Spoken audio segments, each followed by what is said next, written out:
Produced by Haines. Illustration. His arm was round her cheek was pressed to his, her bosom heaved against him. That Which Hath Wings. A novel of the day. By Richard Dehan. Author of The Doctor, Between Two Thieves, etc. For a bird of the air shall carry the voice, and that which hath wings shall tell the matter. Ecclesias, X 20. S.B. Gundy, Toronto. Copyright 1918 by G. P. Putnam Sons. The Knickerbocker Press, New York. These leaves in dear remembrance for your grave across the sea. Sidmouth, Devon, January 1918. Contents. Chapter 1. Presents two young people Roman 2. Dame Nature intervenes Roman 3. Fair Ross Emmons choice Roman 4. Raymond of the S.A. F.V. The Bird of War Roman 6. Sherbrand Roman 7. The Consolatrix Roman 8. Monseigneur Roman 9. Sir Thomas entertains X. A Superman Roman 11. Patrine Saxem Roman 12. The Gathering of the Storm Roman 13. The Superman Roman 14. A Paris Dance Garden Roman 15. The Bite and the Kiss Roman 16. The Wind of Joy Roman 17. Introduces an old friend Roman 18. Saxem pays Roman 19. Bon Roman 20. The Modern Hippocrates Roman 21. Margot looks in Roman 22. Margot is square Roman 23. A Modern Club Roman 24. Disillusion Roman 25. Three Men in a Car Roman 26. A Pair of Pals Roman 27. Sir Roland Tells a Story Roman 28. The God from the Machine Roman 29. A Secret Mission XXX. The Reaping Roman 31. Von Hernung Baits the Hook Roman 32. Adventure in the Air Roman 33. Bon Learns the Truth Roman 34. The Brown Satchel Roman 35. Number 18 Roman 36. Hue and Cry Roman 37. Patrine Confesses Roman 38. The Rebound Roman 39. A Night in July XL. Macromby is Sacked Roman 41. Saxem Lies Roman 42. Saxem Breaks the News Roman 43. The Plundered Nest Roman 44. Patrine Remembers Roman 45. Flotsam from the North Sea Roman 46. At Nordeck Wireless Roman 47. The Man of the Day Roman 48. Patrine is Engaged Roman 49. The War Cloud Breaks L. The Eve of Armageddon Lie. The Inward Voice Le. Khaki Lei. Franky Goes to the Front Live. Official Reticence LV. News of Bon LVI. La Brabanson LVI. The Belgian Wife LVI. Sherbrand Buys the License Licks. The Woe Wave. Breaks LX. Coulter LXI. Lynette Dreams LZI. Wounded from the Front LZI. Bon Finds a Friend LZIV. Etsy Sheer LXV. Goodbye Dear Love Goodbye LXVI. More Coulter LXVI. The Question LXVI. The Devil Egg LZix. A Menace and Good News LXX. A Lover's Journey LXXI. Living and Dead LXI. Love That Has Wings. That Which Hath Wings. Chapter 1 asterisk. Presents two young people. In January 1914, Francis Athelstan Sherbrand, Viscount Norwater, only son of that fine old warrior, General the Right Honourable Roger Sherbrand, V.C. K.C.B., 1st Earl of Michelborough, married Margot Mountchan, otherwise known as Kiddums, and found that she was wonderfully innocent for a girl who knew so much. It was a genuine love match, Franky being a comparatively poor guardsman, with only $2,000 a year in addition to his pay as a second lieutenant in the Royal Bearskins Plane, and Margot a mere Cinderella in comparison with heiresses of the American canned provision and cereal kind. It had seemed to Franky, standing with patent-leathered feet at the Rubicon dividing bachelorhood from Benedictism, that all his wooing had been done at Margot's club. True, he had actually proposed to Margot at the Royal Naval and Military Tournament of the previous June, and Margot, hysterical with sheer ecstasy, as the horses gravely played at pushball, had pinched his arm and gasped out, "Yes, but don't take my mind off the game just now. These dear beasts are so heavenly." And theaters, film picture shows and variety halls, race meetings, receptions, balls and kettle drums, polo and croquet clubs, had fostered the courtship of Franky and Margot. But all their love-making had been carried out to the accompanying hum of conversation, and the tinkle of crystal and silver plate in the dining room of the ladies' social, where Margot had her favorite table in the glass-screened corner by the fireplace, or in the circular smoking room with the Persian divan and green glass dome that Margot had given the club on her 19th birthday, or in the boudoir belonging to the suite she had decorated for herself on the condition that no other member got the rooms if Margot wanted them, which Margot nearly always did. There was a big, rambling, ancient red brick hall, stone-faced in the early Jacobean manner, standing with its rare old gardens and glass houses, lawns and shrubberies, about it, within sight and sound of the channel, amidst pine and beech woods carpeted with bilberry bushes, heathery moors, and coverts neck-high in July with the Osmunda regalis fern. The hall belonged to Margot, though you never found her there except for a week or two in September and 3 days at Christmastide. The first fortnight with the birds was well enough, but those 3 days at Christmas marked the limit. Of human endurance Margot meant possibly. She never vouchsafed to explain. She also possessed a house in town, but just as her deceased father's spinster sister lived at the hall in Devonshire, so did her dead mother's brother Derek, with his collection of European moths and butterflies and other lepidoptera, inhabit the fine old mansion in Hanover Square. Devonshire at Christmas marked the limit of dullness, but Hanover Square all the London season through beat the band for sheer ghastly boredom. Not that there were any flies on little old London. Paris and Ostend were ripping places, and you could put in a clinking good time at Monte Carlo. Margot had tried New York and liked it, except for the place itself, which made you think of illustrations to weird Dunsany legends in which towering temples climb up unendingly upon each other into black star-speckled skies. But the club in London, with unlimited bridge and tango, constituted Margot's idea of earthly happiness. She never had dreamed of marrying anybody until Franky had arrived on the scene. Perhaps you can see Franky, with the wholesome tan of the autumn maneuvers yet upon him. 27, well-made and muscular, if with somewhat sloping shoulders and legs of the type that look better in Bedford cords and puttees or leathers and hunting tops than in tweed knickers and woolen stockings or court knee breeches and silks. Observe his well-shaped feet and slight strong hands with pointed fingers, like those of his ancestors, painted by Van Dyck. His brown eyes, distinctly good if not glowing with the fire of intellect, his forehead too steep and narrow. His mustache of the regulation toothbrush kind, adorning the upper lip that will not shut down firmly over his white, rather prominent, front teeth. Cap the small, rounded skull of him with bright brown hair, brushed and anointed to astonishing sleekness.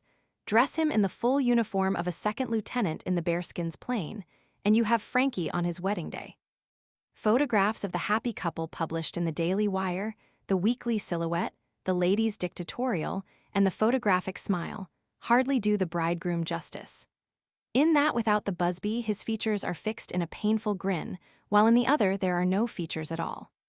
But Margot in a hobble skirt of satin and chiffon, with a tulle turban veil, starred with orange flowers in pearls and diamonds, and a long serpent-tail train of silver brocade, hung from her shoulders by ropes of pearls, was almost too sweet, to quote Margot's club friends.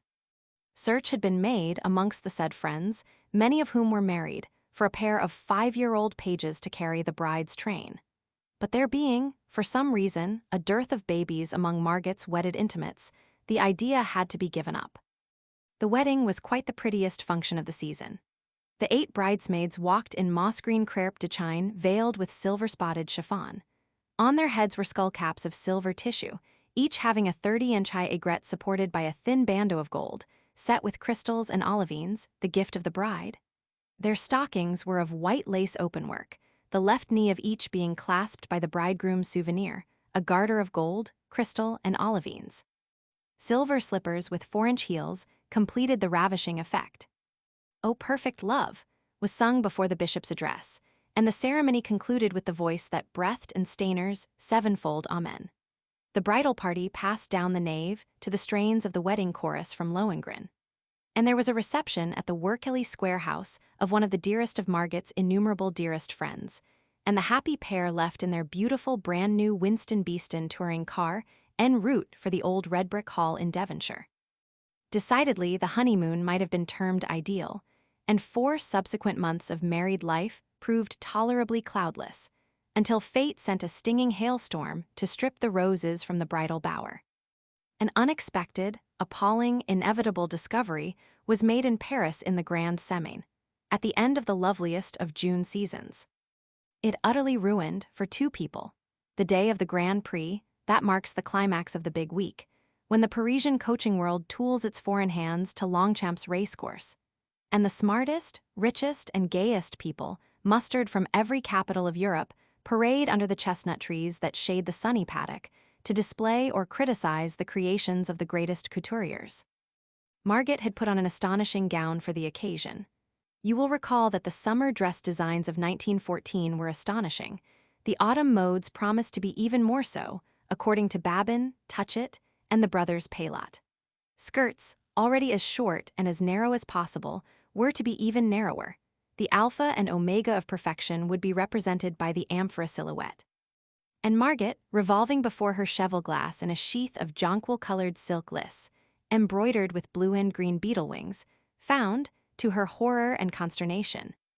Shall one phrase it that Dame Nature, intent upon her essential, unfashionable business of reproduction, was at variance with Madame Fashion re the amphora silhouette?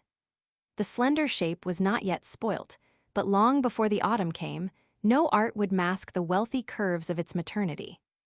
Chapter 2 *. Dame Nature intervenes. "I can't bear it. I won't bear it," Margot reiterated. With her tumbled hair, swollen eyes, pink up-tilted nose, and the little mouth and chin that quivered with each sobbing breath intaken, she looked absurdly babyish for her 20 years, as she vowed that wild horses shouldn't drag her to Longchamp's, and railed against the injustice of fate. "None of my married friends have had such rotten luck," she asserted. She stamped upon the velvety carpet and flashed at Franky a glance of imperious appeal.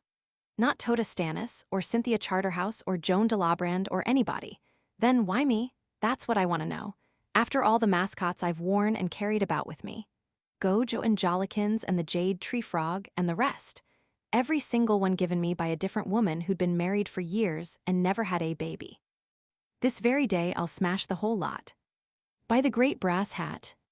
Franky exploded before he could stop himself and laughed until the tears coursed down.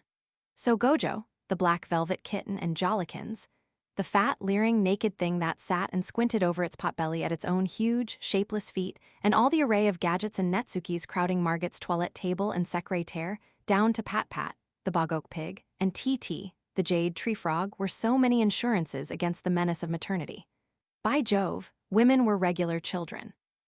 And Margot's nothing but a baby, this poor little Margot, going, in spite of Jollikins and Gojo, to have a baby of her own.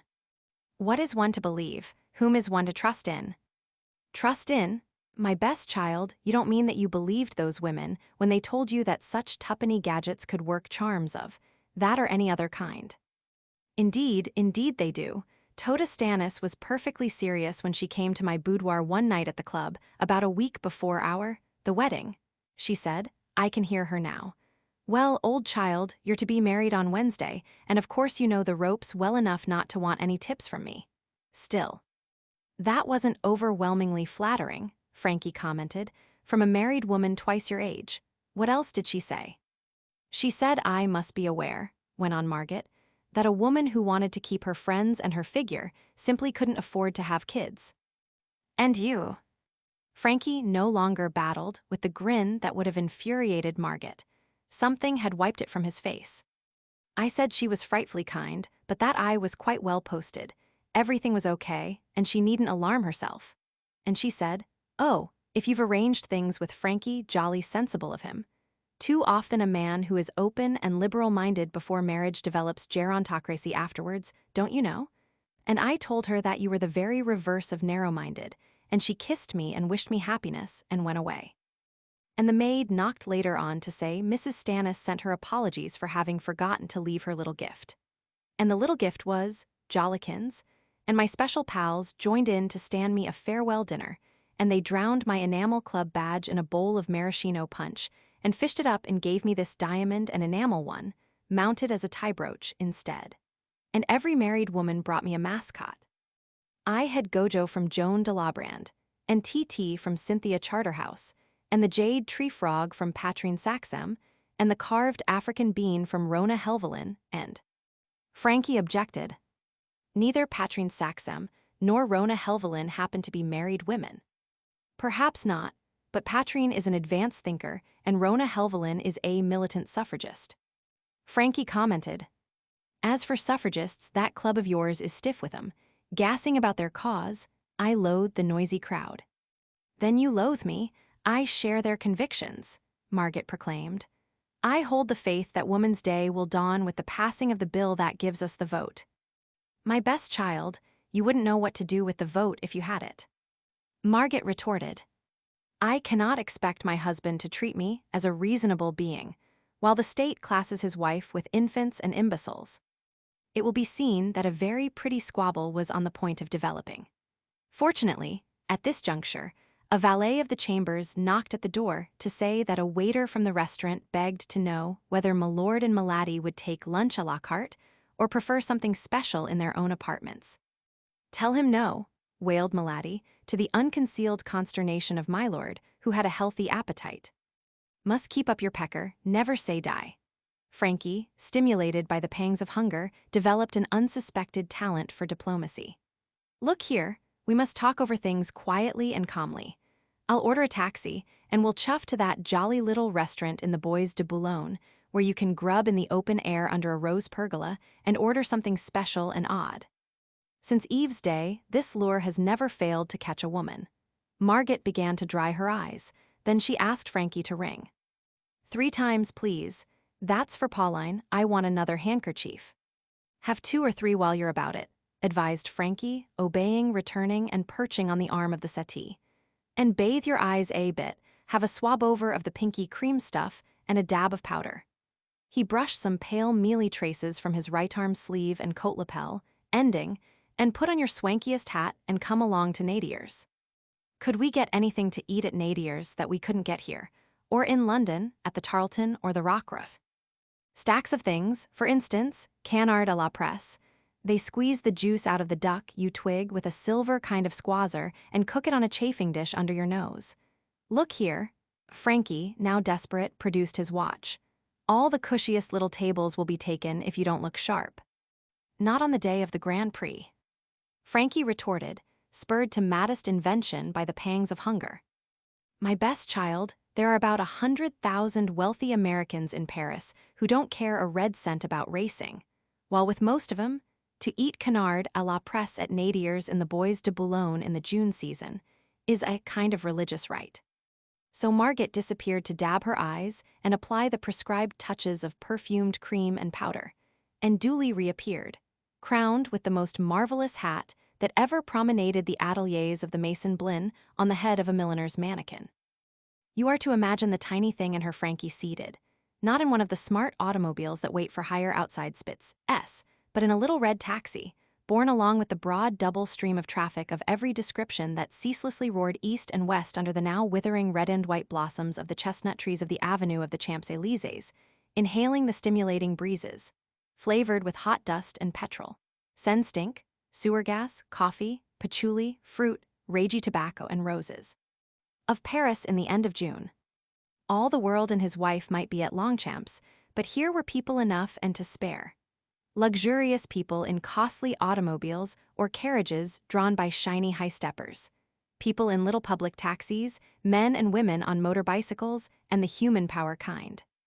People of all stamps and classes, clustered like bees outside the big, smelly, top-heavy autobuses, soon to vanish from the Paris avenues and boulevards, with the red and yellow and green flag taxis to play their part in the transport and nourishment of the Army of France. People of all ranks and classes on foot, though as of old the midinette with her big cardboard bandbacks, the military cadet, or the student of art or medicine, the seminarist and the shaggy-haired and bearded man with the deadly complexion, the slouch hat, the aged paletot, and the soiled and ragged crimson necktie that distinguish the milder breed of anarchist, made up the crowd upon the sidewalks, liberally peppered with the sightseeing stranger of British, American, or Teuton nationality. The brilliantly complexioned, gaily plumaged, loudly perfumed lady of the pavements, the gendarme and the National Guard, and with Marie or Jeanette proudly hanging on his elbow, Rosalie in her black leather scabbard dangling by his side, his crimson capey tilted rakishly, the blue-coated, red-trousered French infantryman, the poilu whom we have learned to love. The Bois was not seething with fashionable life as it would be towards the sunset hour.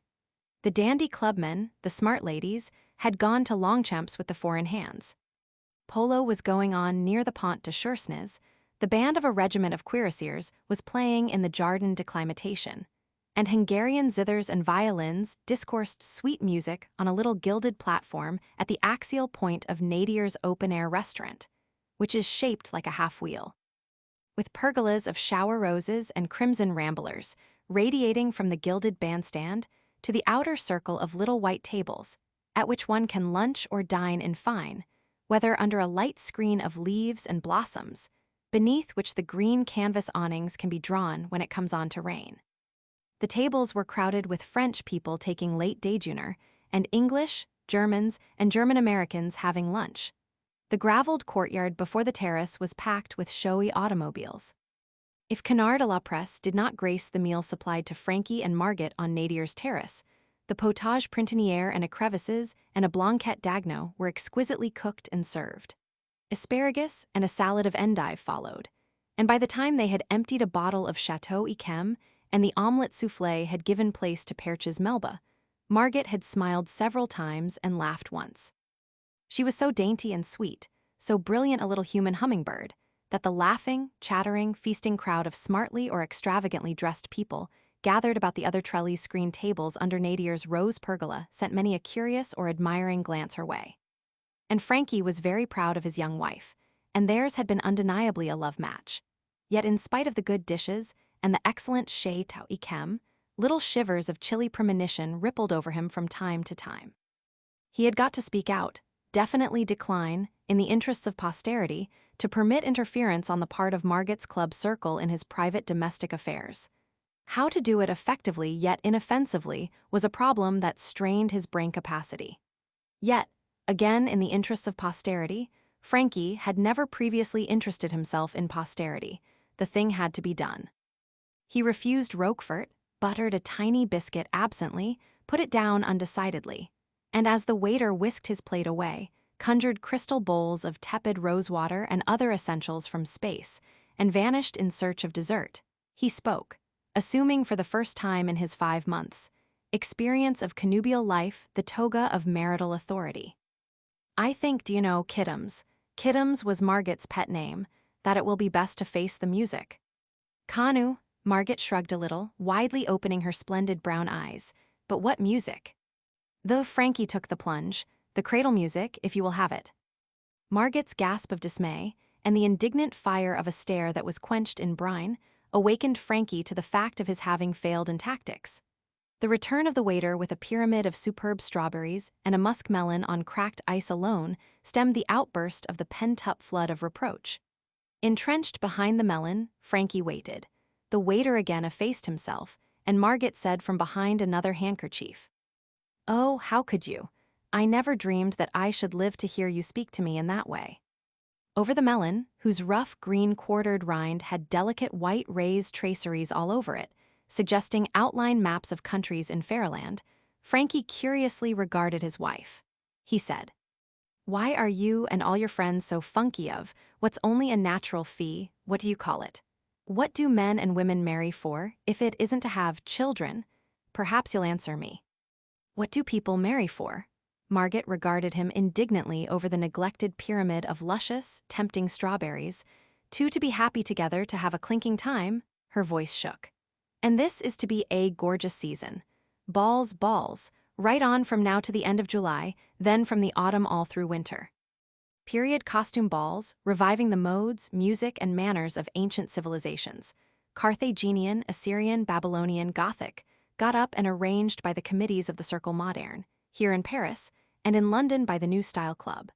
Tony Gisiguignol and Paul Pagault and their set are busy designing the dresses and decorations. Nothing like them will ever have been seen. And Pagault says tango and the maxics are to be chucked to the little cabbages. A new dance is coming from Sao Paulo that will simply wipe them out. And now, just when I was looking forward, when everything was to have been so splendid." The shaking voice choked upon a note of anguish. Franky had picked up the melon, quite unconsciously, and was balancing it. At this juncture he gripped the green globe with both hands and said, summoning all his courage to meet the agonized appeal of Margot's tear-drenched eyes, "Look here, this is strict bridge. Do you loathe them, the kitties, so horribly that the idea of having any is hateful to you? Or is it not only the veto it puts on larking and kickabout and the temporary disfigurement you're afraid of, but the inevitable pain? He glanced round cautiously and looked back again at his wife, saying in a low voice, "Nobody's listening. Tell me frankly." He waited an instant and then said in an urgent whisper, "Answer me. For God's sake, tell the frozen truth, Margot." Chapter 3 ***** Fair Rosamond's Choice ****. The terrace under Nadier's roses, dotted with little tables covered with napery, silver, crystal, and china, surrounded with laughing, chattering feasters. The terrace was no longer a scene out of a comedy of the lighter side of Parisian life. Tragedy, pale and awe-inspiring in her ink-black mantle and purple chiton, had stepped across the gravel in her gold-buckled leather buskins to offer to the girlish bride. A piece of human porcelain, prinked in the height of the fashion, and lovely, with her wild rose cheeks and little up-tilted nose, her floss silk hair and wide, dark, lustrous dear eyes.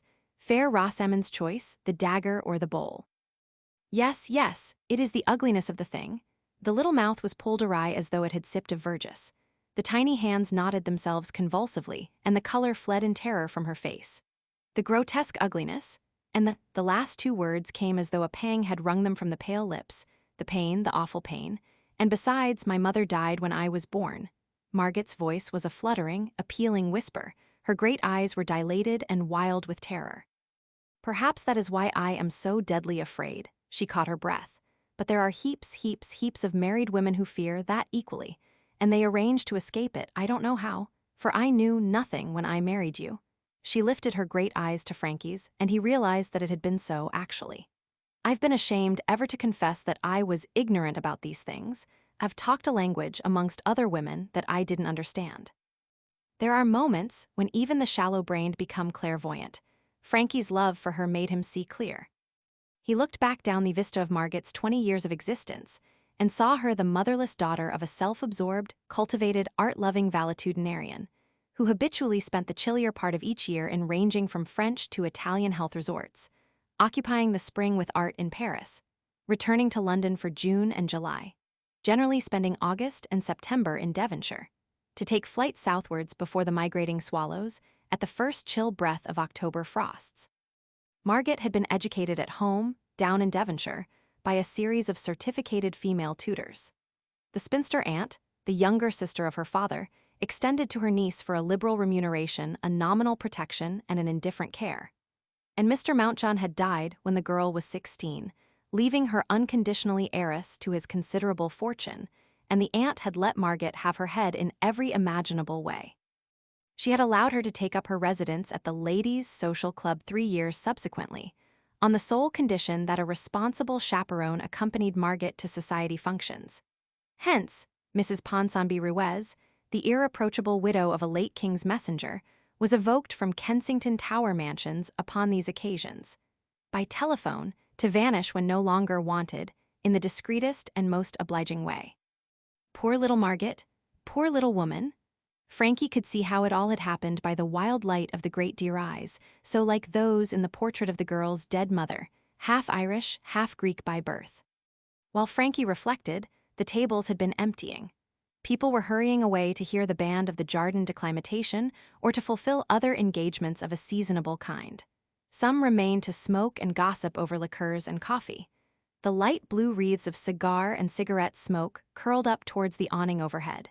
Franky mechanically produced his own case and lighted up, and Margot, stretching a slender arm across the table, was saying, "Give me one, I've forgotten mine." "Ought you? Is it wise?" Franky was on the point of asking, but his good angel must have clapped a hand before his mouth. He silently gave Margot a thick, masculine sobriety and supplied a light, and as their young faces neared and the red spark glowed, and the first smoke wreath rose between the approximating tubes of delicate tobacco-filled paper, his wife whispered as their eyes met, "You're hurt, but now you know you're sorry for me, aren't you?" It was a dragging, plaintive undertone, not at all like Margot's voice. Frightfully, all the more because Franky drew so hard at his cigarette that it burned one-sidedly.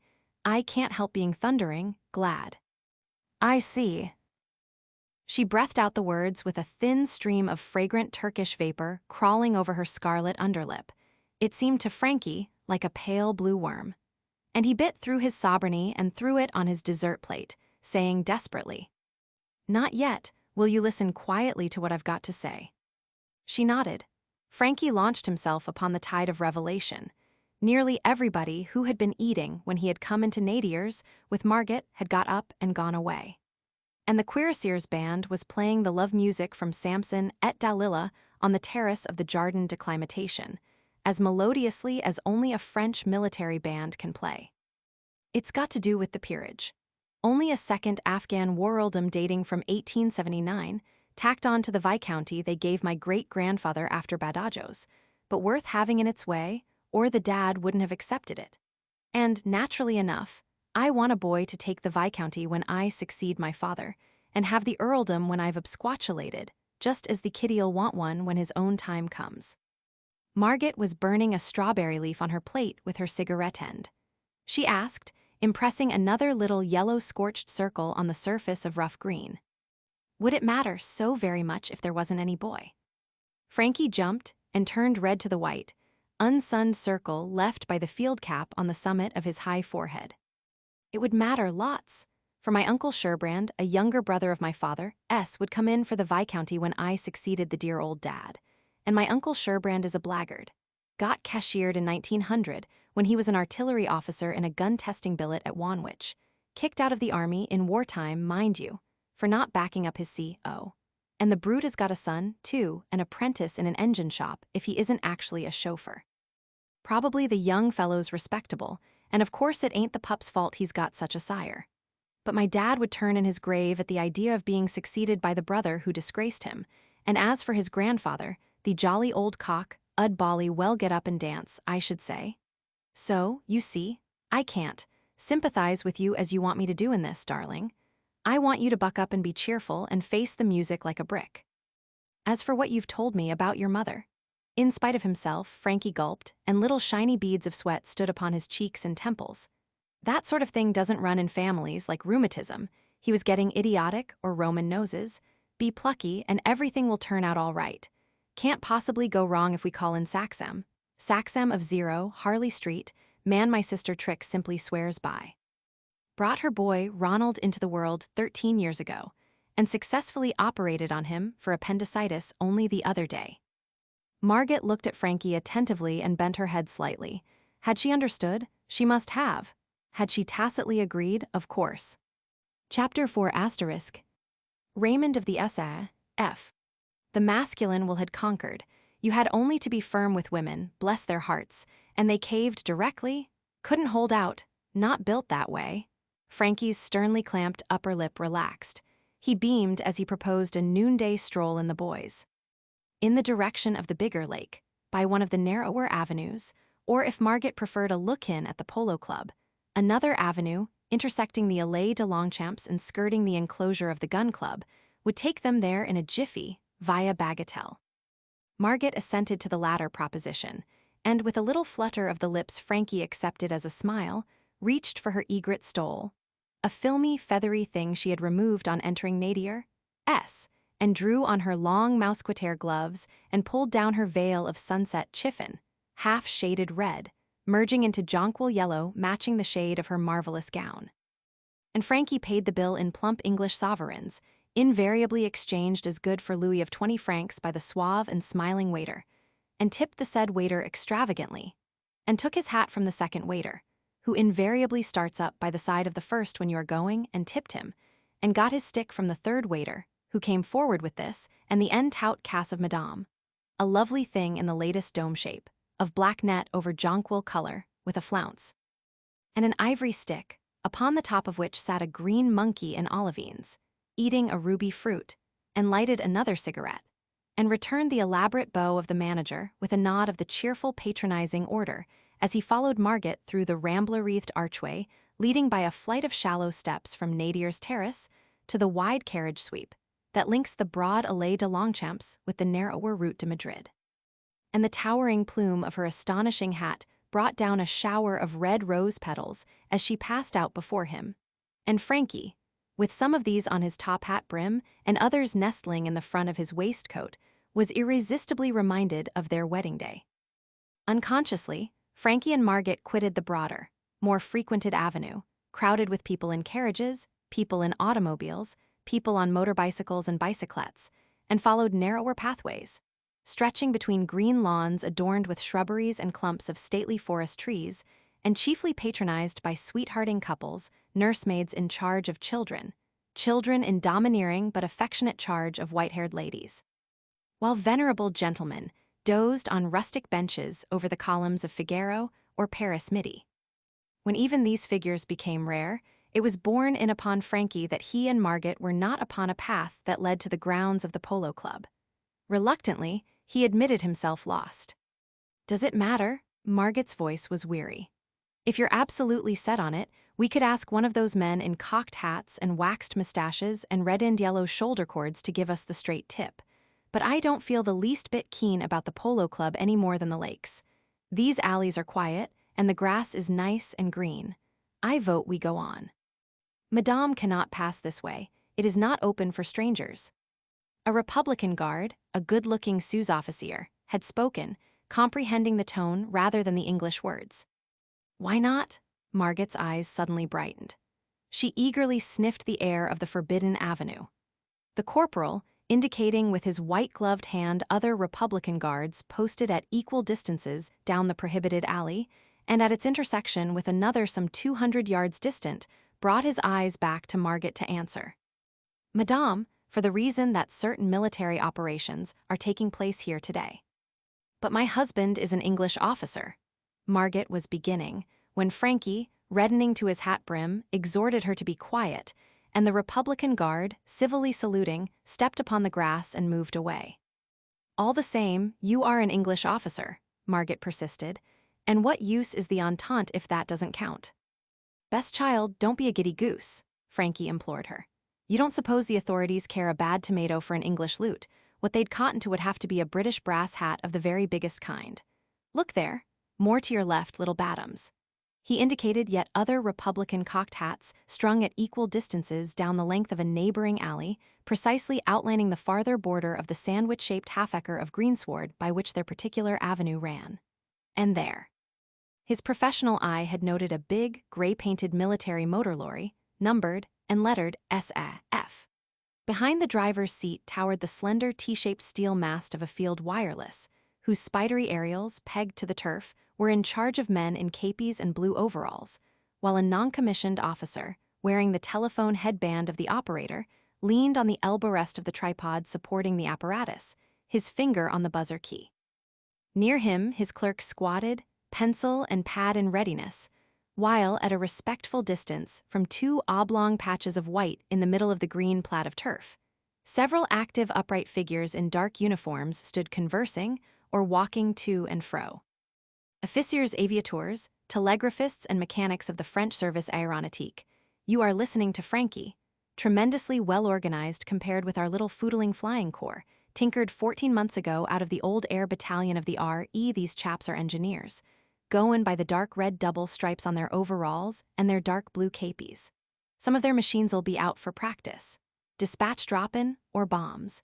Here's a man with brass on his hat coming our way. Takes me for a German soldier officer, I shouldn't wonder. Lots of 'em get their clothes cut in Bond Street, but though you can hide a lemon legs in English trousers. Franky was recovering his customary cheeriness, and some of 'em do it uncommon cleverly. You can't deodorize an accent that hails from Berlin. The officer approaching, a youthful, upright figure walking quickly, with the short, springy steps of a man much in the saddle, proved to be gray-haired and gray-mustached. The double-winged badge of his service was embroidered in gold upon the right sleeve of his tunic, and upon the collar, a single wing in this case, ending in a star. He carried binoculars suspended from his neck by a rolled leather thong, and a revolver in a black leather case was attached to the belt about his middle. There was thick white dust upon the legs and uppers of his high, polished black boots, which the grass had scoured from the toes and soles. His bright blue-gray eyes ran over Franky as the slight soldierly salute was exchanged. He said, speaking in excellent English, "If Monsieur, the English officer, will obligingly mention his name, rank, and regiment, it might be possible to allow him to continue his promenade with Madame. the invention we are testing being the patent of his countrymen and already familiar to the authorities at the British War Office. Thus coerced, Franky produced his card. Margot dimpled into smiles. The polite officer saluted again, introduced himself as Raymond, Capitaine Commandant Pilot of the TH Escadrille, wheeled and walked away. But he returned to say, this time directly addressing Margot, should Madame la Vicomtesse desire to witness the test of her countrymen's apparatus, there can be no objection to her doing so. But that Madame should keep clear of the vicinity of the— he pointed to the two oblong strips of white canvas adorning the middle of the expanse of green. The signal, intended for the guidance of the aviator, is of absolute necessity. Madame must understand. There won't be any, Margot was beginning nervously. Mais non, Madame. Pas d'explosion, the officer assured her, and stiffened to attention facing eastwards, and scanning the sky with eyes that blinked in the dazzling glare of early noon. For the droning whir of a plane just then reached them, drowning the sign of the hot south breeze that rustled in the tops of the acacias and oaks, ilexes and poplars that rose about the arena of open ground. Chapter 5 *. The Bird of War. The avian comes from Drancy. The speaker looked back at Margot as he focused his binoculars. It is not one of our army machines, but a British monoplane built by your countrymen and fitted with the invention whose usefulness we are here to test. He continued, should the officer pilot in charge of the apparatus, and who for the time being represents an enemy, succeed in poising, he hesitated a bare instant.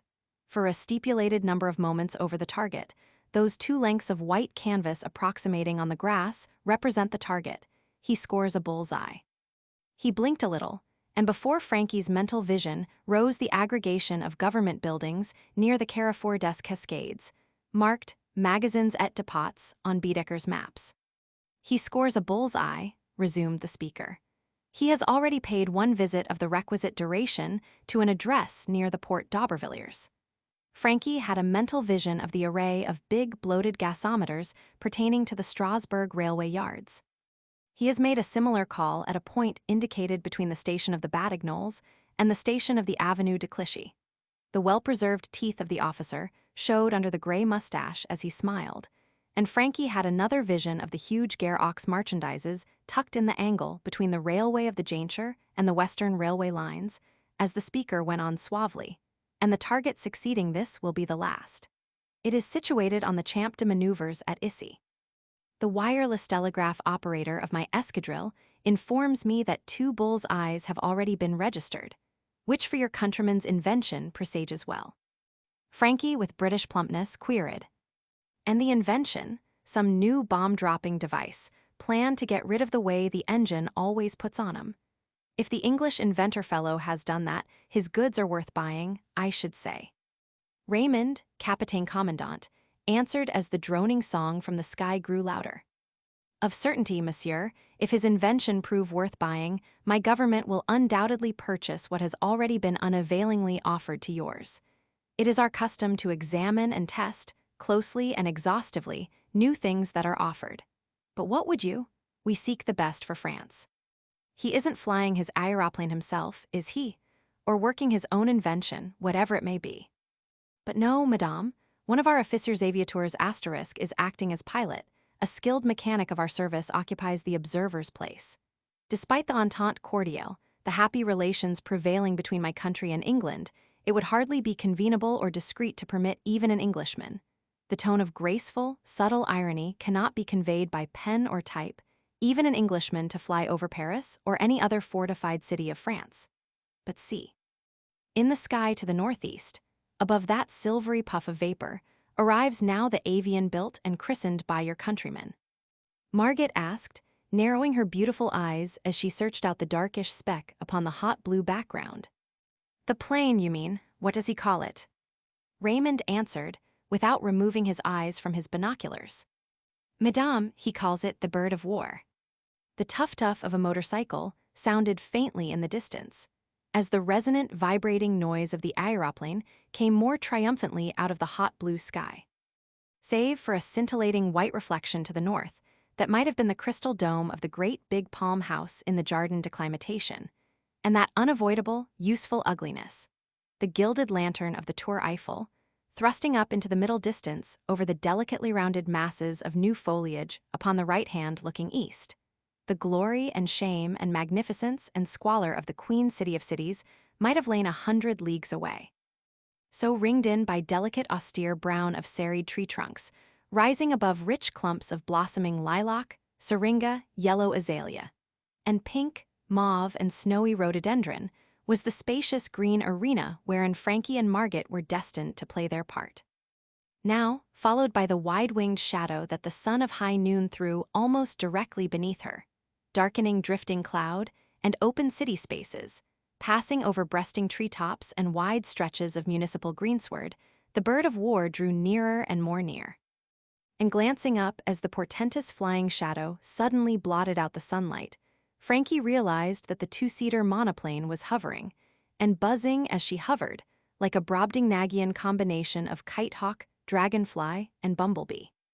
He pulled out a pair of vest pocket field glasses and scanned her as she hung there, gleaming in the sunlight, at a height of perhaps 500 feet above the white cloths on the grass. He could make out the Union Jack on her underwings, the huge black raking capitals of her name Bird of War painted on the side of the tapering canvas-covered fuselage, the diamond-shaped tail swaying between the pendant flaps of the huge triangular elevators, clearly as though these features had been filmed upon the screen. In a curious misty circle, spinning under the fuselage, he suspected lay the secret of her kite-like poise and hover, and behind his immaculate waistcoat he was sensible of a thrill. If the English inventor had not solved the baffling problem of stability, he had come uncommonly near it by the great brass hat, and the dudheads at Whitehall had shown the door to him and his invention. Good Christmas? How like 'em, reflected Franky, lowering the glasses to chuckle and looking round for Margot. There she was, some 20 yards distant, planted right in the middle of the avenue, lost to the wide in rapt contemplation of the hovering aeroplane. "Kits," he called, but she did not hear or disdain to pay attention. He tried to call again, but his mouth dried up and his feet seemed rooted to the ground. For, swinging round the turf-banked corner of the avenue at its junction with another, charging at a terrific pace down upon the little brilliant creature, came a whitey-brown figure on a motorcycle, the frantic honking of its horn and the racket of its engine's open throttle mingling deafeningly with the tractor's roar. Chapter 6 *. Sherbrand. The frantic honking of the pneumatic horn was lost in the crashing collision of earth and metal. Franky, pallid and damp with apprehension, reassured himself by a rapid glance that Margot was safe and sound.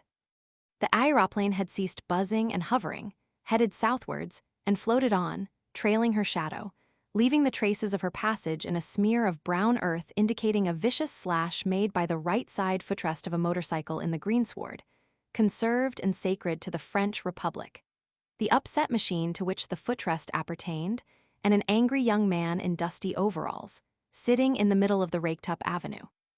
"You've had a spill," Franky heard himself saying. "Yes, I have had a spill, thanks to that young lady." The dusty young man's tone was frankly savage. He regarded the brilliant little figure in the distance with a scowl of resentment as he gathered himself up from the gravel, and dabbed at a jagged, oozing cut on his prominent chin with a handkerchief of Isabella hue. "The brake handle did that," he curtly explained, more for his own benefit than apologetic Franky's. But he looked full in the flushed and dewy countenance of Margot's lord as he added, "If I'd killed her, a French jury would have found that she deserved it, running like a corncrake across the avenue when I was scorching up at top speed." "I know," Franky stammered. I see how it all happened. You had to steer slap into the bank to save my wife's life. How can I apologize? You see, she was crazy about the aeroplane. She'd been warned to keep well out of the way, you know what women are." "Oh, as to that."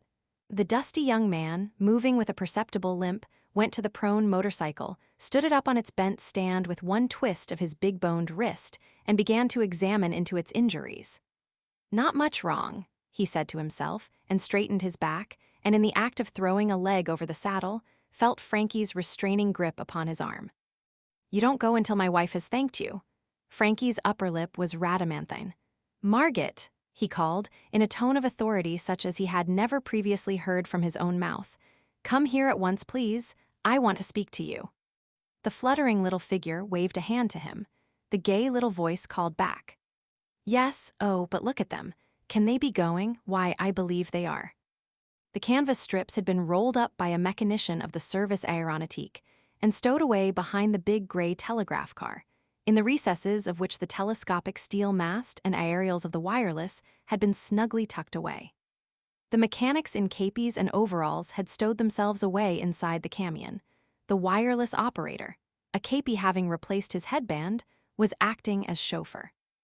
And occupying the front seat beside a junior officer, who piloted a second, smaller car, Raymond, Capitaine Commandant pilot of the TH Escadrille of France's Service Aéronautique, gave the signal for departure with an upward wave of his hand. Then, with some sharp, staccato trills of a whistle and the double honk of a pneumatic horn, the car of the commandant turned and sped down the avenue, followed by the tractor wagon, and both were lost to view. But they're gone, and the aeroplane. Margot gasped out the words in amazed discomfiture, sending her eyes after a dwindling shape beating down the sky to the southward, and straining her ears to catch the last of the tractor's whirring song. Nearly at Issy, I should calculate, traveling at 80 miles an hour. Impossible now to catch up with her in time to see her do the last stunt. Can choose my own pace for going anyhow, said the motorcyclist ruefully. Nothing left to do but take the bird over and fly her back to the Drancy hangar. He tried to laugh, but his wrung face gave the lie to the plucky pretense of indifference. He went on, still doggedly mopping away at his bleeding chin. I was lucky in getting a hearing on this side of the channel. The bigwigs at Whitehall simply referred me to the superintendent of the Royal Aircraft Factory at Frayborough, and as I'd tried him twice already, I knew what he'd got to say. The commander of the Central School of Military Aviation was a brick, I'll say that for him.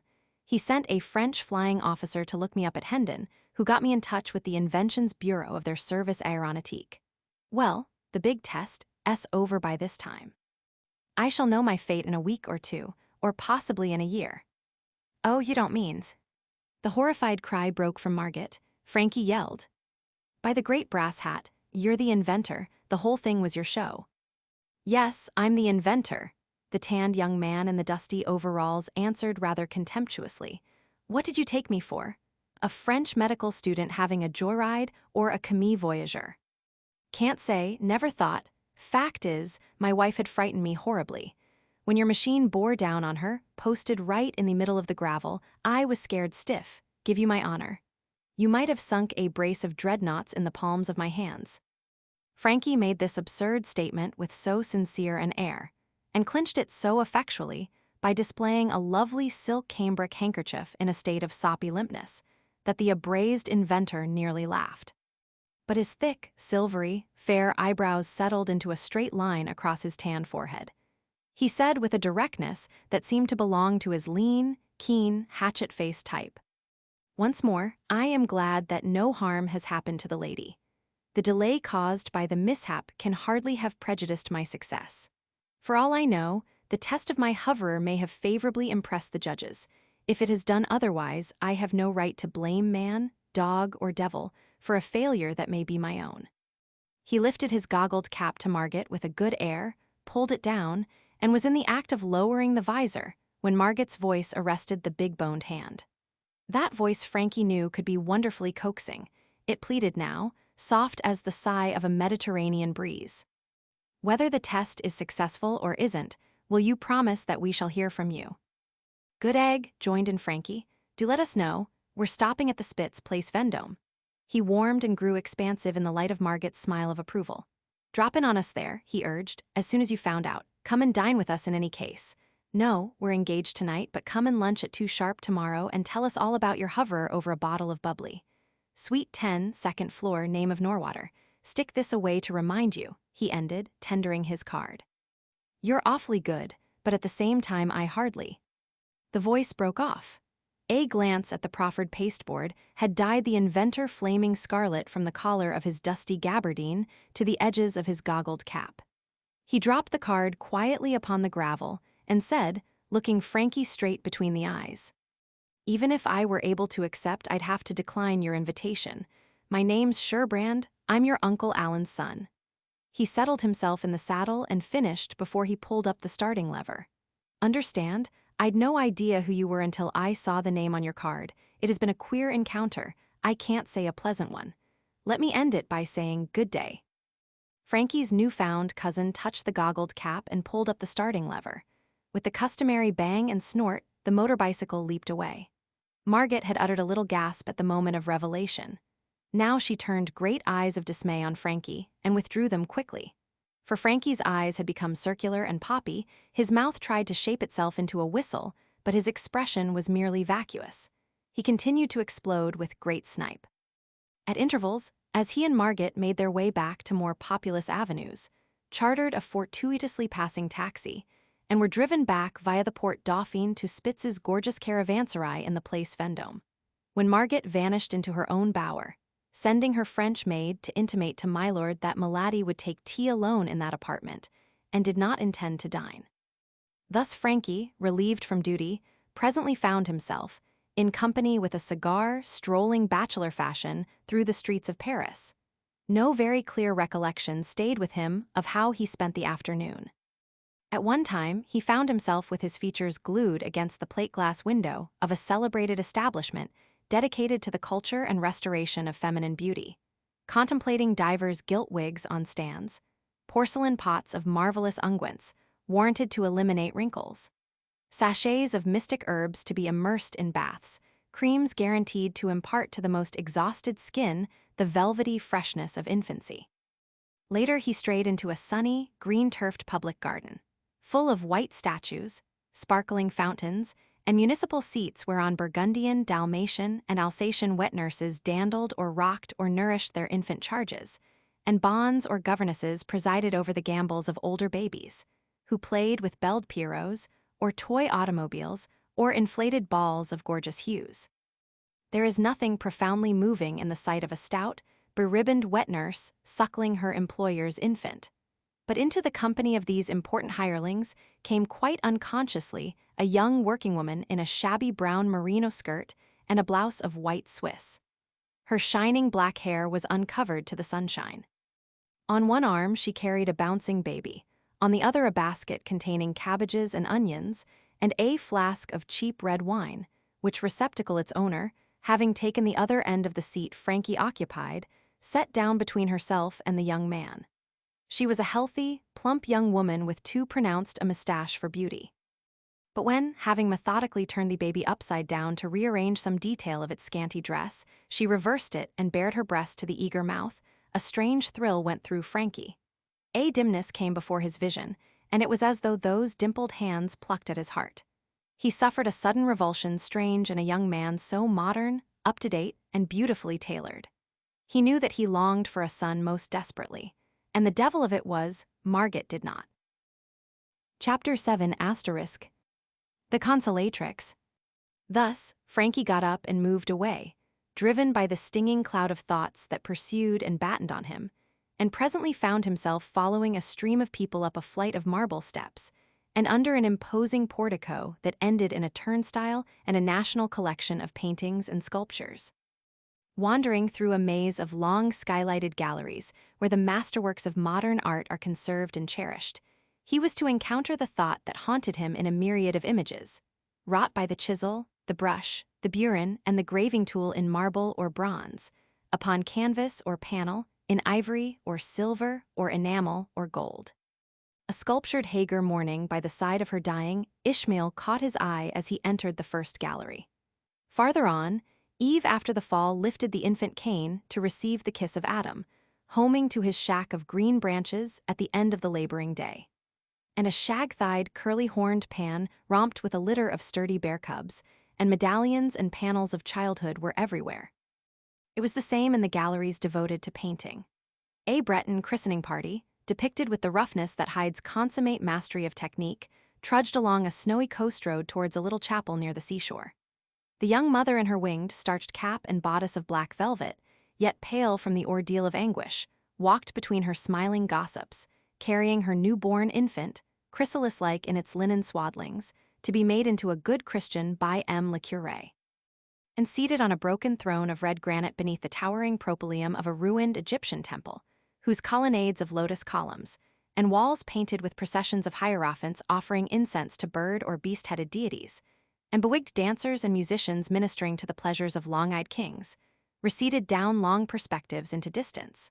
A woman, young and slender, and draped in a long blue cloak over a white robe, gazed downwards at a naked child sleeping upon her knees. And about the downy temples of the child shone a slender ring of mystic brightness, and another, more faint, haloed the chastely beautiful head of the mother bending above. Another canvas, austere and gorgeous, with the marvelous blues and emeralds and rich deep crimsons of old Byzantine ornament in relief against a background of dull tawny gold, showed the same maternal figure, far older and in darker draperies, seated upon a chair of wrought ivory upon a dais, looking outward and upward with deep eyes of unfathomable tenderness and sorrow, and pale hands lifted in supplication to that heaven whither her son ascended after his victory over death. Across the knees of the consolatrix afflictorum, a mourning mother lay prone and tearless. And at the feet of the Virgin, outstretched amidst the scattered petals of some fallen roses, you saw the nude, beautiful body of a male child of some 3 years old. But little of the inner meaning of Bouguereau's great picture filtered through Franky's honest brown eyes to the mind that lay somewhere behind them. But he realized that, for the grieving woman who had borne a son and lost him, there was no more joy in the world. The child of that woman upon whose knees she leaned her breaking heart had lived to attain to the perfect ripeness of glorious manhood. But then, Franky followed the lines of the dark, downward drifting veil up to the rapt mother face with the sorrowful, close-folded mouth and the deep, fathomless eyes, and remembered what had happened to her son. "Beg pardon," he found himself muttering between his teeth. His hand went up, and he had bared his sleek brown head before he knew. This wasn't a Roman Catholic church anyway. There was no obligation even to appear respectful. France had long ago kicked over the traces of religion. All French people were free thinkers in these days. Telling himself this, Franky did not replace the shiny topper. One rapid glance to right and left had shown him that the gallery was nearly empty. The few visitors it contained were too far distant to have observed the action. Except possibly one person, a lean, short, elderly man in shabby black, who stood some paces behind, a little to the left of Franky, holding a shovel-brimmed round-crowned beaver with both hands against his sunken chest as he gazed with bright, absorbed eyes at the wonderful rapt face of the consoler. His lips moving rapidly as he whispered to himself, not breaking off or twitching a muscle because Franky had glanced round. Franky glanced round again, and this time encountered the oddly young eyes of his neighbor, looking from a brown, deeply wrinkled visage framed in thickly growing, straight black hair, heavily streaked with white. "Monsieur is a lover of art." Undoubtedly a Frenchman, he addressed Franky in cultured English, with a tone and manner excellently graced. The vivid clearness of his amber-colored eyes, set in the now smiling mask of walnut-brown wrinkles, was attractive, and Franky answered, unconsciously warming to the look and smile. "Must say I hardly know. Things that clever, intellectual people go into raptures over, bore me simply stiff. Other things they howl down, go straight to the spot, you see. And all I can say when I'm hauled over the coals for liking rubbish is that the rubbish is good enough for this child. I comprehend. Monsieur has the courage of his convictions. It is a quality rare in these days. And this painting particularly appeals to Monsieur. May one be pardoned for asking why?" The voice was suave, but it somehow compelled an answer.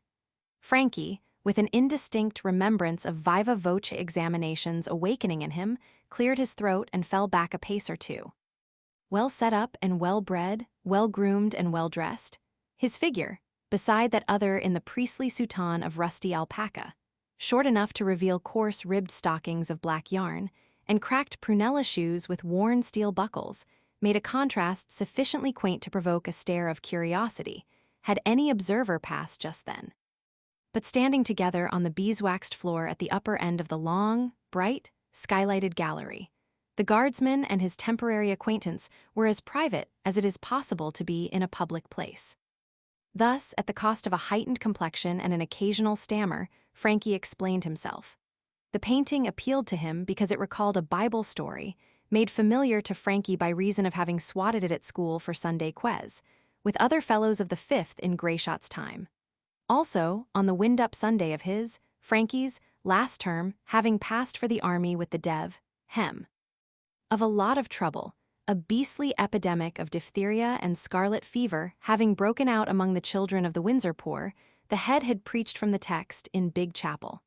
And the text went something like this. A voice in Ramah was heard, of lamentation and mourning, Rachel bewailing her children, and would not be comforted because they are not. The haggard, beautiful, tearless Rachel of the picture hadn't bucked at the disfigurement and the pain and the danger of childbearing. She had welcomed them for the sake of the kid. It was a thundering pity he hadn't lived, in Franky's opinion.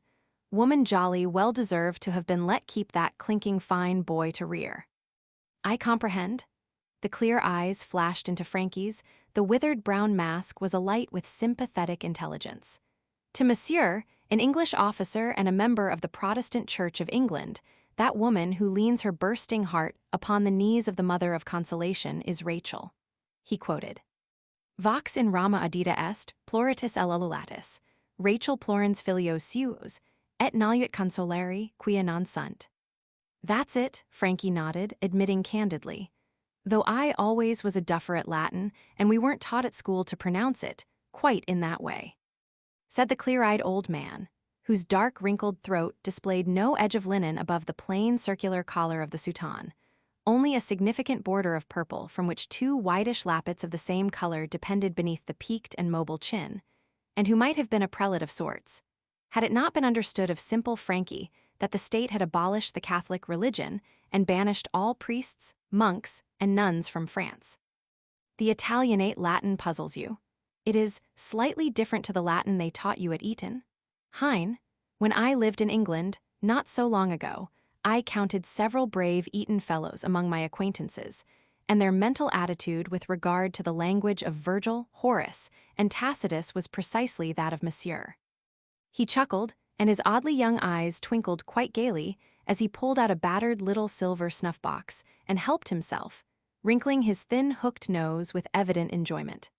As he dusted the pungent brown grains from his lappets with a coarse blue-checked cotton handkerchief, an amethyst ring on the wrinkled hand flashed pink and violet in the light. To Monsieur, who is doubtless familiar with the scriptures in Tyndall's translation, I might suggest that the Latin of the ancient Romans should be pronounced in the Roman style, but Monsieur will pardon this tone of the pedagogue. I will not bore you stiff with a classical disquisition. Permit me to thank you for your amiable compliance with the request of an old man and to wish you good day. He combined apology, farewell, and dismissal in a courtly little bow, and as though undoubting that the other would pass on, plunged again into the picture. But Franky lingered to say, awkwardly, perhaps if you don't mind. Haines. The keen eyes reverted to his embarrassed face instantly. What if I do not mind? There is something you desire to ask me. Well, yes, Franky admitted. Don't quite pipe why, but I rather cotton to hearing your version of the meaning of that picture, you know. Yes, I understand. The vivid eyes flashed piercingly into Franky's and leaped back to the great glorious canvas within the stately frame. To you, who were once a boy at Eton, that woman who has no more tears to shed is Rachel of Ramah. To me, once seminarist of the Institut Catholique, as to others of my holy faith and sacred calling, she is France, our beloved France, who leans upon the knees and against the bosom of the Catholic Church in her bereavement, mourning with anguish unutterable her children who are dead. Dead to faith, dead to the spiritual life, members separated from the body of Christ by their own choice as by the act of government. Lost, unless the ray of divine grace find and touch them in their self-made darkness, and they repent and turn themselves to Christ again. Franky said, with wholly lovable banality. Rather sweepin', but natural conclusion from a religious point of view. Still, when a whole nation gets up like one man and bally well chucks a religion, there must be something jolly off-color and thundering rotten about that religion, don't you know? A whole nation. The bright eyes held Franky sternly.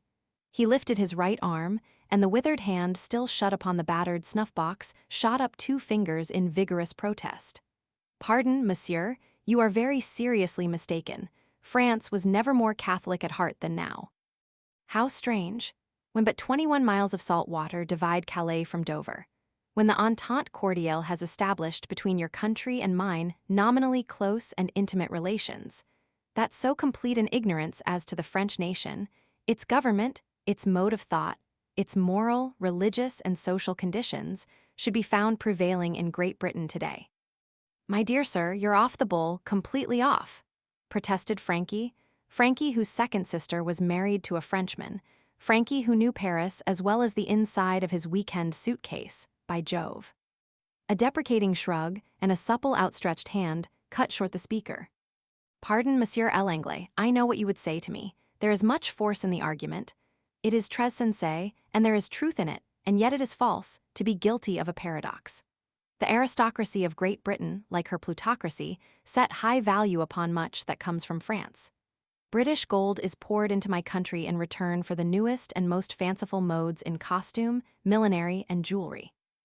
And not only do your beautiful women adorn themselves with the inventions of our bold and original genius for ornament, but for your menus, your pleasures, the novels and plays that paint in intoxicating colors the joys of unchaste love and illicit passion. For the sensuous poetry that is garlanded with the flame-hued flowers of evil, you are ready to praise and pay us lavishly, as though no nobler growth than this rank luxuriance sprang from the intellectual soil of France. Our vices, alas, with the appalling diseases that spring from them and the combinations of drugs that alleviate these, all find with you a ready market. And you attend our race meetings at Longchamps and Audiobook, where English jockeys ride French and Irish horses, and you believe that you know the social life of France. No, but you are ignorant, profoundly ignorant. May God be thanked that you misjudge us thus cruelly. For if my country were no better than Great Britain and other foreign nations believe her to be, it were time indeed for a rain of fire from heaven." Hardly raising his voice above a clear whisper, the emotion and vehemence with which he spoke, and the swift and fiery gesticulations with which he illustrated utterance, made the sweat start out in beads upon his wrinkled forehead and cheeks. He wiped these off with the blue-checked handkerchief, saying, "Pardon, I grow warm when I speak of these things.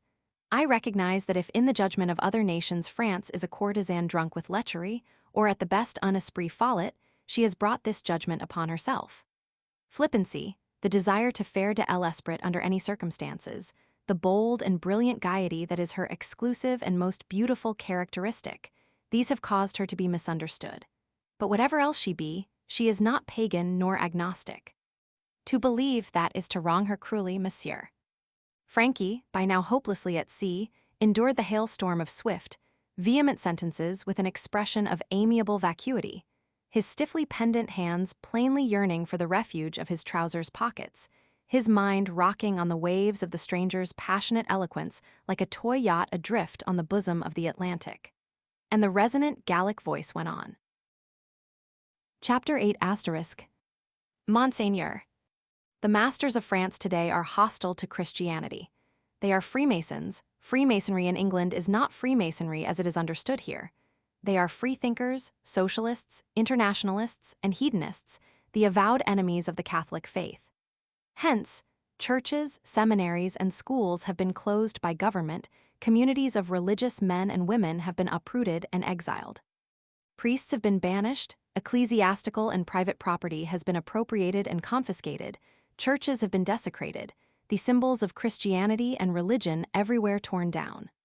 In France, upon Good Friday, the standard of the Republic waves proudly, while the flag of every other Christian nation hangs at half-mast high. And yet, the great mass of the French people are Catholic and nothing but Catholic. The light may be hidden, but the fire of devotion still burns in millions of faithful hearts gathered about the church's altars, beating beside the hearths of innumerable homes in France. Blood, torrents of blood, would not quench that sacred fire.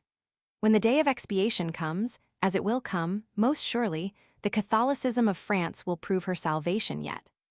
With the final sentence, the hand that had been lifted in gesture dropped to the side of the speaker. The flashing glance took in Franky from the top of his sleek, bewildered head to the tips of his beautiful patent leathers. He said with a smile of irresistible amusement, "Monsieur, I fear I have fatigued you.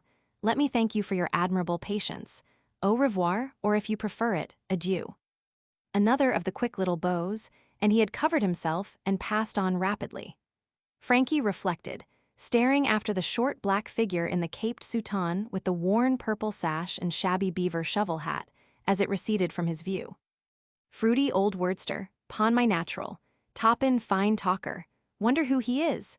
Head of a public school, swattin' an address for the beginning of the midsummer half-term, a professor of divinity gettin' up a lecture, the Archbishop of Paris rehearsin' a sermon. Whichever they call him, why don't he pitch his language at a man of his own size? And he went back to the Spitz through the boulevards that were surging with the afternoon life of Paris, and heard from Pauline that Milady had retired to bed.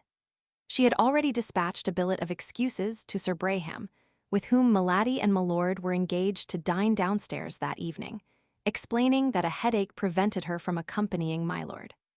He, Milord, must be sure to make no noise in changing for dinner, as Milady, after a crisis of the nerves of the most alarming, was now sleeping like an angel, having taken a potion calmante of orange flower syrup with water, not the veronal so heartily detested of Milord. Sleepin' like an angel, is she? Good egg, though I thought angels never went to bed, flew about singing all the giddy time. Righto, though, I won't disturb her ladyship. When she wakes, give her my love. And Franky entered his dressing room on cautious tiptoe, lighted a cigarette, rang the bell for his valet, and began to reflect. It was to have been a dinner of 8 people, Braham the host, with Lady Watt, skinny little vitriol-tongued woman, a man unknown who was to have sat next Margot, Commander Courtly, ripping good fellow old Courtly. No better sailor walked the quarterdeck of a first-class cruiser. Damn shame those Admiralty bigwigs denied such a fellow post-rank.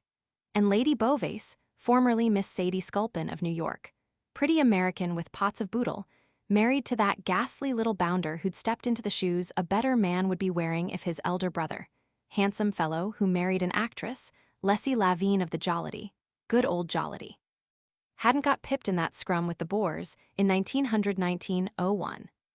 Leslie Lady Beauvais, the widder, called herself on the posters and programs. Come down to second-rate parts in music hall review, gettin' elderly and stout. Must see red when she happened to spy the present Lord Beauvais's pretty peeress in the stalls or boxes. Wonder why the PP made such a pal of Patrine Saxham? Niece of Saxham of Harley Street, handsome as paint, proud as the devil, and an advanced thinker, according to Margot. Remembering the gift of the jade tree frog, Franky involuntarily wrinkled his nose. With Lady Beau and the Saxham girl, there would be a party of 7, counting the man unknown. Might go on afterwards to the Folies Berger or the Théâtre Marigny, or perhaps the Jardin de Paris. Why hadn't Jobling answered his master's bell? Why had he deputized a waiter to inquire whether his lordship wished his valet? Did he think waiters were paid to do his, Jobling's, work for him? Or did he, Jobling, suppose he was kept for show? The strenuous stage whisper in which Franky addressed the recalcitrant Jobling penetrated the door panels of the adjoining bower, as such whispers usually do. But Margot was really sleeping. The orange flower water had had a few drops of chloral mingled with it. My lord had never prohibited chloral, as Pauline had pointed out. But unsuspicious Franky, unrigging, as he termed the process, while the tardy Jobling prepared his master's bath and laid out his master's glad rags, plumed himself upon having made a notable advance in the science of wife government. Even the blameless potion of orange flower testified to his masculine strength of will. Chapter 9 *. Sir Thomas entertains. You are invited to follow Franky, and sit with him at his friend Tom Braham's circular board, decorated with great silver bowls of marvelous rayon d'or roses that seemed to exhale the harvested sunshine of summer from their fiery golden hearts. You remember the famous dining room of the big Paris caravanserai, with its archways supported by slender pillars of creamy pink Carrara marble, wreathed with inlaid falaise of green malachite and lapis lazuli, and its electric illuminance concealed behind an oxidized silver frieze. And possibly you need no introduction to the deity, plain and middle-aged, in whose honor Braham, the Hun. Sir Thomas Braham, an ex-justice of the King's Bench Division, in the remote mid-Victorian era a famous Q.C., made oblation of luscious meats and special wines. The clever, sharp-tongued, penniless niece of a famous minister for foreign affairs, she had made a love match at 20 with Lord Wat-ho-Wat, a handsome, and equally impecunious subaltern in a famous Highland regiment, who was killed upon active service 20 years later, while traveling upon a special mission to the front headquarters during the South African War of 1900. 2 years later, his widow conferred her hand upon Mr. Reuben Muntz of Kimberley and South Carfordshire, a diamond mining magnate who had made his colossal pile before the war. She had never borne her second husband's name, and when he died, leaving her sole mistress of his millions, Lady Watt resumed her place in society, thenceforwards to sparkle as never before. The chronique scandaleuse in a diamond setting, some phrase-maker clever as herself had aptly termed her. Without her riches, stripped of her wonderful diamonds, society might have found her to be merely a little chattering woman, avid of the reputation of a humorist and raconteuse, unflagging in her relish for stories, not seldom of the broadest, related at her own expense or at the cost of other people, and over-liberally garnished with nods and becks, darting glances, and wreathed smiles. Upon this night of the Grand Prix, one, you will remember, by Baron M. de Rothschild's Sardenapple, the little lady's jests fizzled and coruscated like Japanese fireworks. Her jibes buzzed and stung like wasps about a lawn-set tea table when new-made jam and fragrant honey tempt the yellow and black marauders to the board. And yet from the soup to the entremet, Franky listened in dour and smileless silence, unable to conjure up a grin at the sharpest of the goblin's witticisms, or swell the guffaw that invariably followed the naughtiest of her double entendres. Off color, what? His crony courtly queried in a sympathetic undertone, catching a glimpse of Franky's cheerless countenance behind the bare, convulsed back and snowy heaving shoulders of Lady Beauvais, who occupied the intervening chair. Putridly off color, walked in the boys, and got a touch of the sun, I fancy. Franky whispered back too loudly, drawing upon himself the goblin's equivoque. The son or the daughter, did you say, Lord Norwater? Dear me, the goblin shrilled, you're actually blushing. You've revived a long-lost early Victorian art. Was blushing really an art with the ladies of that dim and distant era? Asked the friendly Braham, not in the least comprehending Franky's discomfiture, yet desirous of diverting the goblin's glittering scrutiny from her victim's scarlet face. It was the art that concealed heart, or assumed it, Lady Watt retorted, with a peal of elfish laughter, turning her tight-skinned, large-eyed, wide-mouthed ugliness upon the speaker, and nodding her little round head until the huge and perfectly matched diamonds of the triple-rayed tiara that crowned her scanty henna-dyed tresses flashed blinding sparks of violet and red and emerald splendor in the mellow-toned radiance of the electric lights. The goblin had meant nothing, Franky assured himself, as the angry blood stopped humming in his ears and his complexion regained its normal shade. The bad pun that had bowled him over had possibly been uttered without malicious intent, yet Lady Watt rented a gorgeous suite upon the floor below the Norwater apartments, and one of her 3 ladies' maids might have been pumping Pauline. What was she saying? Why was everybody cackling? The goblin was launched upon a characteristic story. Its denouement, worked up with skill and related with point, evoked peal upon peal of laughter from the guests at Braham's table, with the sole exception of Franky, whom the anecdote found sulky and left glum. He said to himself that if Lady Beauvais, née Miss Sadie J. Sculpin of New York, sole child and heiress of a Yankee who had made millions out of chewing gum, chose to forget her position as the wife of a British peer, and mother of his children, by Jove, and scream at such nastiness, it was her lookout. If the big red-blonde man who sat on Franky's right shook with amusement, as he recapitulated the chief points of the story for the benefit of the girl who sat next him, it was his affair. But that the Saxem, an unmarried girl who oughtn't to see the bearings of such a tale, should openly revel in its saltness, made Franky feel sick on this particular night. He realized that he detested the Saxem girl, one of Margot's chosen club intimates, more fervently than even Tota Stannis or Joan de Labrand, more thoroughly than Rona Helvellyn, only little less heartily than he hated Cynthia Charterhouse. Big, bold, galumphing, provocative, in fact, so much it that you couldn't overlook her. He found her more unpleasantly attractive than usual, in a bodice that was no more than a fold of shimmering orange stuff above the waist, tossing the panache of ospreys that startlingly crowned her, offering up her persistent illusion perfumes for the delectation of the appreciative male. Only look at her, ready to climb into her neighbor's pocket. leaning her round white elbows on the guipure tablecloth, half shutting those long greeny-brown Egyptian eyes of her, wreathing her long, thick white neck to send a daring challenge into the face of the laughing man. A big man, bright red-haired, blue-eyed, and broad-chested, showing every shining tooth in his handsome grinning head. "She's screaming, isn't she, dear Lady Beau?" Thus the Saxem to her employer, friend, and ally, across the silver bowls of rayon d'or roses, her naked shoulder brushing the coat sleeve of her neighbor, the big Rufus man, and Lady Beau gushed back. "In marvelous form tonight. Don't you think so, Count? Do agree with us." And the big man agreed, with the accent of the German fatherland. "She is kolossal, wunderlich." "Who's the German next me?" Big beggar Lady Beau and Miss Saxem are gushing over. Franky presently telegraphed to Courtly behind the charming American's accommodating back, and Courtly signaled in reply.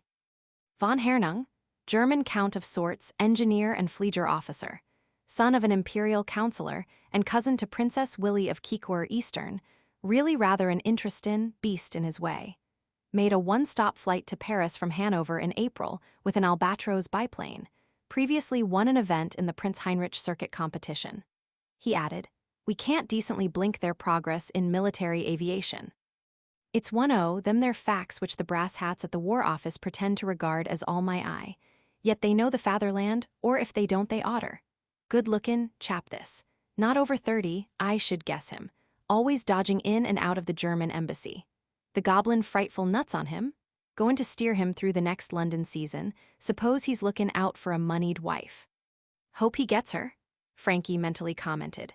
But he looked with new interest at his big blonde German neighbor, mentally calculating that with all that bone, brawn, and muscle, von Hernung couldn't tip the scale at less than 16 stone. Small-boned himself and of stature not above the medium, Franky appreciated height and size in other men. And von Hernung was undeniably a son of Anak.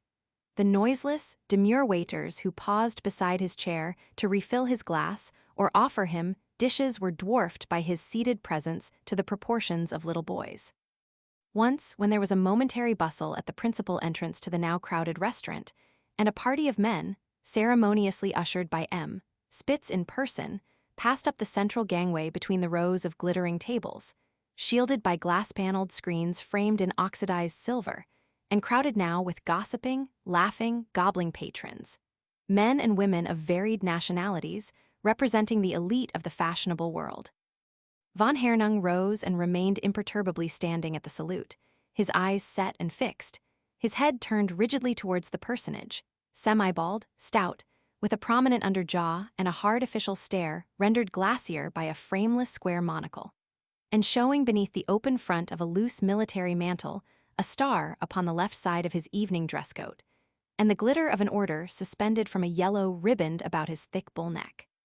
"The German ambassador, Baron von Giesnow," Lady Watt returned to a question from Lady Beauvais, as the portly official figure creaked by, leaving a whiff of choice cigars and a taint of parfum très persistent, lifting 3 fingers of a white-gloved hand in acknowledgement of his countryman's salute, and von Hernung unstiffened and dropped back into his chair.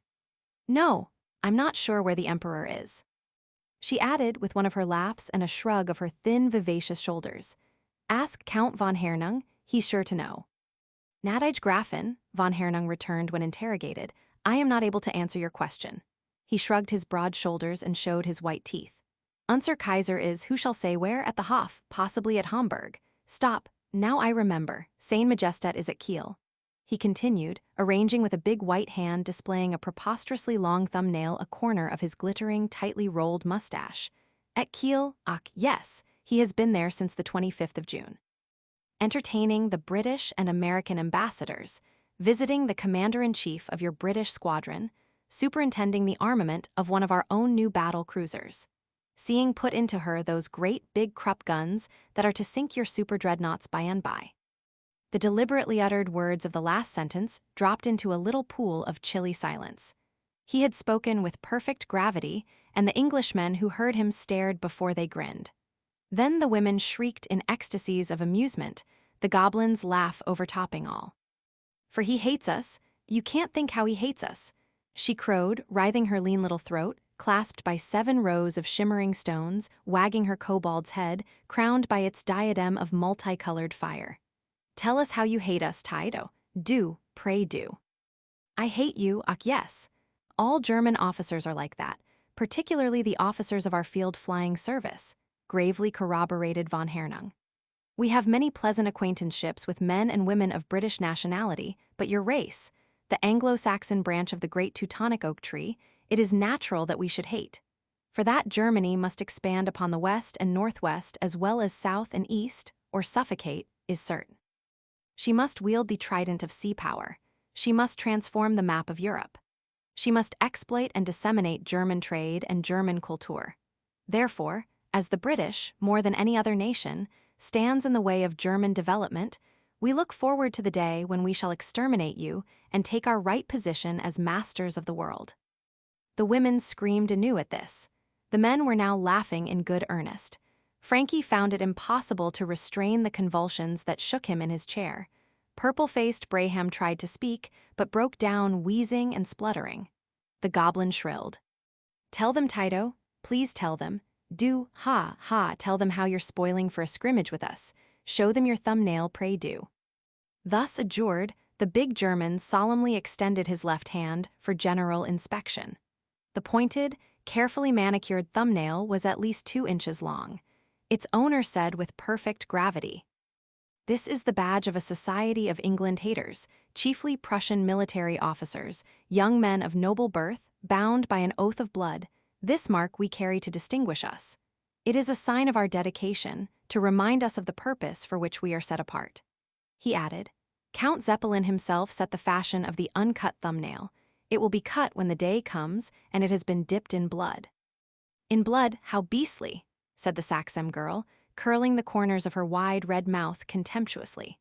"What a horrid crowd your noble young Prussian officers must be, and when is the dipping to come off?" Her voice was deep and resonant as a masculine baritone, and of so carrying a quality that Franky started as though the words had been spoken at his ear. "Gnädige Fräulein," von Hernung answered, "I have already told you, when the day comes for which we are preparing. When the great German nation shall abandon Christianity, cast off the rusty fetters of morality and virtue, call on the ancient god of battles, and beat out the iron scepter of world power with sword blows upon the anvil of war. When we're all to be exterminated, he means." Lady Watt gasped behind her filmy handkerchief. "Taido, you're too absolutely screaming.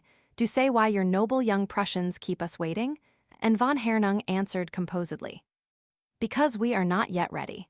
We shall not be perfectly ready before the spring of 1916. His hard, bright glance encountered Franky's, and he lifted his full glass of champagne and drank to him, smiling pleasantly. Of course the German was rotting, reflected Franky. If he wasn't, the combined insolence and brutality of such a menace, uttered at the table of one of the Britons in whose gore von Hernung and his comrades yearned to dip their preposterous 2-inch thumbnails, took the bun by the great brass hat. He was perfectly cool as his muscular white hands, for the dinner had arrived at the dessert stage, manipulated the silver knife that peeled a blood-red nectarine. What a splendid ring, a blackened white pearl, large as a starling's egg, and set in platinum, the fellow sported on the little finger of that clawed left hand. What was he asking, in the suave voice with the guttural Teutonic accent? "You were in the boys, I believe, Lord Norwater, early in the midday. Did you see any avians of the service aeronautique? Did the invention they were testing come up to expectations? Did the English aerial stabilizer answer well?" Franky knew, as he encountered the compelling stare of the hard blue eyes, that he objected to their owner. He returned, in a tone more huffy and less dignified than he would have liked it to be. "Can't say. I was merely walking in the boys with a lady. Wasn't on the ground as an investigator of the professional sort." So, von Hernung's face was set in a smile of easy amiability. The shot might have missed the bull for anything that was betrayed there, and the name of the inventor, it has escaped my memory. Possibly you could tell me, eh? "Certainly," said Franky, planting one with pleasure. "He happens to be a cousin of mine. Would you like me to write down his address?" "Jewess, thanks so very much, but I will not trouble you." Nobody had heard the verbal encounter. Lady Watt was holding the table with another anecdote punctuated with staccato peals of laughter, tinkling like the brazen bells of a beaten tambourine. Mademoiselle Nunu, a Paris celebrity, belonging to the most ancient if not the most venerable of professions, had promenaded under the chestnuts at Longchamps that morning, attired, as to the upper portion of her body, in a sheath of spotted black gauze veiling, unlined, save with her own charms. And a witty Paris journalist had said that the costume was designed to represent Eve, not before nor after, but behind the fall. And Payette, who was there, working up her modes letter for Le Style, had answered. Everybody at table was leaning forward and listening, as the goblin quoted the riposte of Payette. Von Hernung, showing his big white teeth in a smile, chose another nectarine from the piled-up dish before him, seeming to admire the contrast between his own muscular white fingers and the glowing fruit they held. But Franky saw that he was angry as he neatly peeled the fruit, split the odorous yellow flesh, tore the stone out crimson and dripping like a little human heart, and swallowed both halves of the fruit in rapid succession, dabbing his mouth with the fine serviette held up before him in both hands. Then, with an air of arrogant self-confidence peculiar to him, he said loudly, addressing the whole company, Madame Payette certainly deserves the Croix d'Honneur for so excellent a bon mot. As for Mademoiselle Nunu, I do not myself admire her, but my brother Ludwig, when he was alive, paid intermittent tribute to her charms. He added, he was killed in the charge by a fall with his horse in the autumn maneuvers of last year, while the Emperor was being entertained by command at a shooting party upon a forest property of my father's that is about 50 kilometers from Berlin. Chapter 10 *. A Superman. Do tell what the Kaiser said when he heard of the accident, came in the voice of Lady Beauvais, pitched now in a high, nasal tone that was a danger signal to those who knew her, like the mischievous twinkle in her beautiful eyes. I guess he must have been real upset. Ja, Jewess, returned von Hernung, slightly shrugging his broad, square shoulders. Of course the Emperor was greatly grieved for my father's loss, but naturally the program had to be carried out. There is another day's imperial shooting. The business is concluded very satisfactorily and Sen Majestat takes leave. But of course he sent to my mother a sympathetic message, which greatly consoled her, and his chief equerry, Baron von Wildenberg, represented him at my brother's funeral. And shortly afterwards, he graciously conferred upon my father the second class of the Order pour le Mérite. How nice, but what for? Demanded the downright American, with astonishment so genuine that Braham strangled with suppressed chuckles, and the bearded mouth of Commander courtly assumed the curve of a sly smile. What for? Exclaimed von Hernung. He stiffened his big body arrogantly, reddening with evident annoyance, and thickly through his carefully accentuated English, the Teutonic consonants and gutturals began to crop. Nadige Grafen, because that so coveted decoration is the reward of special service rendered to the Emperor. And my father, in his personal sorrow conquering, that it upon the amusements of imperial majesty might not intrude, had the noblest devotion and courage exhibited, in the opinion of the All-Highest. My land, exclaimed Lady Beauvais, stimulated by the undisguised enjoyment of Braham, Courtly, and Franky, if that don't take the team and wagon, with the yellow dog underneath it, and the horsefly sittin' on the near-wheel mule's left ear. She added, no wonder your Kaiser thinks himself the hub of this little old universe, being nourished from infancy on flapdoodle of that kind. She added, dropping the saw-edged artificial accent, and reverting to the agreeable, drawling tones familiar to her friends. But last fall, when King George and Queen Mary were allowing to spend the day with us at Foltelbar Abbey, and see the Gobelins tapestries after tenures that were restored by our great American dye specialist, Charlotte B. Pendrell of New York, and I had a dud head with neuralgitis, and couldn't have bobbed a curtsy without screaming like peacocks before a wet spell. Lord Beauvais just sent a respectful note of excuse over by fast car to the place in our county where their majesties were spending a weekend, and got a kind, cozy little line by return, making an appointment for a more convenient day.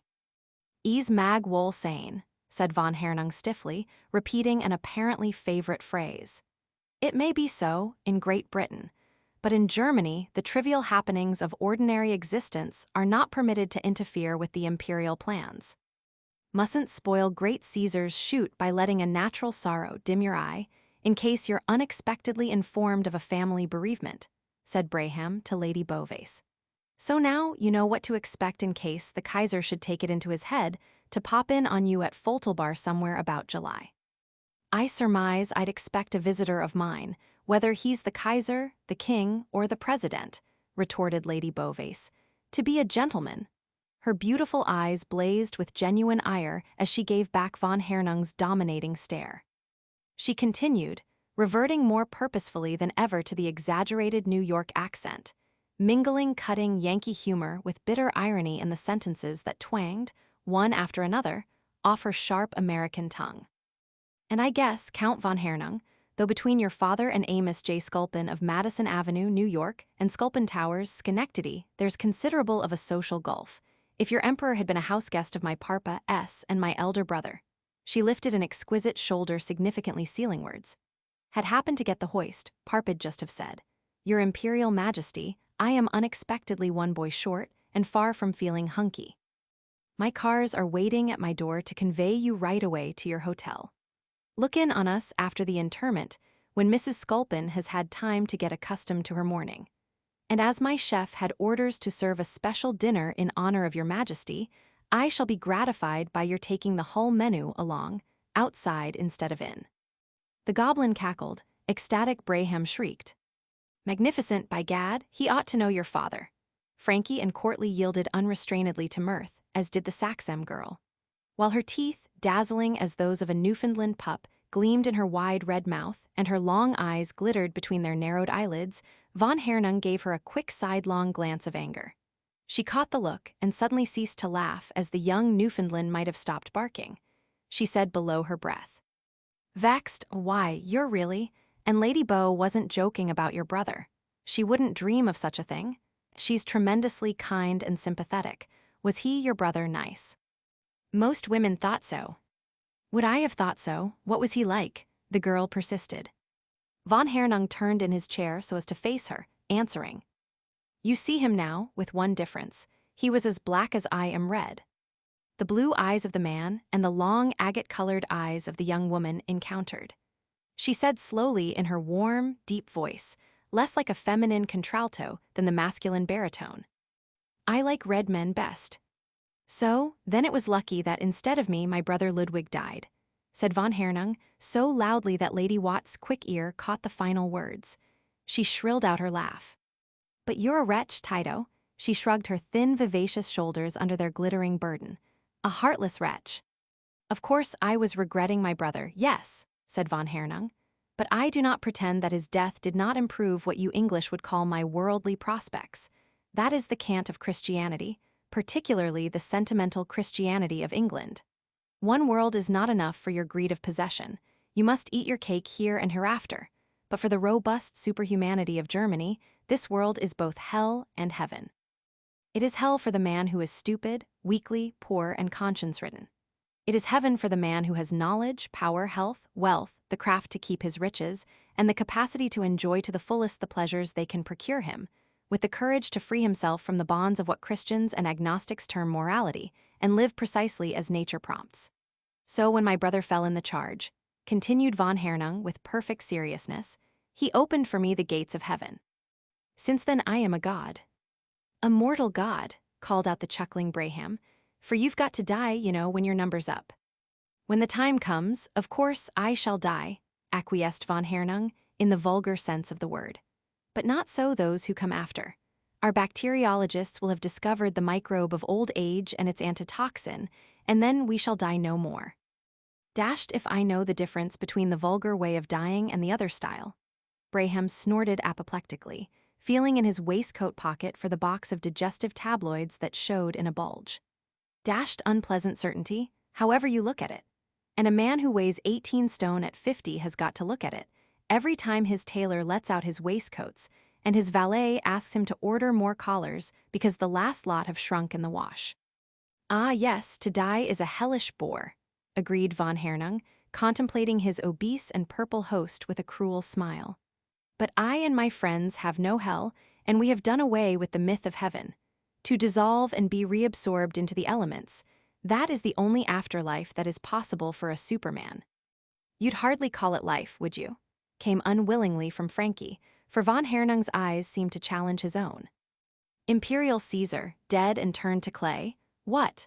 Quoted courtly, to whom von Hernung transferred his smiling regard. I venture to hope that my clay may serve a more patriotic purpose than stopping a draft hole, said the German, carefully fingering the tight roll of glittering red hair upon his upper lip. It may be baked into a sparking plug for the aeromotor of one of our Zeppelin dirigibles, the mysterious ZX, for instance, in whose trial trip from Stettin across the Baltic to Uppsala in Sweden you were so keenly interested some months ago.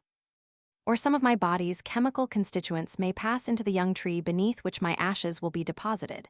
If beech or spruce, then I may furnish ribs or struts for an aviatic or a taub.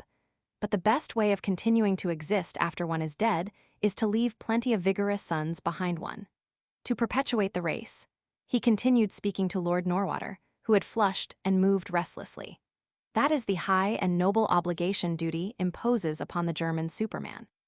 You'll have to hurry up your matrimonial arrangements, Tito, interposed the goblin with her cackle, if your family is to tot up to a respectable number before the year 1916.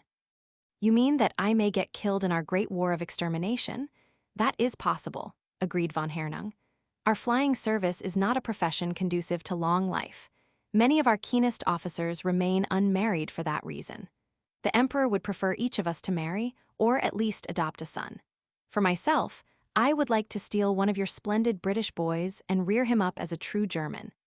Something sharp and keen and burning stabbed through Franky's brain to his vitals. It would have been a relief to have insulted von Hernung. He set his teeth, fighting with the desire, as the guttural voice went on. I would teach him to hate you. The speaker sucked in his breath as though he relished the idea exceedingly. You cannot think how he would hate you, my German-British Superman. By the by, the literary genius of dreadnought type who invented the Superman, began courtly, who had been peaceably nibbling salted pistachios, can't pronounce his name for gingernuts, but it sounds something like a sneeze. Von Hernung said stiffly, You doubtless speak of our great Nietzsche, whose triumphant thought has crushed all other mental systems. Quite so must be the chap, said courtly. That is, if he died a lunatic, but possibly I'm mixing him up with some other philosopher of the crushing kind. No, it is true, corroborated von Hernung. The brain of Nietzsche gave way under the terrific strain of incessant creation. How should it be otherwise? He became ponderous, even solemn, when he descanted upon the literary idol of modern Germany. How should it indeed be otherwise? He demanded. And was it not the fitting crown of such a career, the appropriate end to such a life work, to evolve the Superman and die?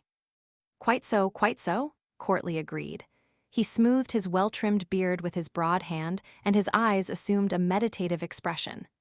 Rather tantalizing, always hearing about Germany's supermen and never seeing any. What sort of chaps are they? I'm really keen to know. You have not to go far, returned von Hernung. His fine florid complexion had suffered a deteriorating change. Savage anger boiled in his blood. He had thrown the iron gauntlet of German military preparedness in the faces of these cool, well-bred, smiling English and brandished the iron thunderbolt of German intellectual supremacy, and with this result that they took his deadly earnestness as jest. Kreuzdennerwitter, these English officers, the pig dogs, the sheep's heads. He swallowed down the abusive epithets he would have liked to pitch at them, and stiffened his huge frame arrogantly as he stared in Courtly's simple face. You have not far to go to visualize the type conceived by Nietzsche. I and my comrades, we are supermen. Thanks for explaining, frightfully, said Courtly with artless gratitude, as Braham purpled apoplectically and even the goblin tittered behind her fan. Shall know what to ticket you now, you know, thanks very much. You have read Nietzsche, the sailor's victim queried, said Courtly with his best air of frank simplicity. His works were recommended to me by my doctor when I had a bad attack of insomnia about a year ago. Ordered a volume of Thus Spake Zara Somebody. Half a chapter did the business. No insomnia since then, sleep like a mite in a gorgonzola, the instant my head touches the pillow, never read another word. But heaps of friends in the fleet'll be wanting to borrow the book presently, depend on it. For we'll all be too scared of Germany to sleep, in the year 1916. Laughter broke forth. Lady Watt gasped, dabbing her tearful eyes with a lace-bordered handkerchief. Oh, Tito, Will you dead-in-earnest Germans never learn what pulling a leg means? Ach ja, I should have understood. He had stared, frowned, and reddened savagely. Now, with a palpable effort, his equanimity was regained. He turned with a smiling remark to Patrine Saxem as Lady Beauvais breathed in Courtly's ear. You perfect pet, how I love you for that. Man simply suffering for a set-down. Good egg, you, murmured Franky in the other ear of the commander. Felt sorry for him, had to do something, common humanity, rejoined Courtly, eating more and more pistachios. Seems as overcrammed with their culture as a pet garden titmouse with coconut. Vain too, but that's the fault of the women. Lord, how they gush at those big good-looking blighters. See the Saxam, ready to climb into his waistcoat pocket and stop there. Would too, if she wasn't built on dreadnought lines herself. She was laughing into von Hernung's smiling visage as he offered her a light from his cigar. For with the arrival of coffee and liqueurs, the fragrance of choice Havana and Turkish had begun to mingle with the tang of mocha, the heady bouquet of choice wines, and the odors of fruit and flowers. The screens of frosted glass were rearranged. The ladies had produced their cigarette cases, of gold with the monogram of the goblin set in diamonds, of platinum adorned with turquoises and pearls wrought into the Beauvais initial and coronet, and of humbler tortoiseshell, bearing in fanciful golden letters the name Patrine. Patrine. The Saxem girl had taken the tortoiseshell cigarette case from the front of her low-cut, sleeveless bodice. Von Hernung had leaned towards her, boldly exploring with his eyes the bosom where the trinket had been hiding, and read the golden letters. He smiled as he met her puzzled eyes, saying, Patrine is your name. Now I know it, I will not forget it. Tell me, he spoke in lowered tones, why do you carry your cigarette case just in that place? She laughed, half shutting her long eyes and slightly lifting her big white shoulders. Simply for convenience, when I'm in evening kit. Dressmakers don't allow us poor women pockets in these days. It may be so. As von Hernung spoke with a calculated roughness that he had found useful in dealing with many women, he took the cigarette case from her, momentarily covering her hand with his own. As his curving fingers touched her palm, he felt the soft, warm flesh wince at the contact. Her black brows drew together, her sleepy agate eyes shot him a hostile sidewise glance. I have not offended, he whispered in some anxiety, and she answered in a louder tone under cover of the talk and laughter of the others. No, only I hate to be touched, that's all. He smiled under the crisp, tight roll of his red mustache, and his large, well-cut nostrils dilated and quivered. One day you will not hate it. I will wait for that day. But about your cigarette case, you do not now tell me the truth. The real reason is more subtle. You carry that thing there, under your corsage, to make live men envious of an object that cannot feel. Really, what a lot you must know about women. The words were mocking, but the voice that uttered them was big, warm, and velvety. Far above the ordinary stature of womanhood, you remember that Franky regarded her as a great galumphing creature. Her head would yet have been much below the level of von Hernung, but for the height of the extraordinary diadem or turban that crowned her masses of dull, cloudy black hair. Folds of vivid emerald green satin rose above a wide band of theatrical gilt tinsel, set with blazing stage rubies, and above the center of the wearer's low, wide brow a fan-shaped panache of clipped white ospreys sprang, boldly challenging the eye. Thrown with royal prodigality upon the back of the chair she occupied was an opera mantle of cotton-backed emerald green velvet, lavishly furred with ermine and sables that were palpably false as the garish gold and jewels of the diadem that crowned her, yet became her big, bold, rather brazen beauty, as well as though the Siberian weasel and the Arctic marten had been trapped and slain to deck and adorn her, instead of the white rabbit of ordinary commerce and the domestic pussycat. Chapter 11 *. Patrine Saxem. Who was the girl, the woman rather, who diffused around her so powerful a magnetic aura, whom prodigal nature had dowered with such opulence of bodily splendor, that cheap, tawdry clothes and ornaments borrowed from her a magnificence that conjured up visions of the Salambo of Flaubert, gleaming moonlike through her gold and purple tissues, of Anatole France's Queen of Sheba, treading the lapis lazuli and sardonyx pavements of King Solomon's palace in her jeweled sandals of gilded serpent skin, darting fiery provocations from under the shadow of her painted lashes towards the wise one rising from his cushions of purple byssus, between the golden lions of his ivory throne. What a voice the creature had, thought von Hernung, soft and velvety like that dead-white skin of hers. The tortoise-shell case he held in his big palm still glowed with the rich, vital warmth of her. His blood tingled and raced in his veins, his hard, brilliant stare grew languorous, and his mouth relaxed into sensuousness. He said almost stupidly, so keen was his enjoyment. "You English ladies smoke a great deal, I think. Why should we leave all the pleasant vices to the men?" She asked the queer question, not defiantly, but bluntly. Her strange eyes laughed a little as she saw Franky wince. "Lord Norwater hates me. Well, that's about the limit," she told herself, "and I helped on his love affair for little Margot's sake. I beg your pardon, Lord Norwater, you were saying something." "You're an advanced thinker, aren't you, Miss Saxham? At least, my wife tells me so," Franky began. "Well, I'm not. But I've got my doubts as to whether vice is pleasant, for one thing, and for another, whether the general run of women in these days aren't quite as vicious as the men. He wants to be nasty. Poor boy, what have I done to him?" Passed through the brain topped by the bizarre diadem, but before its wearer could reply, von Hernung interposed. "Naturally they are vicious if they desire to please men. A dash of vice, that is the last touch to perfect an exquisite woman. It is the chili in the mayonnaise, the garlic and citron in the ragout, the perfume of the carnation, the patch of rouge that lends brilliance to the eye, the bite in the kiss." "The bite in the great snipe, what an expression," thought Franky, whose attack of propriety had reached the acute stage. Patrine Saxham repeated slowly and with brows that frowned a little. "The bite in the kiss. You pretend not to understand," said the guttural voice of von Hernung, speaking so that his wine and cigar-scented breath stirred the heavy hair that hid her small white ear. "But you are wiser than you would have me believe. Are you not? Tell me, am I not right?" He bent closer, and she broke a web that seemed in the last few moments to have been spun about her, invisible, delicate, strong, making captive the body and the mind. Her odd agate-colored eyes laughed into his jeeringly. Her wide red mouth curved and split like a ripe pomegranate, showing the sharp white teeth that, backed by a vigorous appetite and seconded by a splendid digestion, had done justice to every course of Braham's choice menu. Men always waxed sentimental or enterprising towards the close of a rattling good dinner. Patrine didn't care, not a merry little hang.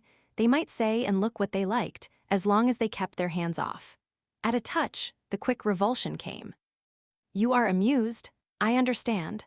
Von Hernung spoke between his teeth in a tone of stifled anger. "Always to rot, it is your English fashion. When you encourage a man to make love to you, you are rotting. When you say sweet things to him, possibly you are rotting too." She turned her face away from him, striving to control her irresistible laughter. In vain, it took her as a sudden gale takes a pennant at the masthead, seized and shook her, as von Hernung could have shaken her had they been alone. He turned savagely from her. She heard him speak to Braham, who responded with what-wuttings, his fleshy hand to his deafest ear. Von Hernung repeated his utterance. Braham goggled in astonishment. Courtly murmured to Franky, "Hear what the blighter's saying. No keeping him down, is there? Buoyant as one of his own zeppelins." They looked and listened. Braham's thick bull neck was shortening as his shoulders climbed to his mottled ears. They caught a sound between a snort and a bellow. Then Lady Watt's diamonds flashed all the colors of the rainbow as she turned vivaciously to her friend. Count Tito wanted to propose a toast, the custom in dear, sentimental Germany. Why shouldn't he? Rather amusing. She begged him to go on. Said von Hernung. "Tonight the laugh goes much against me. I have been most frightfully rotted. Now, in my country it is the custom when a guest has been made game of that those who have laughed at him must drink a toast with him, to show there is no ill will. Never heard of such a custom, and I've lived in Germany a good deal." This from Braham. The German persisted. "Still, it is a custom, and it may be you will gratify me," he went on, now addressing the company generally. "Here at the Spitz they have a tokyer that is very old and very excellent. If I might order some, it would be amusing if you would all join me in drinking to the day." The speaker, without waiting consent, beckoned to one of the attendants. Braham, his cockatoo crest of stiff gray hair erect, stared as at a new and surprising type of the human kind. But the words Braham might have uttered were taken out of his mouth. A swift glance had passed between the English naval officer and the rather stupid, titled young guardsman occupying the seat left of von Hernung. And while the commander coolly intimated to the advancing waiter by a sign that his services were not needed, Lord Norwater, lobster-red and rather flurried, turned to von Hernung and said, not loudly, yet clearly enough to be heard by every guest at the table. "Stop, sorry to swipe in, Count, but you'd better not order that wine, I think." "You think not?" asked von Hernung with coolest insolence. "I don't think so, I'm dead sure," said Franky, getting redder. "We Britons laugh at brag and bluffing, and the gassy patriotism shown by some foreigners we're apt to call bad form. We abuse our institutions and rag our governments. We've done that since the year one, far as I can make out. And when other people do it, we generally sit tight and smile. We've no use for heroics. But when the pinch comes, it ain't so much that we're loyal. We're loyalty, we're it." With all his boggling, he was so much in earnest, and with all his earnestness so absurdly, quaintly slangy, that the listeners, men and women of British race, whose blood warmed to something in his face and utterance, were forced to struggle to restrain their mirth. Some inkling of this increased the speaker's confusion. He cast a drowning glance at his bulwark Courtly, and Courtly's eye signaled back to his, "Good egg! Drive on, old son." "You're a foreigner here, of course," Franky pursued before the German could interrupt him. He appeared oblivious to his own analogous case. Perhaps for the moment the Hotel Spitz in the Place Vendôme, Paris, and its gorgeous namesake in the London West End were confused in his not too intellectual mind. He went on, "We're ready to make allowances, too rottenly ready sometimes. But I read off the idiumpties to full stop, a minute back. Count von Hernung, when you ask English ladies and Englishmen, 2 of 'em in the service, to drink that toast with you, you must know you're putting your foot in your hat." "Especially," said Courtly, as Franky collapsed, dewy all over and wondering where his breath had gone to, "especially as a friend of mine happens to have heard that toast proposed rather recently during a staff banquet at a military headquarters in Germany. And the words are not quite exactly flavored to suit the British taste. 'To the day of supremacy. On the land and on the sea, under the sea and in the air, Germany victorious for ever and ever," said von Hernung, who had got upon his legs, and loomed gigantic over the lace-covered, flower-decked table, now in the after-dinner stage of untidiness, with its silver gilt and crystal dishes of choice fruit and glittering bonbons disarranged and ravaged, its plates littered, its half-emptied wine goblets pushed aside to make room for fragrant, steaming coffee cups in filigree holders and tiny jewel-hued glasses of maraschino Cusinier and Pierre Kerman. There was a rustle and a general scraping back of chairs. Courtly had also risen, and Lord Norwater. A susurration of excitement had passed through the long, lofty, brilliant dining room. People were getting up from the tables, the pink and yellow sheets of Paris Soir, the late edition of the Daily Mail, and another of the Liberté were fluttering from hand to hand, and the shrill voice of Lady Watt was heard. Chapter 12 *. The gathering of the storm. "Sit down, Tydo," said Lady Watt. "What is the matter with everybody? What are they talking about? Tell a waiter to get us a paper. What do you say, Sir Thomas? Of course. Stupid of me to forget. Today was to be the official summing up of the evidence in the Perdrew murder case.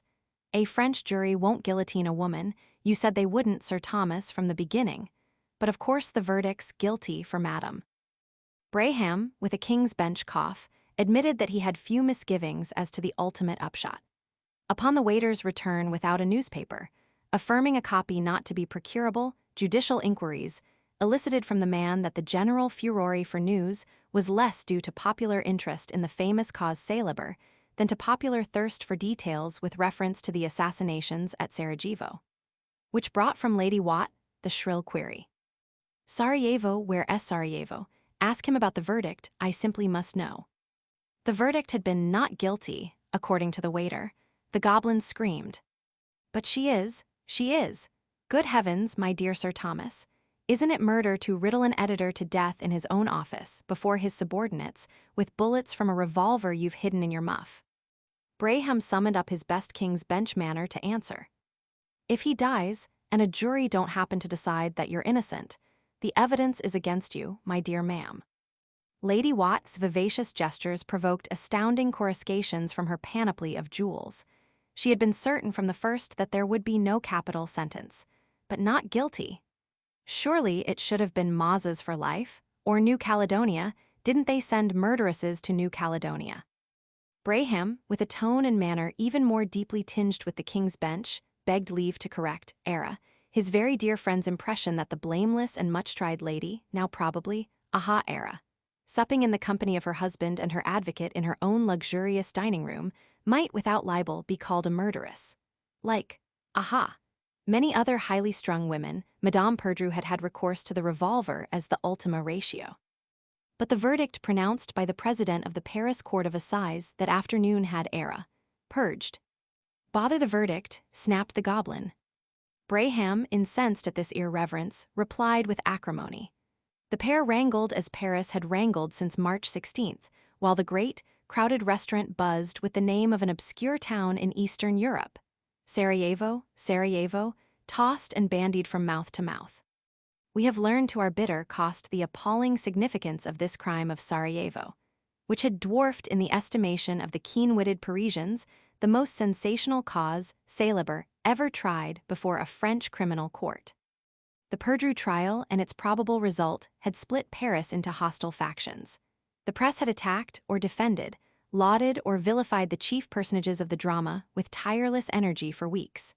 The verdict of not guilty would have caused fierce rioting upon the boulevards this sultry night of July. Blood would have been spilt between the partisans of Madame Perdrew and her opponents, but for this unexpected bolt from the blue. Berlin had had the story of the assassinations with its breakfast rolls and hot creamed coffee. Now, in the blue-white glare of the great electric arc lamps of the Paris boulevards, men and women leaned over one another's shoulders to get a whiff of the big black letters on the displayed contents bills. At every kiosk and bookstall, the newspaper vendors were sold out. Much-thumbed copies of the papers were bought by knowing speculators, to be sold and bought and sold again. The Kaiser at Kiel was racing his own clipper when the operator of the Imperial Private Wireless read a story from the notes of the singing spark that smote him pale and sick. When his anointed master heard the gory news, his chief regret seems to have concerned the untimely decease of the partner of his life work. It will have, he said with bitterness, to be begun all over again. One wonders, in the blood-red light of 4 years of dreadful carnage, seeing hell and its dark powers still unchained, and raging on this war-torn earth of ours, what would have been the nature of the edifice reared by these two imperial craftsmen, had the younger not been removed by a violent and sudden death? Did the prospect of unlocking, with one touch on an electric button and the scrawl of a wet pen, the brazen gates of death and terror ever strike cold to the heart of the Rufus Habsburg Archduke? Madness, we know, is in the blood of his evil-fated house. But when the shots from a Bosnian high school student's revolver pierced Franz Ferdinand's brain and body, was he sane enough to realize that the crime of the anarchist had saved his own name from foul, indelible, and hideous infamy? We shall know when the trumpet of the archangel sounds the last reveille, and the grave gives up its dead, and the sea spews forth its victims, and the secrets of that deeper abyss, the human heart, are revealed in the sheer, awful light that streams from the throne of God. Chapter 13 *. The Superman. People had for some time been rising, passing out through the oxidized silver-framed glass doors of Spitz's big, brilliant dining room. Beyond these, the vestibule was now full to the walls, so that its palms and tree ferns rocked amidst the billows of a heaving human sea. Many guests lingered in conversation, standing in groups near the vacated tables. The glitter and blaze of jewels, adorning bizarre coiffures, bare and powdered throats, bosoms, arms, and backs, the dazzling display of brilliantly hued toilettes made an ensemble marvelously gay. And now, returning as they had arrived, but unattended by M. Spitz, came the party of notables from the German embassy, talking together in loud, harsh Teutonic accents. Von Hernung, erect, stiffening to the salute as previously, remained in the rigid attitude until the ambassador had passed. But this time the official finger beckoned. He turned, pushed back his chair, and in a stride joined the squat, elderly figure. The yellow-white, heavily featured face with its stiff brush of white hair above the square brainbox turned to him, the deeply pouched, shrewd gray eyes looked past him to the table he had left. The coarse mouth under the white mustache with the brushed-up points uttered a few emphatic words. Then, with a slight nod, the representative of the all-highest at Berlin passed on. The swing doors opened and shut behind him and his following, and von Hernung rejoined his party, saying with a queer, excited breathlessness, "The ladies will pardon. His Excellency had something to say." The ladies were rising, looking for their theater wraps. He deftly lifted the barbaric garment of green velvet and sable-edged ermines from the back of Miss Saxam's chair, and, opening it, held it to receive her tall, luxuriant person, mentally commenting, "With such hips, such a bosom, and such shoulders, the jade must be 28 or 9. And remembering how boldly she had said to him that she liked red men, he thought, "Amusement here, nothing needed but time and opportunity, which this Bosnian affair reduces to a minimum. Nadige's Fraulein will you not put on your mantle?" She told him that she was too hot. He insisted, with all the Teuton's dread of chill, "But it will be cooler in the vestibule, and cooler still when we are driving. Do we not go on to a theater? I think Lady Watt has told me so." She shrugged her splendid shoulders. Nothing so proper. The Jardin des Milles plaisirs on the Champs-Élysées were all dead nuts on seeing the new dance from Sao Paulo, the thing that has exploded tango and machicha, you know. "Look, the others are moving. Don't let's lose them. No, I won't take your arm. Please carry my wrap with your coat." "I will put my coat on, then I shall better carry your mantle." An attendant deftly hung von Hernung's thin black, sleeveless garment over his broad shoulders and gave him his white silk wrap and soft crush felt. He slipped a coin into the man's palm, its small value being instantly reflected in the features of the receiver, and moved towards the swing doors with Patrine. She said, as a slight block momentarily arrested their progress, "What are they all jabbering about? Who has been assassinated? What has happened at this place with the crack-jaw name?" "Sarajevo," came in von Hernung's guttural accent. "Sarajevo? Not that I know where it is," said the deep, warm voice, that was more like a young man's baritone than a young woman's contralto.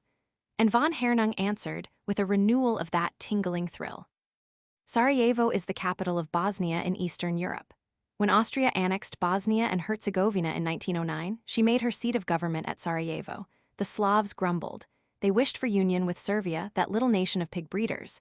They themselves, the Bosnians, are stupid peasants, dumber teufels. Schafskopfs. They cultivate their land with the wooden plows that were used at the date of the Trojan War. But this does not interest you at all, I think." "How do you know it doesn't interest me?" "Because dress and jewelry and amusement are the chief things in your life, Nadige's Fraulein. You are not even interested in der Politik or in the higher Kultur. The social progress of your own country is nothing to you. You are too frightfully stupid, thanks." "I did not say too stupid," von Hernung contradicted. "But if you were stupid, you are too hellishly handsome for that to matter in the least." To be called hellishly handsome pleased her. Her eyes gave him a flashing side glance.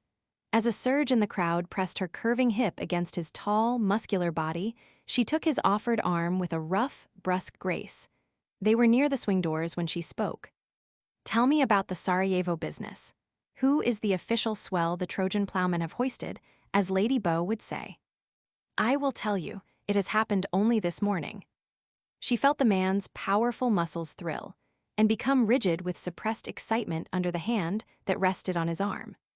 "Two personages of the highest rank have been horribly assassinated. The Archduke Franz Ferdinand, Crown Prince of the Imperial House of Austria, and his wife. You have heard of the Gräfin Sophie Chodeck, created Duchess of Hohenberg. Virtually, she was Erzherzogin, Archduchess, but the wife of the Archduke by a marriage de la main gauche.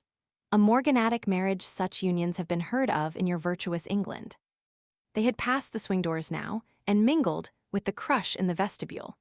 Patrine said, signaling with a pair of long black suede gloves and a vanity bag of gilded metal chainmail, "There's Lady Beau, behind the second column right of the entrance, and here's Captain Courtly coming to hurry us up." Courtly, smiling and unruffled as ever, dodged under the huge roseate elbow of an immense lady in oriental kincob tissues. He gave his message, turned and dived back again. The rich, womanly baritone of Miss Saxam said, addressing von Hernung, "Lady Watt and Sir Thomas Braham have gone on in Lady Watt's autobrougham. Lord Norwater has done a bunk. Pretended he had an appointment. He's been frightfully fed up with all of us this evening. Lady Beauvais says her chauffeur is on the string all right, but about a million cars are ahead of him. Why did your Austrian Archduke and his wife go to that place in Bosnia if it wasn't healthy for royalties? Fancy. They went to their deaths this Sunday morning. Why does one always forget it's Sunday in Paris? That English Sunday of yours, exclaimed von Hernung, is very good to forget, I think. She gave her deep, soft laugh. He went on rapidly. Of the Archduke and the Duchess I tell you, since you have asked me, they inspected the troops, regiments of the Austrian garrison. Then they drove in their automobile along the Appel Quay towards the Sarajevo town hall. They are passing beneath the shade of an avenue of tamarind and oak trees when a bomb is thrown at them by a man hidden among the branches. The Archduke is very prompt. He wards off the bomb with his arm. He is not then hurt, nor is the Duchess. But his adjutant in the car behind them is wounded in the neck. When they arrive at the town hall, the mayor commences the address of welcome. To him, Franz Ferdinand says angrily, "Halt, den Mund. Shut up, you silly fellow. What the big devil is the use of your speeches? I came to Sarajevo on a visit, and I get bombs thrown at me. It is too damned rotten for anything." Yes, yes, go on, she bit her lips, fighting a nervous impulse to laugh. So the imperial cortege drove away, and a student threw at the Archduke another bomb. It did not explode, so he shot him with an automatic revolver and American Browning. The Duchess tried to cover him with her body, and the assassin shot her also. The Archduke begged her to lie for their children, but both victims died as they were being taken to the governor's house. They have arrested the assassins, he who tried to kill, and the fellow who succeeded. They are both young and men of Serb race. They are rebels all, they hate their Austrian rulers. Sarajevo is swarming with fellows of the same breed. What will the Austrian government do to them, now they've caught them? To the regicides, von Hernung returned harshly, Austria will do nothing that very much matters. It is not an important thing to destroy two trapped rats, but I think there will be an ultimatum from Vienna to the Servian government. And if the terms of that are not complied with, then the Emperor of Austria may give the signal for his monitors upon the Donau to open fire upon the capital of Belgrade. Patrine asked negligently, as a new surge of the crowd thrust her tall, lithe figure away from her companion, forcing her to tighten her hold upon his arm. Monitors? I used to think monitors were big schoolboys and schoolgirls. Senior pupils told off to keep order. I was one myself once.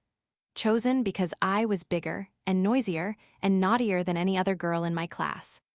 Ha ha ha, Prachtig, that is capital. She could feel the laughter shaking his big ribs. That is just what they are, those monitors of the Donau. Each is a big girl who keeps order von Anderen's sort, but they have turned-up noses, not Egyptian and beautiful like yours. He added, with the calculated roughness that had previously pleased her. You shall now put on your mantle, for the car, I see, is open. He shrugged his broad, square shoulders closer into his overcoat and pulled up the collar about his throat, saying ill-temperedly, Always does one find it with the English. It is lächerlich, that passion for the air. Lovely, did you say? Ignorant or careless that he had said ridiculous. Patrine suffered him to wrap her mock ermines about her, seeing above the frieze of waiting figures that filled in the lower part of the picture framed by the portico, the emerald-green bird of paradise plume of Lady Beauvais whisk into the big white Rolls-Royce, past the neat black-haired head of Courtly, and the peaked cap and pale cockney profile of Morris, the chauffeur. She threw back a jest as she passed out. I'm glad you think it lovely. It's one of the nicest things about us, that we're keen on soap and water and can't do without lots of fresh air. She was in the car before his outstretched hand could touch her. He followed, letting Courtly precede him because he wished to sit opposite, and the great Rolls-Royce purred out of the jam beneath the illuminated glass archway, and in a moment was out of the Place Vendôme and moving with the stream of vehicles down the avenue of the Champs-Élysées. In the mingling of moonlight and electric light, the tawdry paste jewels of Patrine's preposterous diadem rivaled the costly splendors of the jeweled falaise adorning Lady Beauvais's coiffure. Her panache of white osprey flared above her broad, dark brows as insolently as though they crowned a Nitocris or a Cleopatra. And here was a titillating discovery. The strange face with its broad brows, wide, generously curving cheeks, and little rounded chin did not belong to a woman of 30 or even 25. She was much younger than the German, who plumed himself upon his flair for the accurate dating of women, had at first credited. It would be amusing, he told himself again, hellishly amusing, to cultivate this curious hybrid, half hoyden, half femme du monde. Sarajevo, still Sarajevo. You caught echoes of the crime of that morning in the tongues of 20 nationalities upon the Paris boulevards that night. People in automobiles and open carriages, people in the little red and blue flagged taxis, people crowding the autobuses and Cook's big open brakes, the army of people on foot, endlessly streaming east and west along the great splendid thoroughfares, tossed the name of the Bosnian capital backwards and forwards, as though it had been a blood-stained ball. A gay, masculine voice called from a knot of chatterers, standing near the wide illuminated archway of electric stars and crowns and flowers under which streamed a variegated crowd of pleasure-seekers as the big Rolls-Royce deposited its load. Nam dun chin, what a pack of assassins these Serbians. And yet, what if the whole show were got up by Rataplan at Berlin? His bosom friend, you say, the big Franz Ferdinand? Zut, what of that? Sometimes one finds inconvenient the continued existence of even a bosom friend. Chapter 14 *. A Paris dance garden. By Rataplan was meant the Kaiser, Patrine comprehended, as her companion glanced over his shoulder at the candid speaker, muttering something that sounded like a German oath. But Lady Beauvais was twittering through a filmy screen of verd blue chiffon, now discreetly enveloping her lovely Romney head. We're going to hunt up Lady Watt and Sir Thomas. Take care of Miss Saxham, Count von Hernung, in case we get separated in the crush. Don't forget our program, Pat. A whiff of café concert. Colette Collin is billed to sing some of her old songs and the very newest of the new ones. Then we're coming to the Pavilion de la Dance to see the Sao Paulo sensation. La Rivadavia and Herculano and all the rest of the crowd. Meet you there. So long. Mind, you're not to get lost. In London, you often hear La Colette, said von Hernung, as he paid the lean-jawed functionary in the gold-laced light blue uniform, the usual notice of free entry having vanished from the entrance, and passed with his companion into the gravelled promenade of the open-air concert hall. But tonight you will hear no songs of old France, no chansons pompadour, nor chansons crinoline. She comes to this place from her own theatre to oblige an old comrade. There is Nunu in that box with some smart women, and the Turk who wears our Prussian order of the Red Eagle with the star and crescent of the Medjidi. He is Yusuf Pasha, the Sultan's envoy extraordinary. Nunu has brought him to hear La Colette. Shall we not sit here? Who is Nunu? Patrine asked, as she settled her tall, luxuriant person on one of the little green-painted iron chairs. Who is Nunu? Her companion echoed. You saw her today at Longchamp's in her black confection. Everybody was looking. She is wonderfully chic. Nunu, may I be permitted to light a cigar? Do, but why is she so much the rage? She isn't even pretty, your Mademoiselle Nunu. Patrine said it with her bright gaze fastened on the famous impropriety who had paraded under the chestnuts of Longchamps in the sheath of black gauze unlined, save with her own notorious attractions, both irresistible and fatal, judging by their recorded effects upon excitable Parisian viveurs and gamu. She saw a triangular and oddly crumpled face, rouged high upon the cheekbones in circular patches, a pair of almost extinguished eyes, indicated by streaks of blue pencil, and caught a sentence screamed at the stout Turk in a voice like a hoarse cockatoo S. Boldly erect upon the skull, adorned by a scanty thatch of lemon yellow, balanced a black feather, long and attenuated as the wearer. Nunu's stick-like, fleshless arms, the cadaverous and meager torso, unblushingly revealed by the transparent casing of her upper person, might have enthralled a keen student of anatomy. But of feminine charms, in the accepted sense of the word, she possessed not one, it seemed to Patrine. Do not look at her too hard, or she may send round and invite you to supper, warned the laughing voice of von Hernung speaking close to her ear. She has all the vices, the good Nunu. Including the vice of indiscriminate hospitality, Patrine laughed.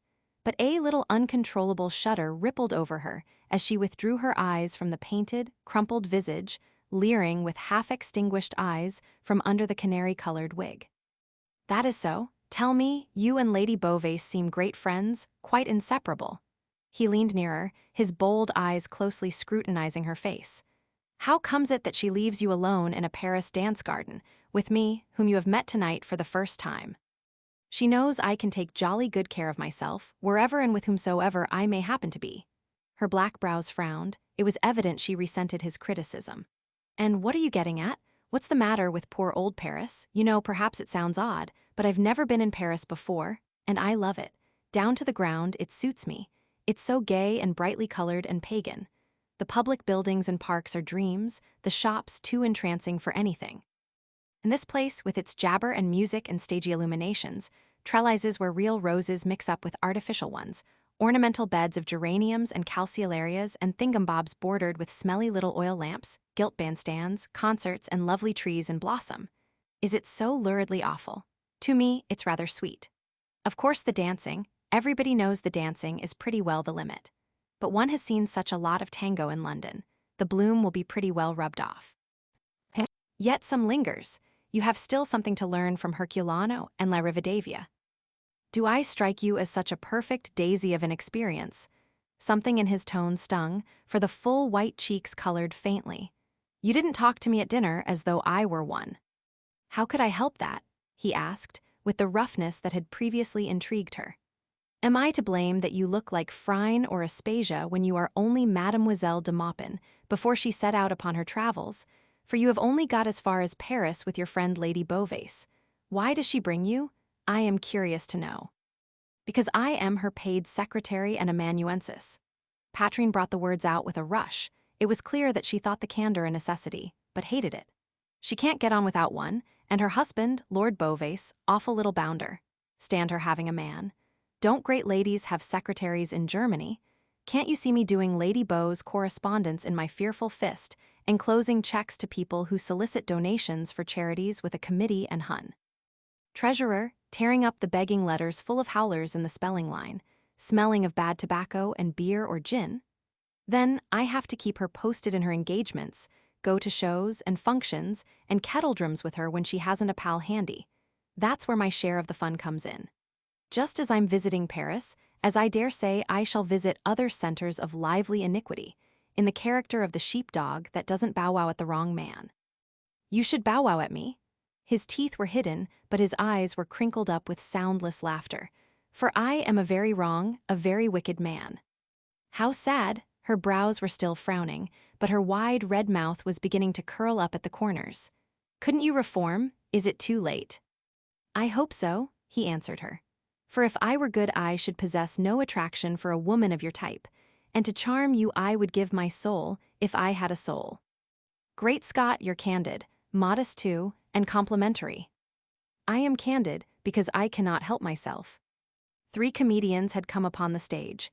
She told him not to talk to her. She wanted to see the turn. She liked music hall stuff. He obeyed, mentally congratulating himself on having ascertained her social status, something better than a typist, hardly on the same level with his sister Gusta's Dame de Compagnie. While his bold eyes read the book of her provoking beauty, the performance on the stage, backed by the deep green palmate foliage and white or ruddy candelabra-like blossom sprays of the chestnuts, framed by a broad band of electric lamp flowers, was culminating to its final gag. A preposterously fat man attired in the historic low-crowned hat, Union Jack waistcoat, brass-buttoned blue tailcoat, leathers and hunting tops of the traditional John Bull, another comedian in the legendary costume of M. Jacques Prudhomme, and a truculent-looking personage whose Teutonic French accent, spiked silver helmet with the Prussian eagle, First Imperial Guards cuirass and tunic, breeches and spurred jackboots, in combination with a well-known mustache with upright ends, a huge iron cross, and a great many other property decorations, left no doubt as to the political bent of the scrap of pantomime. It was an ordinary bit of comic knockabout, to which the tragic circumstances of the day lent a peculiar tang. One has seen it before, played by the 3 comedians, in the green baize aprons, brown duffel knee breeches, and shirt sleeves sported by the waiters of low-class Paris or Munich brasseries. In the center of the stage, instead of a bright-whooped beer barrel on a wooden cellar stand, was a revolving globe representing the world. And each of the 3 comedians, being armed with a tumbler, a spilal, and a spigot tap, proceeded, with appropriate patter, gesture, and grimaces, to insert his spigot, draw, and drink. John Bull turned the globe to the United Kingdom and tapped the big black patch in East Middlesex. Creamy-headed London porter filled his glass. He held it up, nodded a "here's to you," and toped off. Prudhomme punctured France in the rich vine-growing district of Epernay. Champagne crowned the goblet, and he drank in dumb show to Gallia, the land of love, laughter, and wine. It was then the turn of the Teuton. He bored, and Brandenburg yielded a tall bock of foaming blonde lager. He sucked it down with guttural ocks of delight. But this was not all. John Bull exploited the East Indies. A stream of rubies and emeralds filled his glass. He bored deep in the Union of South Africa. Diamonds and gold dust heaped the vessel. Fired by his success, M. Prudhomme inserted his spigot into wealthy Bordeaux, whipped it out, applied his lips, and drank deep. He corked the oozing spot and tapped Algerian Africa. Coffee rewarded him, fragrant and richly black. He next exploited Pondicherry, Chandernagor on the Hooghly, French Equatorial Africa, and New Caledonia. Nothing came. He tried Cochin China and drew off a glass of yellow tea at boiling point. Encouraged to drink the strange beverage by the appreciative pantomime of his British neighbor, he swallowed it, with results of a Rabelasian nature, at which everybody laughed heartily, including Patrine. It was now the turn of the Teuton. He drew German beer from Togoland, Cameroon. German Southwest and Southeast Africa yielded an indifferent brand of the beverage. German New Guinea in the Pacific, the Solomon, Caroline, and other islands with Asian Kayokeo merely wetted the bottom of the glass with a pale, fluid German beer by courtesy. Sapperlot, der Teufel, Kreuznarwitter.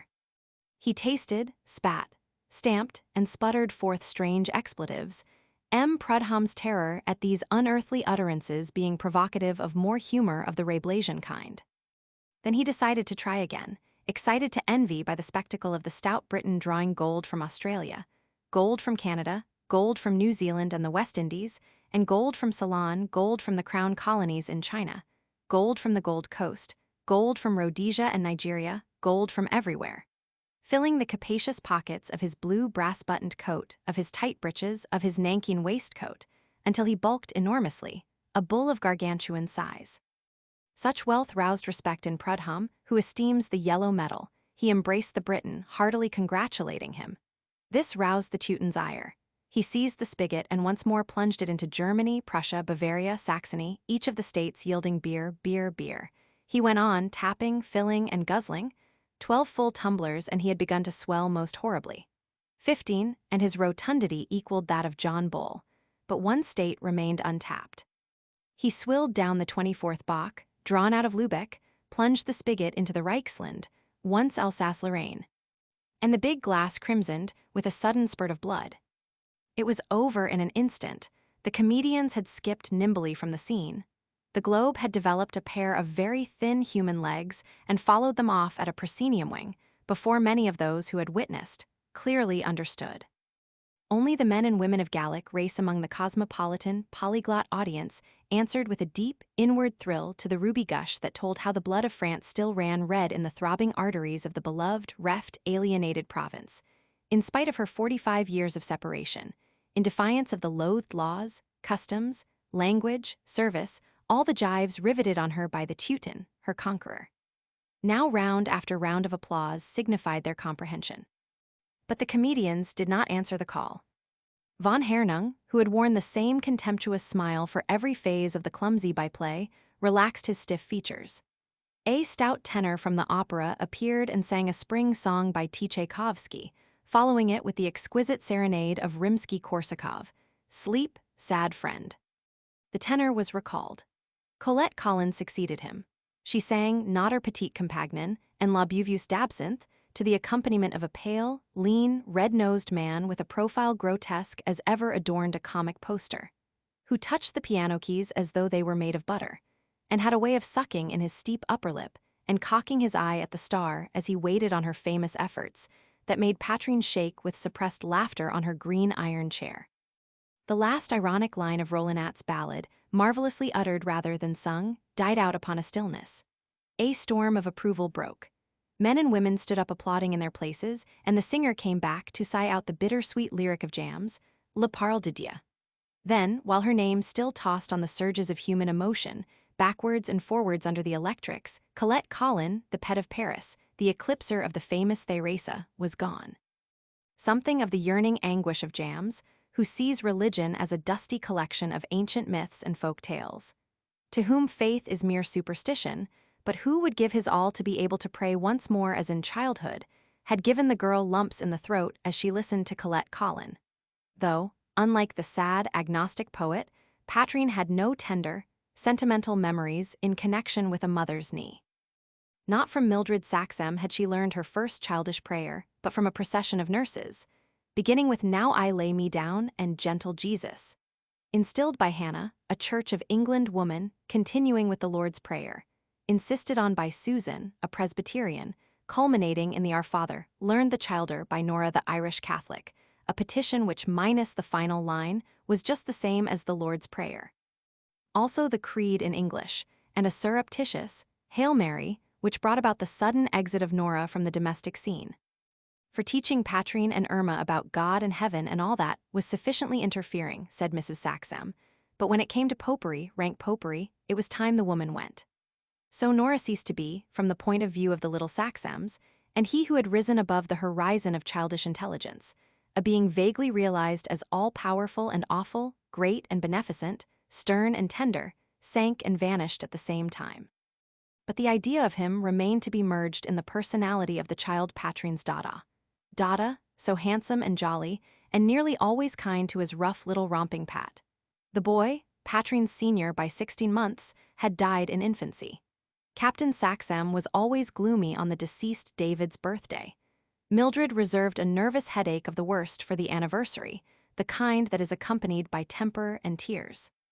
She was indifferent to Patrine, who resembled the Saxhams, but she was devoted to Irma, her own image bodily and mentally. Thus nothing interfered with Patrine's adoration of her father. The handsome, genial ex-officer of cavalry was his daughter's god, until Mildred tore away the veil of deity, broke the shrine, and cast down the idol, one day when Patrine was 14 years old. The girl learned that Captain Saxham's noisy fun and alternating fits of rage were due to overindulgence in brandy and soda. That he gambled away Mildred's income over cards and turf speculations, as he had wasted the sum of money for which his commission had been sold. That he was not even faithful, that he spent weekends at hotels with fast women, that he was not worthy the sacrifice Mildred had made for him. Had she not for his sake jilted his younger brother, Owen? Even on the verge of their marriage, the presents received, the house taken and furnished, the trousseau ready, everything perfect to the last pin in the wedding veil. Nobody could resist David when he chose to woo, but why had Mildred yielded? So fierce a sense of shame awakened in the daughter as she listened, that it seemed to her as though her face and body scorched in the embrace of an actual material flame. How could you, betray Uncle Owen? One of you was as low down as the other, to play a beastly, sneaking game like that. You insult your mother and father. Leave the room, commanded Mildred, and Patrine left it, vigorously slamming the door. Captain Saxham, who had sold out of the army when Patrine and Irma were respectively 7 and 6 years old, never knew what he had lost in the esteem of his elder daughter. She loved him still, but he had ceased to be her god. They lived at Croyborn and occupied 3 sittings at one of its several Anglican churches. The vicar, a strenuous man, whipped in Patrine and Irma for confirmation classes. They studied the 39 Articles, the Athanasian Creed, and dipped once more into the Protestant Church Catechism, first instilled at the certified high school for the daughters of gentlemen, an establishment they attended as day pupils, and were to leave without passing the Oxford Secondary, in the following year when Captain Saxham died. For David, that cheerful, easygoing hedonist, dropped off the perch quite suddenly in the smoking room of his London club. In life he had been of the easygoing type of Christian, who avoids open scandal and hopes to die at peace with the clergyman. An attack of cerebral effusion had anticipated the clergyman. Mildred and Irma wept bitterly, Patrine sat dry-eyed. Even in the face of the new tombstone at Walking Cemetery, testifying to the many virtues of David, as soldier, husband, and father, her stiff eyelids remained unmoistened by a tear. At the base of the scrolled Cumric cross ran a text in leaded letters. "Blessed are the dead who die in the Lord." The undertaker had recommended the text to the widow because it contained the right number of letters required to fit in at the bottom. But did it fit in? Patrine had sometimes wondered, quite so appropriately, at the close of her father's life. She treasured his portrait, taken at the age of 30, the tinted presentment of a handsome, stupid young officer, resplendent in the gold and blue and scarlet of a crack dragoon regiment. It had fallen to her keeping when her mother had remarried. But she cherished no illusions regarding the original. How often, since her own eyes had been opened to the fact of their existence, had she not screened David's vices from strangers' eyes. She had made him her ideal, and Mildred had revealed him to her as vicious, unprincipled. She could not forgive her mother for telling her those horrors. She, Mildred, seemed to forget whenever she was pleased, but Patrine had never forgotten. She would wake at night even now with the dry sobs shaking her. To have been able to believe in that dead father as noble, chivalrous, good, would have been so sweet.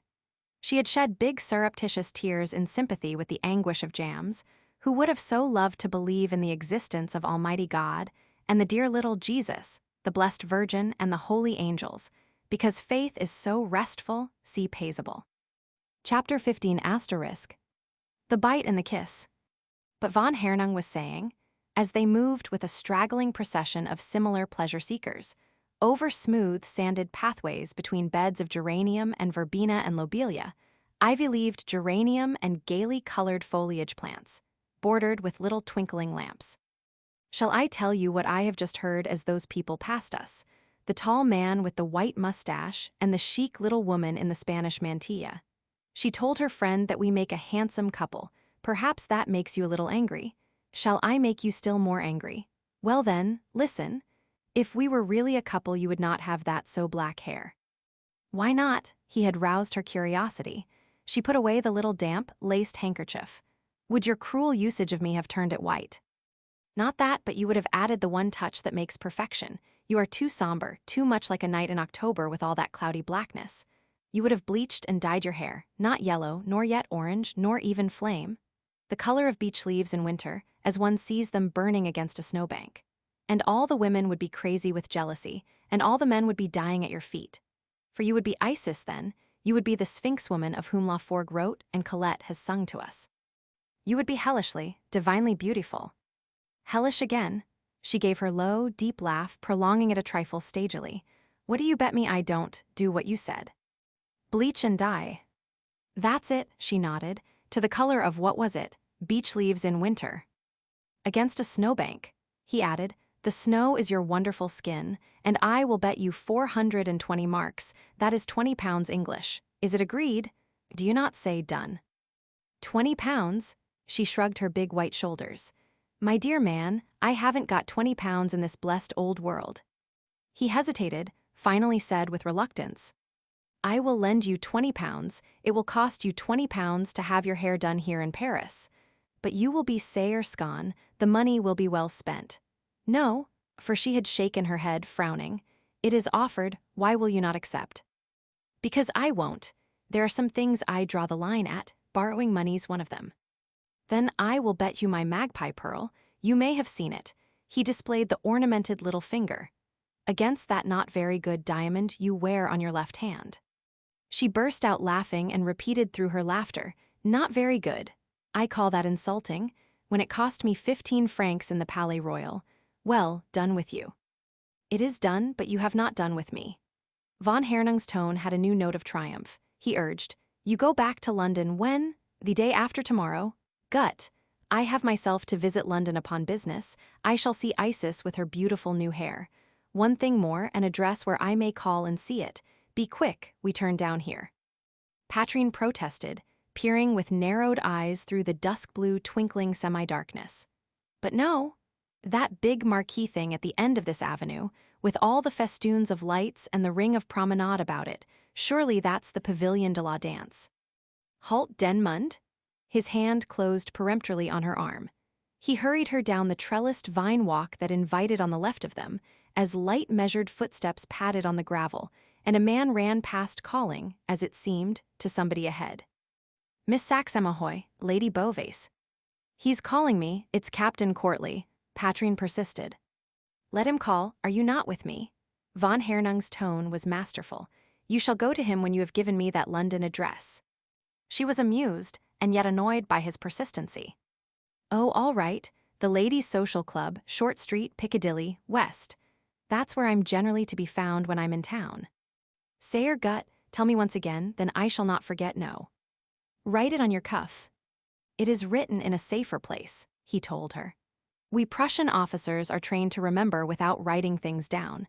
A face, an address, a conversation, the outlines of a country. though for reconnaissance there is nothing like dye photography. He added, "When we meet in London, I shall be able to tell you everything you wore tonight." "Really? How flattering. You've made a mental inventory." They were retracing their steps to the avenue recently quitted. He walked with noiseless strides behind the tall, supple figure as it moved between the trellised vines and roses, gowned with its flaunting diadem, robed in the insincere splendors of the opera mantle already described.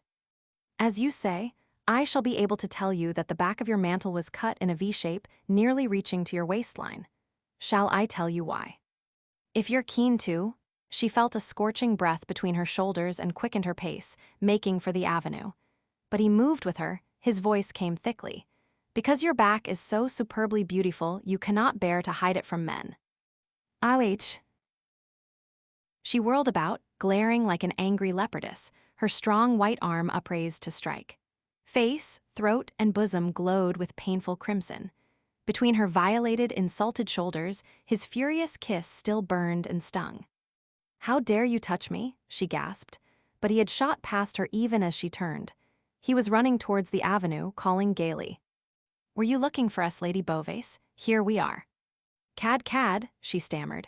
"Insufferable, beastly." Then, because a scene was quite out of the question, she went forward with head held high and resentment heaving her broad bosom to meet Lady Beauvais. "Pat, you needle in a haystack," cried her friend. "Where did you get to?" "Nowhere. We missed you at the café concert," Patrine began. "And then," von Hernung explained, "we happened to take the wrong turn, but we have not gone far before we are recalled." "To the path of probity," suggested Lady Beauvais, adding, "and in this instance the path of probity leads to the Pavilion de Chahut."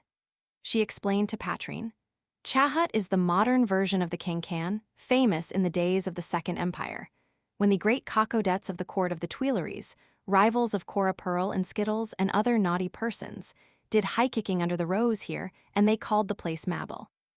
It was not easy to get near the pavilion, so dense and variegated a crowd had congregated before its illuminated entrance. But the entrance fee was doubled. Gold must be paid to see the famous Sao Paulo dance. Thus many would-be pleasure-seekers of the less affluent kind turned back, disappointed from the row of gilt turnstiles under the blazing archway, compelled to content themselves with the outer promenade. Breasting the human eddy caused by these, Patrine and her party passed the barrier, climbed a flight of shallow gilt marble stairs carpeted with pink plush and decorated with roses and tree ferns, and reached the elevated promenade. Set within the circumference of the outer one, it commanded a complete view of the circular ballroom, to whose level descended from it at intervals yet other flights of broad gilt stairs, similarly carpeted and flower-decked for the convenience of those who wished to join the dancers, or return from the ballroom to the level of the promenade. The revels were in full swing. Standing upon the brink, looking down as into a cockpit, you saw Patrine, superb in her false diadem and mock ermines, leaning her bare white hand upon a velvet-covered rail. At first, she could only make out a giddying whirl of arms and heads and shoulders. Presently, the picture began to clear. To the wail, clang and clash of strange, discordant, exotic music, rendered by an orchestra of colored performers, two wide circles of dancers rhythmically spun. The floors they danced on were set at different levels and rotated automatically, each floor revolving in a different direction. Colored lights, flung at intervals from reflectors in the ceiling, conveyed to Patrine the impression of staring down upon the whirling planes of a huge gyroscopic top. Only the central space of shining parquet was void within the double circle of gyrating dancers. A crash from the orchestra and three couples, oddly costumed, leaped suddenly out upon the floor. Patrine could not make out where they had come from. They appeared, and there was a slight commotion. A hedge of applauding spectators, 4 or 5 deep, formed about the central, stationary patch of parquet. The music changed, the 6 Brazilians began the famous dance. They were not beautiful to look at, it seemed to Patrine, the men familiarly styled by voices in the crowd as Lauro, Pedro, and Herculano being undersized, sleek-headed, lithe and sallow, attired in faultlessly fitting evening dress coats, white vests, black satiny breeches, black silks, and buckled pumps. They wore shallow collars of curious cut, lawn-frilled shirts, and wide black neckties. Their female companions were swarthy as Indians, even through their paint and plain of feature.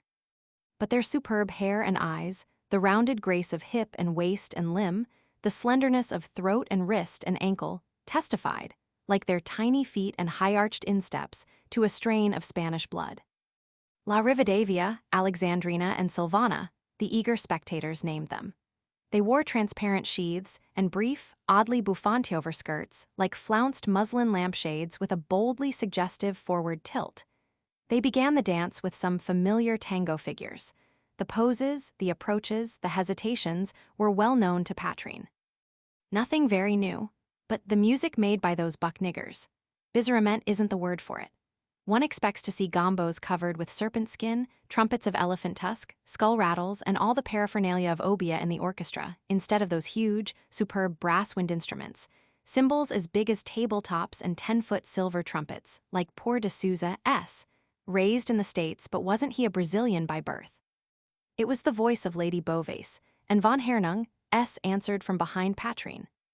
It may be so, but the Blechinstrument and the Blasinstrument, for the biggest of those they have to go to Germany. Nowhere else can they be made as there. Bravo, bis, bis. He applauded. Everybody was applauding. The gyroscopic whirl of dancers had become stationary. All now were eager spectators, and the three couples from Sao Paulo had reached the culminating point of a uniquely curious and exotic figure. Savage and violent, sinuous and creeping, suggestive of the nocturnal gambols of enamored jaguars in the deep primeval forests of Brazil. Horrid, one expects them to lash tails and roar. I've got what misses, wigs of the cabbage patch called cold clams walking up my backbone. Lady Beauvais shuddered and made a pretty grimace. All the same, I think I'll go down and look at them a little closer. Ouch. Good grapes. Why, he simply picked her up by the scruff of the neck with his teeth and shook her. I've just got to see that done over again. She was gone, with a whisk of the emerald bird of paradise and a waft of parfum très persistent. Captain Courtly vanished in her wake. Patrine made no motion to follow them. The tense excitement, the pungent exhalations rising from the crowded ballroom were affecting her brain. She felt giddy, and the steady pressure of the crowd behind her was thrusting her to the very verge of the promenade. She yielded automatically, unconscious of danger near. You are to see her there, poised on the verge of the rose-carpeted precipice, her hand gripping the velvet-covered railing, her wide nostrils distended, her broad bosom heaving as she inhaled the sultry, vitiated atmosphere, heavy with a myriad perfumes, tainted by 1,000 breaths. Her stare, lifeless as the enameled, glittering regard of some princess mummy of old Egypt, was fixed upon the artists, of whom 2 couples had retired, as though in despair of competition with the chief favorites, leaving La Rivadavia and her comrade Herculano in possession of the floor. And the passions expressed by the rhythmical, sinuous movements of these dancers grew moment by moment less human and more bestial. Art of the most consummate was displayed and degraded. Beauty and truth shone preeminent in the hideous display. Now the woman sank towards the ground, with supple limbs outstretched and her wild head thrown back in fierce surrender. Her white fangs gleamed, her dumb mouth seemed to roar. And as her conqueror crept stealthily towards her, the play of his great muscles could be seen beneath his civilized attire, as though his supple body had been clothed with the tawny golden, black-dappled hide of the Brazilian jaguar. As Herculano crouched and sprang, La Rivadavia's muscles visibly tightened. She bounded high, turned in the act. Their gleaming fangs clashed in midair, and from the massed spectators came a hiss of excitement, thhh, like the hissing of 1,000 snakes. Great Scott, Patrine heard herself saying, Great Scott. She no longer heard von Hernung harshly breathing behind her. He had moved to the leftward. His tall, broad-shouldered figure now stood against the railing some dozen feet away. His well-cut face, seen in profile, was purplish red to the crisp, scarlet waves topping his high, square forehead. The big white hands that held the glasses glued to his eyes jerked, and as he pressed against the railing, Patrine knew that he was shuddering. Now he looked at her, and his ravaged face was terrifying to the girl. "Will you not?" he began thickly. She quivered, cast a look about, saw the ugly emotion under which he labored reflected in every face within her range of vision, as round after round of plaudits rose to the roof of the pavilion, escaping through the wide-open spaces between its gilded, rose-twined pillars into the night. The rafters vibrated with demands for a repetition of the popular sensation. The dancers accepted the encore.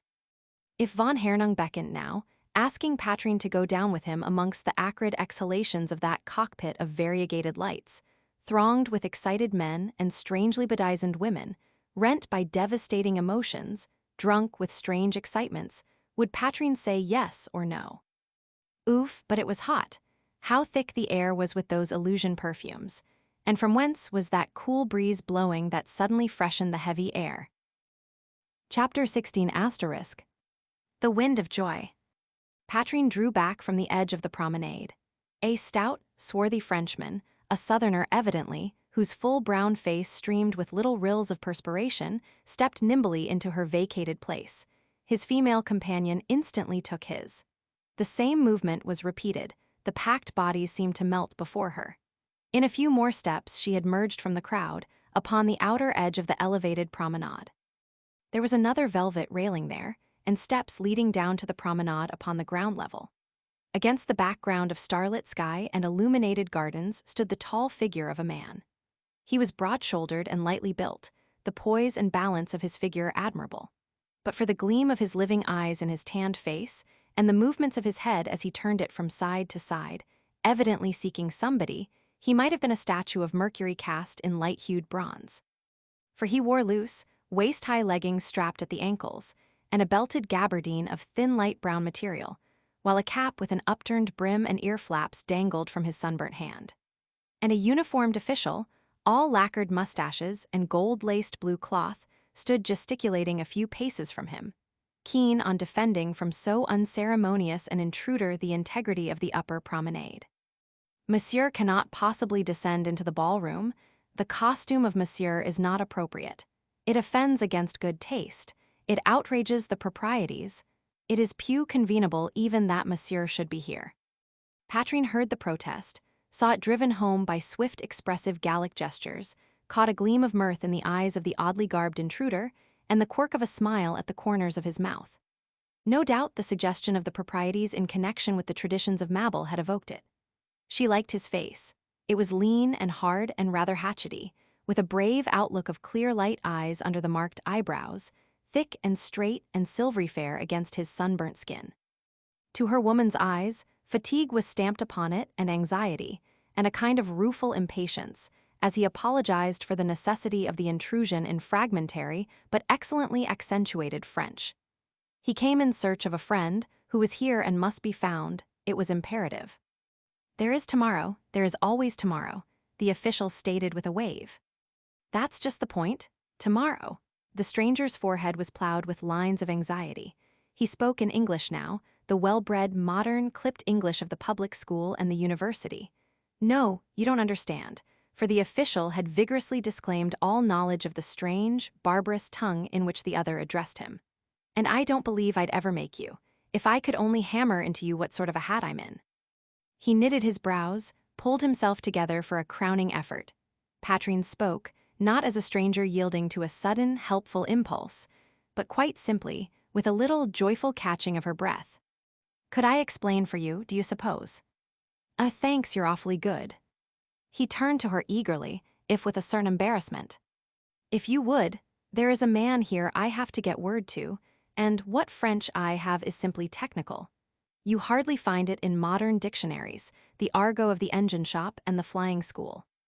Now I understand. She smiled in his perplexed face, drinking in deep breaths of the fresh, fragrant air that blew about them as they stood together behind the thick wall of bodies that hid the cockpit from their view. A deep dimple von Hernung had never seen showed low down in one of her pale cheeks. Their whiteness was slightly tinged with delicate pale rose, and her eyes had lost their brilliant enameled hardness. They shone like dusky stars as she went on. Now I know why I thought of wide green spaces and a breeze blowing to me over gorse and heather as I looked at you. Subconscious memories of Hendon and Brooklands and Upavon, for you're a flying man. Just that, his ruefulness was banished. And now you know how I come to be in Paris with the clothes I stand up in and not another rag. 2 of us flew the Channel yesterday morning. If the weather holds decent, we should be on the wing again by 4 a.m. and my mechanic's given me the slip. To say he's taken French leave would be appropriate under the circumstances. Left a line, the cool beggar, to say I'd find him here. Too bad, she said, as fresh furrows dug themselves into the tanned forehead. Not fair to leave you in the cart like that. No wonder you followed, hot upon his track. Comb the whole place, everywhere they'll let me in, but my aviator's kit's against me. I've seen some rummy get-ups, but they draw the line at Carberry's overalls. One hand rested easily on his hip, in the other hand he swung the eared cap with goggles. A pedestal in the moonlight would have suited him, it occurred to her to ask. What was he like, your runaway mechanic? Little black-havised Welshman, barely tips the scale at 8 stone. Has to be a lightweight because I weigh all of 11, and with the hovering gear, but that can't interest you. Indeed it does, what of the hovering gear? His face darkened and hardened, he said. It's an invention of mine. And after no end trying, our own people at Whitehall simply wouldn't have anything to do with me. The chiefs of the French Service Aéronautique consented to give it a test. Sporting of them, wasn't it? He agreed. No end sporting.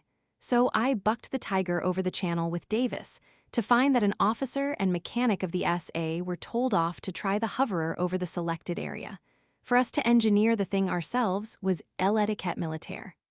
That's the French for government red tape. Bother etiquette, I'm beginning to sympathize with Davis. His vexation broke up in laughter. That's what she did. She sympathized with Davis and carried him off here. Patrine said, a light breaking in on her. Why, of course, there would be a girl. He'd hardly come to a place like this alone, would he? Some query in his look made her add hastily. What was she like? Like the girl who's carried off Davis? He reflected a moment. Pretty and plump and fluffy, with a pair of goo-goo eyes, she's daughter or niece or something. He boggled the explanation rather, to the German chap who hired us the hangar at Drancy, if you can give that name to a ramshackle shed in a waste building lot. And Davis, thundering good man, but once on a spree. He whistled dismally. If I could only get my claws on him. Here the uniformed official returned to the charge. Monsieur has found his friend. Monsieur has explained the situation. To enter the salon de dance with Madame is not permissible in the costume Monsieur displays. No doubt Madame will understand. Patrine said, with a slight catch in her breath, as though some drops of chilly, pleasant perfume had been suddenly sprayed on her. He supposes, he thinks, that I'm your friend. I'll explain. He reddened, turning to the official, saying in the French of the British schoolboy, laborious, devoid of colloquialisms. Monsieur vous en avez pas compris. Madame en erts qu'une étranger. Pour mon ami, genie lui voix. Si vous permettez d'entre peut-être. Rototo, voyez man blausier, j connais bien la sorte. Sufficit assays, sa m fate sewer comprends? The gold-braided arm described a magnificent sweep, the large white kid-covered hand indicated remote distance. Sortes. The Briton, thus invited to retire, looked at Patrine. I can't quite follow, but it's plain he's telling me to hook it. The rest is pretty strong. She nodded, biting her lip. Frightfully rude, not that I know much Paris slang. But a friend of mine, she broke off to listen, as from under the functionary's waxed moustache rattled another sentence. À l'instant, au j'appelle Sergeant Deville. He's talking about sending for the police now, she added hastily. Don't let him do that, offer him a tip. The magic word must have been comprehended of the braided functionary. He ceased to fulminate. He waited, his avid eye upon the pair. The lean, hatchety face of the aviator had flamed at Patrine's suggestion. He said, Don't you think I'd have tipped him in the beginning if I'd had the wherewithal? But expenses have been frightful. The waste lot with the shed, I've stalled the machine in costs as much as a suite of rooms at a decent middle-class hotel would. Had to fork rent in advance, too. Proprietor's a German as well as a jerry builder, and when I've paid his goo-goo girl for our coffee and rolls tomorrow morning. The speaker exhibited a disc of shiny metal bearing the classical capped and oak-wreathed head of the Republic, value exactly 2 halfpenny. I'll have just one of these blessed tin things left. How rotten! In the gilt metal vanity bag, Patrine's inseparable adjunct, lurked, in the company of a mirror, powder puff, and notebook, a tiny white silk purse. In the purse nestled 2 plump British half-sovereigns, the moiety of Patrine's salary for the previous week. Would you jump down my throat if I asked you to let me finance you? She pleaded, an eager hand in the depths of the receptacle. Why not? 'Cause I'm a decent man. If he had been previously crimson, he was now scarlet as a boiled lobster. Thanks all the same, though. I can't wait here even to catch Davis. I must bike back to Drancy, where I've left the bird, the machine in the German's shed. Not a soul to keep an eye on her. My heart's in my mouth when I think of what might hap. He bit off the end of the sentence and went on. But if you'd be so awfully kind as to take charge of this, in case there's a message written on it. He offered her a soiled, bent card. I understand. If I should chance to come across your Davis, a little man, looking like a Welshman, but you haven't told me whether he's dark or fair. Black as a crow, he told her, not dressed like me. His well-cut mouth began to twist upwards at the corners. Quite a swell, in a silk-faced frock coat, white vest, and striped accompaniments. A silk hat, too, rather curly-brimmed, but still a topper. I suppose a friend of the ladies rented Davis the kit. Of the Lady S., she remembered. Yes, of course.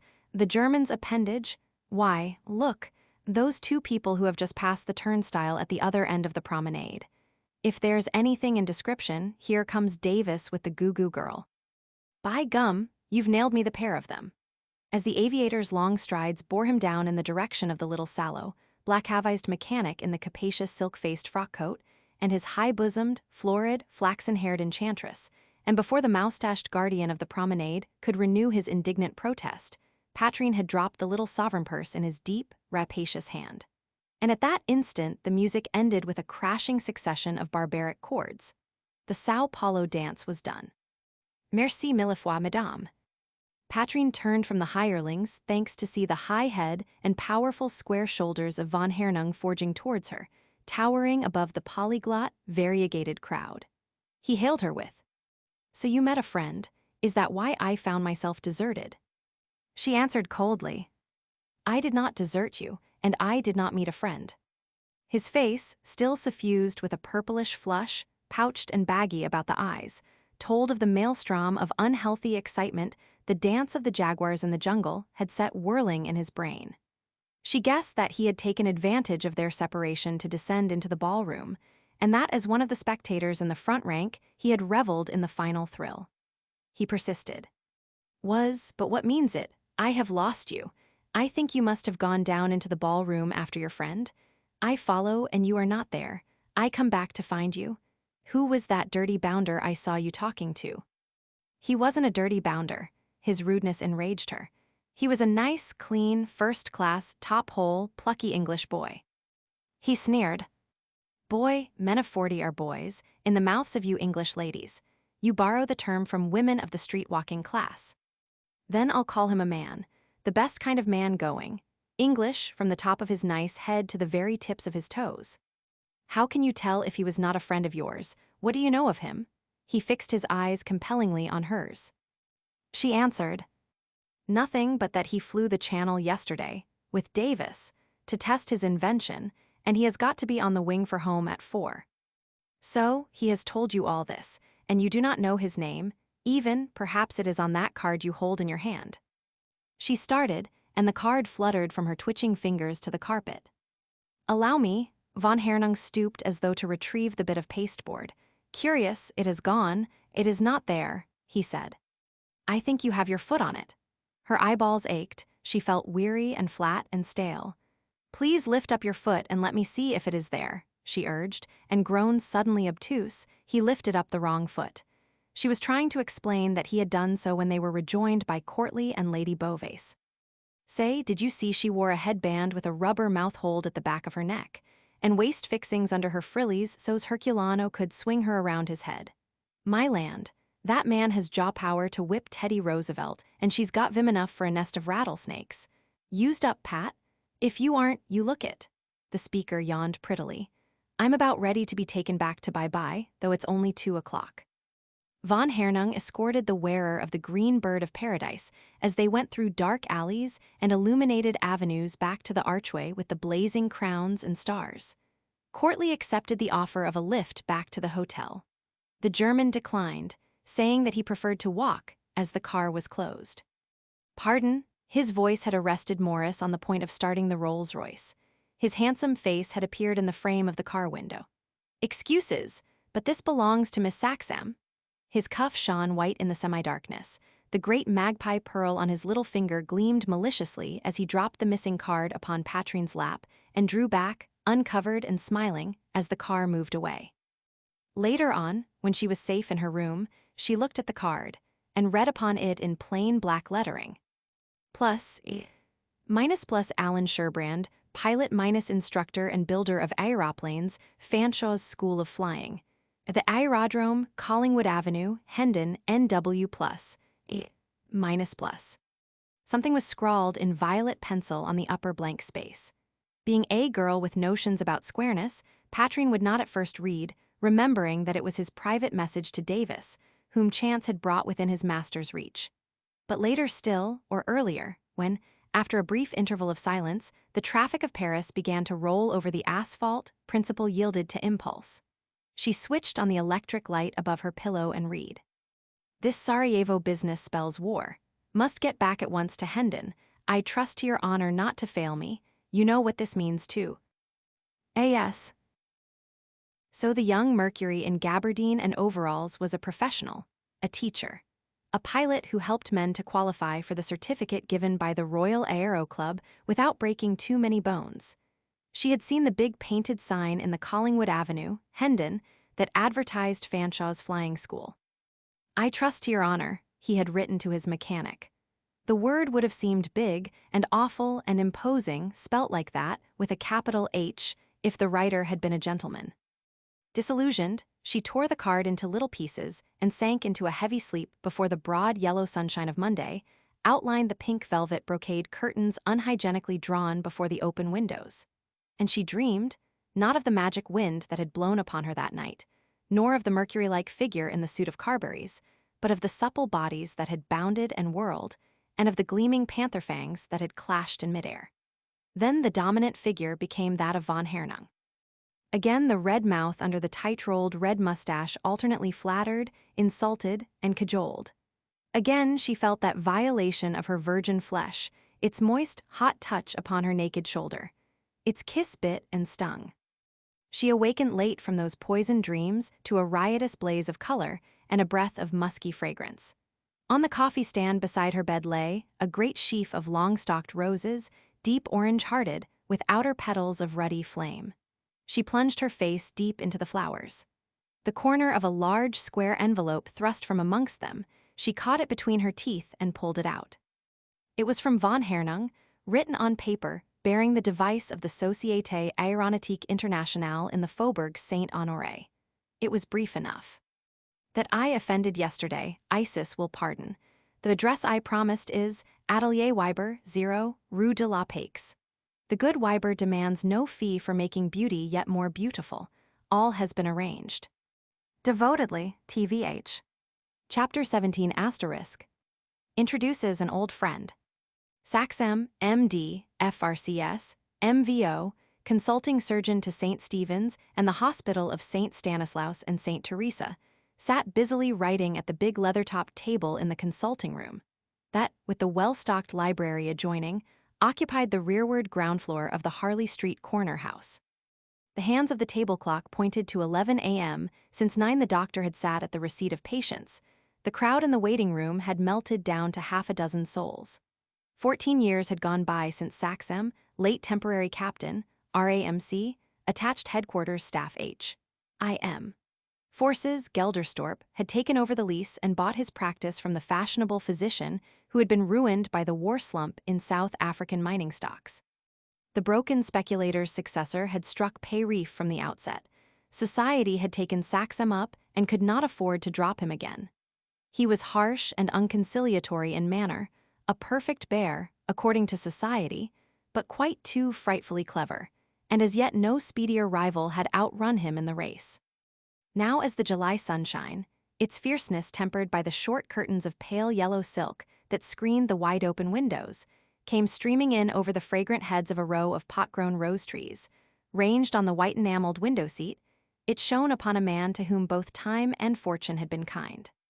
The admirable structure of bone, clothed with tough muscle and firm white flesh, had not suffered the degrading changes inseparable from obesity. Nor had the man waxed lean and gristly in proportion as his banking account grew fat. His scholar's stoop bowed the great shoulders even more, disguising the excessive development of the throat and deltoid muscles. The square, pale face, with the short aquiline nose and jutting underlip, was close-shaven as of old. The thickly growing black hair was streaked with silver gray and tufted with white upon the temples. His loosely fitting clothes of fine silky black cloth were not the newest cut, neither were they old-fashioned. They were suited perfectly to the man. While Saxem minutely copied his prescription, the patient who sat facing the window in the chair on the doctor's left hand had not ceased from the enumeration of a lengthy catalogue of symptoms, peculiar to the middle-aged, self-indulgent, and tightly laced. At the close of a thrilling description of after-dinner palpitations, she became aware that her hearer's attention had strayed. Following up his glance, she ran him to earth in one of 3 tinted photographs that stood in a triptych frame upon his writing table, and glowed with an indignation that tinged with violet a plump face coated with the latest complexion cream. "How very charming your wife is, still." The speaker, her recent character of patient now merged in that of visitor, plucked down her veil of violet gauze with a gesture that betrayed her wrath. But her voice was carefully honeyed to match her smile as she continued. "You have been married quite an age, haven't you?" The anniversary of her own second honeymoon was due next week. She went on answering her own query. "Nearly 14 years, I think." Saxem answered, not glancing at the silver table almanac, but at the threefold photograph frame. "To be precise, just 14 years and 6 weeks. We were married on the 6th of June, 1900. You have a good memory, for some things." The undisguised resentment in her tone pulled Saxem's head round. He surveyed her with genuine surprise.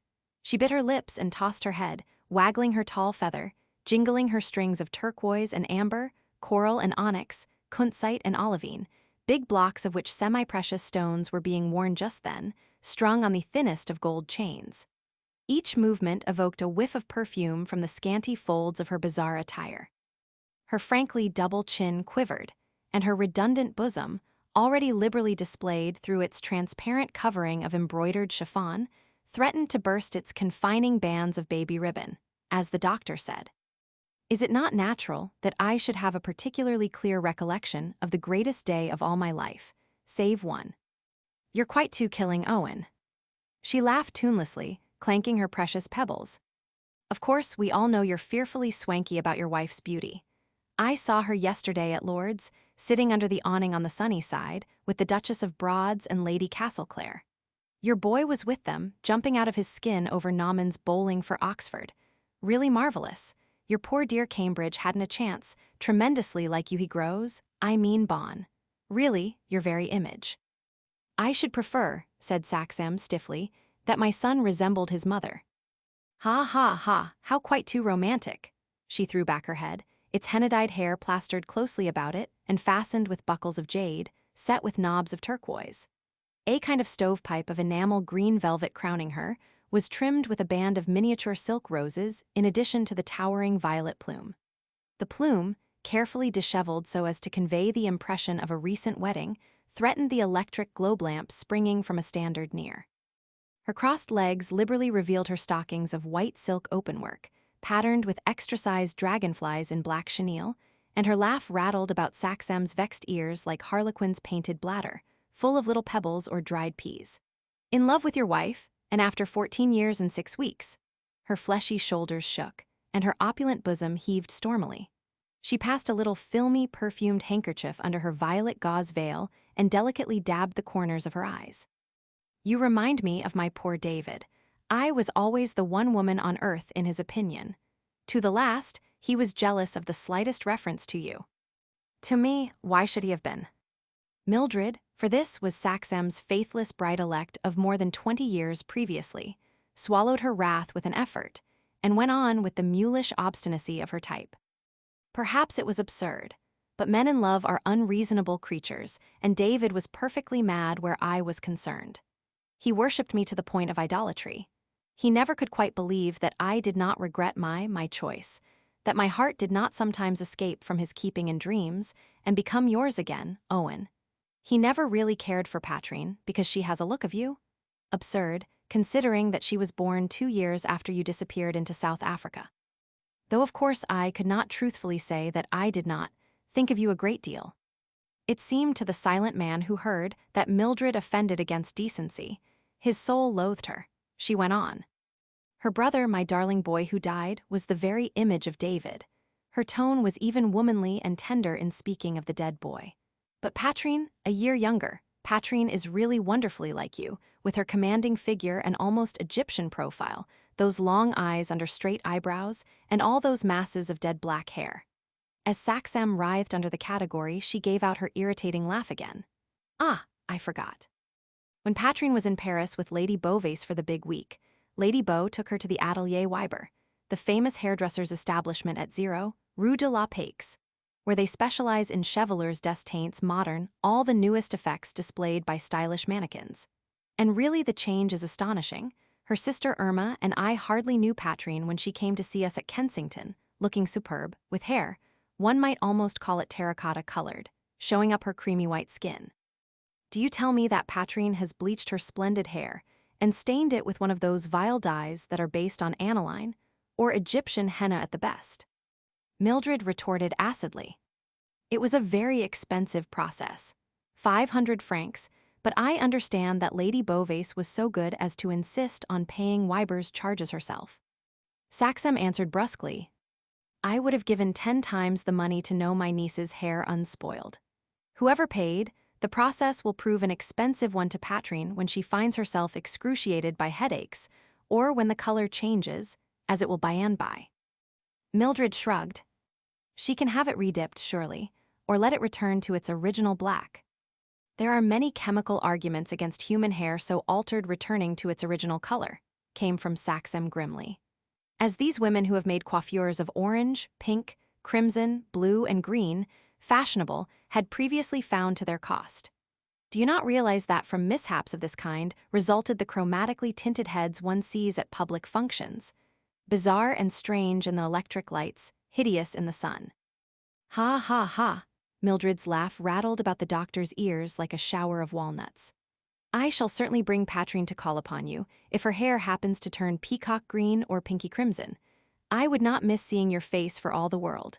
But seriously, my dear Owen, when a girl is as handsome as my girl and has no dot to back her, she must make herself attractive and desirable to eligible men. By trying to make herself look like a Parisian cocotte, she renders herself neither attractive nor desirable to the kind of man whom I should like to see married to my niece. The cleanly kind of man, with wholesome tastes, a sound constitution, and an upright character. My dear Owen, you might be composing an advertisement for a butler or a chauffeur. Mildred ostentatiously controlled a yawn as the doctor continued. As to a provision for Patrine on her marriage, you know that I shall gladly give it. Of course, upon condition. Yes, I know what your condition would be. Mildred's fingertips, adorned with nails elaborately veneered and dyed, drummed a maddening little tattoo on the table ledge. That she marries the right kind of man with wholesome tastes and all the rest of it. The question is, would Patrine be able to endure him? She is, let us say, more than a little difficult to get on with, and essentially an independent, up-to-date girl. If Patrine would have subdued her ideas about independence and given up this idea of taking a place as salaried companion, I would have welcomed her, and so would my wife. Patrine is, as you are very well aware, something very different to a mere companion. She is reader and secretary to Lady Beauvais. Her club subscription is paid, she moves there amongst gentlewomen, and is treated at Berkeley Square exactly like a favored guest. You should see the presents Lady Beauvais absolutely showers upon her, and she gets all her expenses and 100 a year. Saxem was silent. Patrine might have had all this and much more if she would have accepted the home he offered. Not only because she was his niece, but the girl was dear to him. His wife loved her, and in her strange, wild way Patrine returned some measure of Lynette's tenderness. She is worth loving, Lynette had told her husband. She has a generous, brave, independent nature and a deep heart. She is not easily won because she is so well worth winning. Ah, if the mother were only with us, how well she would understand and help Patrine. But Mildred had risen to depart. Saxam rose too, not without alacrity, and taking her offered hand, pressed it and let it fall to her side. Well, goodbye, my kind regards to Captain Diningham. He referred to the second legal possessor of Mildred's once coveted charms. When can I dine with you at Kensington, do you ask? I fear I have very few opportunities for sociality. Some day, tell Patrine to come and see me. 1:30 tomorrow. Lunch after my scolding and a chat with Lynette. You are extremely kind to Patrine. Mildred's tone was sweetly venomous. But I fear just at present she has little time to spare. Men in love are so exacting. Dear me, what a feather-brained creature I am. Have I told you about Count von Hernung? You have told me nothing, said Saxam, and you know it. Who and what is the man? Mildred said, with a great air of dignity. He is a distinguished officer of the Prussian flying service, the son and heir of a high official in the German Foreign Office. He holds the rank of count by courtesy. I assure you I never met a more agreeable young man. Even were he all that you say, and more, and even while I regard the German army as a marvel of organization and efficiency, I should not, knowing the type of man that is the product of their military system, desire my niece to marry a German officer. Mildred mocked. Marry, who said anything about marriage? When they have not known each other for a month. Not, her tone became sentimental, that I am a disbeliever in love at first sight. No one could doubt that Patrine is attracted, and he, the Count, she dropped her eyelids, is simply too fearfully gone for words. Absolutely dead nuts. Gone, dead nuts. I give you my word, entangled hopelessly. What a captive to lead in chains, I said to Patrine. He is quite 6 feet in height or over, and has the most perfect features, simply magnificent eyes, the most fascinating manner, and the build of a Greek athlete. He is staying at the Tarleton, and I must say Lady Beauvais is extremely sympathetic, for since they came back from Paris together, the Count has been taking Patrine about everywhere.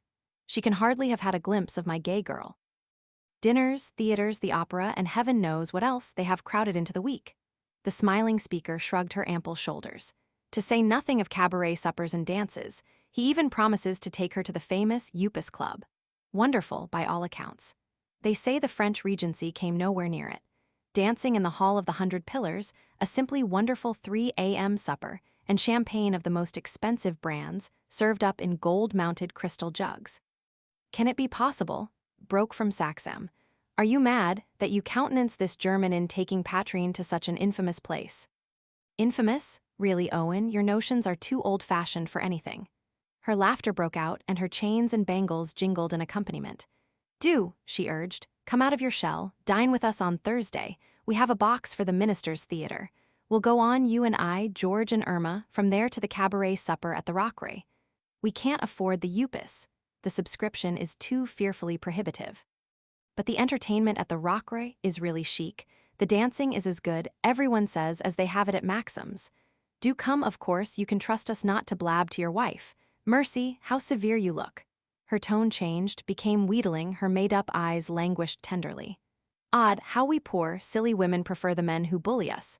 Come, one chance more. Dine Thursday and see Squift at the Minister's, try a whiff of Paris at the Rockery after midnight. 'Twill buck you up like nothing else, take my word, won't you? I will not. Why not? I have told you why not. Because these places are centers of corruption, schools for the inculcation and practice of vice in every form. Men and women, young or old, those who take part in or witness one of these loathsome dances, hot and reeking from the brothels and voodoo houses of Cuba and the Argentine, are equally degraded. I had rather see my niece Patrine dead, and in her coffin, than know her capable of appreciating such abominable exhibitions, pernicious in their effects, as I, and others of my profession have grave reason to know. Ruinous in their results to body, mind, and soul. Intolerable. Her plump, middle-aged face was leaden gray beneath her violet veil as she screamed at him. You have insulted me, horribly, abominably. How dare you tell me that I frequent infamous places and encourage my daughter to visit schools of vice? And it is not for Irma you are so rottenly scrupulous, but for Patrine, your wife's favorite. Who will do as she pleases and marry whom she prefers without, by your leave or with mine. She is a mule for self-will and obstinacy, another point of resemblance to yourself. He had recovered his stern self-possession. His face was granite as he said, "I have not insulted you, but if you will set no example to your daughters in avoiding these evils, it is my duty to expostulate."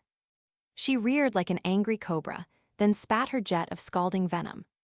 "I take leave to think my present example quite harmless to Irma and Patrine. Now yours of a few years ago was certainly calculated to damage the bodily and worldly prospects of your son," she added, as Saxem silently put out his hand to touch the bell. "No, please don't ring. I know my way out. Good morning.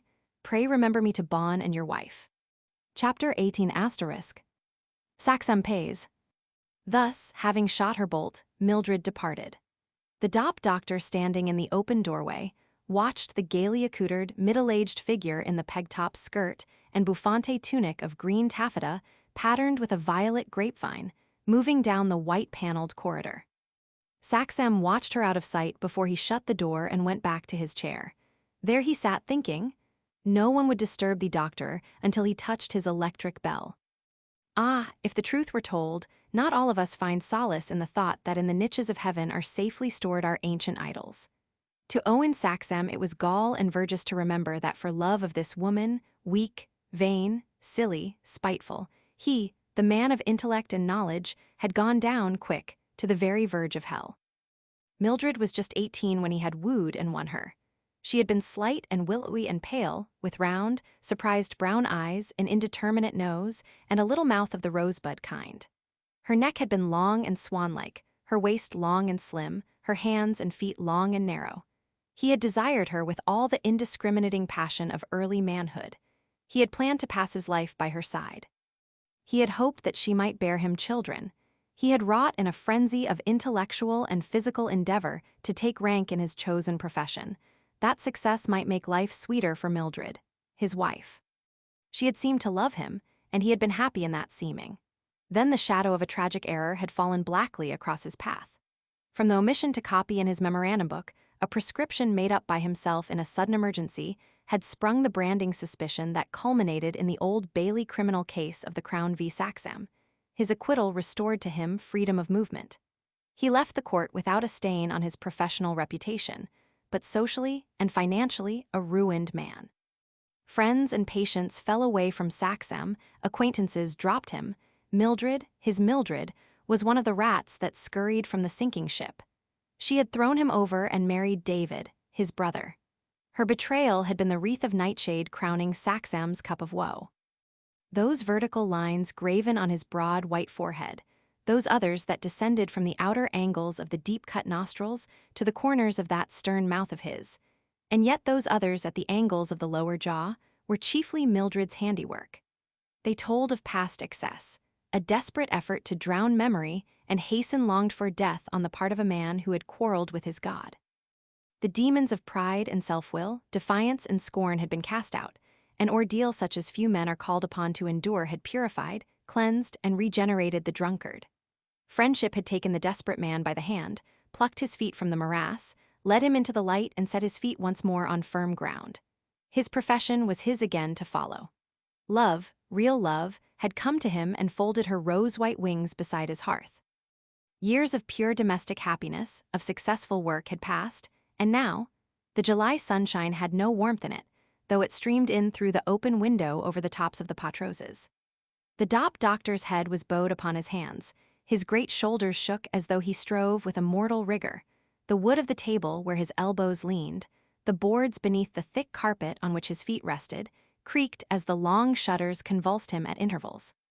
It had seemed to Saxem, in whom the seed of faith had germinated and put forth leaves in one great night of storm following upon years of arid dryness, that Almighty God must have forgiven those 5 worse than wasted years. Fool, he now cried in his heart. The divine mercy is boundless as the ocean of air in which our planet swims, and for the cleansing of our spotted souls, the blood of the Redeemer flowed on Calvary. But he who said in his wrath that the sins of the fathers should be visited on the children, does not break, even for those repentant prodigals whom he has taken to his heart again, the immutable laws of nature. Nature, of all forces most conservative, wastes nothing, loses nothing, pardons nothing, avenges everything. The shouted curse, like the whispered blessing, is carried on the invisible wings of air forever. Thus, the deformed limb, the devouring cancer, the loathsome ulcer, and the degrading vice are perpetuated and reproduced as diligently and faithfully as the beautiful feature, the noble quality, the wit that charms, the genius that dominates. Nay, since nature turns out some millions of fools to one Dante or Shakespeare or Molière or Cervantes, it would appear that she prefers the fools. So it is. Divine grace has reached and saved the sinner. The ugly vice, the base appetite, have been eradicated by prayer and mortification, by years of self-control and watchfulness. Free will, moral and physical force, self-command and self-respect are yours again. And with sobs of gratitude, the erstwhile slave of hell gives thanks to heaven. Saved, cured, great words and true in Saxam's case as in many others. But though they are saved and cured, they cannot ever forget. Their eyes have a characteristic look of alert, suspicious watchfulness. For wheresoever they move about the world, in the drawing rooms of what is called society, in the business circles of the city, in the barracks or the mining camp, on the ship's heaving deck or the floor of the Pullman carriage, amidst the sands of the desert or the goldenrod of the prairie, or the red sand and dry Karoo scrub of the lone veldt, they will hear, when they least expect it, the thin, shrill hiss of the asp that once bit them to the bone. Or supposing that they have forgotten in reality, so cleverly has the world pretended to, with what a pang of mortal anguish memory awakens, when you recognize the devil that once entered and possessed you, looking out of the eyes of your child. When Saxam lifted up his ashen face and looked at the portrait in the third leaf of the triptych frame and met the clear, candid gaze of his son's blue eyes, you know what he was seeking and praying not to find. To have given Lynette a drunkard for her son would be the most terrible penalty that could be exacted by merciless nature for those 5 sodden, wasted years. Ah, to have had a clean, unspotted life to share with Bond's fair mother. That his priceless pearl of womanhood should gleam upon a drunkard's hand. His spotless convent lily have opened to fullest bloom in a drunkard's holding, had been from the outset of their married life, verjuice in Saxam's cup by day, and a thorn in his pillow by night. But never before had it occurred to the man of science, the great surgeon, the learned biologist, that relentless nature might be saving up for him, Saxam, a special rod in saltest brine. Bon, he sat in silence with set teeth, asking himself the bitter question. How could I have forgotten Bon? Chapter 19 *. Bon. As so often happens, the thought of the beloved heralded his well-known thump upon the door panel. When had the doctor ever cried, "Come in," with such a leaden sinking of the heart? The boy who came in was alert, upright, slim, and strong for his 12 years. You saw him attired in the dress with which we are all familiar. The loose shirt of khaki brown, with its knotted silk neckerchief of dark blue, the lanyards ending in clasp knife and whistle, the roomy shorts upheld by a brown leather pouch belt supporting a serviceable axe, the dark blue stockings turned over at the knee fitting close to the slim muscular legs, the light strong shoes, the brown smasher hat with the chin strap, completed the picture of a scout of whom no patrol need be ashamed. He carried his light staff at the trail, and entering, brought it to an upright position and saluted smartly. The salute formally acknowledged, he came straight to the table and stood at his father's elbow, waiting, as Saxam feigned to blot a written line. Outwardly composed, the drumming of the man's heart deafened him, and a mist before his eyes blurred the page they were bent upon. Fatherhood gripped him by the throat as in the first moment of his son's separate existence. A thing we prize is never so poignantly precious as when we contemplate the possibility of its ruin or loss. Father, you aren't generally pleased when I come bothering you in consulting hours, but this time it is really serious business, no kid, and honor bright. Saxam answered with equal gravity. If you have a reasonable excuse for coming, I have said that you may come. The boy was like him. You saw it as he stood waiting. The vivid gentian blue eyes were Saxam's, as were the thick throat and prominent underjaw and the square facial outline. But the plume of hair that swept over the broad forehead was red-brown like Lynette's. The delicate, irregular profile and a sensitive sweetness about the lips were gifts from his mother. The directness of his look and the tinge of brusqueness in his speech were unconsciously modeled on the father's, as he said, sacrificing sufficient of manly independence to come within the curve of the doctor's strong arm. First, I wanted to show you my new badge. Saxam's left hand squeezed the arm most distant from him, where a familiar device was displayed upon the sleeve, midway, between the shoulder and elbow, below the 6-inch length of colors distinctive of this scout's patrol. Turn round and show it then. Father, you're larking. That's my General Scout badge. I've had it ever since I passed my second-class tests. Before then, you know, when I was a tenderfoot, I'd only the top part, the fleur-de-lis without the motto, and you wear that in your left pocket buttonhole. But this is something special, don't you see? Saxam eyed the row of little enameled circles on the sleeve next him with respectful gravity. The boy went on, trying to control the gleeful tremor in his voice. I've got the ambulance badge. Look at the Geneva Cross, and the signaler's badge. This is it with the crossed flags, and the interpreter's badge, the one with the 2 hands holding. But this is the very latest. Our scoutmaster gave it to me after parade today. It's the airman's badge. He caught his breath. The secret was coming in a moment. He went on, to get it you must have made a model aeroplane, not a flying stick. Any kid of 9 can make one, but a model that will really fly. That's my special reason for coming. Mother was out, and next to her I wanted to tell you. And next after me. The boy considered a moment before he looked up to answer. Cousin Pat, because she can keep a secret so tightly. Saxam patted the sturdy square shoulders. You are fond of Cousin Patrine, aren't you? Rather. Just tell me why. Because the young brows were puckered, because she's so big and so beautiful, and she'd just die for you and Mother. She comes in my prayers next after you too. And the chief scout. Father, wouldn't it be a bit cheeky to go and pray for a man like that? A spark of laughter wakened in Saxam's somber eyes. Not quite respectful, you think. Is that it? Why so, when you're taught to pray for the Holy Father, Mother Church, and the King and Queen? The boy's puckered brows smoothed. The question was settled. Of course, I forgot. Then the chief scout must come in after Cousin Patrine, because a gentleman must always give place to a lady. That's what Mother says. Suppose Cousin Patrine never came to see you anymore. What would you do then? Bond straightened the sturdy body and proclaimed, I would go and find her and bring her back. Suppose she did not want to come. Bond said instantly, I would tell her Mother was wanting her. For Mother would be, you know, and Cousin Pat wouldn't keep her waiting. Not much, sir, she would. She cares so. Does she? Why, have you forgotten when I was a little shaver and Mother was so ill? Saxam, with a certain tightening of the muscles of the throat, recalled the wan, red-eyed specter that had haunted the landing outside the guarded bedroom where Lynette lay, white and strengthless, while her husband fought for her with death. Well, well, go on loving Patrine and praying for her. Now tell me of your model. The boy said, controlling his exultation. It has to be left at our district headquarters until tomorrow. You see, it's rather a special affair. It's not a flying stick, like the things I used to make when I was a shaver, nor a glider. You see men in spectacles flying those every day to please the kids on Hampstead Heath and in Kensington Gardens, but a model of a Bristol monoplane with a span of 30 inches. And a main plane area of 150. He caught his breath, and with difficulty kept his eager words from tumbling over one another as he reached the thrilling climax.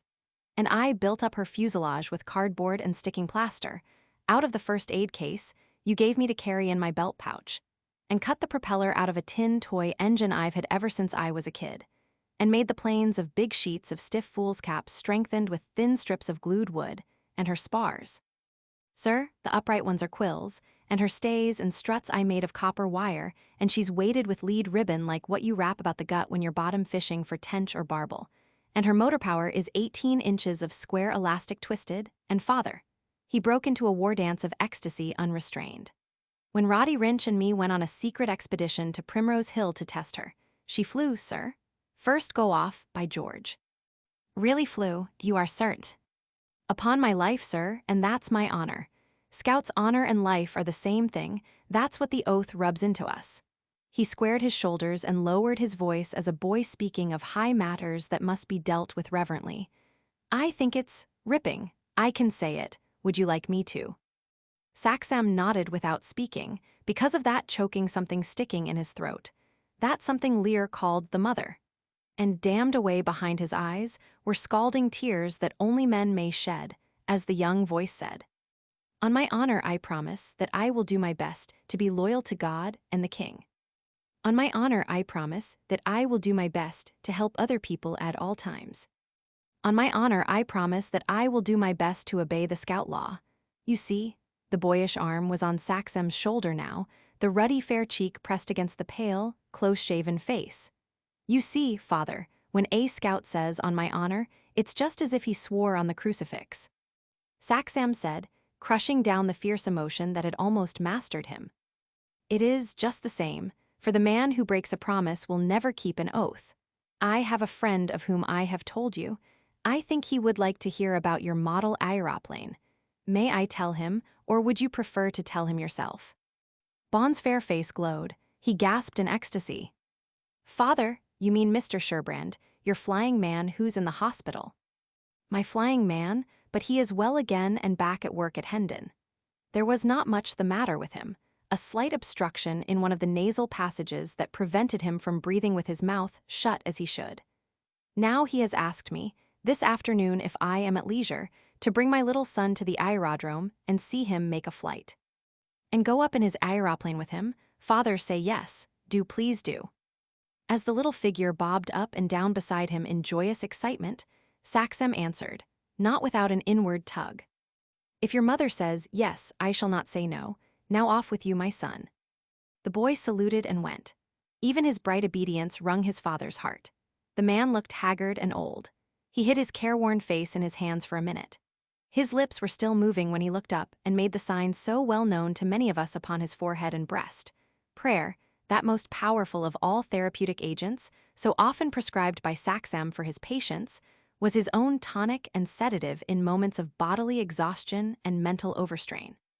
He had prayed, the skeptic, on that unforgettable night at Gelderstorp, when he wrestled with his possessing fiend. Lynette had taught him the habit of prayer. And even as she, a friendless, neglected waif, had learned to look up and see the shining faces of our divine Redeemer and his Virgin Mother through the features of a pure and tender woman, so her husband, looking in the eyes of Lynette, had found the gift of faith lost years before. Oh, prayer, you say? Faith.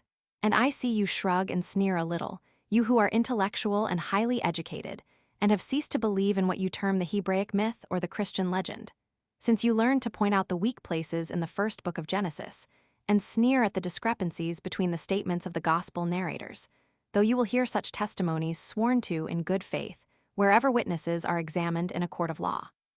But no, you tell me, you are not an agnostic. You credit the existence of Almighty God, but prayer is the parson's affair. Well, because a man wears a straight black coat, will you abandon to him so inestimable a privilege?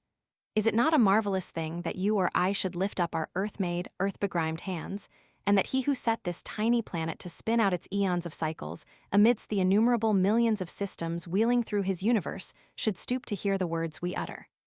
Feeble cries, drowned by the orchestras of the winds, and the chorus of the spheres revolving in their orbits, or silent utterances imperceptible to any ear save his alone.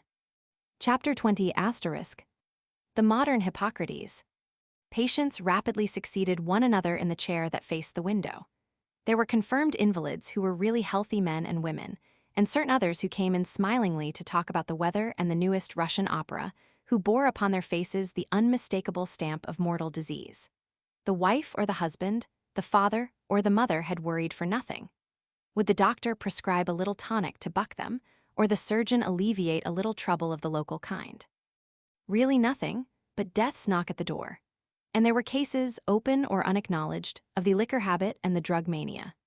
To these, instead of dropping out bromide of potassium and throwing in the chloral hydrates with strychnine and the chloride of the metal that is crushed and assayed out of the quartz reef near Johannesburg, or pickaxed out of the frozen ground of the Klondike, Saxem dealt out that savage tonic truth in ladlesful. The secret dipsomaniac or druggard could not deceive this man's keen scrutiny or escape his unerring diagnosis. When beaten, they admitted the fact. Saxem said to them as to the others, "You say you cannot conquer the craving. I myself once thought so. Your moral power can be restored, even as was mine. In your case, the habit is barely as ingrained as in the case I quote to you. I drank alcohol to excess for a period of 5 years." Some of the sufferers, elderly women and mild-mannered old gentlemen, were horrified. Others thought such candor brutal, but attractively so. Yet others responded to the sympathy masked by the stern, impassive face and the blunt, brusque manner. At any rate, the man's no humbug, such and one would stutter, and seems to have any amount of will. Think I shall put myself in his hands for a bit. Adding with a rueful twinkle, he knows how the dog bites if anyone does. He did, and those hands of his were strong, prompt, and unfaltering. Since the grip of human sympathy had fastened on the doctor of Gelderstorp, and drawn him up out of the depths into sunlight and free air, and set his feet once more on the firm ground, how many of his fellow sufferers had Saxem not hauled reeking and squelching out of the abysmal sludge, whose secrets shall only be revealed upon the last day. Yet Saxem realized that the grand majority of these 20th century men and women really wanted little more of the physician and surgeon than the 13th century patient desired of the apothecary or the leech. A patient hearing given to their category of evils, a little hocus-pocus, and a nostrum or so. We scoff, thought Saxem, at the ignorance of those men of the Dark Ages, yet in this enlightened era the eye of newt and toe of frog, the salted earthworms, and the pulvis besorticus magistralis or pulvis sanctus, dissolved in the liquor of herbs gathered under a propitious conjunction of their ruling planets with the moon, have but given place to extract of the dried thyroid gland of the sheep, the ovaries of the guinea pig, the spinal cord and brain of rabbits and mice and other small mammalia, with, instead of broth of vipers, liquor distilled from the parotid secretion of the tropical toad, identical with the reptile administered in boluses to pagan patients by the Greek Hippocrates, with other remedies hideously akin to the hell brews that whipped the sated desires of Tiberius and Nero, such as the pacilloids frequently prescribed by bland-mannered, frock-coated, 20th century physicians, professing Christians who pay West End purents and deplore the abnormal drop in the birth rate for the spurring of the sense of debilitated hedonists. Thus, summed Saxem, we have rediscovered organotherapy. We have harnessed the bacillus to Hygeia's silver chariot. In surgery, the short circuit is the latest word. It is wonderful to know how well one can get on, at a pinch, without organs hitherto deemed indispensable to existence. Radiology reveals to us the inner mysteries of the human machine, alive and palpitating. The splintered bone, the bullet or the shell splinter embedded in the muscle or the osseous structure can be detected and photographed by the teleradiographic apparatus. The electromagnet automatically carried out the removal of such fragments, provided only that they are of steel. Ah yes, we are very clever in this 20th century, reflected the doctor. Modern science has even weighed the soul. Could Dee and Lily have bettered that? Debate, consider. This quenchless spark of being, kindled in Saxem's breast and in yours and mine by the supreme will of the divine Creator, this ego for whose eternal salvation Christ died upon the bitter cross, dips the scale at precisely 1/16 of an ounce avoirdupois. The expiring man, weighed a moment previously to dissolution, and again immediately afterwards, was found to have lost so much and no more. The dying world is in the scales today, thought Saxem, bitterly and sorrowfully. Religious faith being the soul of the world, one wonders, when the last thin hymn shall have died upon the fierce, irrespirable air, when the last human sigh shall have exhaled from earth, how much in ponderability shall be lacking to the acorn-shaped lump of whirling matter? Will the result proportionate with the moribund's 16th of an ounce? It seemed to Saxem that without a moral and social upheaval upon a vaster scale than historian ever recorded or visionary ever dreamed, a cataclysmic cleansing, a purging as by fire, the regeneration of the human race, the reconstitution of the human mind, the renaissance of the divine ideal, could never be brought about. Unconsciously, he sought for the decadent world some such ordeal as he himself had passed through. You looked at him and saw the scars of suffering. The soil of his nature had been rent by volcanic convulsions and seared by the upburst of fierce abysmal fires. Before the green herb clothed the sides of the frowning steeps, the jagged peaks were wreathed with gentle clouds. The pure springs gathered and ran, the valleys became fruitful, and the plains carpeted themselves with flowers. A miracle had been wrought for Saxem the man, and he saw the need of one for the world, and said in his heart that, though holy men might pray, it would not, could not, ever be vouchsafed. And all the while the miracle was ripening, the day was coming, the great awakening was at hand. Chapter 21 Asterisk. Margot looks in asterisk. It drew on to the luncheon hour.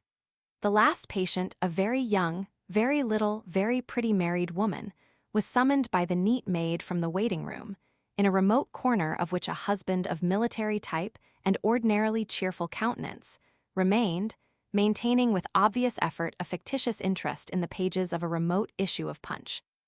The dainty little lady bore a name well known to Saxham. The fact that a title was attached to it did not interest him, nor had it shortened her term of waiting by a second of the clock. But her youth smote him with a sense of pity as she took the chair upon his left hand facing the window, and without overmuch embarrassment made clear her case. She was going to have a baby. Franky, her husband, earnestly desired the kitty for family reasons, yet its advent was unwelcome to him, in that it must inevitably involve physical pain and mental anxiety for the little lady, Franky's wife. The little lady had been frightfully down by the prospect. She rather cottoned to kitties, she explained, than otherwise. It was the bother of having them that didn't appeal. It put everything in the cart as regarded the autumn season. Besides, there were family reasons on her side why the prospect should not be too rosy. She stated the reasons, and Saxham's listening face grew grave. He realized the danger of a preconceived idea. He said nothing. Margot went on talking. Her beautiful dear eyes were alternately wistful and coaxing. They entreated sympathy. They begged for gentleness. They grew brilliant with enthusiasm as she explained that after a lot of chinning, she and Franky had hit upon a perfectly ripping plan. A friend, recently encountered in Paris, had thrown a ray of hope upon the doubtful prospect. No doubt Dr. Saxham was in sympathy with the pioneers of the new crusade against unnecessary pain. Of course, Dr. Saxham knew all about the wonderful experiments of German Gynaecologists. The right term was frightfully crackshaw. Perhaps Dr. Saxham knew what was meant. Saxham reassured the little lady.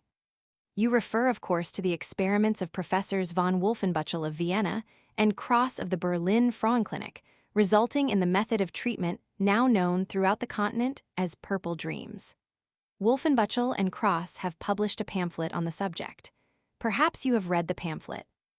Yes, I've read it, a wonderful book that has been translated into every language. A German officer, friend of a friend I met in Paris, told her about it. His sister had tried the treatment and found it A1. So I bought a French translation of the book in Paris and an English one at a shop in the Haymarket. It's bound in rose-colored vellum stamped with a rising sun in gold. Weep No More, Mothers, it's called. Isn't that a charming title? And the subject is Pangless Childbirth Produced Through Purple Dreams. In a sweet, coaxing voice that trembled a little, she began to tell the doctor about the wonderful results obtained by hypodermics of Cross and Wolfenbüttel's marvelous combination of drugs. And Saxham hearkened with stern patience, while the table clock ticked and the luncheon hour drew near, and Franky chewed the cud of suspense in the doctor's waiting room.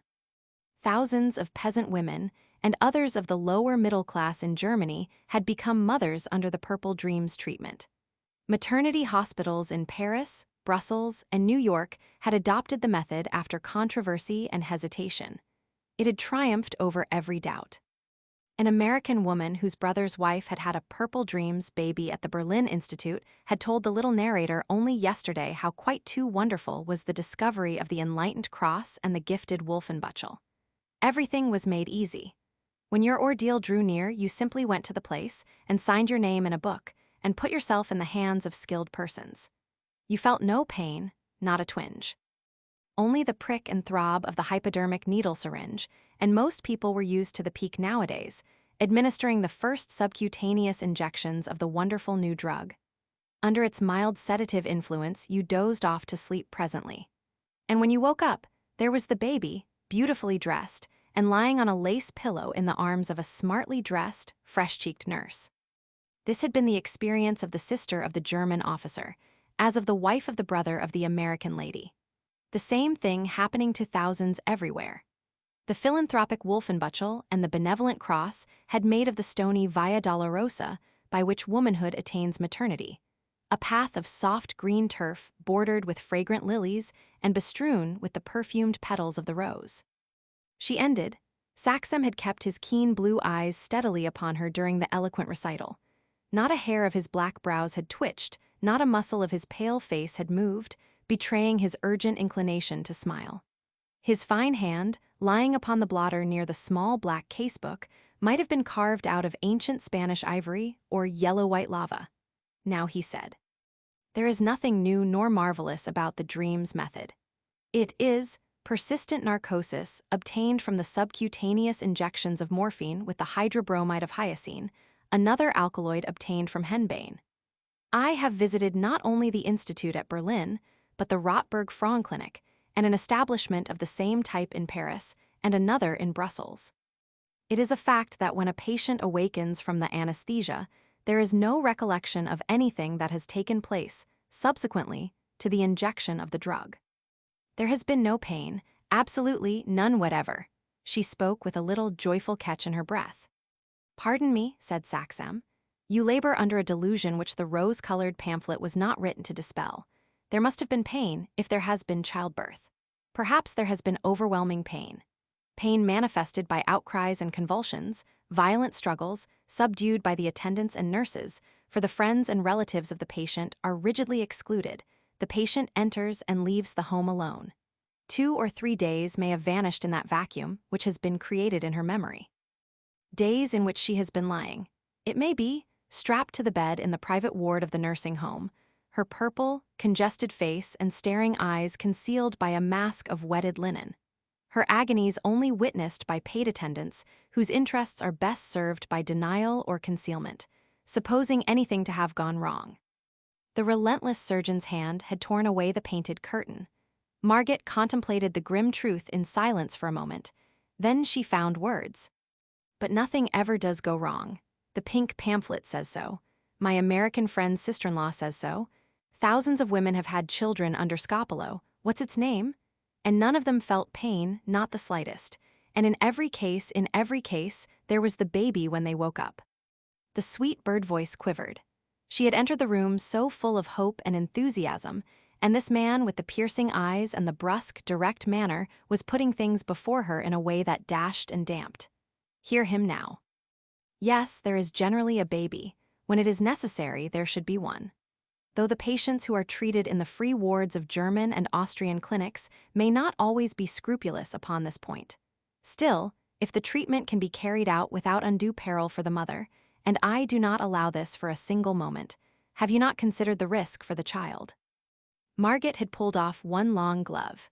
Now she murmured, setting the tip of a little bare, jeweled finger near the corner of a distracting little mouth. "You consider that it's handicapping the start for the kitty." The avalanche fell, shocking and freezing and stunning her.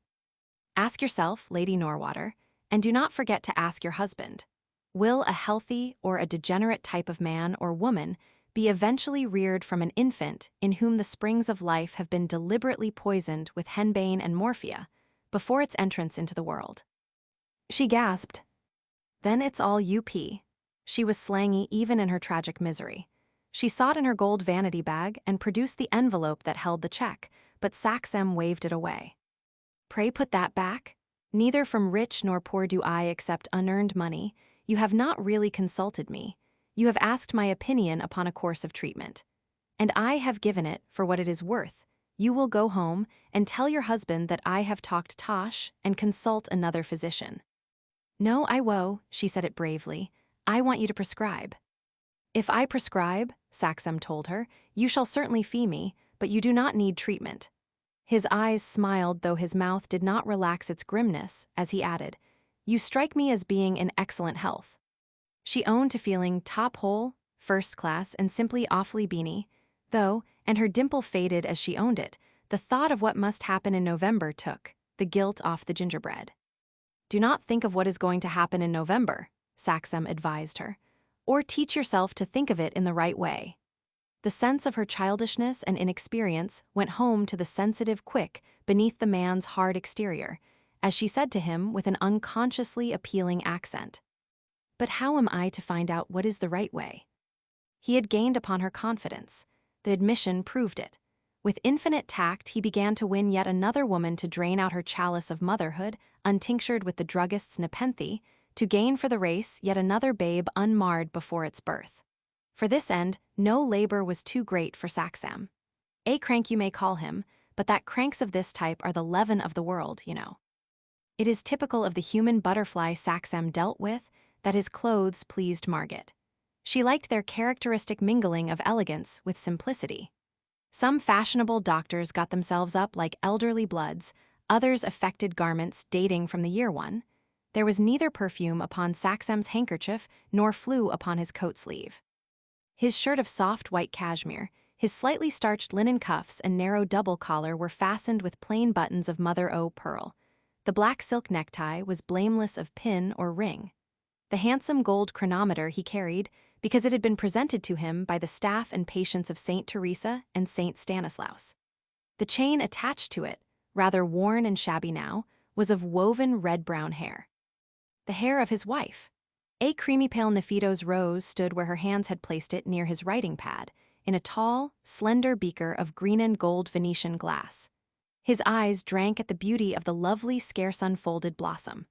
Perhaps the resemblance of the fair flower to the beloved giver softened the lines of the stern square face into the smile that Margot liked, as he found her eyes again, saying, "Perhaps I could better answer your question by telling you how another patient bore herself in circumstances akin to yours.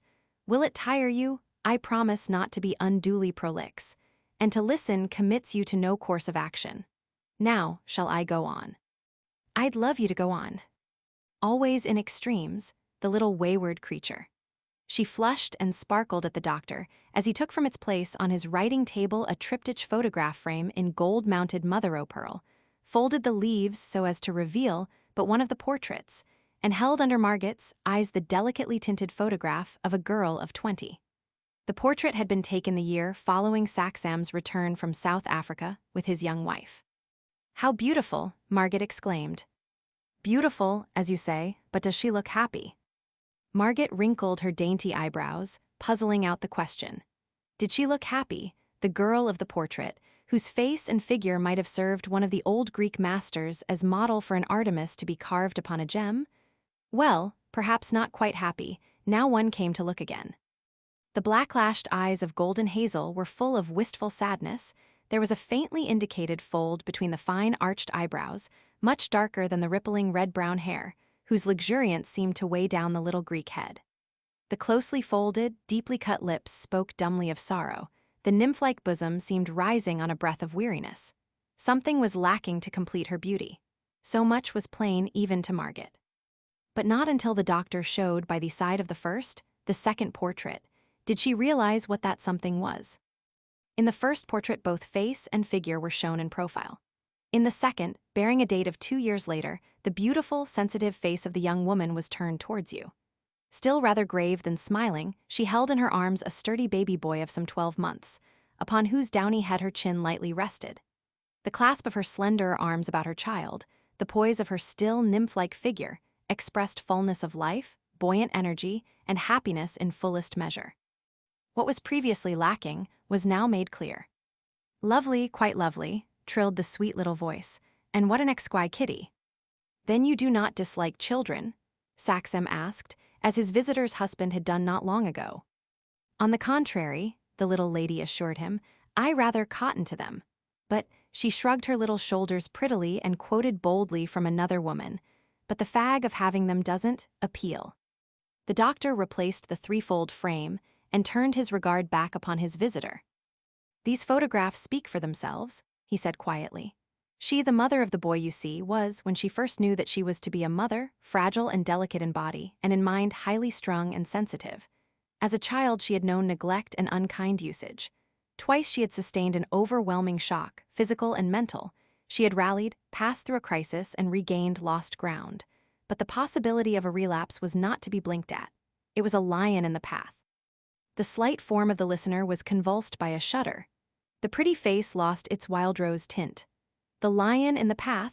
Margot saw him crouching, his tawny eyes aflame, his great jaws slavering, his tail lashing the dust, his great muscles tightening for the fearful spring, and Saxam went on. She maintained from the first a sweet, sane mental standpoint. She tamed her lion by sheer force of will. Her courage was her own. She did not owe it to the physician and surgeon. But he advised as he knew best, and she followed his advice implicitly as to wholesome diet and regular exercise, thus keeping her body in health. She surrounded herself with objects that were beautiful in form and color. She made a point of hearing great music and of rereading the works of great poets, essayists, and novelists. She wished her child to owe much to prenatal influences, for that these. The speaker faltered for a moment before he resumed the thread of his discourse. That these form character for good or evil no physiologist can deny. Therefore, while she did not flee from, she avoided the sight of deformity or ugliness, as she shunned active infection or tainted air. It was desirable that her child should be healthy, strong, and beautiful. But the love of loveliness, though one of the dominants of her character, scales lowest of the triad. Human love, the love of mother, husband, and friend rank above it, and first of all stands the love of God. How awfully good she must be. She took the child, first and last, as a gift from God to her. If she lived or died, and she longed inexpressibly to live, death, like life, would be the fulfillment of the divine will. Fortified by the sacraments of her church, she lay down upon her bed of pain as though it were an altar. She suffered intensely. His voice broke. She suffered inexpressibly. Not until the actual crisis did I have recourse to chloroform. When I was about to use it, she said to me, "Not yet. I will wear it a little longer, this mother's crown of thorns. Today the crown is one of roses. Does not this appeal to you?" The doctor's supple hand displayed the third portrait in the triptych, and Margot saw the same assured joy, rounded with a richer and more deep content. The exquisite face was fuller, the outlines of the form displayed the ripeness of early maturity. The slender palm was now a stately tree.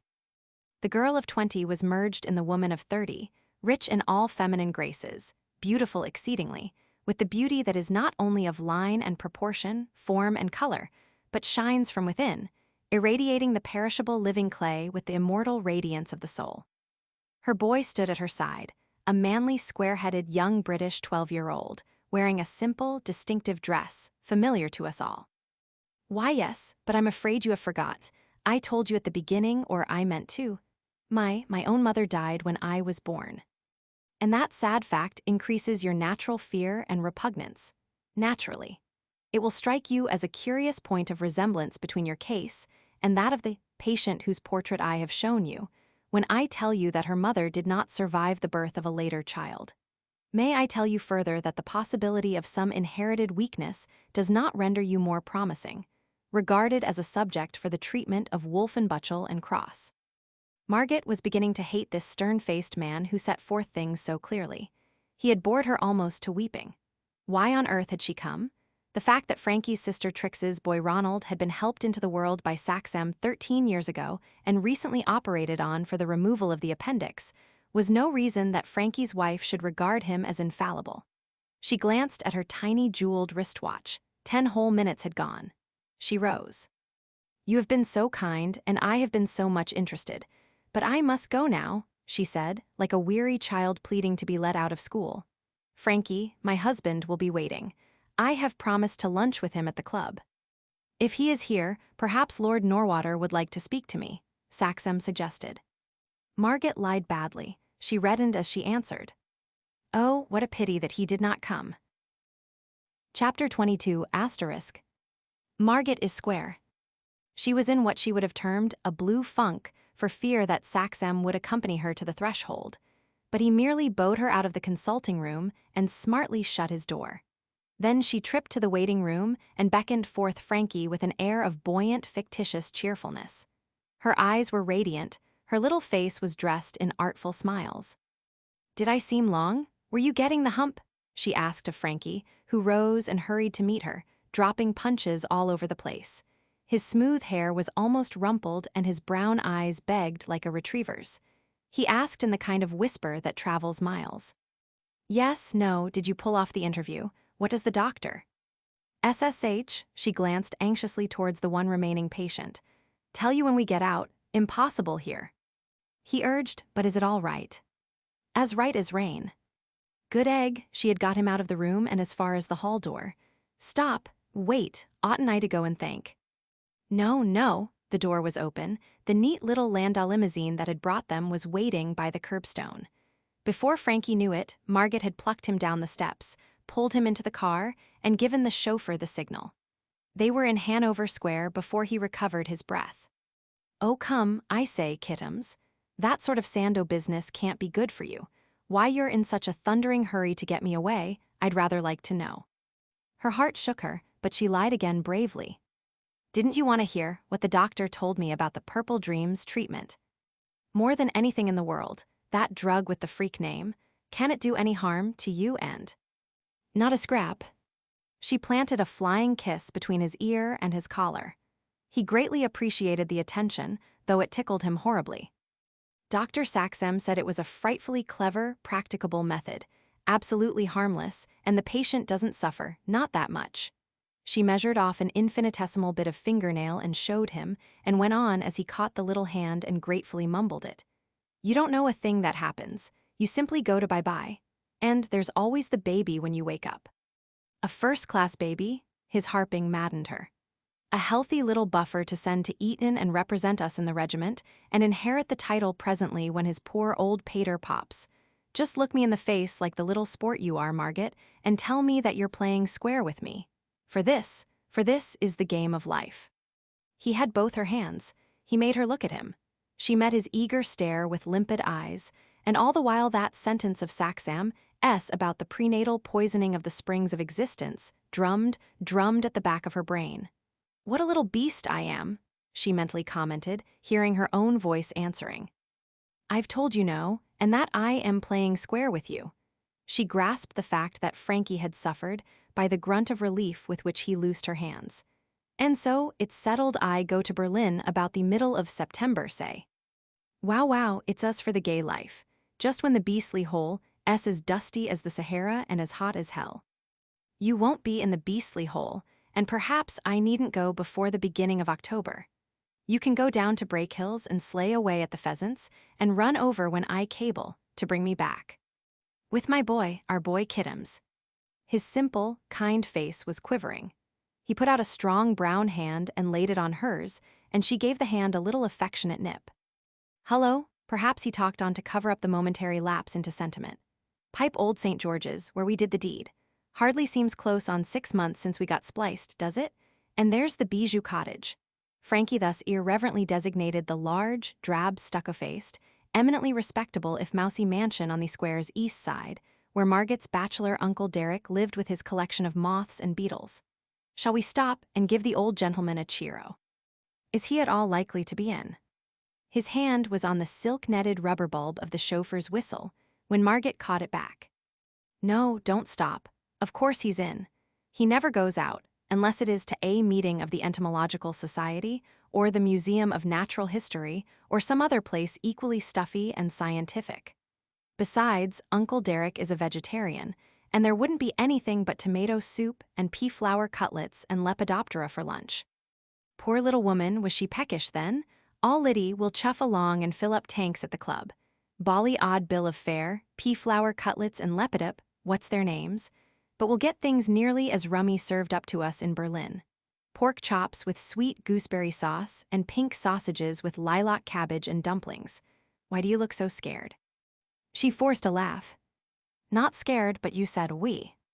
You don't suppose I could go shooting when you were facing what you've got to face?" he asked her, and added, in a tone and with a look that she had once before encountered from him. "When you go to Berlin in October, Kittums, I go with you. Take that as straight from headquarters, old child. Unless something happens to prevent our going there at all," he added, answering the mute question in her eyes. "Something that's been on the cards since the Anglo-French Agreement of 1904. It cropped up again in 1905, when the German Kaiser's feelings were so upset by John Bull's carryings-on with the pretty lady in the tricolor petticoat and cap of liberty, that he called on the Sultan of Morocco at Tangier to ask his sublimity to interfere. And again, in 1908, we were up against it. When Austria annexed Bosnia and Herzegovina, and Russia took the needle, and William ordered out his best suit of shining armor in readiness for a scrap. If there's anything in the Triple Entente, the fat was nearly in the fire then. And again in 1911, over the French occupation of Morocco, when the German gunboat Panther and the German cruiser Berlin were sent to the closed fort of Agadir near the mouth of the smelly river Sus. That piffed out after a good deal of what they call acute tension between the powers. To the services, acute tension means the stop-in of leave. And I'd fix things up for spendin' the July fortnight before Henley with some jolly people at Baden-Baden, and if the trip had come off, the chances are I'd have come back engaged to another girl. Are you sorry? Do I look sorry? Was the quick riposte. He went on. France and Germany went in for precautionary measures that time. Precautionary measures mean concentration of troops on both frontiers and general maneuvers on the biggest scale.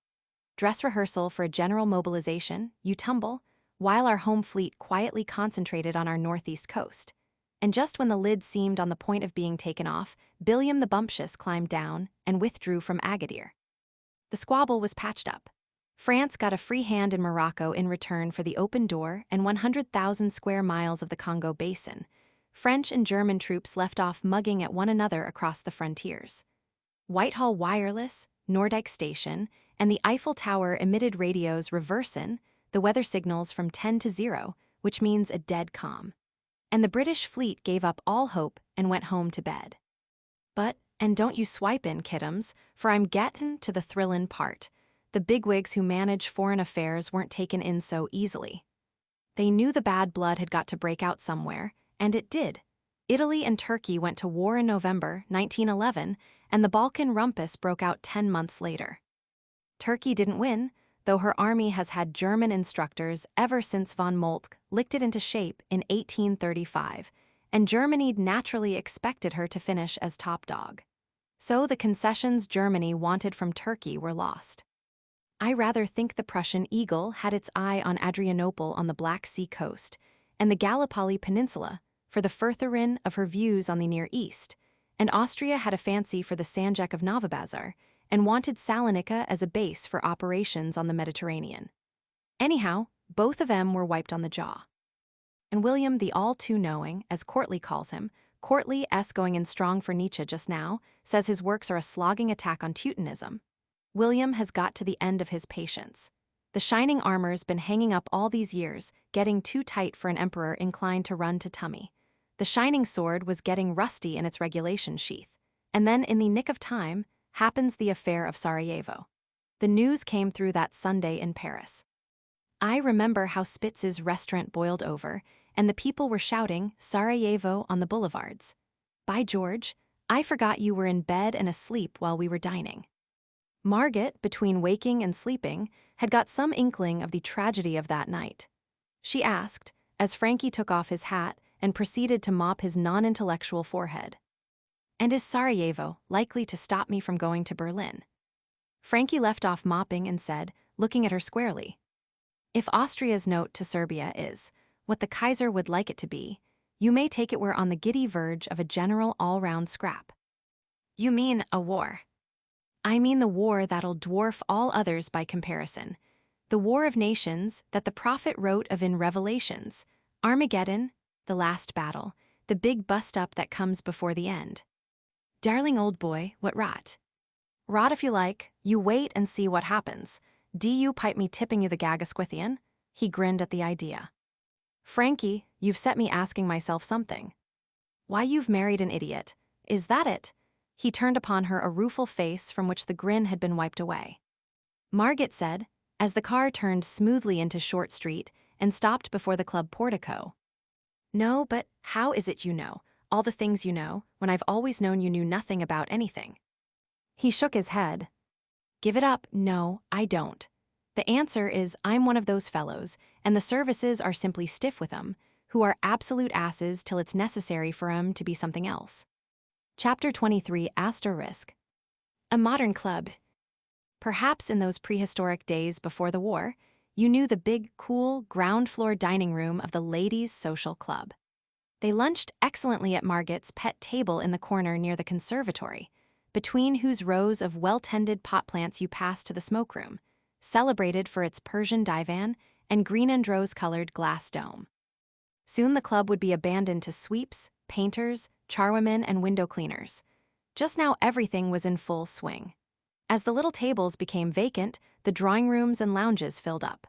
The smoke room was a crush of well-got-up men and extravagantly caparisoned women, chattering 19 to the dozen under a thick blue canopy of Turkish, Egyptian, and Virginian. The tang of Kümmel and Benedictine and crème de menthe came to you with the fragrance of the club's special coffee and the reek of innumerable illusion perfumes. People were having a cigarette and a gossip before going on to Lord's to see the tennis singles between Oxford and Cambridge, or the interregimental polo finals at Hurlingham.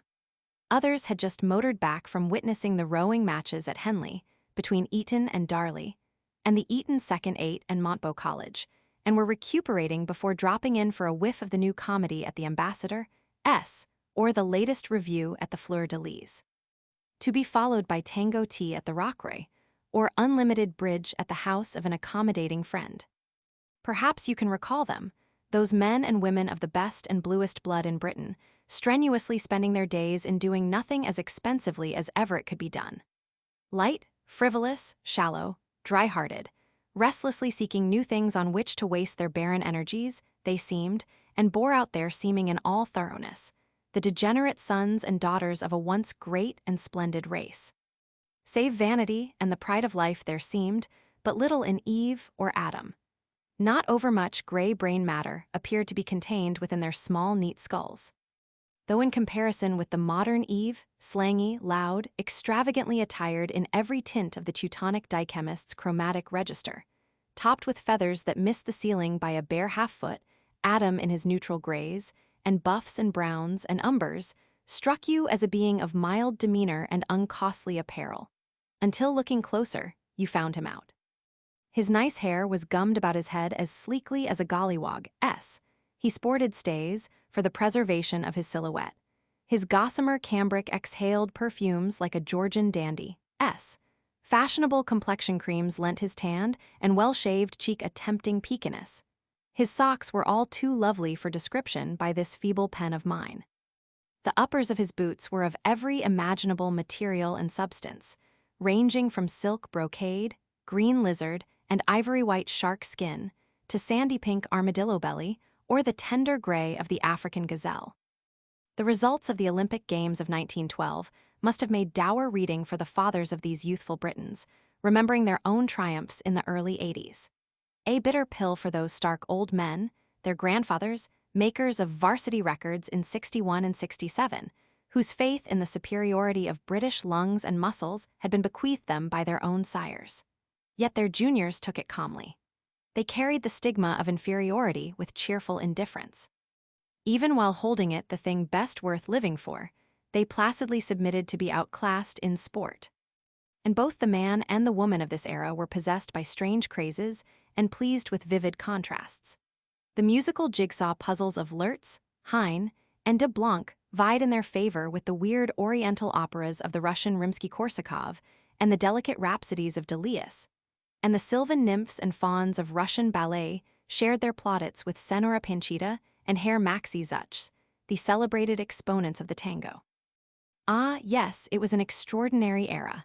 Slips from that old tree that bore the forbidden fruit had been successfully grafted upon so many old-world stocks in British orchards that you caught a tang of its exotic flavor in almost everything. Play ran high.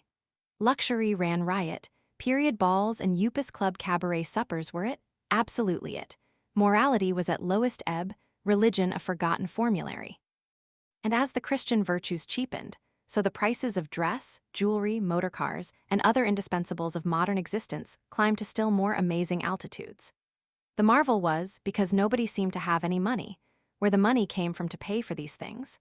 What we are yet to pay for the wholesale leveling of moral barriers, and the abolition of old-world modesty and good taste that distinguished the years of ill-fame 1913 and 1914, only heaven knows. Even more comprehensively pervasive than the illusion perfumes extracted from coal tar by German chemists and supplied us by German manufacturers. Even more striking than the dazzling, vivid aniline dyes, procured from the same source, even more potent than the vast array of byproduct drugs, which represent as it were the scum of the insulated vats wherein the Teuton chemist macerates and mingles his high explosives, was the strange, mysteriously pervasive flavor, the seductively suggestive tang of evil in the social atmosphere. You caught the look of secret, intimate, half-cynical knowledge in the faces not only of the merest youths, but of the youngest, freshest, prettiest girls. Subjects held unmentionable a few years ago were openly discussed in English drawing rooms. Curious lore in strange things old and new was much sought after at this period, when Cubism and Futurism governed design, not only in dress and stage scenery, but in painting, sculpture, and architecture.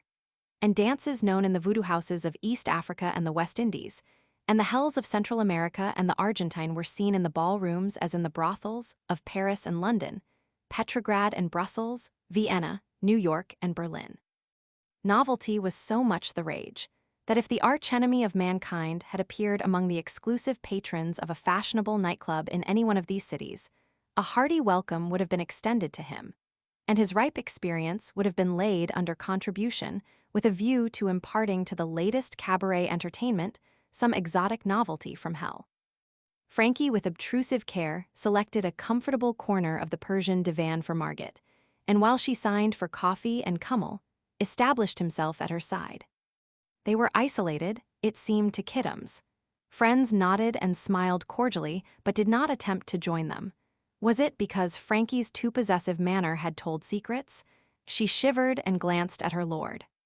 He said, as the light-footed button boys scoured about with coffee and liqueur trays, while the electric fans purred, the blue smoke canopy thickened under the green and rose glass dome, and the clamor of many feminine voices, in combination with the gaudy feathers of the clamorers, suggested the South American macaw house at the zoo. "My eye, you're pretty thick in here. Might be a fog in mid-channel." He mounted a square monocle recently purchased in Paris, and the pride of his bosom, threw back his head and stared up into the famous green and rose dome. Swagger affair. How much did it tot up to? 1,700, clear, with the carpet and the divan. Pretty stiff. His doleful whistle set Margot's teeth on edge. She added, "And rattling cheap at the price, and if it wasn't, I was spending my own money." There was nobody, then, to interfere. He conceded, "Of course, I don't suggest that you were done in the eye. Probably you got the value of your dibs, but you'll have something better to spend cash on presently. Me, too. We must both draw in our horns now, Kiddums, for the sake of you-know-who. Hullo, is anything wrong?" She had winced, but she gritted her little teeth and fought back the rising hysteria. She could have shrieked or thrown the little coffee pot at his head. He went on, recognizing friends through the smoke haze. "There's Lady Beau with that German aviator chap we met in Paris.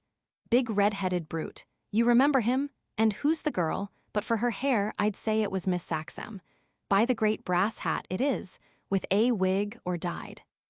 "Dyed, it was done in Paris, done most beautifully." Margot's eyes had lighted up with interest. "I must have forgotten to tell you. I've known it 3 or 4 days. Don't you like it?" "Like it?" Franky had reached for his little glass and gulped the contents hurriedly. "My stars, I never saw such a transformation. Order another kummel, please, to give me a buck-up." "Take mine, I simply loathe the sticky stuff," she added, as Franky obliged. "I think that Pat looks ripping." "All too ripping. That's where the trouble comes in," he went on. "When her hair was black, you knew where it was you'd seen her. Mackin one in an endless procession of women, all with long eyes and big busts and curving hips, walkin' like pussycats along a roof ridge, on the walls of those old Egyptian temples we did together, that November when I got such spoons on you, going up with the Gillinghams from Cairo to Falah, a flat-bottomed Nile tug towin', the whole crowd in a string of dahabas. You remember those ochre-colored Nile sunrises, when a dust storm had been blowin' over the desert, and the river was all wrinkly white, like curdled milk. How killingly poetic." "Am I poetic? Good egg. Never thought I'd live to be called that." "Live and learn." Margot's laugh was a hard little silvery tinkle. She too was remembering the sunrises and sunsets of Egypt, and the long days under the green canvas awnings. How beautiful she had thought the brown eyes that seemed only vacuous now. She, Margot, would be ugly very soon now, she told herself. Already her small face showed lines and hollows. Soon beauty-loving men and women would turn their eyes away. Her cheval glass would tell her why, and shop windows when she passed them would reveal her shapelessness. She would only possess interest for 3 people. For the doctor, as a patient. for the certificated nurse as a case, for her husband as the potential mother of the boy he longed for, and what price, Margot? Should you like me to take you to see some polo, or wouldn't a chuff-chuff in the country be best? Franky's eyes were full of hungry solicitude as they rested on the small, pinched features. You look a bit fagged, it strikes me. She nipped her little lower lip, stung by the tone of sympathetic proprietorship. Oh, very well, a drive, she told him, and they passed together from the smoking room. The sheath skirt revealed, as she moved, what she would have hidden. Von Hernung smiled, following the little figure with bold, curious glances. Other men stared, if more discreetly. Towering feathers nodded to each other as their feminine wearers commented. Poor little Margot, how quite too rough on her, said Lady Beauvais, assuming the ripsaw Yankee accent in which it pleased her to deliver her witticisms. Say now, if we women could pick babies right away off the strawberry vines, it would save a deal of trouble and a considerable pile of self-respect. Everybody laughed. A slender white and golden woman with a string of sapphires very much the color of her own eyes picked up a toy Pekingese that squatted near her and said, cuddling the goggling morsel under her chin, I agree. When I look at my two precious duckies, I say to myself, you little dears, for each of your sweet sakes I became a plain woman with a shapeless silhouette and saucer eyes. Now that I've done my duty to your pappy and posterity, this is the only kind of baby I'll indulge in. She kissed the Pekingese on the end of its black snub nose. And when I want a new one, I'll buy it at the shop. Noch besser, why not hire one? Suggested von Hernung. Mrs. Charterhouse laughed and gave him the Pekingese to hold. But it snapped at him furiously, and she took the little beast back again. Dogs do not like me, said the big German. You will read perhaps in novels that is a bad sign, yes. I never read novels, returned Mrs. Charterhouse with her famous manner, nor any books, only bits of the papers for the sporting and society news, and reports of divorce proceedings and the notices in bankruptcy. One likes to know what one's friends are doing and where they are to be found. Don't you count? Not that there is any great difficulty in ascertaining your whereabouts just now, I fancy. Why, what has become of Patrine? Miss Saxham went in there just now to write a letter, said the smiling von Hernung, pointing to the leather-covered swing doors communicating with the writing room. She comes now, I think. Yes, it is she.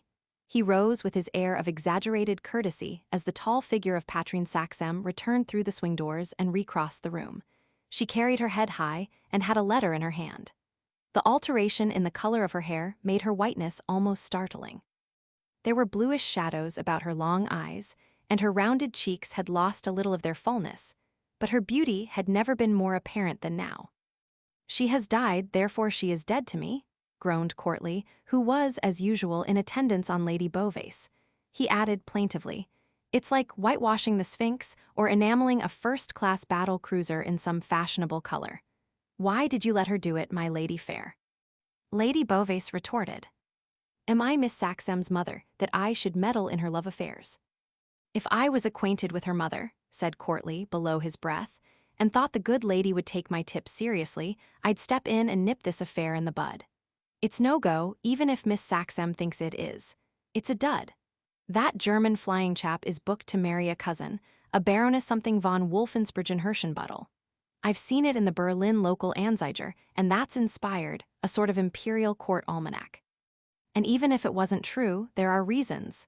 His kind gray eyes were worried. He tugged at his pointed black beard in a vexed way. Take me seriously, m'laddie. Tell her what I've told you before it's too late. And bring on myself the fate of the interferer.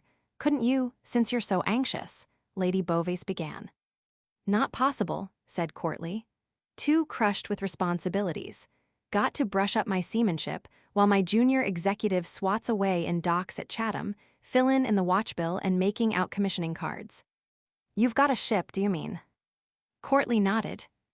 They call her one at the Admiralty just by way of being funny. When they've scraped off the dirt enough to get at her, she may turn out to be a first-class protected cruiser. 20 months out of commission and mobilized for the Spithead Naval Review. Ought one to be glad? Does it mean that we're to congratulate you on promotion? Asked puzzled Lady Beauvais. Well, Courtly admitted cautiously, when I've got my full-dress frock coat and sword out of pawn, and hoisted my pennant and called on the post commander-in-chief. I shall be something between a rear admiral and a post captain, or they'll have told me wrong. And the review, what do you call it? Persisted Lady Beauvais. Can one go and see it whenever it comes off? It'll be big enough to see, with a stiffish pair of binkies, admitted Courtly in his gentlest manner. And the newspapers seem to have arranged it for somewhere in the middle of the month. As to what you're to call it, if you called it an object lesson on the biggest scale for the use of German Kultur classes, perhaps you wouldn't be very wide of the bowl. He got up before Lady Beauvais could rejoin, and had met Patrine, and engineered her into his vacated seat next her friend upon the divan almost before she knew. She lowered her tall person upon the cushions, studiously avoiding von Hernung's glances. She wore a white embroidered gown of cobwebby material and extreme scantiness. A stole of black cock's feathers was looped about her shoulders, and on her dead beech-leaf-colored hair sat a curious little hat of glittering silver spangles, from which sprang a single black cock's plume. "What have you all been talking about?" she asked, looking about her. Lady Wastwood, who sat near, answered, balancing her long, slim, fragile personality on the fender stool before the hearth that was filled with tall ferns and flowering plants in pots. "We were saying, what a wretched pity the process of racial reproduction is so abominably unbecoming. It really points to a loose style of reasoning on the part of nature, or whoever it is who arranges these things." Who does not know Lady Wastwood? She affected, at this period, a skull cap of gold-green hair and a triangular chalk-white face with a V-shaped mouth, painted scarlet as a pierrot's. Her eyebrows were black and resembled musical slurs. Through her few diaphanous garments you could have counted every bone of her frail person, so light that it was a favorite vacation joke with her eldest boy, who was now at Sandhurst qualifying for a cavalry commission, to sprint with his widowed mother on his shoulder up and down corridors and stairs. Listen to Trixie. I suppose nature. She's so unreasonable, that must be why she's a she in literature.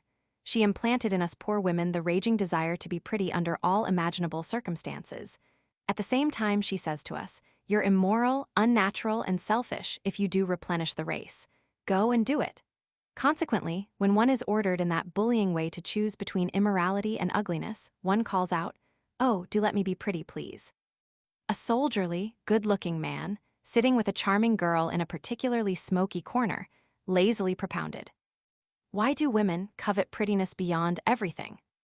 "To please men, I rather surmise," said Lady Beauvais, turning her Romney head in the direction of the speaker, who queried, "Ah, but why do women want to please men?"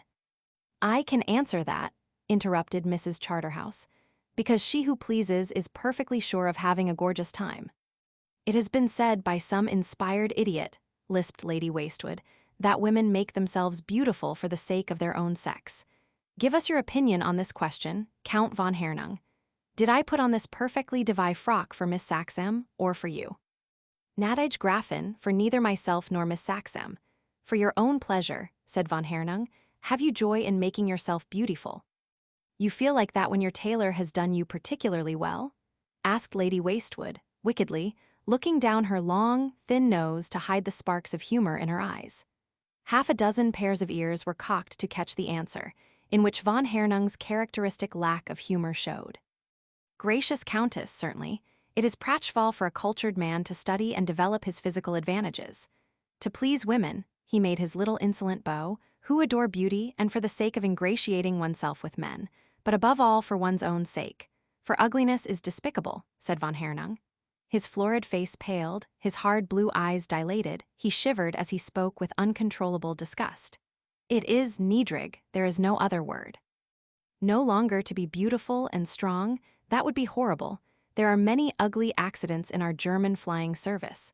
Thus far I have escaped disfigurement, but when my time comes I shall take care to be killed outright.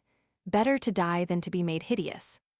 "Did you hear?" said the man in the distant corner to the charming girl who shared it with him. "The fellow's dead in earnest, and he is uncommonly good-looking, though I don't care about the German service type of man myself. Don't like their clothes, don't like their jewelry, don't like their tone when they're talking to women, and simply loathe it when they're talking to me." "It's a case of Dr. Fell," said his pretty friend. Now I should admire him, if he admired himself a little less, and his valet or somebody with influence over him could persuade him to cut that awful thumbnail. No, you can't see it now. He's wearing a glove on his left hand, but it can't be under 2 inches long. Queer kind of freak for a 20th centurion, said the man contemptuously. All very well for the Imperial Court of China or a Stone Age makeup for a Covent Garden fancy ball, but for a London drawing room in the year 1914, it is a little off the bowl. We must approach Miss Saxam in the matter of cutting it. She appears to be the ruling star. His friend glanced across at the big knot of people gathered near the ferny fireplace. They go about together a good deal, and he does stare at her in rather a possessive style. She's so awfully good to look at, isn't she? She is, but she isn't quite so good for you to know. Why? Could we drop the subject? I'll say why later. Let's scoot now. With luck, we could nip in for the end of the second act of the Filberts at Riley's Theatre and see Jimmy Grigson do the Dance of the Verolette. And they rose and sauntered away in search of entertainment, leaving Cynthia Charterhouse drawing out von Hernung, who seemed in a particularly arrogant mood. Did he like England and London especially? Did he find English women as nice, generally, as the friends he had left at home? You. Nice. One is charmed with English ladies, declared von Hernung. So tall, willowy, and elegant, so independent of manner, and so amiably ready to make a stranger feel at home. True, they have not the plumpness and repose of our German ladies. At the theaters especially they are rather thin than otherwise, but they have Dehan and chic. He showed his white teeth, and change is a delightful thing. Patrine, silent in her settee corner, wondered whether Trixie Wastewood and Cynthia Charterhouse knew that he was insulting them. Change from a fat woman to a thin one, is that what you mean? Asked Mrs. Charterhouse. She added, I'm so glad we strike you as having lots of go. Perhaps it's a result of our being given to exercise, that general effect of slimness you mention. But if German women don't walk, or ride, or skate, or fence, or swim, they do dance a great deal. They dance a great deal, yes, agreed von Hernung. One might say they are passionately devoted to it. Dancing is also one of the chief joys of a German officer's life, when he has handsome partners to choose amongst, he added. When one is young and the blood runs hot in the veins, what more glowing pleasures can life offer than to ride a noble horse, to drink glorious wine, or to dance all night with a beautiful woman, to the sound of music voluptuous and exquisite? Patrine, behind the shelter of a copy of the Pall Mall Gazette, was shuddering uncontrollably. Her life seemed driven back from the extremities to center about her heart. In that and in her brain were glowing cores of fire. All else was ice, rigid and heavy and cold. Dear me, came plaintively from Mrs. Charterhouse. She signaled with her eyebrows to Lady Wastewood and continued, as the diaphanous Trixie came drifting to her assistance. Really, I shall have to seek a delightful change by going to Germany. I'd quite forgotten how different you are, the way you talk about your blood and all that. It's simply too awfully interesting. Trixie, you've got to listen to this. I need no telling, I assure you. I have been drinking in Count von Hernung's eloquence at every pore, affirmed Trixie. She added, like you, I have been deeply intrigued by his descriptions of his countrymen. So different from our poor creatures, who don't drink glorious wine because they funk gouty complications, and leave their noble horses eating their heads off in loose boxes while they're scorching about the country in racing cars. And as for dancing all night, she shrugged her frail shoulders and elevated her Pierrot eyebrows beneath the veil that tightly swathed her white triangular face. Doesn't it fire you to go to Germany? Gushed Mrs. Charterhouse. Why? She demanded, raising her fine eyes to the genuine atom ceiling. Why can't my husband get a post in the Berlin Diplomatic instead of stupid old Petersburg? One never dreamed Germans could be so interesting before. We are interesting, yes, blandly agreed von Hernung. He lighted a fresh cigarette, balanced his magnificent person upon an inlaid oriental chess stool, folded his huge arms upon his broad breast, and turned upon Trixie and the impressionable Cynthia the batteries of his superb blue eyes. Ease mag wohl sein, it may possibly be because the Englishman is a human machine, a cold and formal, if intelligent being, while the German is a child of nature, whatever his calling may be. His bounding pulses throb under the official or military uniform as though it were a fawnskin worn by a young satyr. He can sing, he can revel, he can enjoy. He can love. He can love, now you're getting really quite too interesting. Mrs. Charterhouse exclaimed in seeming ecstasy. Do go on, Count. Pray tell us how German officers love.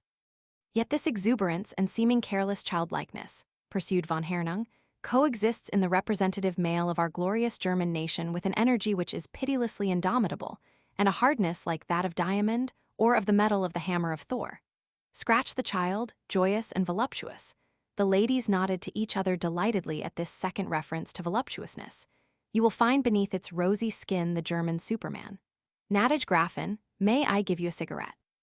He pulled out a massive silver-gilt case and offered it to Lady Wastewood, who had thrown away the end of a tiny para.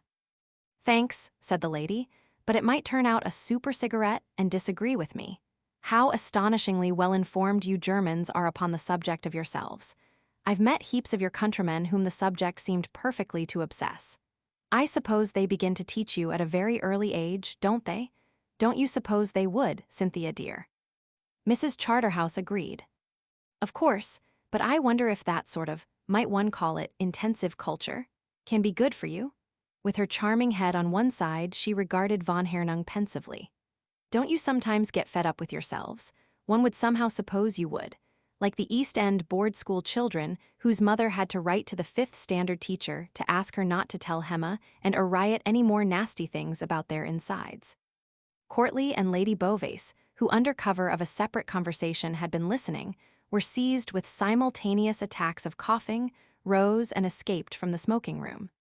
Patrine Saxem remained, seeming to study the newspaper she had picked up.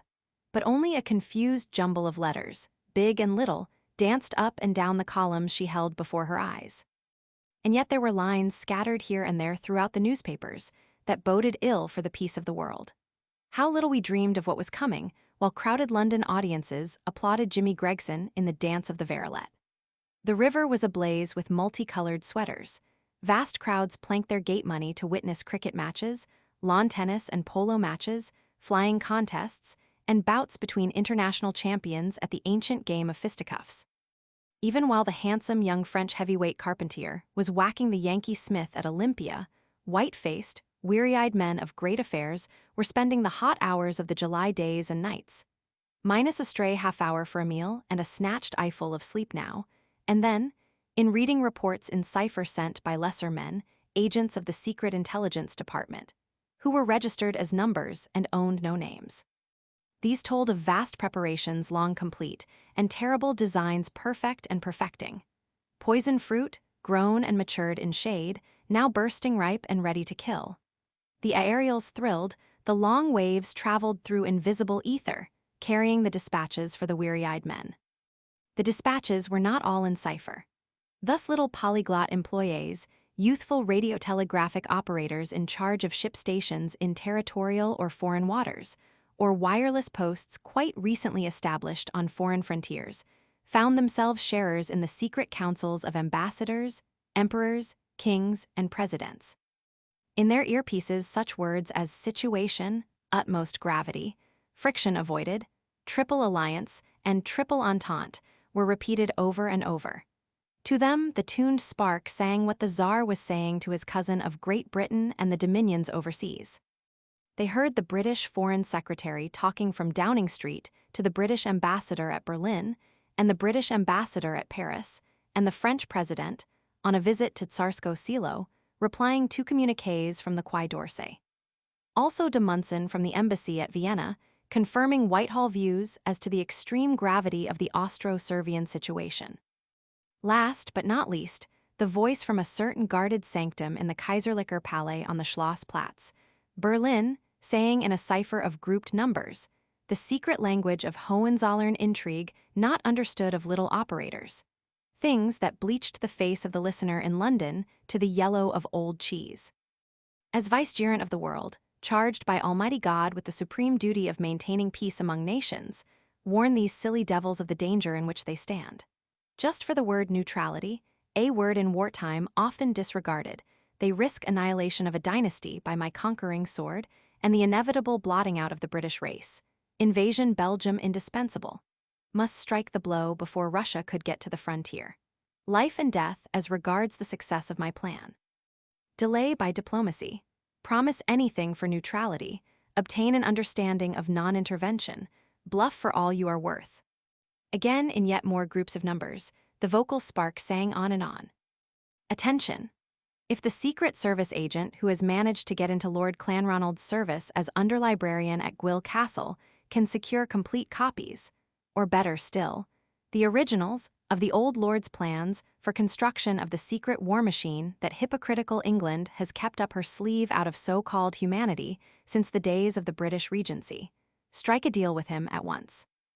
To the menu that will presently be served to our enemies, beginning with super explosive bullets, incendiary shells, lacrimatory shells serving as in trays, the bombardment of Dover from Calais, the destruction of London and the chief naval ports of Great Britain by our Zeppelin fleet being the piece de resistance of the banquet.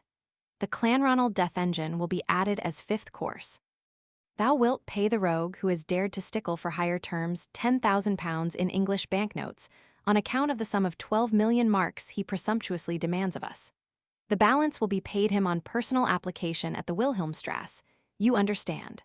Warn Prince Henry and von Moltke not to risk bringing the secret plans personally.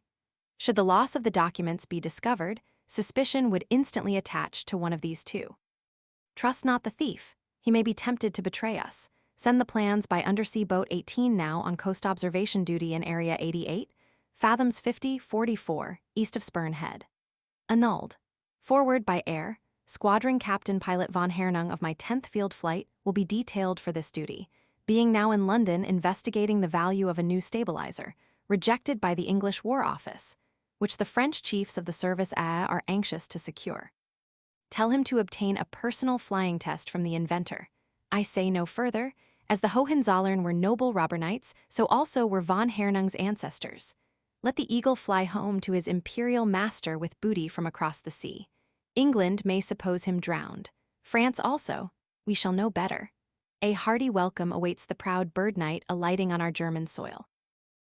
Chapter 24 *. Disillusion. Rona Helvellyn came stalking in, looked round, recognized Patrine, came over and dropped down beside her on the divan, full to the brim of the invariable subject, and suffering to talk. Through the good offices of a legal pal she had got in to hear the suffragette trial at the Old Bailey that day. Fan Braid and Kitty Neek had been frightfully plucky. Full of grit and vim, in spite of the 6 weeks' hunger strike, began shrieking like Jimmy O, the moment they were brought into the dock by the warders and wardresses. On being rebuked by the judge, Fan had bunked a bundle of pamphlets at the head of his lordship, catching the clerk of the court, who was seated immediately underneath the bench, no end of a biff in the eye. And then, Patrine heard a strange voice from her own stiff lips asking the question. Then both of them were removed from the dock. It was done, in time. Rona's light eyes danced with enjoyment. Such a scrimmage, such a rumpus, took 3 men and a woman to tackle each of 'em. We could hear 'em giving tongue all the way down to the cells. Then they had to go on with the trial without 'em, she chuckled. You may guess there were a lot of us at the back of the court waiting, just for that, perfect wodge altogether. Hell and trimmings when we started. They had to eject us before they could jog on with their gay old summing up. But in the end they got through? The weary voice was so unlike Patrine's that she wondered why Rona did not jump and stare at her. But Rona was mounted on her hobby horse and unobservant of other things. Through right enough, and Fan and Kitty, Rona screwed up her lips into the shape of a whistle and winked away a tear that hung on one of her fair eyelashes. It's too brutal, 3 months each and poor little Kitty dying of lung trouble. They only brought her back from Davos in May. That riles me. She clenched her hands fiercely and went on, cautiously lowering her tone. So far I've taken no active share in any militant demonstration. Partly because I'd be wiped off the club books if I got spouting in public, or was mixed up in any police court business. Partly because I'm funky, there's the word. But at last, I'm wound up. It was Kitty's little peaky white face did it. She broke a blood vessel as the warders were carrying her down to the cells. A sob choked Rona's voice and a spasm of misery wrenched her. She controlled herself. She was deadly in earnest, wound up to go, as she had said. She went on, talking rapidly, in a tone that only reached the ear it had been meant for. How many such secret disclosures the Club divan had known. I've thought, A regular swarm of distinguished French and Belgian big pots and little pots, mayors, prefects and deputies, judges, press representatives, and inspectors general, are engaged in discovering England this week as ever is. It's an echo of the Entente cordiale. Behind the badge of the International Advancement Association, I've got one. I might drop in at one of their farewell speechifications, I believe the next's on Friday at Leamington, and heckle 'em like 1 o'clock. Ask him why women don't have the vote in France and Belgium. Don't they? Nix a bit, not for all the fuss they make about the sex. Or to fix the scene of my maiden effort nearer home, there's a banquet of archbishops, bishops, and their wives at the Mansion House tomorrow night. Music just after the fleshpots and before the speeches or after, a select company of concert artistes, the gemmen in boiled shirts and the usual accompaniments, the ladies in white with black sashes and black gloves. And that's where I shall come in white with black trimmings. Land of hope and glory, when I get up and ask the Archbishop of Canterbury to plump for female suffrage, or shall it be the Lord Mayor? Won't my Uncle Gustavus burst the buttons off his episcopal waistcoat? You've seen him, he's Bishop of Dorminster, and they fasten 'em at the back. Let the bishop keep his buttons on, said Patrine, suddenly and savagely. What the devil does it matter whether women get the vote? Would we keep it if we got it, or throw it away? Oh, idiots, idiots, to gratify some vulgar vanity or some beastly sensual whim. Gee Willikins, Rona whistled shrilly in astonishment. Why, I thought you were one of us. Not actively militant, but a sympathizer, no end. Didn't you get our committee in touch with Mrs. Saxham when we'd set our hearts on having her speak at the monster meeting of women we're going to have in October at the Grand Imperial Hall? She's promised to address us on suffrage, and we're all over ourselves to hear her. That last article of hers in the National Quarterly, The Burden of Tyre, has collared the literary cake. People tell me who have read it that she doesn't care a hang about the vote for women in any other sense than that it'd open a gateway to legislation on the sex question of a much more drastic kind. She'd bring in a bill to have moral offenses against children dealt with by a jury of mothers, a lot they'd leave of the offender once they'd their claws on him, and make it a life sentence every time for the fellow who seduces a girl. Patrine listened in stony silence. Rona chattered on. Of course the work she does amongst those unlucky wretches, young girls and women who have come to grief, is topping. But why waste herself rescuing prostitutes and streetwalkers? Aren't any of us good enough or bad enough to interest her? I'm going to ask her that when you introduce me. Remember you've promised to. Patrine said in a voice jarred and harsh with anger. Since your declared intention is to be offensive to Mrs. Saxham, whose shoes neither you nor myself, nor any woman of our set is worthy to unlace, I take back the promise if it was ever given. What's up? Rona turned and stared. I say, but you look fearfully seedy, worried about Margot, is that it? She was off on another tack, carried by the light shifting breeze of her imagination. Poor little Margot, in spite of good advice and top-hole mascots, booked for the nursery handicap and out of the running for a year. Who told you that, about Margot? Meltz, the head housemaid here, had it from Kiddam's maid Pauline, who dropped in to fetch away some stored luggage of her ladyship S. They've furnished a house at Cadogan Place, Margot and her Franky Wanky.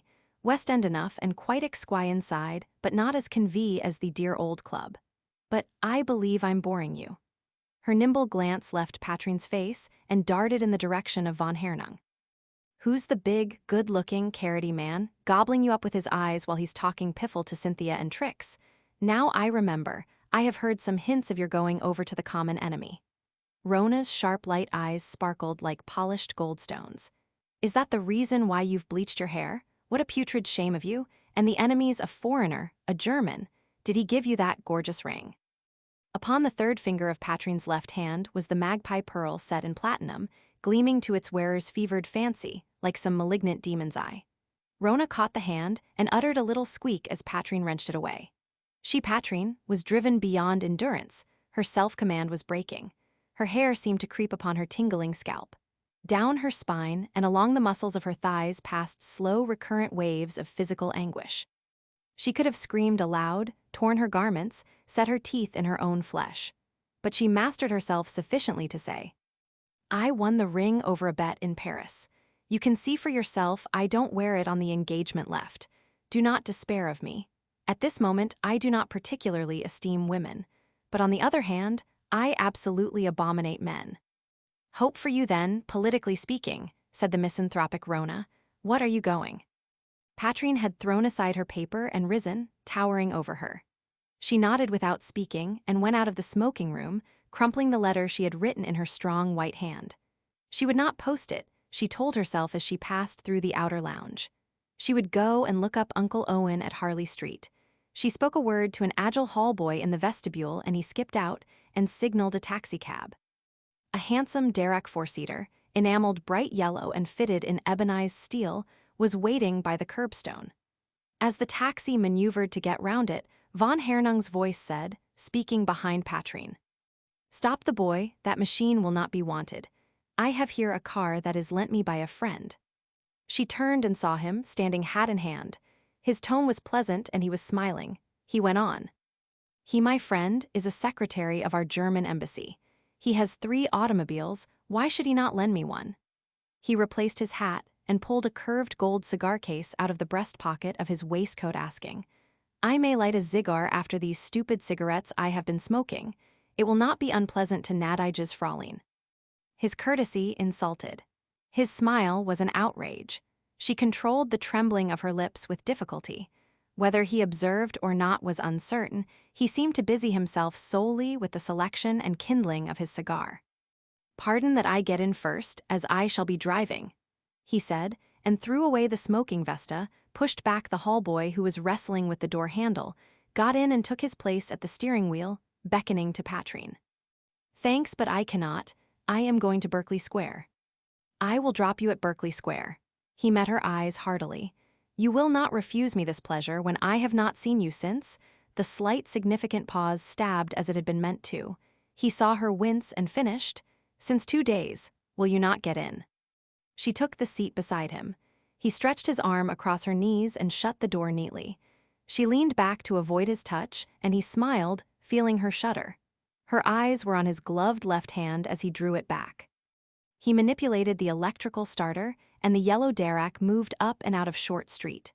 Patrine stared before her, sitting rigid in her place. Not once did her glance visit him, but every skillful movement of his hands upon the steering wheel, every creak of the springy leather cushion under his great body, every tightening of his mouth or twitch of his thick red eyebrows were photographed upon her brain. He was irreproachably got up in thin, loose gray tweed morning clothes, cut by a Weston tailor, and his featherweight gray felt hat testified to the make of Scott. His knitted silk tie, a combination of electric blue and vivid yellow, was a discordant note. Patrine was certain it must have been the work of some other woman in Berlin.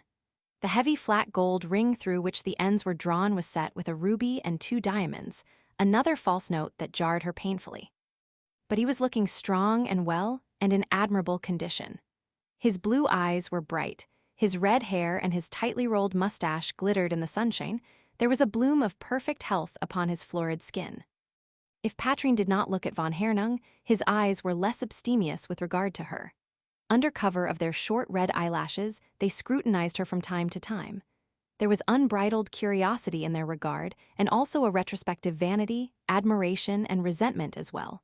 She rode the high horse. She was hellishly sure of herself. Sure of von Hernung, it might be. This passed in his mind as he said to her, "Do you know that this car has had the honor to carry the Emperor of Germany? When Sen Majestat paid a visit to England in the year 1907, he used it every day." Patrine returned indifferently. "It seems to go smoothly." Von Hernung said, as the car obeyed every motion of his practiced hands upon the steering wheel. "It is a wonderful traveler. It has been fitted with a Haines motor, 3 times more powerful to its weight than any other known petrol engine. Some journeys, I can tell you, it has had with the all-highest. Traveling incognito, driven always by a certain young Prussian officer, then of engineers, attached to the personal staff specially for this work. I dare say you mean yourself. That is a clever piece of guessing. I congratulate you, gnädiges Fräulein. Well, it is now no secret. I do not object to admit having been the young lieutenant in the case. So now you know how I gained my flair for English scenery and my violent penchant for English beauty, a weakness of which I am rather proud, since it is one the Emperor shares." The final sentence might have conveyed a jeer. But Patrine was not listening. She called to her companion, "You are driving in the wrong direction for Berkeley Square, but it does not matter. Please put me down just here at the corner of Harley Street. I can leave this letter at a house there instead of putting it in the pillar post." "You are not getting out, Natage's Fraulein. You're coming with me to Hendon. I have there a little business which will occupy an hour." He added with a familiarity that stung, looking at the tense white profile and the black brows knitted in anger. "You are yourself to blame that I cannot part with you. You are really as magnificent by day as by evening, with your so gloriously colored hair. May I also congratulate you on the effective costume? Black and white are our Prussian colors. I take that as a personal compliment. Take it as you like, it will not make it one. Sayer Gudig, I do not need telling. When I want things I take them, it is a habit of mine." He spoke sheer, brutal truth. Oh God, what if Patrines had he not coveted and taken, only 2 horrible days ago? "So," he went on, "you will have to post your letter. I will stop at a post-stamped and drop it in for you. You see, I am greedy of your society. At any moment I may be recalled to Germany. One must catch the bird of happiness and hold it while one can. Now tell me, is not that a pretty speech?" "Extremely, but it does not alter the situation. I have a particular appointment. I cannot go to Hendon with you." "I have already told you that we are going there. Gross Gott." His tone was savage. "How is it that you are so confoundedly stubborn? Do you think such behavior sensible or wise?" "I am certainly wiser than I was 2 days ago." He slewed his head round to look at her with a greedy curiosity. He saw the lines of face and figure grow rigid, and her bare hands clench themselves together in her lap. He glanced at her ringed hand, then transferred his regard to his own left hand, the glove upon which he had retained at the club. The soft-dressed Suede bulged as though a bandage were concealed underneath. She averted her eyes hastily as though she shunned some ugly, sickening spectacle. He said, "I see that you honor me by wearing my mascot. The magpie pearl most excellently becomes your beautiful hand, my dear." They had reached Regent's Park Square and were turning into the broad walk. She plucked the ring from her bare finger and held it out to him, saying in a low tone, "Please take it back." "I am to take it back. You are in earnest." She repeated her words, holding out the bauble. He released his gloved left hand from the steering wheel to take it. His eyes were on the road ahead, and his face was hard as pink stone. But she heard him give a little sigh of relief as he slipped the ring into an inside coat pocket. He said, as though to excuse the sigh, "It was given me in April, when I made my raid on Paris from Hanover, landing my albatros once only during 2 days' flight. The weather was magnificent. My engine gave no trouble. That is why I call the ring my mascot, you understand. Now that it has been worn by you, it is more precious than when I first received it. Whenever I look at it, it will speak to me of you. Don't let it. Why should it not speak of you, Isis, my heart's queen? I have told you, don't revolt me with piffle of that kind, and don't touch me unless you want me to jump out of the car." A voice that he barely knew had issued from the face she turned on him, a face all violet shadows and haggard drawn lines, under the burning splendor of the dead beechleaf hair. She vibrated like an electrified wire, and round her pale, pinched mouth, and about her blue-veined temples were little points of moisture, fine and glittering as diamond dust. "Am I to understand that my touch is unpleasant to you, that you are angry with me, that you do not love me anymore?" "Loved?" She laughed out harshly, hugely disconcerting him. "Lady Watt said at that grand pre-night dinner in Paris that you were without a sense of humor. But you must have a grain or so to talk of love to me." She turned her face away, and the exquisite beauty of her small white ear appealed to him provokingly. He ground his teeth. He could have thrown his arm about her and crushed the tall, full, womanly figure against him. How superb she was in her mood of hate. The strapped-up wound in his left hand was throbbing and smarting, just as when she had writhed her head free from his furious kisses and bitten him to the bone. He had made her pay richly for her bite. He hugged himself as he remembered. Now the sting of desire was renewed in him, and he eyed her with greediness. Presently he stooped and said in her ear coaxingly, "Let us be friends. Dine with me at the Rockeray tonight. We will have a box at the Alhambra and sup again at the Upas. Say you will come, loved one. Will you not, Patrine?" "No." No, but I think you mean yes, do you not? I have said no, is that not enough? You are mad, he blustered at her, mad as a March hare. She answered him, I have been mad, but I am sane now and I stay so. He said scoffingly, you may not always remain as you are now. If he launched a poisoned dart, its meaning glanced aside from her. Shall you not write to me when I am back in Germany? Not one line, not one single word. Yet I have a few little notes from you that I particularly value. Make the most of them. I shall write no more. And suddenly her hate and loathing of him reached boiling point and ran over. My God, can't you understand that I ask nothing better than never to see nor hear of you again? Grossartig, you are hellishly conciliatory. His voice was thick and shook with anger. His smile mocked, and the look in his eyes was hateful as he pursued in a tone that was now quite gentle and purring. Just think a bit, my dear, because to burn one's boats behind one, that is not prudent at all. She did not answer, and he drove on to Hendon, planning fresh assaults upon this unconquerable woman's pride. Chapter 25 Asterisk. 3 men in a car. When the yellow derrick car turned in under the archway that advertised Fanshaw's flying school in 3-foot capitals, the name revived no associations in the mind of Patrine. She had never visited the aerodrome upon an afternoon in the midweek, when as in the present instance practice and instruction were being carried on. The cafes, no longer crowded by smart people, were thinly patronized by bronzed young men in overalls, not innocent of lubricating medium, thirstily drinking ginger swizzle or sucking iced lemon squashes through yellow straws. Business-looking middle-aged men discussed the market prices of steels and timbers, dope and fabrics, over bitter beer and ham sandwiches, while experimenting amateurs, male and female, discussed in loud, relieved voices the experiences of the premier flight. These, having been previously warned not to experiment upon a crowded system, were now ravenously putting in the solid. 3-course lunches they had foregone. It was a perfect July day, hot and blue and green and golden. To the northwest, you glimpsed the elms and oaks and beeches of Boreham Wood, westward the chestnuts of Bushy and Stanmore in fullest summer foliage. The hawthorns of New Barnet were already browning in the sun. Hill and common were plumy with the brake fern. Heather and ling were purpling into bloom. Still looking westwards, you snatched a glimpse of Windsor. Eastwards, a diamond set in emeralds, was the Crystal Palace at Sydenham. Across the whitish-gray scarp of Highgate and the verdant shoulder of heathy Hampstead, you saw the dun-colored haze that is the breath of London, the huge, black, formidable and formless monster, as, sprawling on her ancient river, she keeps her envied place in the sun. At the cafe end of Fanshaw's enclosure, the frogged Romanian string orchestra were playing the dance rhapsody of Delius. From a rival establishment came the brazen strains of a German band in a death wrestle with ragtime. Behind a straggling crowd of visitors, where the cars that had brought them were parked in a double row, von Hernung stopped the yellow derrick, leaned across Patrine's unwilling knees, and opened the car door. As Patrine was getting out, a large hand in a white leather glove was thrust forwards for her assistance. The owner of the hand was a square-faced, fair-haired, soldierly-looking servant of the somewhat hybrid type that has replaced the carriage groom.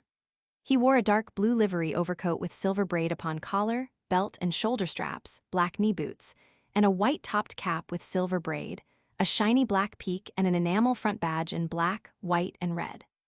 Looking past Patrine, he saluted in military fashion and spoke to von Hernung in German, of which language Patrine possessed a smattering. Will the Herr Hauptmann speak to the Herrschaft? Upon business, ist sehr wichtig. Von Hernung, at the first sound of the messenger's voice, had stiffened to rigidity. He glanced over his shoulder in the direction pointed out by the big hand in the white glove, and answered, Say to the Herrschaft that I come. The groom vanished. Von Hernung jumped out of the yellow derrick and went quickly over to the machine that had been indicated, a large, superbly finished FIAT touring car of the Landau limousine type, enameled dark blue with a narrow silver line of finish. The top was open. A white-capped chauffeur in dark blue and silver livery sat immovable at the steering wheel, and 3 men, only one of whom was plainly visible to Patrine, occupied the roomy body of the car. The visible man, sitting in the forward seat with his back to the motor, his baldness topped, in deference to the weather, with a white felt Newmarket, was a long-bodied, broad-shouldered personage, certainly over 70. Clean-shaven, with staring eyes of light gray tinged with bilious yellow, and skin of a prevailing yellow-gray dowiness, with a huge wart in the middle of the cheekbone on the side next to Patrine. His clothes were of yellowish-gray like his eyes and skin. His linen had a yellow line in it, and a huge, crumpled vest of buff nankeen threw into relief, a flaming crimson satin necktie confined within bounds by a flat, jeweled ring. He had the air of an old actor of character parts, or of a libertine monk who has foregone the cord and cowled habit. Of the two men sitting facing him, little could be seen beyond the peak of a gold-banded white yachting cap pulled rather low over a bronzed and rather aquiline profile with an upward-turned mustache and slightly grizzled beard of reddish-brown, and a Homburg straw with a broad black ribbon and a slouched brim, overshadowing the face of the man who sat on White Cap's left hand. An astute and cunning face, his long and sallow, with narrow, blinking eyes, a drooping nose, and a drooping black mustache. With this its owner played constantly, twisting and pulling it with a delicate white hand that wore a diamond solitaire. He never looked up when addressed by either of his companions, but raised his eyes to the speaker, and pivoted without lifting his head. Von Hernung's friends were nothing to Patrine, and von Hernung's person was by now intolerable, yet her eyes unwillingly followed the tall, soldierly figure as he drew himself up, clicked his heels, and uncovered. A brown hand went up to the peak of the white yachting cap. The wearers of the straw Homburg and the felt Newmarket slightly raised their hats. Von Hernung did not speak first. He waited bareheaded to be spoken to. When the door of the big blue car was opened by the servant at an imperious signal from the sallow man, von Hernung got inside and sat down beside the personage with the wart on his cheek, leaning forwards deferentially to be addressed by the bearded wearer of the white yachting cap, who made great play with a brown right hand that sported a heavy gold curb chain watch bracelet. Once the hand clenched and shook in vivacious threat or warning, very close to von Hernung's handsome nose. That made Patrine laugh, and instantly she was angry with herself for laughing. She put up her long-sticked sunshade, turned her back upon the blue Fiat car, and moved away towards the part of the enclosure where the visitors sat or promenaded, drawing eyes as she went with her spangled silver headgear twinkling in the sunshine, and its black cock's plume waving over her strangely colored hair. So changed, so changed. She was sensible of an alteration even in her gait and gestures. A sickness of the soul weighed on her body as though she walked in invisible fetters of lead. The free space, the fresh air, seemed to yield no physical stimulus. She had bitten deep into the apple of knowledge and found bitterness and ashes at the core. Chapter 26 *. A pair of pals. Among a dozen pairs of masculine eyes that followed the gallant, womanly figure, crowned by the plumed hat of silver spangles, and displayed in the frank unreticence of fashion by the semi-transparent sheath of glistening white. A pair very blue, very shiningly alert and interested, drew nearer, until the elongated shadow of a small boy in scout's uniform mingled upon the sunlit turf with the longer shadow of Patrine. His thumping heart had said to him, "You know her." It was Pat and yet not Pat, her tall, rounded figure, her walk, the same face and another woman's hair. The white gown and the long stole of black cock's feathers he had seen before, and the hat had previously fascinated him. He had asked Pat if it were not made of the twinkly stuff with which they covered the bobby dazzlers on Christmas trees. She had cried, yes, and assured him that she would always hereafter call it her bobby dazzler chapper. And his cousin Irma, whom Bond secretly abominated, had said it was too bad to talk costermonger slang to the child. The child! A man must be ready to pardon an insult from the unpunchable female, but Bond found himself wishing that cousin Irma had been a boy. He loved Pat. You had to love a person who could keep secrets as faithfully as dad or mother and play tennis and hockey better than a great many grown-up fellows. Bowl you out at cricket, middle bail, before you could wink. She could cycle all day without getting knocked up and swim a mile, easily. For these reasons Bond knew he loved her, but he loved her most for the reasons that he did not understand. Pat. He had screwed up his courage to touch his crusher felt and speak the name, but the tall lady with the electrifying hair did not seem to hear. Her long eyes looked at him in a blind way without seeing him. He had never kissed this frozen, stranger's face. "I thought you knew me. I most awfully beg your pardon," he stammered in scarlet anguish, and the dull eyes suddenly came to life and the stiff lips smiled. "It's Bon, my sweet, I'm glad. How did you come here?" "Dad brought me because he'd promised," the boy said joyously as they shook hands. "Where is Uncle Owen?" "Over there." Bon pointed to two men talking apart beyond the straggling line of spectators, and Patrine recognized the great frame and scholarly stoop of the doctor, standing with his side face towards her, a half-consumed cigar in the corner of his mouth, and his stick, a weighty ivory-topped malacca, loosely gripped in both hands behind his back. "And the man he is talking to? Why, of course. It's Sir Roland. How is it I didn't recognize him?" The chief scout, Bon's tone was one of incredulous wonder. "But you couldn't have forgotten him. It isn't possible." Nor even to a stranger did he appear a personality to be easily forgotten. The bright-eyed, falcon-beaked, middle-aged man, whose featherweight crusher felt was worn at an inimitable angle, and whose slight, active figure set off his well-cut morning suit of thin blue serge in a way to arouse envy in a military dandy of 25. "You see," Bon explained, "he was talking business with Father, so I just took myself out of the way." He added, "They hadn't told me to, but they might have forgotten. And so," the big word came out of the childish mouth quaintly, "I acted on my initiative, you understand." "I understand." The formal handshake once over, their fingers had not separated. She held in her large, strong, womanly palm the hand that was little and hard and boyish. It squeezed her fingers, and the squeeze was an apology. It said, "I'd like you to have kissed me if there hadn't been lots of people looking. For of course, you know I love you, Pat." "And I love you, Bon. We'll always love each other, whatever happens," said the answering pressure. Her spoken utterance was, "So these are your holidays. How did you leave them all at Charterhouse? And are you still tremendous pals with young Roddy Wrench?" He said, with a naive, adorable gravity, "Boys don't squabble like girls, and Wrench is a frightfully decent fellow. We passed together from Shell into under Fourth, and we've promised always to stand by each other." "Good egg, and now, how is it you're here? Has Uncle Owen given in at last about the flying?" "Really and truly, man alive," Bon's characteristic expletive, "I've been up today in the Airbus and wasn't at first class. Honor. Honor, twice round the aerodrome with the instructor, and presently I'm to have a longer flight with Mr. Sherbrand in his monoplane." "Mr. Sherbrand," Patrine repeated rather vaguely. Sherbrand had somehow a ring that was familiar, Bon explained. "He's a great friend of Father's, he's splendid, a regularly topping chap." "And you've actually flown." "I've flewed, and I mean to go on with it." He repeated the assurance more sedately. "It's the profession I have chosen. They say you've got to begin young, and my legs wobbled and the ground rocked a bit when I got down on it. But I wasn't airsick at all." "Airsick are people," Bon said from the pedestal of superior knowledge. "Oh, aren't they just like anything? The Calais-Dover steamer crossing's nothing to it sometimes, the instructor told me." Patrine laughed. The latest circulating library novel, Love in the Clouds, had omitted to mention this fact.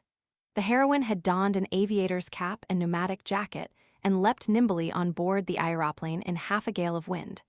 As the machine dipped and rose gracefully upon the heaving element that cradled it, Enid had experienced merely a delicious exhilaration. Then a crisp mustache had brushed her rosy ear. The voice of Hubert, attuned to deepest melody of passion, had murmured in the shell-like organ of hearing, "Little girl, at last I have you. Mine, mine, my bride of the swan path. Mine forever and I." Bon continued, innocently discounting further statements on the part of the author of Love in the Clouds. "He told me before we went up, you know. Of course, when you're flying you can't hear anything but the racket of the propeller. It goes roaring through you till your bones buzz and the very ends of your teeth hum. So the other man has to yell at you through a trumpet or write to you on bits of paper, unless he's switched off the engine for diving, and then you don't feel like talking. That's if you're a beginner, you know. But man alive, it's splendid. You must try it, Pat." She declared laughingly, "While a single flight costs a brace of my hard-earned guineas, the sport is not for me. Why haven't I got a pal like your wonderful Mr. Sherbrand? I'm getting envious, you lucky infant, you." It didn't hurt to be called an infant by Pat, because she never would have done it in a stranger's hearing. And it was ripping to have her here, sharing his hour of joy. He told her, "Father brought me here as a reward for making a model aeroplane. Reminds me," I've got to tell you all about that. But it's only a toy and this is the real thing. There's nothing worth having in the whole world, added the unconscious philosopher, unless it's real and true. Am I not real? Patrine asked, squeezing his shoulder. Now you are, he said it with an effort of candor. But when I saw you a minute ago, I wasn't quite sure. He glanced up at her and asked shyly, Why are you different since you have been away in Paris? Different? How different? She whipped her hand from his shoulder, her black eyebrows knitted, and her face stiffened into the strange mask that had puzzled him under the scrutiny of his clear blue eyes. Do I seem changed? She queried, and Bon answered. A little. I was afraid at first you were somebody else, because of, he said it shyly, because of your hair. My hair, she repeated blankly, and then said awkwardly. The air of Paris did that, darling, but it will soon be its old color again. Will it ever be just like it was before? Asked Bon, looking innocently up at her, and something broke in Patrine's heart just then. She gave a sudden gasping sigh, and a sudden spate of tears rolled over her thick underlids, streamed down her pale cheeks, and fell upon her broad bosom, heaving under its thin covering of filmy white voile. Pat, you're crying. Bon had never yet seen his friend weep, and he was wrung between pity and bewilderment. Who has vexed you? Who has been hurting you? He begged, and she answered brokenly. No one, someone, it doesn't matter, adding, Would you punch him if anyone had done as you say? Wouldn't I? My sweet. Her arm went round his slight, square shoulders. She doted on the little amber freckles on his pure, healthy skin, the little drake's tail of silky red-brown hair at the nape of his brown neck, the half-shy, half-bold curve of his mouth as he smiled, the blue sparkle of his eye glancing sidewise up at her. She found in the pure warmth and sweetness of the slight young body leaning against her a healing, comforting balm. Why aren't you my little brother, Bon? She said, hugging him closer. He answered after an instant's thought. If my mother could be your mother too, it would be jolly. Not unless. He was not going to take on Mildred for anybody. Patrine sighed pensively. That's what I used to cry for when I was a little pigtailed girl, my Sonny. More than anything, I wanted to belong to Aunt Lynette. But she's so young, only 33. She couldn't be my mother. No, his eyes considered her face gravely. Of course not, you're far too old. How old are you, Cousin Pat? How old am I? A shudder went through her. 19 in August, and I feel about 101. That's 'cause you're not well. His eyes were anxious, and a little pucker showed between his reddish eyebrows. You're not going to be ill, are you? He asked in alarm. Not I, she murmured it caressingly in her deep, soft voice. My pet, don't worry. Everything's all right with me.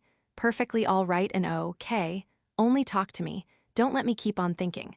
Things are never so, bally rotten if you can stop brooding over them. Why did she look like that? What had somebody done to hurt her? His boyish hand clenched, the thumb well turned in over the knuckles. Instinctively Bon knew that the enemy, who had stamped that dreadful look of frozen misery on the face of his beloved, white as ivory or old snow in its strange setting of flaming tresses, was of his own sex. All the while, ever since Patrine had entered the gates of Pancho, the song of the air screw had not been absent from her ears. The tractor of the practice engine roared fitfully, like a tiger being prodded in its den by a spiteful keeper's meat fork.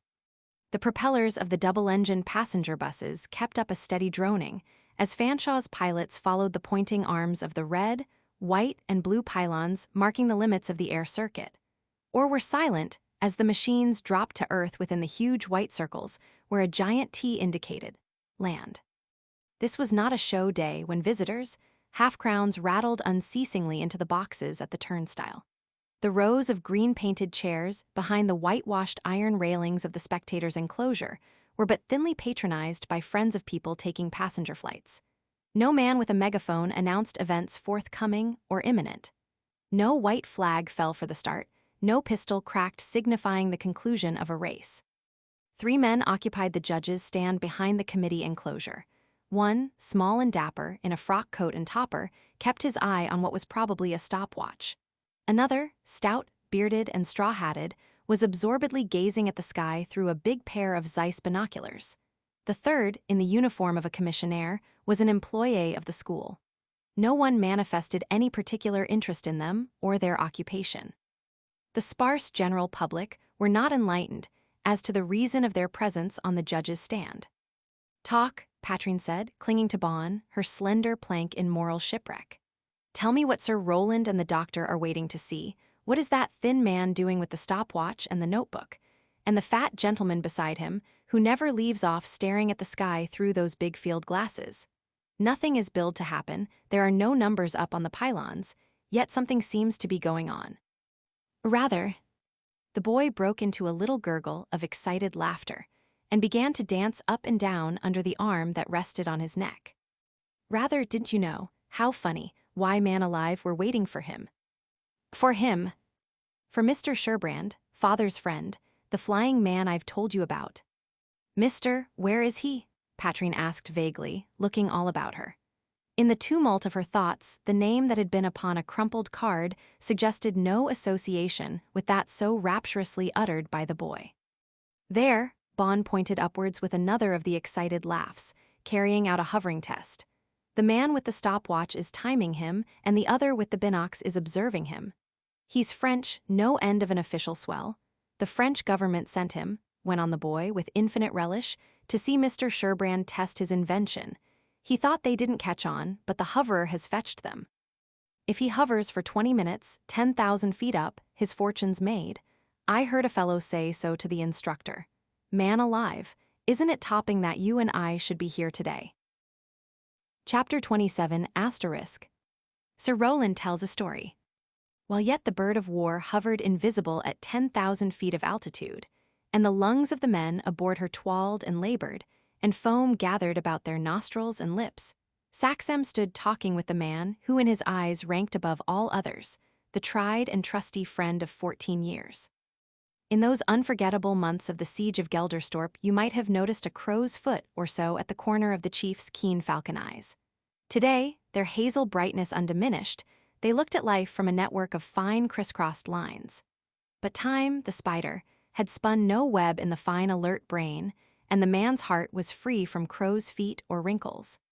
Fresh and evergreen, it was as it would always be, an oasis of kindness for the downhearted or weary, watered by the twin wells of sympathy and enthusiasm. He said, speaking to Saxam of the invisible Sherbrand, "I wish we had 1,000,000 like him." Saxam answered, "I wish we had several millions. He is a fine, energetic type. A bit of a hero worshipper, a bit of a philosopher, a bit of a stoic. He hath seen men rise to authority without envy, and schooled himself to endure adversity, that he might bear himself the better when his time should come to rule. His time is coming, or I am no judge of capability. And you quoted from the Enchiridion of Epictetus, I think. I've always found good reading meat in that and the Discourses. Used to carry a little sixpenny copy about in my pocket until I wore it to rags. I have often seen and noted its raggedness, and its uncompromising Isabellahue. It was negroid in complexion before the relief of Gelderstorp. Perhaps you won't be astonished when I tell you I have got it now." The chief's smiling eyes narrowed in laughter. "My wife has bound it gorgeously, and with other volumes of my siege library, it occupies a special and most sacred shelf near my writing desk at home." He went on, "This fine fellow Sherbrand is an old correspondent of mine. He would say I might tell you the story, and I think it's worth hearing in a way. It must be 8 years ago, when he would be about 17, that he wrote to me from an engineering college at Newcastle to say he had read some papers of mine on the subject of scouting, and proposed, if I thought it would not be presumption on his part, save the mark, to enroll and organize a troop on the lines laid down. He wanted a definite code of scout law to work on, and rules and so forth, all of which I supplied him, you may be sure. Busy as I was drilling and cublicking the North British territorials, I couldn't find time to spare to run up and see the boy. So he commandeered a holiday and motorcycled to headquarters, rode all through one night in pelters of rain, and caught me in my 5 a.m. tub. He meant business. Business, and it was up to me to encourage such grittiness and enthusiasm. So I ordered coffee for 2 and bacon and eggs for half a dozen, and when I had fed him I talked. My book wasn't published, but I lent him some proof sheets. He thanked me, but before he took them, he had to disburden his mind." The fine sunburnt hand went thoughtfully to the grizzled mustache, worn rather longer than of old. He had got something on his mind. He had been reading that old bogey book, Hales on Mental Heredity, and the theory of the transmission of base or criminal tendencies from the parents to the children had haunted him night and day. He said to me, standing up before me, looking about as long and thin as a fathom of pump water. My father was dismissed from the army in wartime for not backing up his C.O. Is there a kink in my brain or a bacillus lying waiting in my body that will one day make a slacker of me? Saxam's square face was ashen, but the chief's eyes were elsewhere. And you told him. I told him that whilst physical disease and deformity are transmissible from the unhealthy parents to their unlucky offspring, no sensible Christian regarded the theory of inherited vice or crime as anything but the most pernicious lie that the devil ever invented to spread as a net for the catching of bodies and souls. That seemed to buck him up. I do not doubt it, said Saxam. He breathed more freely, and his face had regained its natural hue. I reminded him, went on the chief, that our army and our fleet are indebted for thousands of the finest men, morally and physically speaking, to reformatories and industrial schools and homes. Think of the character borne by Barnardo's boys, I told him, and grind the scorpion lie to pulp under your boot heel, whenever and wherever you find it cocking up its damnable tail. So he went back, said Saxam, cheered and strengthened by your sympathy, as other men have been before now. So he went back to the college, fortified by my bit of nervous English, and worked at his troop for all he was worth, raked in 70 in the first month and kept on raking. He is dandy at drill and organization, is Sherbrand. When he left the college, they mustered 300 strong. The speaker struck his stick upon the turf and said emphatically, how it grows, how the movement spreads and gathers and ramifies. Do you know, Saxam, that there are moments in my life when I am tempted to be proud? When rank upon rank of young, fresh, fearless faces with bright eyes are turned to me. When thousands of active, lithe, healthy young bodies run out into the open and rally about the chief scout. There was a mist in the bright eyes that his manliness was not ashamed of. Years ago, when the officer in command of a certain beleaguered garrison was doing his best to defend it, a great fear came upon him in the watches of a particularly anxious night. Perhaps you will guess what I mean, Saxam. The man had not slept for more weeks than I like to remember, and the hours of rest in the daytime were hot-eyed staring horrors of insomnia. He was up against it. The shrunken lids would not shut down over his bursting eyeballs, and his jaws were clamped so that he could not yawn. Then, on this night, his fear rose up and mopped and mowed at him, and it had the kind of face that madhouse doctors and keepers know. He wasn't ordinarily a fearful man, like Kipling's immortal Bengali, but now he was horribly, sickeningly afraid. I guessed it, said Saxam. I realized what you were suffering, but I did not dare to hint my knowledge to you. There was no danger of madness, but you were certainly on the verge of mental and physical breakdown. And being in such desperate case, said the other, I prayed to God in my extremity. I promised him if he would help me to carry out my duty to him, as to my earthly superiors, and those men and women and children who looked to me as their protector and guide, that I would one day, if he spared me, build him a big temple, made of the little temples that are the work of his hands. And today the temple is a reality. A grand reality. East, west, north, and south, it spreads and widens and towers. It is built of boys. Clean-limbed, clean-minded, self-respecting fellows, scorning vices, eager for service, sensitive in honor, chivalrous, patriotic, keen for truth and right. It frightens me, Saxam, when I think what a leaven is working through these boys of mine, potential fathers of sons in the ripeness of time, for the ultimate regeneration of this vicious, degenerate world. It makes me understand how near old Coleridge got to the live heart of things when he wrote The Ancient Mariner. The service of Almighty God is the love of your fellow man. But why to me, and not to another worthier, should God have given this wonderful, glorious thing to bring about? Because you are worthy of doing his work for him. Has he not used you as his instrument in my own case? Should I not own to this, I who owe everything to you? The other laid a hand on the great shoulder of the doctor. If ever you owed me anything, Saxam, you paid me long ago. He was silent a moment, and said in a lighter tone, I am not quite clear yet as to how you met my whilom scoutmaster. Our acquaintance dates from a cross-channel flight he made in the end of June. I know. The chief prodded the turf with his walking stick. A French pilot officer of their service aéronautique, a certain Commandant Raymond, who flew here in the contest for the Ivor International Cup in May, had heard of Sherbrand and his inventions from Lamond of the Central Flying School. He took a shine to the aerial stabilizer and got his chiefs to give it a trial. That came off on the Grand Prix Sunday, when Paris went wild over the Sarajevo affair. "And scenting war in the air," said Saxem. Sherbrand promptly took wing for England without waiting for the decision of the judges who were present at the test. "Did he? He has keen scent." "Better now," said Saxem, laughing, "than when he came to me on the recommendation of an old patient suffering from an aggravated form of nasal catarrh. He had had it at intervals for years and suspected it to be owing to what he described, in the language of the engineering shop, as a defect in the air intake. He proved to be right, and I sent him into the hospital, where Barry Boyle performed a slight minor operation which removed the trouble and left him capitally fit.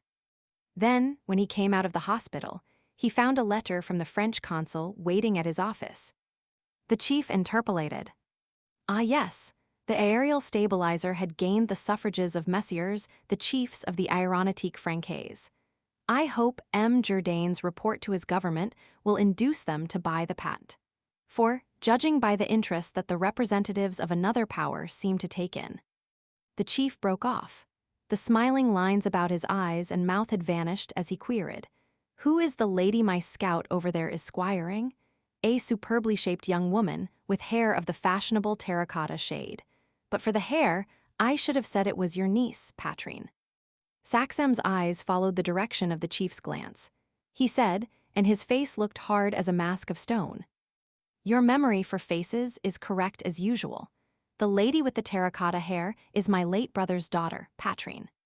The chief's familiar whistle filled in a space of silence, with a pensive little fragment of Delius, spring song, while Saxem's frown grew deeper and his jaw thrust out more angrily. Then the well-known voice said, "I am sorry that Miss Patrine has been tempted to follow the fashion, but I regret still more her choice of friends. I refer to the German officer in whose company your niece arrived here in a yellow derrick car about half an hour ago." The speaker made sure, with a rapid glance to right and left, that no listener was standing near them, and added, "I know that I may trust you as myself in any private or official matter. Between ourselves, frankly, I am here today for the purpose of keeping an eye on this particular man." The doctor's vivid blue eyes darted rapier points at the other, from caves that had suddenly been dug about them. The general went on. "The man himself is no common spy, though he may on occasion act as an agent or postbox for secret intelligence communications. He is an extraordinarily able young officer, a squadron captain in their field flying service, with some astonishing records to his credit, though he was an engineer lieutenant in 1907 when he came to England as chauffeur officer attached to the Kaiser's personal staff. For a comprehensible reason, his superiors desired him to improve his knowledge of the topography of the British Isles. He certainly did so, but the keen eyes twinkled. The record runs accomplished by von Hernung with the all-highest as passenger were not unattended or unobserved by us. That he is well-born and well-looking is undeniable, and these advantages, with other social gifts, may easily attract your niece, like any other of Eve's daughters. But to say the least, it is inadvisable that she should encourage the advances of this man, or of any other German officer, when the next 48 hours may see Britain and Germany at grips in war. That is your opinion. It is my plain, unvarnished opinion, speaking as one of those who are admitted behind the scenes. Not that I am infallible, but the signs and the tokens all lead one way." He lifted his lean brown hand and pointed eastwards. "For years they have been making ready, but now, what a frenzy of ordered preparation.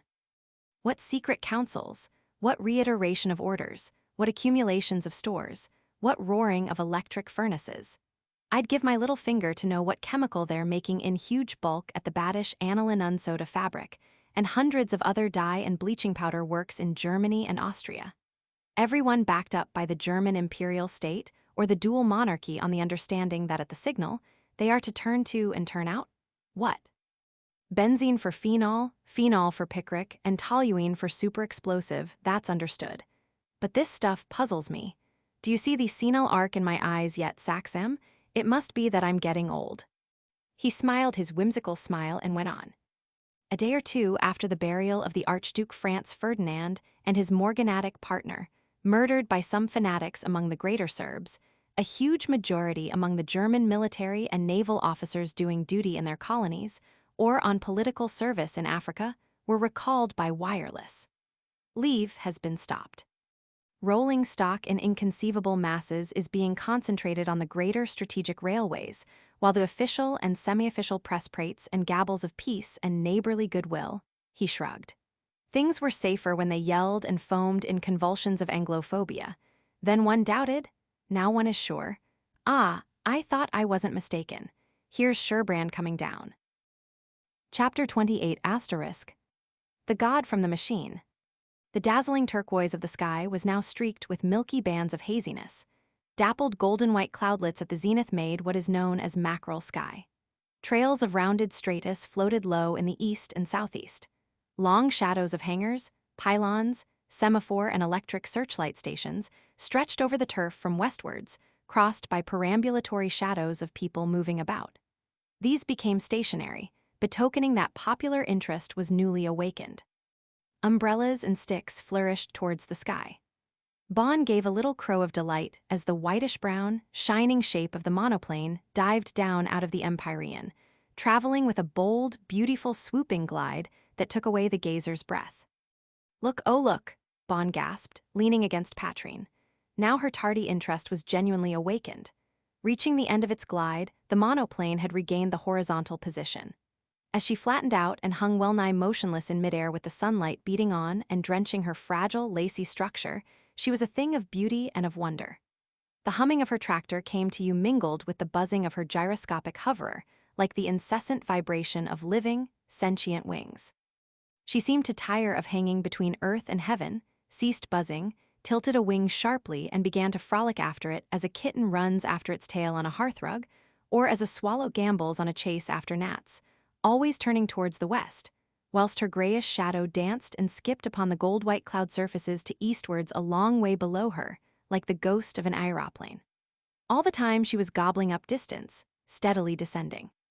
She presently reversed her sun-worshipping tactics, dived and spiraled, banking, from west to east. You saw plainly the helmeted heads and slightly hunched shoulders of the pilot at the controls and the mechanic strapped in the forward cockpit. Soon she hovered again and swooped, so suddenly that Patrine nipped Bon's shoulder, saying, "Great Scott," under her breath. Another long sweeping glide brought her close to the green turf of the aerodrome. Then, with an adroit flexing of the wingtips, she balanced, flattened, and landed lightly within the huge white circle, rocking a little on her tiered wheels. The man with the stopwatch checked the mechanism. The bearded man with the big binoculars lowered and closed them, scribbled in a memorandum book, and came down the judge's stand. The bird of war's mechanic stayed in his place. The pilot unhitched his body strap, pushed up his goggled visor, threw a long leg over the fuselage, and jumped lightly to the ground. He staggered as he reached it, recovered himself, and stood breathing quickly, as a man overcoming giddiness or other physical sensation of distress. Tall, young, and lightly built, with long, active limbs and a physique suggestive of youth and courage and enterprise, as he stood motionless, his eared and goggled cap now in hand. The play of sunlight upon his thin brown waterproof gabardine and overalls made him look like a statue of Mercury wrought in pale new bronze. And with a lifting of her sick heart, as though it had suddenly spread wings, and soared into a region of unlimited space and glorious freedom, Patrine recognized her flying man of the Jardin des Milles plaisirs. From what airt of what world unknown did it blow, that cool, fragrant wind that then and always heralded for Patrine his coming? It took her by surprise, lapped her delicately about, enveloped her from head to foot in its pure invisible waves.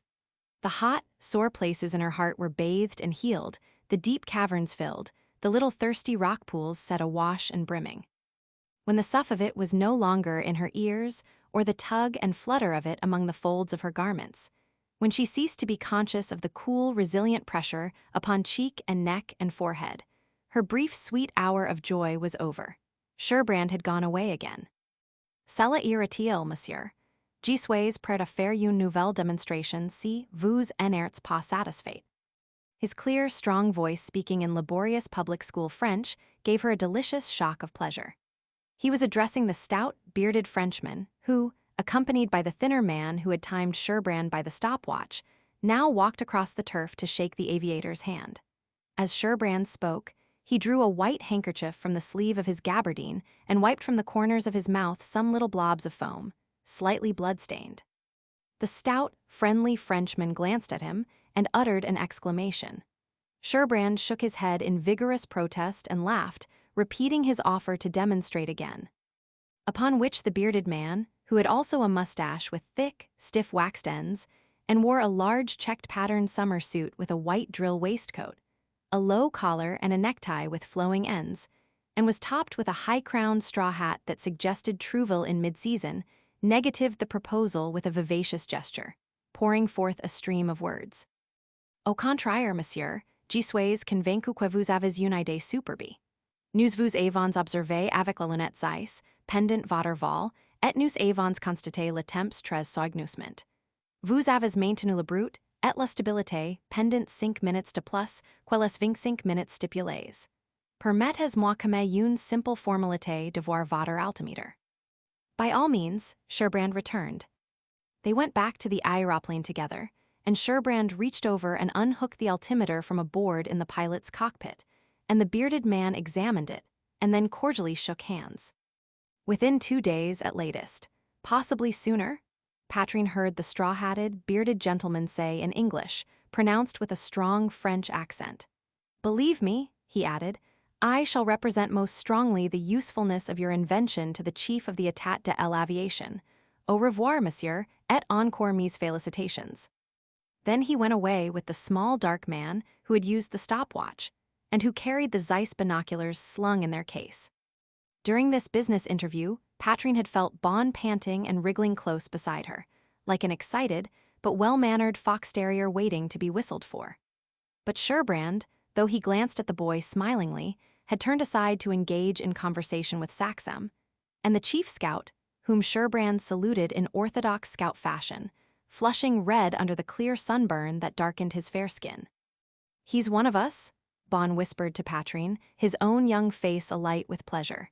He was scoutmaster of a troop in the north, he told me, and I know he must have been a splendid one. He's the kind of chap who'd be prepared for anything. Don't you think he looks like that? Patrine did not answer. She was feeling cheap, as Lady Beauvais would have expressed it. She had put the man out of her thoughts because she had taken it for granted that Fanshaw's instructor could not be a gentleman. Now, as she watched Sherbrand in conversation with the elder man, his manner of quiet, well-bred deference, mingled with a pleasant courtesy, showed her beyond all doubt that his place was above the salt. He had looked towards her when he had smiled at Bon, and his glance had swept over her without recognition. She would have known him anywhere, while she had forgotten her preposterously colored hair. How sweet the breeze was, bringing from the west the smell of strawberry fields and red and white clover. Yet she had not noticed it until now. Her mood had changed. She had put away the thing she most hated to remember. She felt almost like the Patrine of 2 days ago. Miss Saxem. It was von Hernung's voice speaking behind her, and with a shock of loathing horror she remembered all.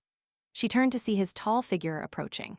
The first impression was that he was ill, the next that he was furiously angry.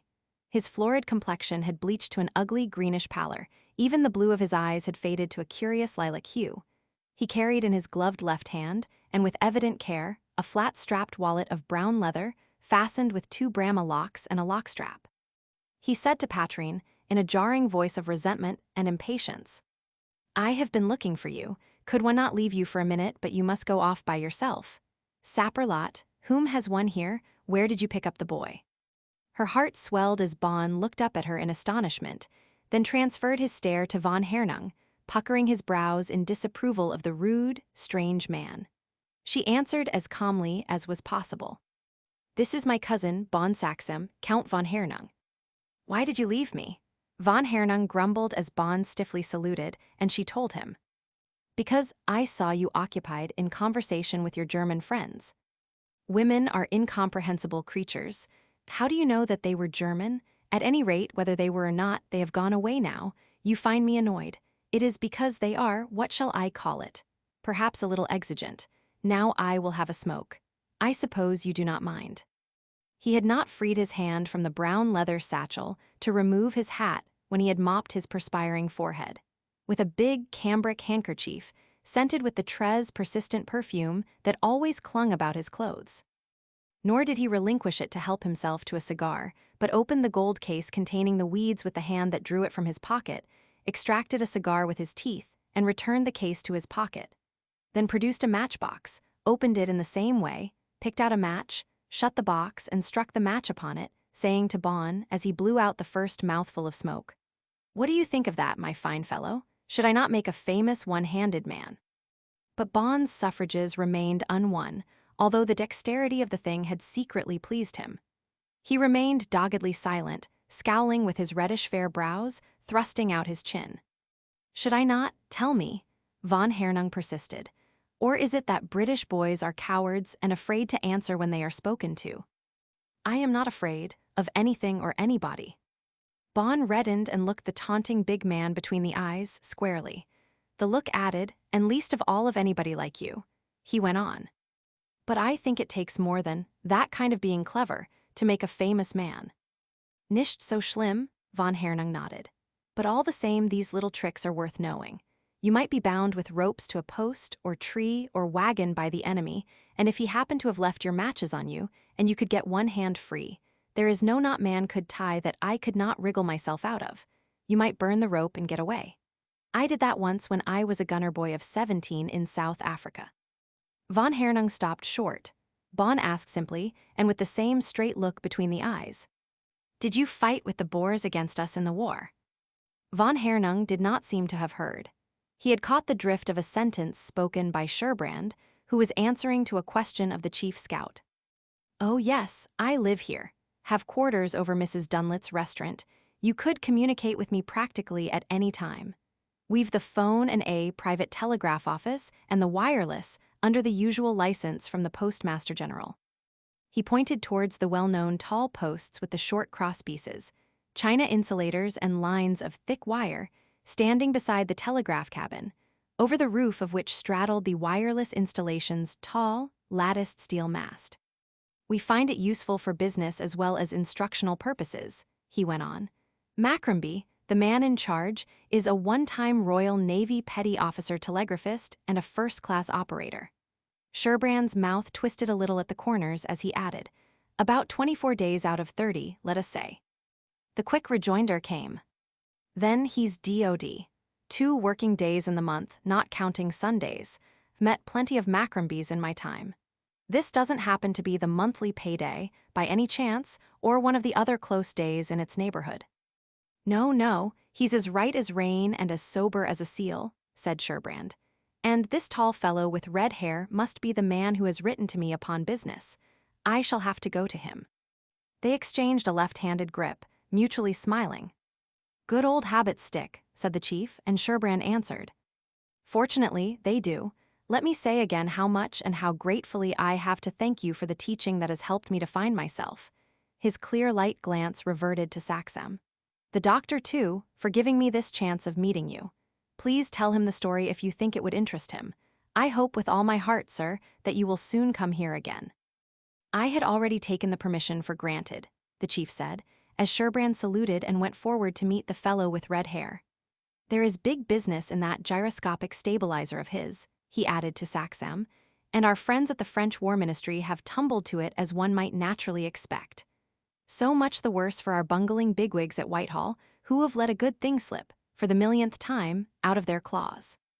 But taking for granted the value of the patent, and recognizing the likelihood of the French bid stimulating Teutonic competition, the gentle, modulated voice broke off. Von Hernung had stepped out upon the green and was striding towards the lightly moving, less stiffly carried figure of Sherbrand, the approximation of the two somehow suggesting a salute of gladiators previous to the fight. Now the big, gray-clad German was arrested in the middle of his stride by the sudden clingeling of a motor gong, a sharp crystal vibration that stiffened him to attention and pricked his ears for a repetition of the sound. It did not immediately come. He raised the left hand that held the leather satchel and swung it from front to rear so that it was for a moment clear of the outline of his body, as who should signal, "I have it safe." Quick, watchful eyes noted this.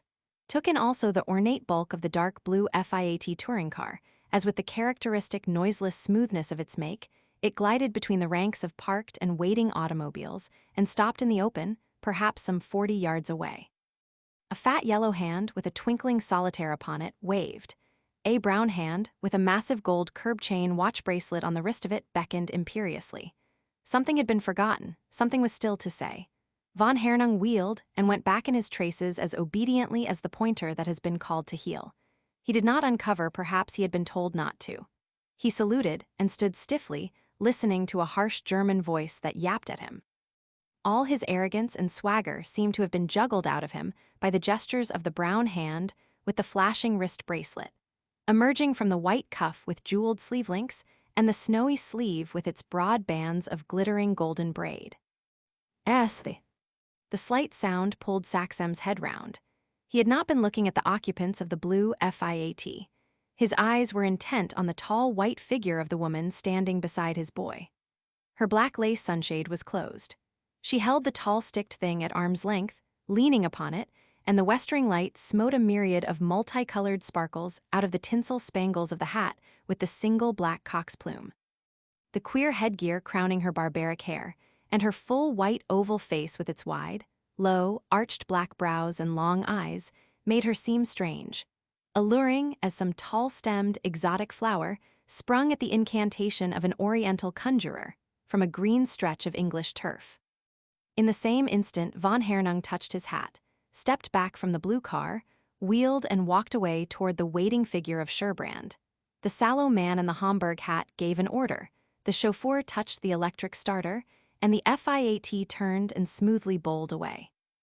But in the instant of its turning, the bearded man in the white naval uniform rose in his place, and obtruding half his short, bulky body across the lean person of his sallow neighbor, scrutinized the face and figure of Patrine Saxem with a cool appraising deliberateness that tortured the wincing flesh it enveloped like the cut of a carriage whip.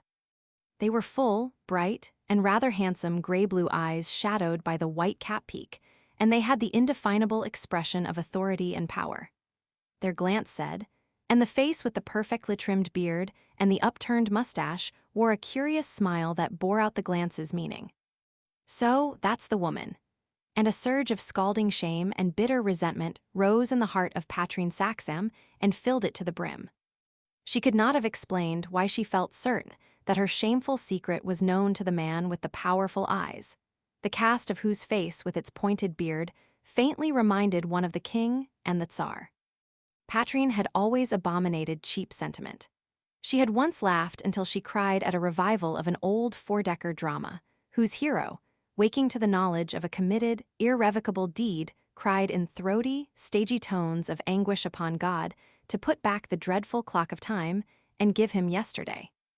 Now she perceived the deep, vital interest of the commonplace human story.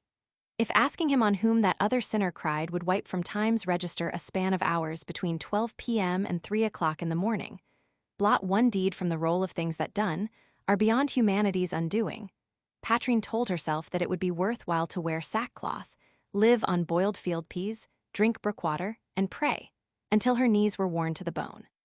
She caught Saxem's piercing glance across the intervening strip of greensward.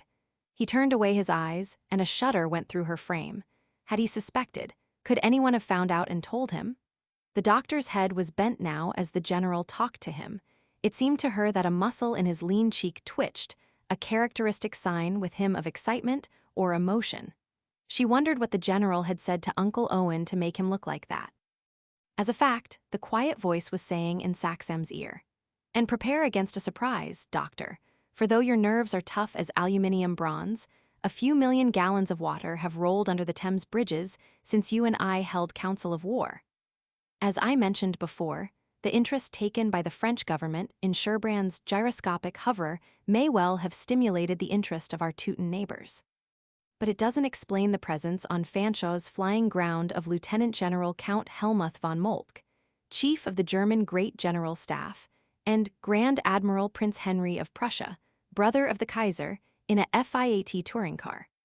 Chapter 29 *. A secret mission. Can it be possible? Saxem checked himself. You see how rusty I am getting, General. You refer to that machine that turned out from where cars are parked just now. The German fellow went up to it. It had a groom beside the chauffeur and 3 other men inside it. While I was looking elsewhere, it must have moved away. It has only turned the corner of the cafe restaurant, the chief said in his quiet tones. He glanced in the direction of the squat block of gaily painted wooden buildings devoted to the inner needs of Fanshaw's clients. The awning hides it, but I can see a bit of it still. Until it moves, I can go on talking.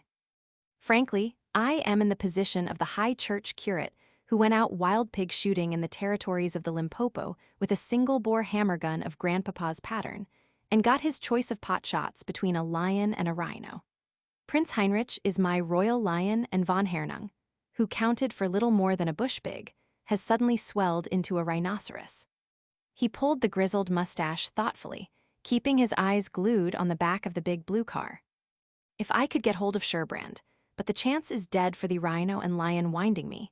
Old von Moltke with the big wart on his ginger-colored face and the charming manner that makes you forget that you don't like him would certainly recognize me, and the nautical Hohenzollern and I have met once or twice before. I must lay low like Brer Rabbit and take a single-handed chance. No, doctor, you have your patients to look after. I am not going to drag you into this. But if I'd got a couple of my Boy Scouts handy, he broke off, encountering Bond's bright eyes. By George, doctor, I'm going to chance it. I'm going to give your youngster an opportunity to prove his Saxon blood. The master hand gave the scout's sign, and Bond shot across like a brownish streak of swiftness. He drew himself up, gave the full salute, and stood waiting, his rigid attitude in sharp contrast with his dancing, expectant eyes. The doctor looked at his watch and moved away silently. The chief said in a clear undertone, "You see that tall, red-haired man in gray clothes over there with Mr. Sherbrand. Don't look at him openly, or he will know we are talking about him, but take a sidelong glyph and say, 'I see him, sir.' Do you know anything of him? Stand easy and answer carefully." The hand came down from the hat brim. The boy said, "I've heard him talk, sir, and I think he is German. I'm learning that in French at Charterhouse." "He is a German. Do you speak enough of the language to understand him? Suppose he were talking to one of his countrymen." "Ich kann lesen, aber ich kann es nicht sprechen." The answer came slowly. "And if they weren't using crackjaw words, sir, or talking very quick, I might manage. I could make out a lot of what they said." "Very well, keep your man under close observation, and you see that brown satchel he has in his hand." "I've seen it close, sir. A flat brown leather dispatch case thing, with a crisscross pattern on the leather, and 2 locks, and another lock on the strap that goes round. He hadn't it with him when first I saw him talking to a lady. Then a man, a servant, came and called him away to speak to some gentleman in a big blue motor car. One of them, fat and old and bald, with a wart on his cheek, who wore a white topper and yellowy clothes and a red necktie, and looked rather like an inspector of Sunday schools in shooting clothes, passed him the leather case. That's how I know he didn't bring it, sir. Oh, and the yellow car he drives isn't British. She's got an oval international plate with the German in black on a white ground. I am glad my scout knows how to use his eyes." The chief's own eyes were crinkled with merriment. That Moltke, the chief of the German Great General Staff, bosom friend of the All-Highest, should resemble a stout inspector of Sunday schools in the estimation of a small British boy, was lovely in the extreme. "Well, I want to know what the big German officer, he is an officer, does with that leather satchel he's carrying so carefully, where he goes with it, whom he talks to, and what he says to them. Find out whether it is light or heavy. If it is what I believe it to be, you might be rendering good service to your country in destroying it. But you'll be doing all I want or expect if you stick to the man who carries it." "I'll do that, sir, on my honor." "Good, make your little German serve you. I may have to leave here upon this business, but I'll be back within, at least, half an hour. If he goes before I get back, find out where he is going. If you can't find out, follow him.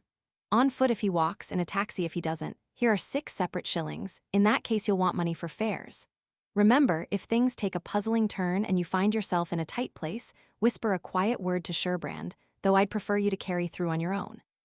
Report to me, in case he goes before I get back here, at headquarters, Victoria Street. Have you got all this tucked away safe in your head?" "Yes, sir." "Then quit yourself like a man. My signal to you that I have left will be a dog's yelping. Ah, the keen bright eyes, glued on the distant back of the blue car, had seen the rear wheels moving. Before the F.I.A.T. glided smoothly out of eyeshot, the chief had hurried away. In the opposite direction to the archway of exit, the slight, active figure in the perfectly cut blue serge morning clothes and pot hat of Bond street block was rapidly walking. Bond doubted his eyes for a moment before he remembered that the Collingwood Avenue ran along that side of the flying ground fence.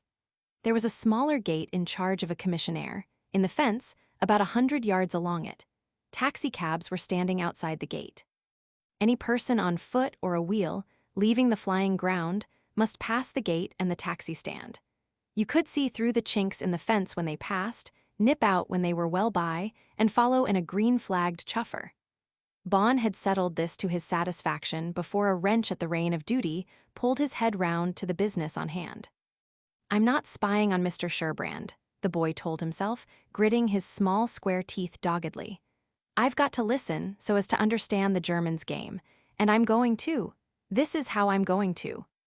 He began to turn handsprings after the fashion of the London street Arab, thus lessening the distance between himself and the talking men. They glanced at him, and Sherbrand grinned, but they looked back again directly at each other. Then Bond threw himself down and panted, rolled over and lay, still panting. Now he was near enough to hear what passed between the two.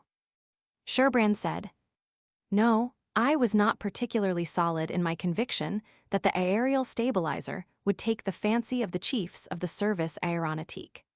An accident prevented me from witnessing the final test, and I got what the Americans call cold feet and judged it no use staying in France longer. So I flew back here, starting early by daylight the next morning, with Davis, my mechanic, and found a cable waiting at my office to say the working of the invention had been observed with interest by the chiefs of the S.A.F., and that if I could carry out a satisfactory time trial at my headquarters in the presence of the French consul, the authorities at the Ministry of War would be willing to buy my patents for France. As it happened, I was suffering from a slight obstruction in the nasal passages that spoiled my climbing. It was absolutely necessary to go into hospital. That is why I could not give Jourdain an earlier date for the hovering test you have just seen carried out." Von Hernung demanded, "But did you not receive a letter containing a business proposal? A communication from Rathenau, Wolff and Brothers, aeromotor engineers of Paris, 200, Rue Gagnet? I happen to know that it was posted, and the date being that of the Paris trial, Herren Rathenau and Wolff certainly possess the prior claim. Their communication reached me in hospital 3 days later than the French War Office cable," Sherbrand answered. "It had been forwarded from the makeshift Hangar I rented at Drancy, a mistake in the address being the reason of the delay." "That fellow Lindemann is a dumber Teufel," said von Hernung, shrugging. "My German landlord. Why do you know him?" asked Sherbrand with a look of surprise. "No, certainly, but you said the fellow's name was Lindemann. Not so? No. Then I am mistaken," said von Hernung with another shrug. He hurried on as though to cover a mistake with a spate of sentences. "Of course, with Rathenau and Wolff I have nothing to do, save as an old customer of whom they have asked a favor, you understand. Indeed you will pardon me, do not your hover regard as an original invention. In 1912, our German Ministry of Marine completed a gunboat fitted with a gyroscopic stabilizer to prevent rolling, you understand, in stormy weather. The device was hellishly effective." "So effective," rejoined Sherbrand, without the quiver of a facial muscle, though there was laughter in his eyes, that it broke up the ship. "Is mag wohl sein," returned von Hernung, covering discomfiture if he felt it with his imperturbable shrug and hard blue stare. Sherbrand went on, straightening his wide shoulders and clasping his hands loosely at his back as he talked. "I don't claim that my patent is an absolutely new invention. Far from it, but it is a new arrangement of some old ideas, and limited though its use may be, it works. You have seen it working. You agree that it justifies its name?" He waited for the assent and went on. "Possibly if I had described it as an aerial drag anchor, I should have explained its uses more clearly. It is no good at all when your machine isn't flying level, of course you understand that." If you were ass enough to try to dive without cutting out the power that drives the horizontal screws, you would drop to the ground like a plummet and break into a million of little bits, or dig a hole in the earth big enough for a tube station. But keeping an even line of flight, when you switch it on, it pulls against the tractor just sufficiently to give you, not immovability, but poise. Sufficient to take a photograph or drop an explosive with a good deal of accuracy. The small boy lying outstretched on the warm turf near them thought dolefully. Dummer Teufel meant stupid devil in German. But this talk is dreadfully business, I can't stow away much. Man alive, I wish Roddy Rinch or some other fellow with a top-hole memory had got this job to tackle. And yet the chief trusted it to me. All this while Sherbrand was explaining. M. Jourdain declared himself completely satisfied. His observer said that I maintained poise and stability for 5 minutes longer than the stipulated 25. He looked at the altimeter and said I should receive a definite answer within a couple of days. Unlucky brute, someone must have run over him. The shrill yelp of a hurt dog had evoked Sherbrand's exclamation. The sufferer's plaint came from the Collingwood Avenue on the other side of the fence. Thrice the excruciating sound ripped the ears, then died out in a sobbing whimper. That was for me, Bond told himself as von Hernung went on. Still, you are not pledged. There is no definite understanding. In the interests of the wealthy firm I am asked to represent, solely as a matter of courtesy, because they have been immensely civil to me in business, you would not refuse me a test. Sherbrand said, drawing off his left glove and showing blood oozing from under bluish-looking fingernails. I found it uncommonly parky today at 10,000 feet. There was a northeast breeze, a regular piercer. Found myself spitting blood rather badly, and to be candid, I was uncommonly grateful that the French consul declined my offer in case he was not satisfied to do the thing again. The fact is, the operation, slight as it was, has weakened me a little. I wouldn't care to repeat the performance without a good night's rest to buck me up. Von Hernung shrugged and agreed. That it is cold at 10,000 I can credit easily. I have had the oil in my own gauges frozen at 7,000 in midsummer. Du ist nicht Strassen. Hemorrhage and dizziness are the chief enemies of the aviator. One's stomach betrays one also, the cursed beast, after a good hearty meal. I don't give mine the chance, Sherbrand returned, but stave off the pangs of appetite with milk tablets and meat lozenges. Do all my flying on these and chocolate. Keep a little store of the things and a thermos of hot coffee in a cache I've made for them, under the map desk on the left of the instrument frame, facing the pilot's seat. If you will come over to the bird, I'll show you and explain the working of the gyroscopic hoverer. He added, looking squarely at von Hernung, of course the cutting of the double screw is the chief thing about the invention. I've registered every way I know and got a trademark. They tell me at the patent office that my international rights are secure. They should be if you have those precautions taken. It does not do to trust, said von Hernung, too much. The monkey proverb is law for most men. He shrugged. It comes, by the way, from Nameland in German Southwest Africa. Nuts in your pouch are nuts in mine. The Freemasonry of their calling had established a degree of friendliness between them. They were laughing over the monkey's philosophy as they went over together to the bird. The small boy who had been idly sprawling on the hot turf near them, with his tilted hat shielding his face from the westering sun rays, got up and trotted after them like a collie pup. Coming to, young man? Sherbrand said, glancing back and smiling. The boy nodded in answer, and thenceforward kept close at the heels of the men, his ears industriously drinking in their conversation, while his eyes were glued on the brown leather satchel depending from the German's gloved left hand.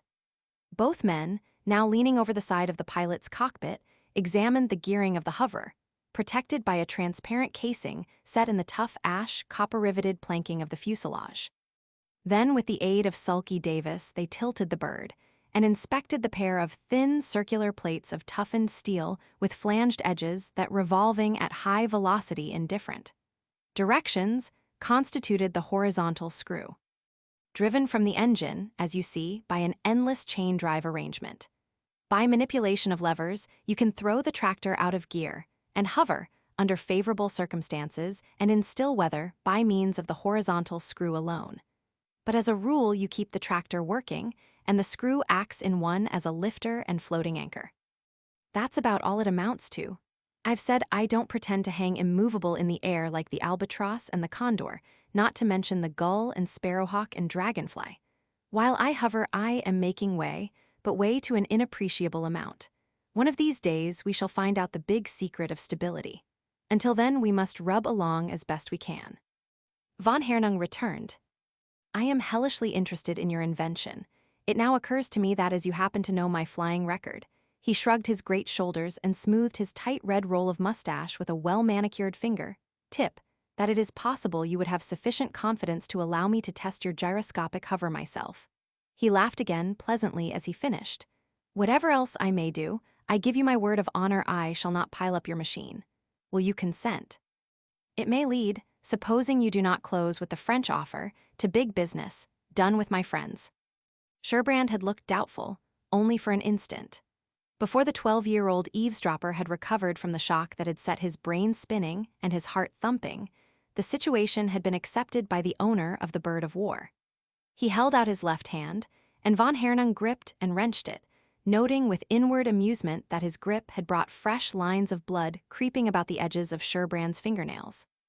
You shake hands with the left, he commented, smiling. Not for the first time have I noticed the peculiarity in Englishmen of the younger breed. It is a custom, Sherbrand answered, with members of an organization to which I had, and still have, the honor to belong. His eyes, in speaking, went to the bright-haired boy in scout's uniform standing near them, but von Hernung's glance had not followed his. The boy was staring wistfully at the round-faced clock on the front gable of the cafe restaurant, 10 minutes to the half-hour, and no sign of the chief's returning. Bond's courage began to ooze away at the ends of his fingers and toes. Then, von Hernung was beginning impatiently, when a sallow, undersized young man, whose hollow chest and inky paper cuffs advertised his clerical employment, came up, touched a pen sticking out from behind his ear, and said as Sherbrand turned to him, "Beg pardon, sir, but the telegraph cabin is locked up proper, and Mr. Macromby has carried orf the key."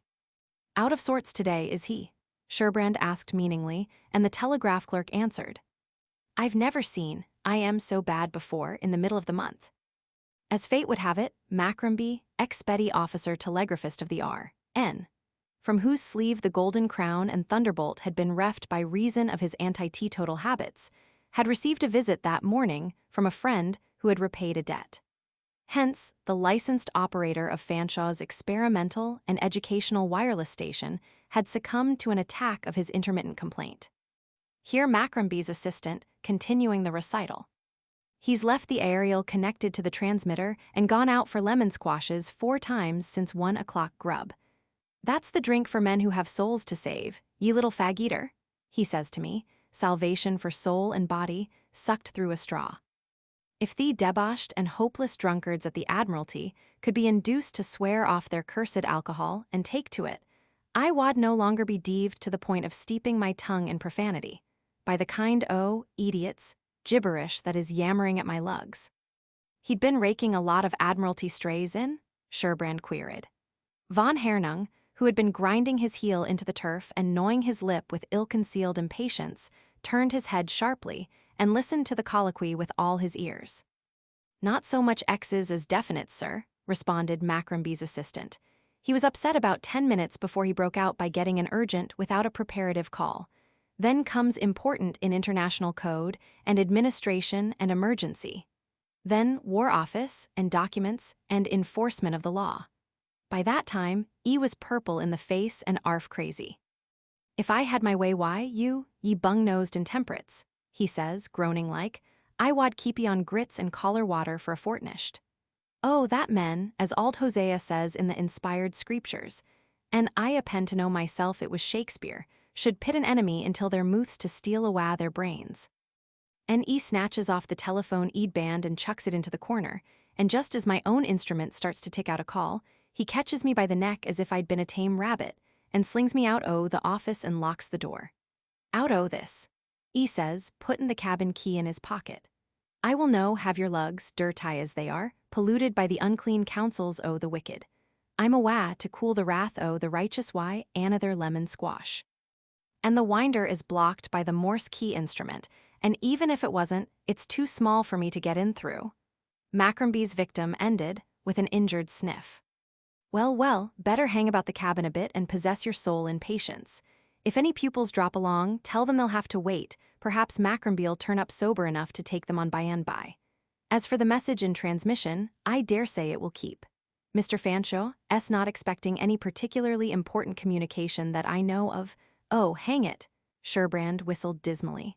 I'd forgotten. That's just what I am. Shall I go and see if I can find Rumball? Suggested Macrombie's assistant helpfully. He's at the engine sheds. He's been a locksmith. Tool didn't take him more than a sec to open the office door. Cut then, acceded Sherbrand, and the telegraph clerk touched his pen, discovering by a jab of the inky nib that he was wearing it, and set off at a trot in the direction of the engine sheds. You are to suppose that von Hernung's sharp ears had gathered the pith of the communication. Some meaning in the isolated words the clerk had repeated had had a palpable effect upon his nerves. His face looked bluish-gray and streaky as he said to Sherbrand, stammering in his eagerness. So then, it is agreed about my flying your machine. I see no objection. Gut, von Hernung went on, concealing a huge joy under a careless camaraderie. Can you lend me a cap and coat and a pair of Schulzbrill? Goggles you call them, yes. The coat should better to be a large one. He stumbled in his English now through sheer excitement. I am so much a bigger man than you. Certainly, we keep flying rigs in all manner of sizes. It's in the way of business, Sherbrand said. Then his glance fell upon Davis, whose little black-avised countenance wore an expression of sulky resentment, and he uttered a slight exclamation. I forgot, Davis. I really am very sorry. He turned to von Hernung and explained in a tone of finality that enraged the hearer. This is Davis's afternoon off. I cannot ask him to repeat the climb. It is hellishly annoying, but see, listen, my fellow. He addressed himself to little grimy Davis, unhelmeted and unbuttoned, leaning against the bird's flank with his hands in the pockets of his oily overalls, chewing a blade of grass.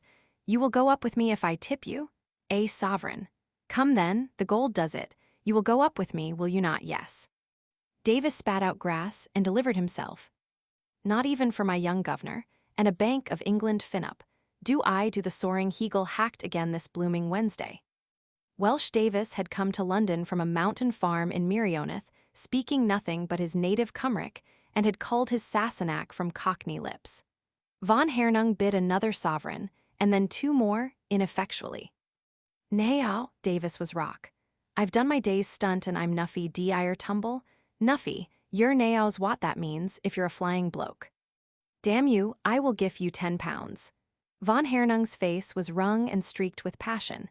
He breathed hard, and the brown leather satchel jumped and wobbled in his shaking hand. It isn't any use, said Sherbrand. Really, money doesn't count with Davis where his off time's concerned. Davis doesn't want to go up again, and I've not another man of his weight available. What do you turn the scale at? I should guess 16 stone or thereabouts. I weigh 16 St. 8 pounds, in my ordinary clothes. Well, I taught 11 St. 6 pounds. In the fullest of flying rig, and Davis only 8 St. 5 pounds. And the bird is built to carry in addition to her engine, what with the instruments, so forth, and man freight, a cargo of something like 22 stone. You see, even with Davis, you'd load the machine a good bit over her. He smiled at the conceit, her plimsoll mark. Again, I'm sorry, it's your luck. No flying for you today. It is damnably annoying, but von Hernung's red-lashed blue eyes were busily scanning Bond's face and figure. But suppose I could get a boy of 6 stone to go up with me, merely as ballast, for I do not require an assistant. The difficulty might be got over in this way. What you say, my little English fellow? He turned on the boy with a great air of jovial patronage. Are you plucky enough? Shall we go for a voyage together in the sky? Yes, please. The dark blue eyes met the hard light ones bravely, though every vestige of color had sunk out of the young face. Then back to lips and cheeks the banished color came racing. Bond flushed crimson as von Hernung held up a bright bit of gold and sharply shook his head. Will you not take the sovereign? Von Hernung demanded. Are you a faint heart after all? The boy bit his lip and said, clenching his small fists desperately. It's against the rule for scouts to take tips, so I don't want the money, but I'm ready to come with you. Look here, old fellow, Sherbrand was beginning anxiously. The boy stopped him with, really and truly, I'm not funky, and you said I was to have another flight." "So I did, and so you shall," agreed Sherbrand. "But this won't be just a bus trip around the aerodrome. It will be climbing and spiraling and hovering and all the rest." Bond persisted. "You could strap me in, and I'm not afraid, really." "And," von Hernung interposed, "I shall not ascend higher than 3,000. Probably less will do for my purpose. The boy will be quite safe. Surely you are able to trust him with me." Sherbrand hesitated, then said to Bond in a relieved tone, "Well, there's the doctor talking to a tall lady in white with a hat that glitters. Run across to your father and ask him whether you may go." "I'd rather you asked him, if you must, and let me stop here." "Gut, sayer gut." Von Hernung's tautened nerves would have been relieved by some hard Prussian swearing. He jangled out a laugh instead. He caught hold of the boy under the armpits and lifted him high above his head. "What is your weight? 6 stone? Come now, have I not guessed nearly?" He had not relinquished his grip on the leather satchel, and as it banged against his ribs, Bond realized that it was quite light. "Papers inside," he said to himself. Something quite hard was under the leather at the corners, perhaps the thinnest of metal plates. Its contact with the boy's body seemed to sober von Hernung's exultation. He dropped Bond unceremoniously and straightened himself again. "How much petrol has been used?"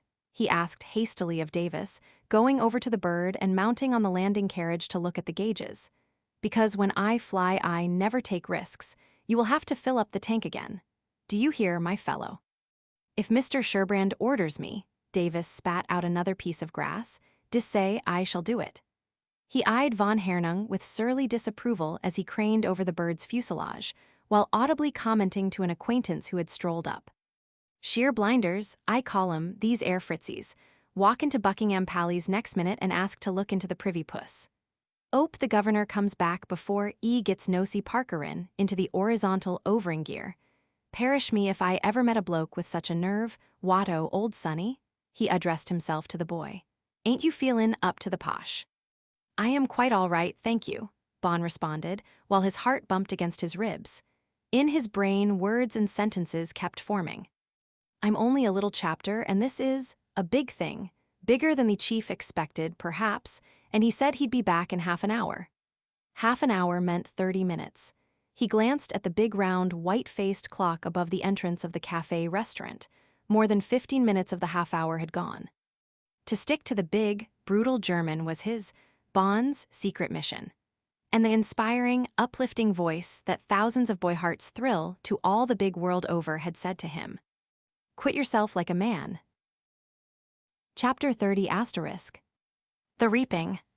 To Patrine, when the shadow of the familiar figure of the doctor mingled with hers upon the dry green grass, and Saxam's voice called her by her name, it was as though his presence had a weight that physically oppressed her, and his scrutiny seared her flesh like the approach of white-hot iron. Through her mind passed swift sentences. "Yet another of us has disgraced him. My father and mother are not the only traitors of our name." In the rawness of her mental anguish every sense was unnaturally exaggerated. The ticking of Saxam's watch, that the furious beating of her heart could not drown, tormented by its iteration. And worst of all was the consciousness of defilement in the physical sense. "Did not your mother give you my message?" Always pale, her pallor did not demand particular attention, save that under their ruddy salve the edges of her lips showed white. She answered, forcing the lips to smile, compelling her eyes to meet Saxam's. "About coming to see you." She remembered and drew from her gilt-chain vanity bag the letter she had not posted. "This was written to you today. Then I thought I would have been able to look in at Harley Street, and in the end, you neither paid the visit nor posted the excuse. Well, be more considerate in future to those who love you. Sincere, clean love does not grow on every gooseberry bush, my dear." The curt speech, made in the doctor's brusquest tone, conveyed to Patrine an impression of exquisite kindness. So many boons, so many benefits had been conferred in that grim, curt way. She had wept and would not weep again, but her hard, bright eyes grew misty as she thanked him, and asked after Lynette, with a touch of wistfulness that recalled to the doctor that unforgettable time when greedy death had threatened to rob him of his joy. He answered her cheerfully, and they found themselves chatting of familiar, everyday matters across the gulf that yawned between. And then, Warned by some swift change of expression in her face, Saxam glanced up to see Sherbrand approaching. "Doctor," he called, "sorry to interrupt, but would you listen a minute?" The tall, lightly built, lightly moving figure came swinging towards them. He still carried the eared cap with the goggled visor. His thick, silvery blonde hair was darkened at the temples with the dampness generated under the close covering of waterproof. His light gray-blue eyes were smiling, yet there was a pucker of anxiety between his eyebrows as he put von Hernung's case. "So," he ended, "instead of taking a second flight in the bird with me as we arranged, would you trust your boy to this foreign crack who's an a-hole for a passenger? He is Captain von Hernung of the German Flying Service, winner of the 2 days, flight from Hanover to Paris in April, a famous run," he added. "I need hardly say that with such a record as von Hernung holds you cannot be apprehensive of any rashness or neglect on his part. But I'll own I would rather take Bon up another day myself. Still, von Hernung, I am aware of the reputation held by the person you mention. I am going now to speak to him." The doctor's face was devoid of all expression, but he battled, as he spoke, with a masterful desire to forbid Bon the expedition. To assert parental authority on this point would have been the mode of dealing approved by one of the 2 men who dwelt within the doctor. The other Saxam said, "Hold. Dare you place your paternal love," that other Saxam asked, "between your son and his duty? Because it would be so easy to do it, is the reason why you should refrain." The doctor had walked a few paces towards the object of his troubled reflections. He wheeled abruptly, returned, and presented Sherbrand to his niece. A faint blush rose in Patrine's white cheeks as her eyes met those of the tall young aviator. They looked at her without any sign of recognition, and the conviction, "He has forgotten," shot stingingly across her mind. "He did not think me worth remembering," came next, and then she could have laughed, recalling that she had dismissed him from her own thoughts on the discovery of his connection with Fanshawe S. She had made so certain that a teacher of flying couldn't be a gentleman. Now, face to face with him again, in his upright, easy bearing, in his straight and fearless regard, in the pleasant, well-bred voice that addressed her in a brief conventional sentence or so, she read his patent of gentlehood. From whatever root it sprang, the flower was noble. Her swift eyes shot a glance at the bigger figure in gray. What a hoggish knight of the dunghill, what a high-born clown had she not distinguished by her choice and selection. The smile of scorn that curved her mouth was suddenly banished by the sudden recollection of Bon. "Uncle Owen, you have not yet told Mr. Sherbrand whether Bon may go up again or not. I am sure, if you won't think me, if you don't mind my saying so, that he has had enough for today. I think it would be better if you would not." It was not the deep, warm voice of Patrine's characteristic utterance, but a weaker, thinner voice that hesitated and faltered and trailed away. It recalled nothing to Sherbrand. He looked at her and transferred his gaze to Saxam, who asked, "Does this German officer intend climbing to any high altitude, or perpetrating anything in the nature of a display?" Sherbrand explained, "He does not want to go higher than 3,000, just to try the hoverer, regarding which some business friends of his are bitten with curiosity. My mechanic is not able to go up with him, and he wants a lightweight passenger. He is over 16 stone himself, and the bird has been built to carry me with Davis." I calculated her wing area too. Sherbrand traveled into the realm of technicalities, using terms that were Volapük and Esperanto to Patrine. He had supple, finely shaped hands, and used them as he talked with vivid illustrative gestures. "So," he ended, "as your plucky youngster asked to go, it seemed a way out of the difficulty, provided you weren't dead against the thing. Of course, we'll swathe the little chap in a sweater or so under the pneumatic jacket. It'll be a bit parky, even at 3,000, now the sun's beginning to down." He added, "I'll see to the strapping myself. You may rely upon it, doctor." Saxam said with a look of kindness at the handsome face with the clear, candid eyes. "I am sure of that," he added, mastering that inward impulse. "I shall not forbid the flight if Bon is set on it, but first I must speak to him." And the great form with the stern, thoughtful face and scholar's stoop moved across the greensward, followed by the tall young figures of Sherbrand and Patrine. Of the two, the man was by a bare inch the taller. This Patrine realized in a swift side glance.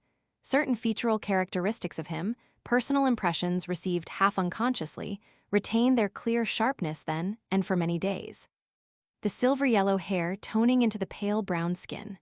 The powerful sweep of the brows over eyes set flush with their large orbits, prominent, brilliant, mobile as the eyes of a bird of flight.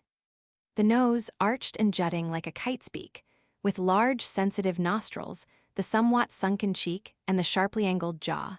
The little ear and the rounded skull superbly set upon the full muscular neck rising out of the collar of the gabardine, made up a portrait upon which some happy woman might well dote and dream. It was 5 o'clock, and the breeze that smelt of heather and clover hay and strawberries blew more strongly, straight from under the westering sun. Patrine drank in deep draughts of the buoyant sweetness. The leaden gyves had fallen from her limbs, the leaden weight had lifted from her bosom. She had recovered something of her old, elastic grace of movement that even the sheath skirt could not spoil. Looking at her, Sherbrand said to himself, "She walks like a Highland Hill woman or a native girl of the Philippines. And did heaven or a Bond Street specialist give her that extraordinary hair? I rather hate it, and yet I have to go on looking at it. Does she know? I wonder if she knows." She felt his eyes on her, and the buoyant sense of well-being that his presence brought to her was mingled with an agony of apprehension. Her heart clamored, like a brooding thrush attacked by the owl, that Bond should not be permitted to risk himself with von Hernung. "Does any other living being know him as I know him?" she asked herself. If by some misadventure it came to a question of one life or the other, would he scruple? No, he would not scruple for an instant to sacrifice the child. 3 words to Uncle Owen, if one only dared to speak them, would have put the thing out of the question. But at the thought of the dreadful avowal to which such an utterance might lead, Patrine was stricken dumb. She could not face the music. This was one little ear of wild oats out of the full field that waited for her reaping, sown in the hours that lie between the midnight of pleasure and the dawn of the day of remorse. Perhaps she and Sherbrand had walked more slowly than it had seemed to her. She saw Saxham and his son meet, heard, indistinctly the exchange of a few brief sentences, and then the boy, with a jump to hug his father round the neck, ran to her as she came up. "Cousin Pat, I'm going to get into my flying kit in a minute." His heart was thumping so that it shook him, and the short upper lip with the gold-brown dust of freckles on it quivered, hard as he tried to keep it stiff. "One doesn't do it before people generally, but I'd rather like you to kiss me now." "My precious, a dozen times." She said it impetuously in the deep womanly baritone that Bond loved, and Sherbrand started as he heard it. She dropped her tall sticked sunshade and caught the little boyish figure to her broad womanly bosom, hugged him until he panted, and kissed his pale cheeks red. You do not need to be reminded that Patrine was a galumphar. Don't go," she whispered in her darling's neck. "I hate your going, and I don't believe Uncle Owen likes it. Say you've been up once and you're nuffy. Pretend you funk it, do for my sake." "I can't, ouch, you tickle, please let me go, this is business." He squirmed, and she burst out laughing and released him. The act was a wrench that tore her bleeding heart anew. He bounded instantly after Sherbrand, seeing him go forward to join von Hernung, who was standing watching Davis fill the bird's tank with petrol and her reservoir with oil. There was no spurring these lazy devils of English into movement, the accursed pig dogs, the stupid sheep's heads. If that fragmentary wireless message had really to do with the business, within the next 10 minutes everything might be ruined. One walked perilously, as amongst pebbles, holding a watch glass of high explosive in one's hand. Here came the man and the boy. He joined them with a noisy burst of forced laughter. Presently you saw all 3 moving in the direction of a building where the flying kits of all sorts and shapes and sizes, of which Sherbrand had boasted, were kept for the use of the patrons of Fancho's school. As they went in, Bond cast a wistful glance up at the clock on the front gable of the café restaurant, now supplying afternoon tea served in brown teapots and rolls and butter on thick white platters to a thin sprinkling of customers. 3 minutes to the half-hour, said the clock. Would the chief come, or must this thing be carried out by a small boy whose heart lay? A palpable lump of cold laid in the pit of his stomach, and whose knees were turning to jelly as he went. If Cousin Pat, when she begged him not to go, had known how badly he, Bond, had wanted to hold her round the neck and beg her not to let him, he would at this moment have been unheroically safe. She was so big. He had most dreadfully wanted to cling to her and cry, imagine a fellow of 12 doing anything so kiddish. but he had swallowed the unmanly tears and wriggled out of her strong, protecting arms. He looked back and saw her tall white figure, standing near the hulking, black-clad shape of the doctor, who had pulled his hat brim low down over his eyes and did not seem to be talking or laughing at all. Davis was doing something with a spanner to the bird's undercarriage, and the long, thin shadow of her in combination with the squat shadow of the little stooping Welshman stretched eastwards over the dry green grass. He heaved a big sigh and followed his man in. Von Hernung was already trying on pneumatic coats, swearing in nervous German when they were not big enough. At last he was caparisoned, in a heavy suit of flannel-lined Carberries and a buttonless hooded jacket. He had stripped the burst glove from his wounded hand, thrown it away, and replaced the magpie pearl ring upon his little finger. He had put on a woolen helmet and tied over that a flapped cap with goggles and earpieces. While he attended to his outfit, the leather satchel lay at his feet, or sometimes between them, or he would keep a boot toe on a corner of it, and his hard blue eyes were vigilantly watchful against surprise. Sherbrand and the dresser, who presided over a long room of shelves and pegs laden with queer garments, and who looked like a washed mechanic in spotless blue overalls, put Bon into a woolen sweater and added to the panoply he had worn already that morning, and which consisted of leggings, slip-strapped to a webbing waist belt, a pneumatic jacket, a knitted helmet such as von Hernung wore, and a pair of goggles. They looked like the Eskimo hunter and his little boy in the Book of the Arctic, a volume specially beloved of Saxam's small son. It was 5 minutes past the half hour when they emerged from the dressing shed. Saxam came to meet them, turned and walked by his son's side. Davis, whose weakness as regards the sex we know, had pinched from the visitor's enclosure a green-painted iron chair for Patrine. She half rose, stung by an impulse of escape, when she saw von Hernung approaching, and then controlled herself and sat down again. Nothing escaped her long eyes. They saw Sherbrand glance from Saxam to von Hernung and read the intention of an introduction in his look. He had just begun. "Doctor, I don't think you have met Captain," when von Hernung lengthened his long stride, outstripped his companions, and went over swiftly and stood beside Patrine. Chapter 31 *. Von Hernung baits the hook. She knew that he had interpreted her movement as an invitation. He saluted her and said, speaking thickly, "It is necessary that I have a word with you. Walk with me for 1 moment. I shall not keep you more." He bulked huge in his rig-out, but looked thoroughly at home and deadly workmanlike. He pushed up his goggles as though conscious that they discounted his personal attractions, and his blue eyes were stony and glittering, and his full mouth showed pale and hard-set under the scarlet roll of his mustache. "I shall not see you again today, and I have something important to tell you." He spoke rapidly, and his breathing was harsh and loud. "I have been recalled by my chiefs and returned to Germany in another 2 or 3 days. That we do not meet again before I leave is possible, therefore I wish to give you my address." She did not look up. A white hand with red hairs growing thick on the back of it offered her a penciled card. She made no movement to take it. He said, thrusting the card underneath her eyes, "It is printed here in German letters. You read and speak my language badly, so I will translate for you. Squadron Captain Pilot Count Theodor von Hernung, Imperial Field Flying Service, Flight Station XXX, Taubefeld near Diebrich, West Hessen, Germany. Write your letter to me in English. The address copy from this. Will you not take the card?" "There is no need to. I do not mean to write to you." "Dank, you are candid," he said. "At least, you give me to understand that whatever happens," he repeated the words with a singular inflection, "whatever happens, you will have no more to do with me." "Have I not told you so twice already?" He gritted his teeth and said, controlling furious anger. "Erklären Sie, was Jeepdies. Why are you so rottenly furious with me? You have yourself to thank for what has happened. You led me on, you made me crazy about you, and the devil of it is I am so still. The sight of you maddens me. Listen, do not be stupid, unkind to yourself and to me. In 3 days from now, you will get an envelope at your club with plenty of money. Join me at my headquarters at Taubefeld and then you will see. We will be happy. You shall have plenty of money to throw about when we visit Berlin and other big cities, and jewels, dresses, pleasure, admiration, everything a beautiful woman wants, gross Gott. Can I offer anything more tempting? What are you saying? Yes or no?" Her narrowed eyes looked like long black slits in her white face. The pale lips barely moved to answer. Neither. Are you proposing to marry me? He laughed woodenly and repeated. Marry you? Ha ha, what verdammt nonsense are you talking? What has love to do with getting married? Nothing that I have ever heard. Of course I shall marry, my family have arranged all that for me, but my countess will not interfere with my mistress, that I promise you. Come, be kind, my beautiful Isis.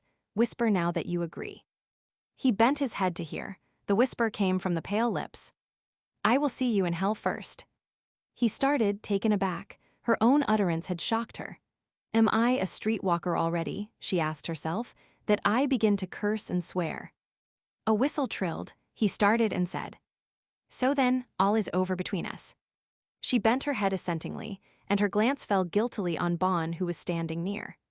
Von Hernung, aware of him at the same instant, turned on him with a scowl and the harsh demand.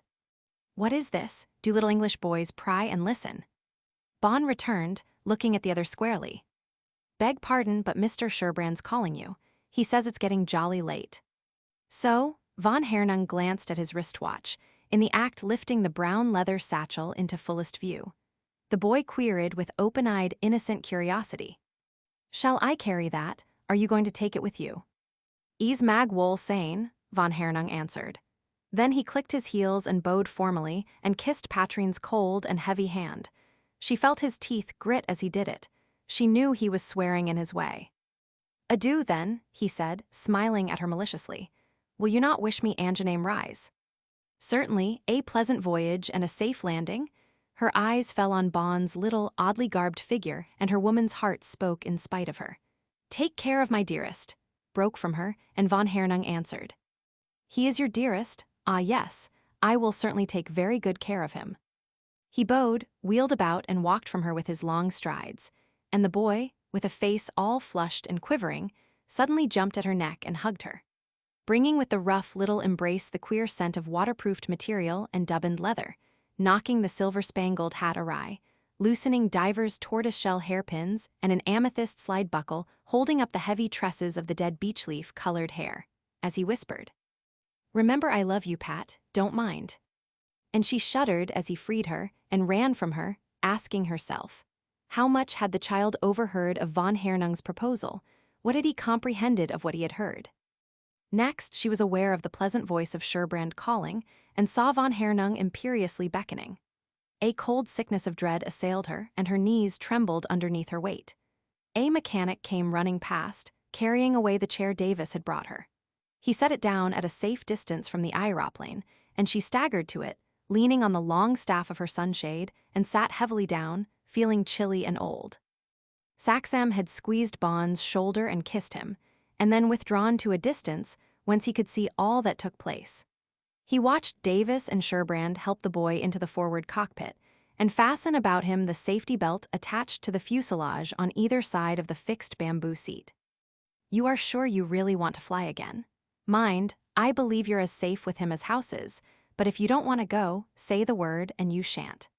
Sherbrand whispered the words as he busied himself with the boy. And Bon set his small teeth and squared his sturdy boyish shoulders, registering an unspoken vow to go in spite of all. One had been told to drop a word to Sherbrand if one found oneself in a tight place. But could one ever hold up one's head again before the patrol if one did this? To share one's mission with another when the chief had said, I'd rather you'd carry through on your own, wasn't to be thought of. Mother, he swallowed hard at the thought of her, would say so too. It troubled his faithful little soul that he could no longer see Von Hernung. He heard him talking in his guttural English, to Davis, whom Bon could not see either, as he stood near the nose of the machine, in readiness to start the tractor, any more than the two mechanics who steadied the bird, pressing each a toe on the axle of the undercarriage as they held on to a steel rod that ran along under the rearward edges of her single plane. His final directions sharply given, Von Hernung stepped up on the undercarriage, threw a long leg over the bulwark of the fuselage, and stepped into the pilot's pit. Bon screwed his head round and saw through and over a low talc windshield the upright torso of the German, big, hard, and indomitable, the leather satchel still gripped in his strapped-up left hand. Are you going to take that leather case along with you? Sherbrand's voice had a note of surprise in it. You'll find it a handicap, let me say. You can't sit on it or lean against it, and if you tried to put it under you, you'd find it dead certain to foul the controls. To Sherbrand's voice, von Hernung, S answered harshly and rather angrily. Surely I shall be able to carry this? It is naught thing but a folding camera, with a telephoto lens made especially for survey and reconnaissance. There is still a good light. If I fly with the sun behind me, I shall be able to take quite a panorama of London northwest.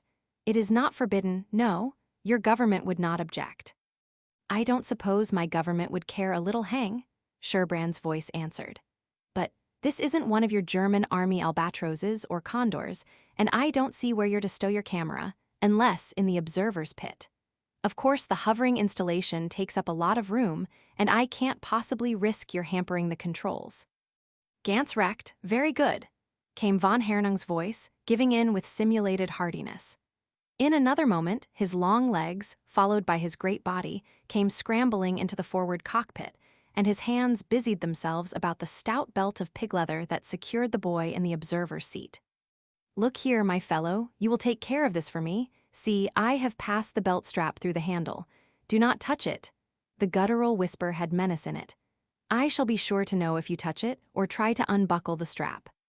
What's up? Sherbrand's head and shoulders came thrusting over the other side of the cockpit. Why did you unstrap him? He demanded brusquely of von Hernung. Don't you know that he is my friend's son, and that it is my business to see to this? Sherbrand's hand felt over Bond's belts and bucklings before his head and shoulders vanished. Then von Hernung's big body withdrew itself. His voice, sounding from the pilot's pit on the other side of the low windshield, gave a peremptory order, and the tractor began slowly to revolve. An instant later, with a blinding flash, it began to roar and whiz round furiously. The bird, freed from the hands that detained her, leaped forwards, hurtling over the smooth turf at the speed of a racing motorcar. The smooth floor of the cockpit unexpectedly tilted up, and a rough cold wind buffeted Bond about the head and shoulders, sent eddies down about his dangling feet, bellowed in his covered ears, and made him gasp for breath. Then, houses and people, trees and hangars fell suddenly away, and he knew that the bird was rushing upwards at the bidding of its gnome, motor, long superseded now. But then the latest marvel in aerial engineering, towards the blue sky with its lines of gilt mackerel clouds. On each side of the roaring, flashing whirl that meant the tractor, spread North Middlesex, with its fields fast diminishing to the size of billiard tables. That patch no bigger than a garden lawn, with a row of wooden things like dog kennels and chicken coops, must be, Bond knew that it was, the aerodrome.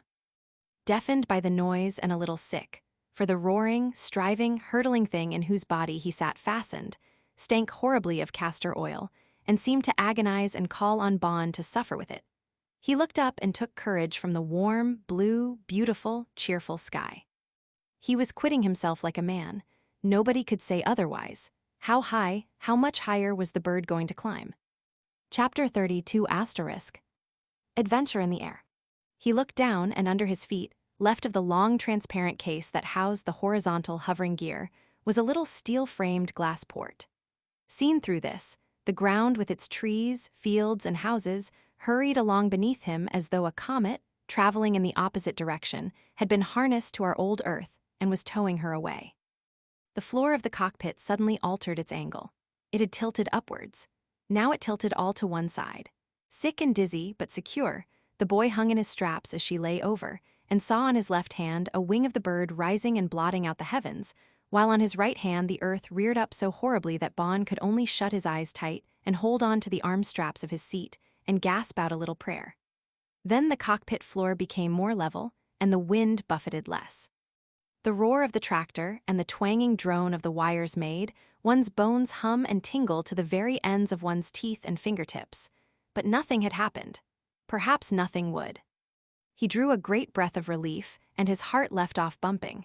His mouth was cold inside, and his tongue felt dry and stiff. Only our Lord and Our Lady and his guardian angel had seen him funky, and for this Bond was grateful. They understood, and people would not. He guessed it about 5:45. By the genial warmth on one cheek and shoulder, and the way his shadow stretched over the pale-grained ashwood that lined the cockpit, he knew the west must be upon the left. He raised himself, craning his neck, and through the low wind screen behind him, against the background of a sky all flaming and boiling with molten gold and liquid amber. He saw the wide, square shoulders and tall, helmeted head of von Hernung, the hard eyes staring unflinchingly through their round glass goggles, the mouth set in a straight, inflexible line under the tight red roll of the mustache. The red mustached mouth opened, and von Hernung shouted something. Nothing reached the boy but a sort of muffled roar. He shook his head vigorously, and then, one does not wear the signaler's badge for nothing, released a stiff little gloved hand from its grip on the armrest and rapped out with his clenched right fist on the edge of the fuselage. "I can't hear." The code was understood. The helmeted head, some 4 feet distant, nodded. One of von Hernung's gauntleted hands freed itself from the steering bar. Its knuckles drubbed out the question. "Have you the brown satchel?" Bon had quite forgotten the brown satchel. He screwed back his head and looked down, and there it was, lying on the numb knees of him, buckled to him by the tough strap of pigskin that held him in his seat. He nodded assent and signaled. "All right." "Good," von Hernung signaled back through the hurly-burly of the bird's transit. Bon mustered courage to knock out. "Where are we? When shall we go down?" Von Hernung's right hand lifted itself and described a sweeping half-circle. The brusque gesture answered Bon's first question, bidding him look and see. The boy, impeded in his view by reason of his small proportions, wriggled in his straps so as to get his chin well over the gunwale of the bird's fuselage, and the buffeting wind that was dug up and spaded over her bows by the dizzying revolutions of the tractor got hold of him and buffeted him again. Her course was still north. The sun was setting in great smoking lakes of gold and sulfur on her left as she flew. Thick patches of dark green bushes that probably were woods, reddish-green blotches that might be heathy commons, shiny, square patches that he guessed at as reservoirs, toy-box villages that were thriving suburban boroughs, specks that were villas, glittering ribbons that suggested canals, and one broad, shiny stripe that was a river with tiny boats upon it, were swirling from right to left, sweeping along in the opposite direction, under the rushing body of the winged thing that bore him, ruled by the hand of von Hernung upon the steering wheel. Behind her, a chaotic, formless grayness brooded on the horizon. Innumerable spires rose out of it, and a glittering haze hung over all. That was London, the great grimy mother of cities, tearing away from her little son at 80 miles an hour. The shriek of an engine and the rumble of a train, reduced by distance to infinite tenuity, pulled the boy's eyes downwards. A weeny mechanical toy that meant one of the double-humped colossi of steam traction, dragging a string of matchbox goods trucks, raced another locomotive, towing a crowded passenger train neck and neck along the spider-fine perspective of gossamers that meant the Great Eastern Railway. Now fear was swamped in the sheer joy of the experience. This thin air that kept you perpetually gulping and swallowing saliva made you feel more than ever how good it is to be alive. Billows and billows of green, interspersed with patches of purple heather, meant Epping Forest, though he did not know it. A great aggregation of gray walls and housetops, looking like a section of an old wasp's nest, stood for Waltham Abbey as the bird drove on. Quite a tangle of the shiny gray-blue streaks that were rivers meant Lee and Orwell, Ouse, and their trouty tributaries.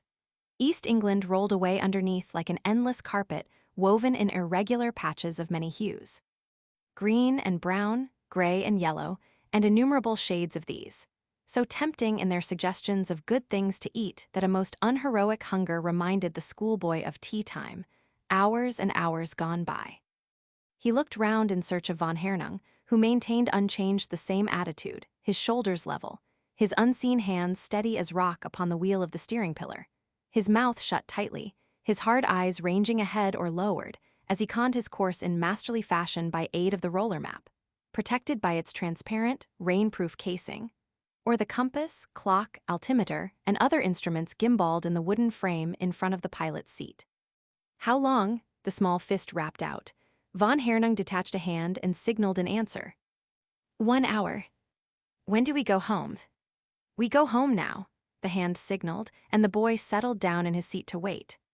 Between hunger and weariness he dozed, and soon slept soundly, his hands hanging laxly over the leather armrests and his head nodding over the brown satchel lying on his knees. It figured in his dreams as something huge, oppressive, and uncanny that suddenly took to itself malevolent life, spread a pair of wide leathery bat wings, and would have flown away but that he gripped it fast. "No, no, you shan't. I promised," he heard himself crying, and suddenly the thing collapsed limply in his grasp and became nothing but a satchel, and he was awake. Awake and very stiff and rather sick and sleepy, and with the salt smell in his nostrils and the salt taste in his mouth that could only mean the sea. He looked over the gunwale and cried out in astonishment, for a vast carpet of rounded woolly gray-white clouds lay spread beneath. The carpet beginning to rise and the cockpit floor to incline downwards, a thin, clammy fog suddenly blotted out everything. The bird had dived through a field of woolpack mixed with ground fog.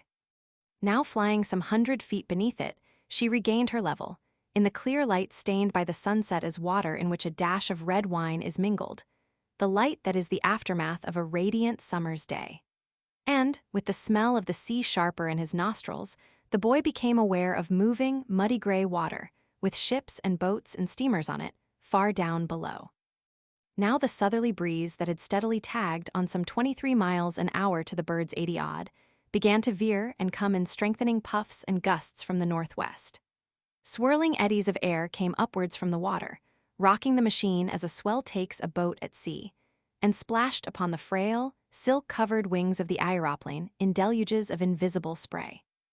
On the right hand and the left were wide stretches of muddy gray salt water, banks of sand, and drain-piped foreshore merging in patches of potato and swede and yellow squares of unripe corn. Clusters of white dots, where shingle and seawalls bordered the drab, restless water, were fishing hamlets, villages, and little coal port towns. Upon the north bank, rapidly receding in distance, could be dimly sensed, beyond a dense fringe of masts standing close as pins in rows upon a pincushion, the oblongs and squares and rectilinears of docks and shipyards, stone quays and piers and tide basins, mixed up with blocks and streets of sheds and warehouses, stations and goods yards and huge, many-windowed factories, whose towering chimneys yet belched forth thick black smoke-gouts, licked by red tongues of flame. Though even if the Saturday noon steam siren had not silenced the throbbing of pneumatic riveting hammers and the roaring of steam coal chutes, hydraulic grain dischargers and oil pumps, and all the hellish hubbub accompanying the huge export and import trade of Yorkshire and Lancashire with North Europe and the continent, these sounds would not have reached the ears of the boy in the aeroplane save as a dull and muffled murmur, vaguely sensed, through the musical moaning of the stay wires and the racket of the tractor screw. Now the sunset was behind. The land was rushing back upon the right and left hand. The 2-mile-wide river was broadening to a great estuary, vaster than the Thames, between Fort Victoria and Shoeburyness. Long crawling strings of linked-up barges, sailing vessels of the old windjammer type and yachts of the latest rig, battered tramp and collier steamers, high-sided rusty-looking old tankers, pilot cutters, Coast Guard motor launches, whole fleets of steam trawlers, thrashed up and down its broad south side fairways or cannily negotiated the treacherous channels of the North Bank. Ocean-going giants of the merchant service, flaunting the white-bordered jack or the red duster, or under Admiralty warrant, displaying the blue ensign. Behemoths of the North Sea passenger service showing the 3-striped merchant flag of Germany, or the tricolor of the Netherlands, or the crosses of Norway, Sweden, and Denmark, with more rarely some big gray armored cruiser upon harbor and coastal defense service, or a brace of stumpy, square-ended patrol boats, or a trio of the stinging black hornets we have learnt to call torpedo boat destroyers, ranging in company upon some business of the powers that order Britannia's naval affairs. Fascinating, wonderful to look down upon. Alike, however diverse in size, shape, or uses, in the impression of flat unsubstantiality conveyed to you, together with the doubt that the emmets crawling upon them could possibly be life-sized men. A drifting daisy petal meant a smart private steam yacht. You look down from 2,000 feet above, on the open-lidded snuff boxes that signified the fire control and signaling stations of some leviathan of the home fleet, and a string of black holes jabbed in an oval of floating white millboard represented her funnels, black discs, or white alternately stood for her ventilators. And her imposing deckworks, her turrets or barbettes, her gun houses and casemates, and the terrible monsters bloodthirstily nosing out of them, were reduced to a more or less symmetrical arrangement in thick or thin black lines. The rosy light was graying. The gusts came more fitfully. To the south upon the right hand, were stone-built fortifications with black muzzles of big guns poking from the ramparts, over stretches of salty marsh, drab-colored mud flats, and slimy rocks covered with blackened seaweed sticking up from pale silvery sand shoals, licked by the restless white tongues of the outgoing tide and bumped by stranding buoys. Black dots and gray dots wheeled and scurried and settled. Crows and gulls were feeding ravenously as the tide drew off the flats and sand shoals. And by the queer sensation in his empty stomach, Bon knew that he too was ravenous. From the beaconed north shore of the vast estuary basin, edged now by low rambling cliffs and belts of shingle and sand, a long curving headland with 2 lighthouses at the crook end, rushed now towards the bird at what seemed the speed of an express train. Bon winced as the tall granite towers, topped with helmet-shaped domes of rust-red iron, rose up like twin giants threatening to destroy. An iron balcony with a flagstaff and signal mast ringed the base of each dome top. A stairway spiraled round each shaft to a railed stone platform well above high-water mark. And a shrimp-sized man in a red guernsey waved a speck of blue handkerchief and bellowed a disproportionately loud greeting through what was presumably a megaphone. In reality, the lighthouse keeper was indicating the MO cone storm signal, which hung point downwards from the west end of the yardarm, presaging a southwest or northwesterly gale. Whether or no this warning was lost upon von Hernung, proof of its value followed. For a great upleaping billow of brine-tasting wind caught the bird as she flashed past the twin lighthouses upon the headland, tossing her upwards like a withered leaf. And a curved iron shutter in the nearer of the 2 rust-red dome tops rolled down exactly as the nictitating membrane of a bird's eye does, and with a wink of glass from the prismatic reflector, a broad triple beam of blinding white acetylene light leaped north, east, and south. In the same instant upon each side of the flashing tractor, the boy sensed a vast, shimmering, liquid restlessness. Here was the sea, the very sea. Chapter 33 *. Bon learns the truth. Something in the blood of the child answered to the call of the ancient mother. He cried out, half in terror, half in delight, and the cockpit tilted so suddenly that he was violently jerked against the seat back and the canvas bulkhead behind him. Looking up, he saw a large old moon of luminous yellow, sailing away overhead through a sky all shot with pink and gray as though hollowed out of a fire opal. The bird was rushing through space at 90 miles an hour, and great lumps of cold salt wind splashed over Bon and took his breath away, and his hands were numbed with bitter cold, and his legs were legs of ice. So brave a spirit dwelt in his little breast, that the sob that heaved it and the tears that stung his eyelids and dimmed his goggles were swallowed and blinked away as soon as shed. The cockpit became level, and there was an imperious rapping behind him, on the upper canvas deck. He turned his head and met the hard, unflinching stare of von Hernung, who held in the hand with which he had wrapped a bitten piece of chocolate. Still munching, he signaled. "Hungry."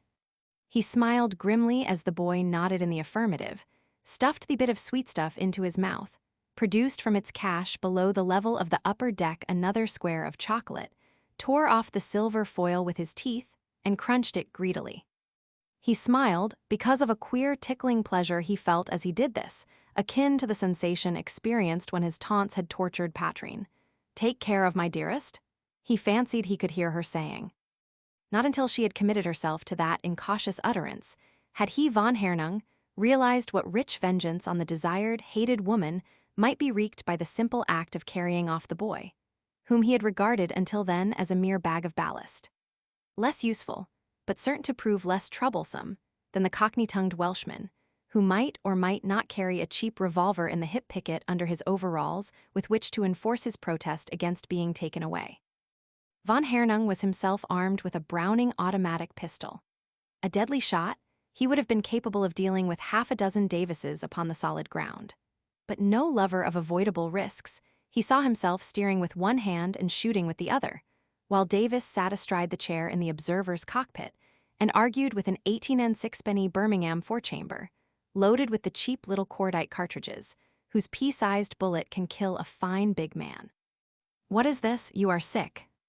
Even while keeping his ears open and his eyes skinned, as he negotiated the bird through a choppy cross-current, conning his course between the compass and the roller chart map, now illuminated by an electric bulb, his great shoulders shook with merriment as he saw the boy's head sink helplessly against the side of the fuselage, and his small body convulsed by throes of the sickness that is indistinguishable from the dismal malady of the sea. He had shut off the engine to shout to him. And in the sudden cessation of the tractor's racket, the deep organ note of the waters rolled in upon the hearing, mingled with the shrill piping of the wires and the ruffle of the freshening wind. As he switched on power once more, the broad white ray from the bull light leaped forth again and caught them as it ran eastwards over the tumbling white-crested billows, flinging a huge shadow of von Hernung over the canvas-covered space of deck before him, and showing him to the white-faced boy who had twisted round once more to look at him, as a featureless human torso shaped out of solid ebony with diamond specks for eyes and gleams of grinning ivory teeth. "When are we going home? Why are we over the sea now?" Von Hernung shut off again for the luxury of hearing and answering. "I have told you because we are going home. Our home is Germany. You will not be an English boy but German once I have got you there." The shrill cry of anger that came from the open mouth of the white face was lost to him in the necessity of switching on the engine. He nodded pleasantly to the white face, and, in the darkness of his own shadowy visage, there was the glimmer of a laugh. Then he applied himself to other business, for the tide would turn in an hour, and then the wind might blow hellishly from the northwest. Flying lower, he knew his course the true one, for the white headlight and green starboard lights of a big steamer pricked twinkling holes in the thick gray dusk to northward on his port beam. He told himself she was one of the Elba Company's big bluff-bowed liners making from Newcastle for Hamburg docks. The stern lights of a sister ship hailing from Grimsby, by her steerings, were also discernible in the murk ahead, while the lights from her tiers of cabins made her look like a black water beetle with golden legs, hurriedly scuttling over the sea. Following the course of the Hamburg-bound liners, even if one failed to make connection with one's accredited pilot, it would not be long before one picked up Borkum Riff lightship, and in due course, spiring silver-gray against the pink and golden sunrise, the twin towers of Nordic Wireless, marking the journey's end. Chapter 34. The Brown Satchel. The journey's end. A gust, tearing the mist that veiled the livid waters, showed the shadowy shapes of a procession of battleships steaming southwards in single line. You see the German assailed by the wind, now hard on the aeroplane's port beam, craning over, counting the speed lights passing diagonally underneath. 8 steel leviathans, stabbing bright points of electric light through fog and funnel smoke, with an effect of diamonds seen against a background of dull gray plush. 8 rushing, neutral-tinted shapes, conveying a formidable impression of grim power and force and ruthlessness. A squadron of battle cruisers of the British home fleet, new from the brine of Lerwick waters or the fierce green surges of Scapa Flow. Bound for Harwich Roads or Sheerness or the Solent to figure in the huge pageant of steel and steam, electricity and manpower that would be called the King's Review. What a chance, supposing Der Tag were come already, for the delivery of a consignment of bombs. It warmed like a draught of wine to think of the devastating effect of a couple of such German love gifts, exploded in the bowels of one of those steel monsters, packed with complex machinery, high explosives, and inflammable oil. True, there might be a reverse to the metal, damping even to the spirits of a Superman. Wireless signals would go forth at the order of one amongst a little knot of dark figures on the forebridge of the flagship, warning each of those gray monsters of its danger. Not an armored cruiser scouting for them on the horizon, not one of all the torpedo boat destroyers in their vicinity, not a submarine nosing in the thick cold darkness below the restless white crests, but would join in the manhunt that must ensue. How the dusk would spring alive with the eyes of foes, and long rays of searchlight would go probing, and the mobile noses of guns great and lesser would be thrust from their hoods of proof armor, sniffing bloodthirstily for the enemy up in the sky. While from the flagship's mothering side, a Navy seaplane, armed with a Vickers machine gun, might swing out and plop upon the water, rise from the white snarl of waves with a vicious scream of her propeller, and, keen as a gull-hunting sea-hawk, launch herself in chase. Phooey, the thought made one sick at the stomach. Cold, isolation, and darkness tried a man, no matter how courageous. Buffeted by the bitter wind, aching and stiff with weariness, lonely with the loneliness of some small bird of the migratory order, outstripped by its companions on the wild journey over the North Sea, the Kaiser's messenger drew energy and cheer from the conviction that the dispatches entrusted to him by imperial favor were such as would hasten the arrival of the day. The day to which all good German officers devoted the second toast on mess nights. When the Black Eagle would swoop, and the nodding witch-hag Britannia would awaken from her whiskey dreams of world dominion to find her armor obsolete, her sword rusted in its scabbard, the trident of sea power stolen from her hand. Hurrah! For the day when the program arranged by the all-highest warlord and his war chiefs should be carried out in the complete overthrow of British supremacy, the seizure and domination of British territory, the solution of the great German race problem, in the transformation of the United Kingdom into a German dependency, the annexation of India and the British colonies, and the forcible Teutonization of the hated race. Aha, much to be locked in an imperial messenger's letter bag, thought von Hernung, greedily. What in the way of guerdon might not be lavished by a gratified all-highest upon the danger-braving and to duty fearlessly devoted flying officer who should accomplish the secret mission and lay the brown satchel at the imperial feet? Probably the second Ticha, the first class of the Iron Cross, with military promotion and a handsome sum in hard cash.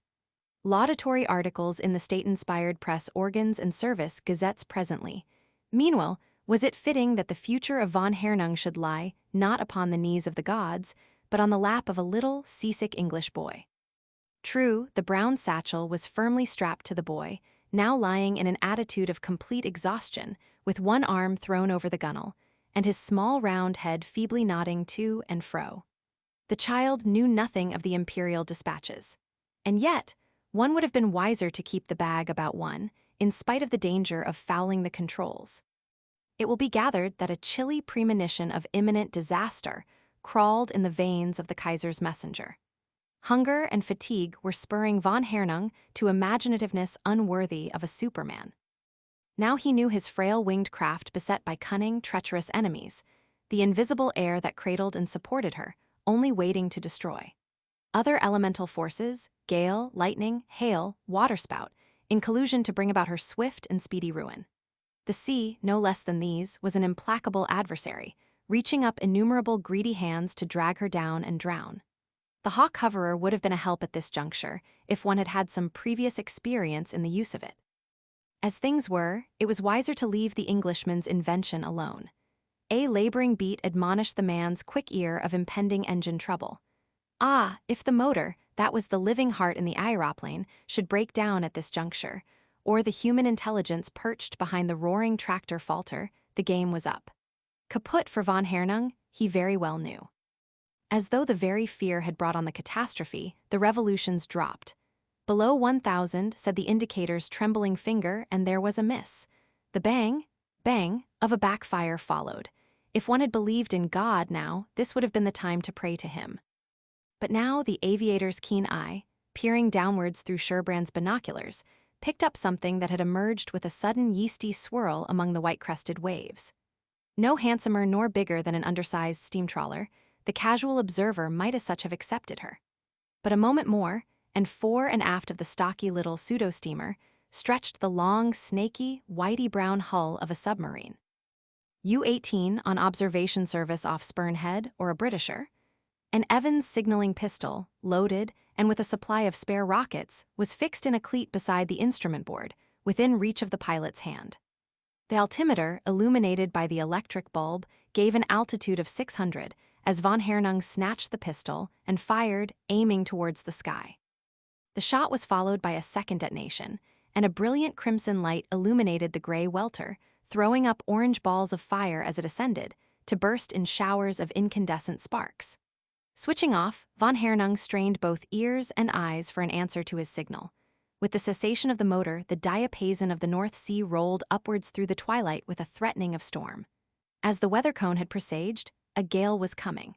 It blew strongly from the northwest. The engine backfired again, and von Hernung swore at it, trying to make out the nationality of the submarine running on the surface 600 feet below. There were half a dozen tallish figures on the narrow man-railed catwalk running along her hull forward, and one upon the screened-in platform of her humpy conning tower. Then the blue-white ray of a searchlight leaped forth, illuminating her bows and forward torpedo tubes, revealing the long neutral-colored hull with the wireless mast raised for use and soapy seas hissing off the armor plate. A backwash of brilliance picked out the black-white-and-red Jack of Germany, fluttering from a short pole mast sternwards. Signal lights of white and two colors broke out upon another slender mast aft of her conning tower and winked and jabbered. U-18 was in touch with her man. It was quite time, for the bird's engine hiccuped more and more disastrously, and her pilot's frozen hands could only guess the steering wheel. He grunted relief. Sapper lot, 1 star had not deserted one. Once more the Prussian field flying service would, with reason, quote von Hernung's hellish good luck. Meanwhile the submarine's 3 lights chattered volubly in German Navy code. Do not attempt make harbor. Heavy weather coming. Original orders cancelled. Heave to, will stand by to take you aboard. To which von Hernung, keeping pace with U-18, replied with long and short flashes of an electric signaling torch. Understood. What is the sea like? Keep off and on. Am coming down. And he came forthwith. The commander of U-18, standing on the little platform over which furious seas were slashing, watched him critically through a pair of Zeiss binoculars. You, too, are asked to see him, pulling round the bird's head into the teeth of the Nor'wester, shutting off her hiccuping engine, implacably thrusting her nose seawards, and diving with a splendid swoop into the widening paths of spirals that ended amidst the angry surges below. Hitting the North Sea with so shattering a slap that the bird's landing carriage crumpled and buckled, and the frail spars of her wings crunched like the bones of a small bird in the jaws of a hungry cat. A fierce green sea leaped, towered, and broke, dumping a ton of water on von Hernung and knocking the breath out of the man.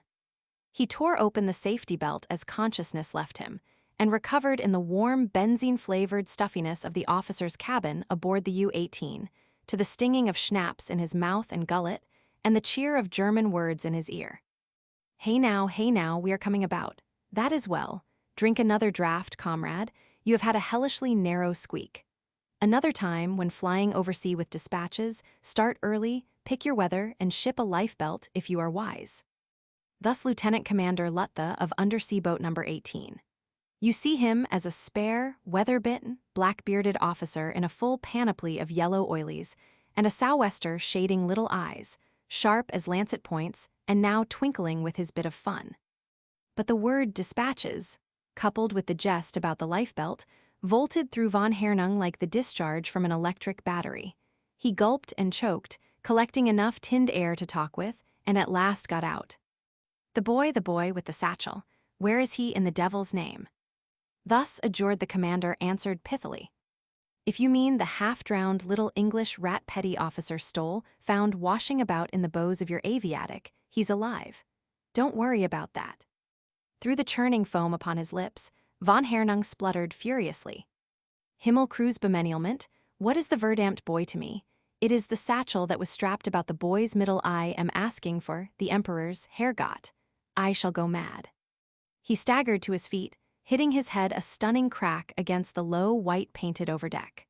The incautious reference to the Emperor electrified those who heard, squatting on the little folding bunks or kneeling on the palpitating deck of the little officer's cabin, into desperate activity. Von Hernung found himself boosted up a ladder and through a manhole, guided along a narrow, slippery catwalk, washed by the surges of the North Sea, to where a collapsible boat was being emptied of a lot of shipped salt water, and the battered wreck of the bird of war, lashed to the U-18's forward manrail, was waiting the commander's order to be finally abandoned to her fate. Chapter 35 Number 18.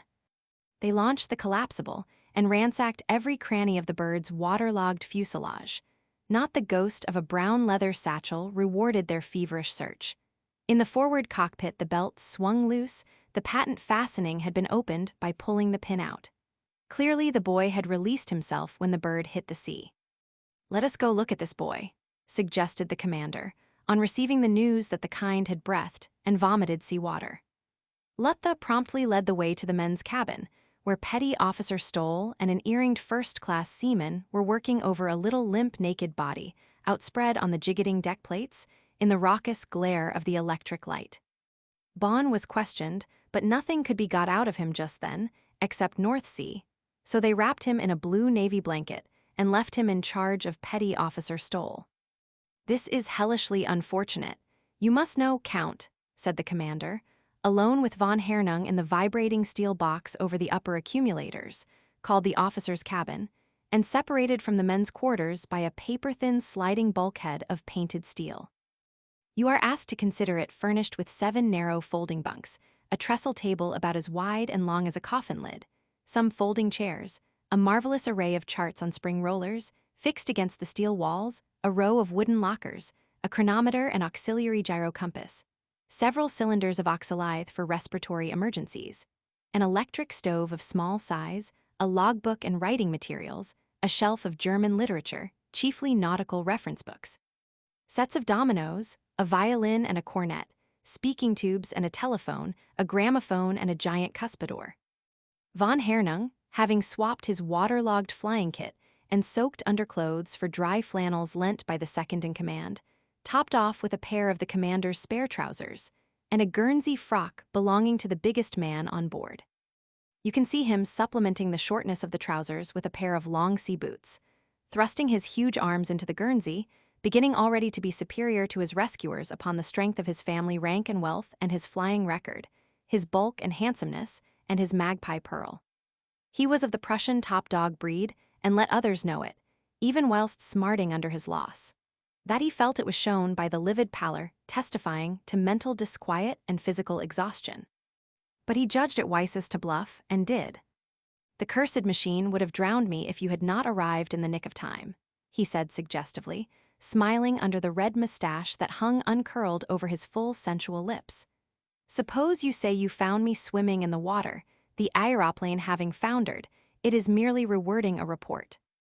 "So many thanks," returned the commander, chewing hard at an unlighted cigar, sending a jet of saliva into the cuspidor, and smiling in a wry and dubious fashion.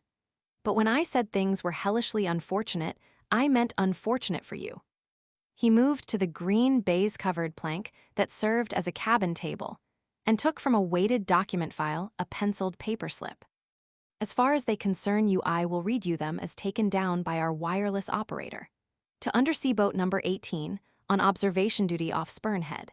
Stand by to get in touch with, act pilot, and render aid if necessary to German Imperial Secret Service messenger, crossing to Nordyke in British aeroplane.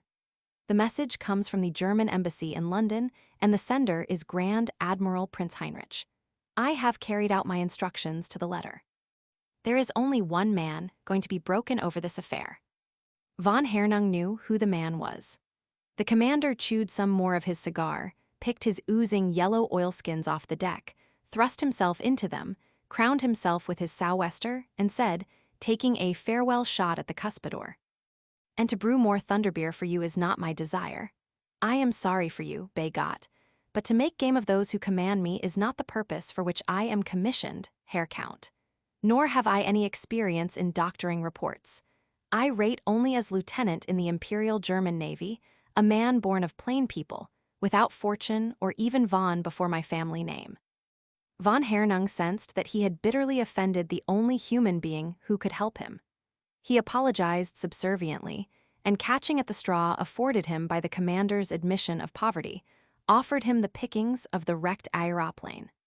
For her instruments and signaling outfit, the seats and vacuum flasks even are well worth the having, and her engine and tractor will sell for, he named the sum in marks. "There is a patent stabilizer under her belly that I reserve for Majesty.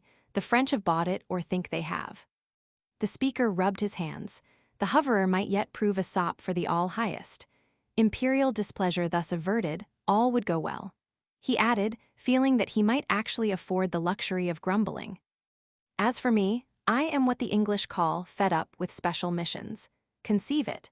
I am at a Hendon flying school, chatting with a handsome Englishwoman who has taken me for her lover, as I am waiting to get an inkling of the sort of invention the French War Ministry think worth buying for use in their service aéronautique. I am summoned by a groom of our embassy to speak to some excellencies. I follow and find myself clicking my heels before Prince Heinrich, von Moltke, and Krupp von Bohlen in an embassy autocar, to be sent off at a moment's notice in a little cranky devil of an English monoplane, with secret dispatches for the all-highest, on a journey over the North Sea. with the barometer falling and the hour past 5 meridian. That's my luck. The speaker paused for breath. Lutha said, pulling his black beard through his fingers with a crisp sound, a trick of his when in meditation. There was no time to lose, and you have a wonderful record for long-distance flying, and luck it was. If you had been of my mind, tell me, did not they give you plain instructions? Do they ever speak plainly? Von Hernung scoffed, and Lutha answered calmly. Yes, to an ordinary man who does not understand obscure language, they would have said. Lieutenant Commander Lutha, here is a brown leather satchel, with something inside it belonging to the Emperor. You will convey the satchel to Nordyke and deliver it to His Majesty's hands, and from the moment I entrust it to yours, it shall be close as your very skin to you. If you meet death upon your errand, die with it next your heart. The speaker added, with a wounding accent of irony. Perhaps that marks the difference between a plebeian and a nobleman. I would have lashed it to my body, under my clothing. You strapped it about the boy. By the way, what is the boy?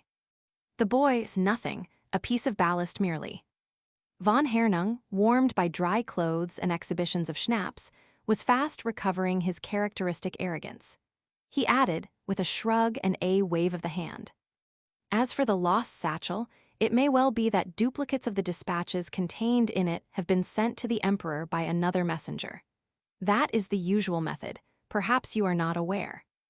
Duplicates exist, but in only one place on Earth will you find them, and that place is the London War Office. The commander pitched his cigar butt into the cuspidor, snapped the 3 stud clips that secured his yellow oilskin storm coat, and dug his piercing little eyes into von Hernung's as he asked. Have you never heard of the war engine of Robert Fouley's, the Scottish sea captain who first suggested to the British the use of steam as applied to battleships, and invented the screw propeller and the big devil knows how many other things besides the mysterious, secret weapon that Great Britain has kept hidden up her sleeve 126 years? It was offered by Fouley's, then Earl of Clanronald, in 1812 to the British government, and it frightened people like the drunken regent and the Duke of York and Lord Mulgrave into refusing it. It was offered again to their War Office at the time of their Crimean War, taken into consideration by the Duke of Newcastle and again ejected, because, gros Scott, it was too inhuman. As though a weapon that could end a war in a twinkling by sheer deadly effectiveness could be anything but a boon to mankind. Phooey! Such hypocrisy makes me vomit worse than 30 hours of submergence.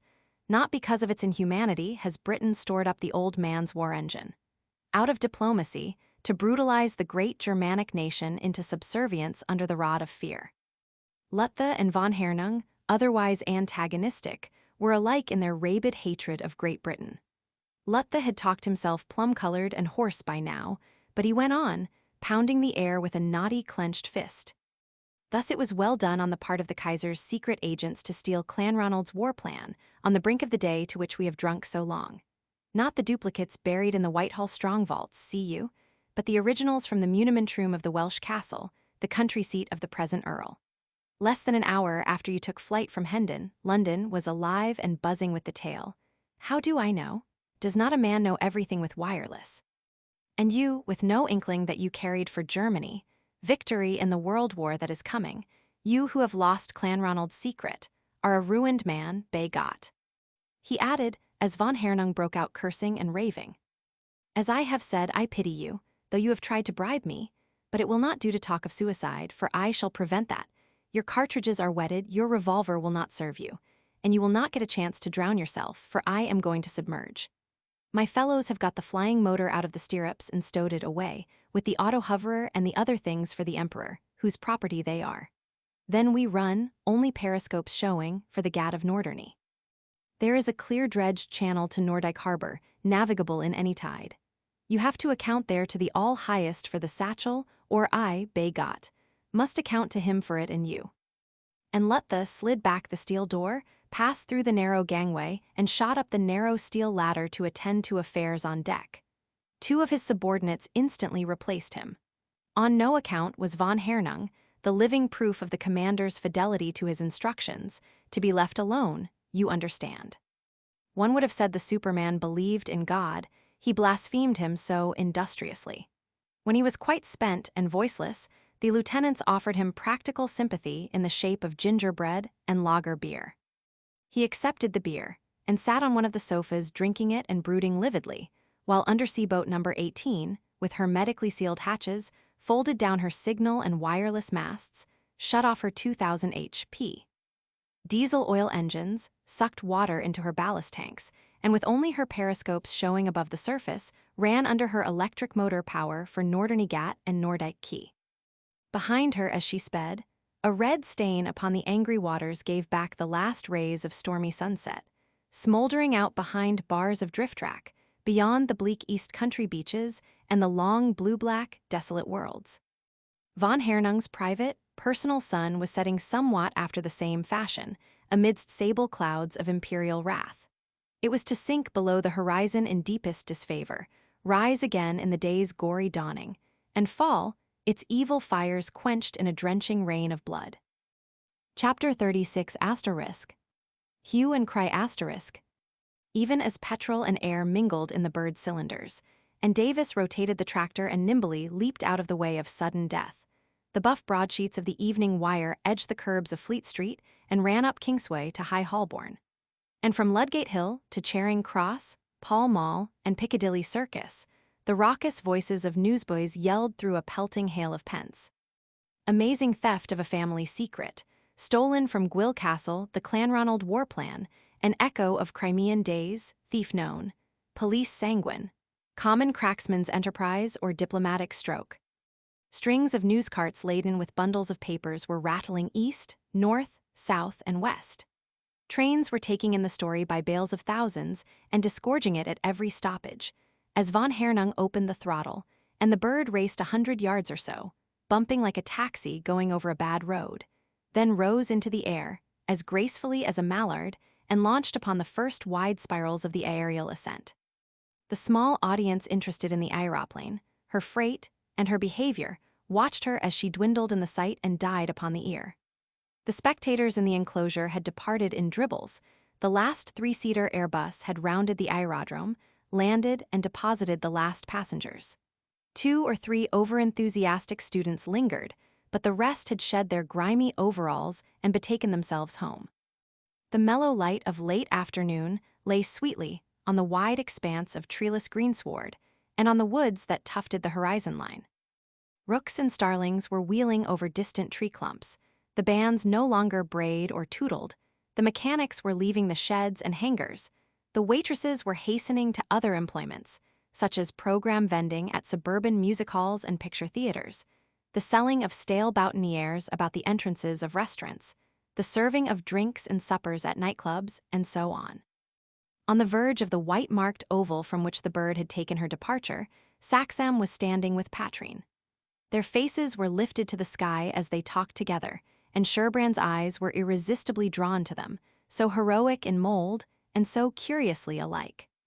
There was a puzzled line between the instructor's thick, fair eyebrows. He was ready to swear it was the same girl.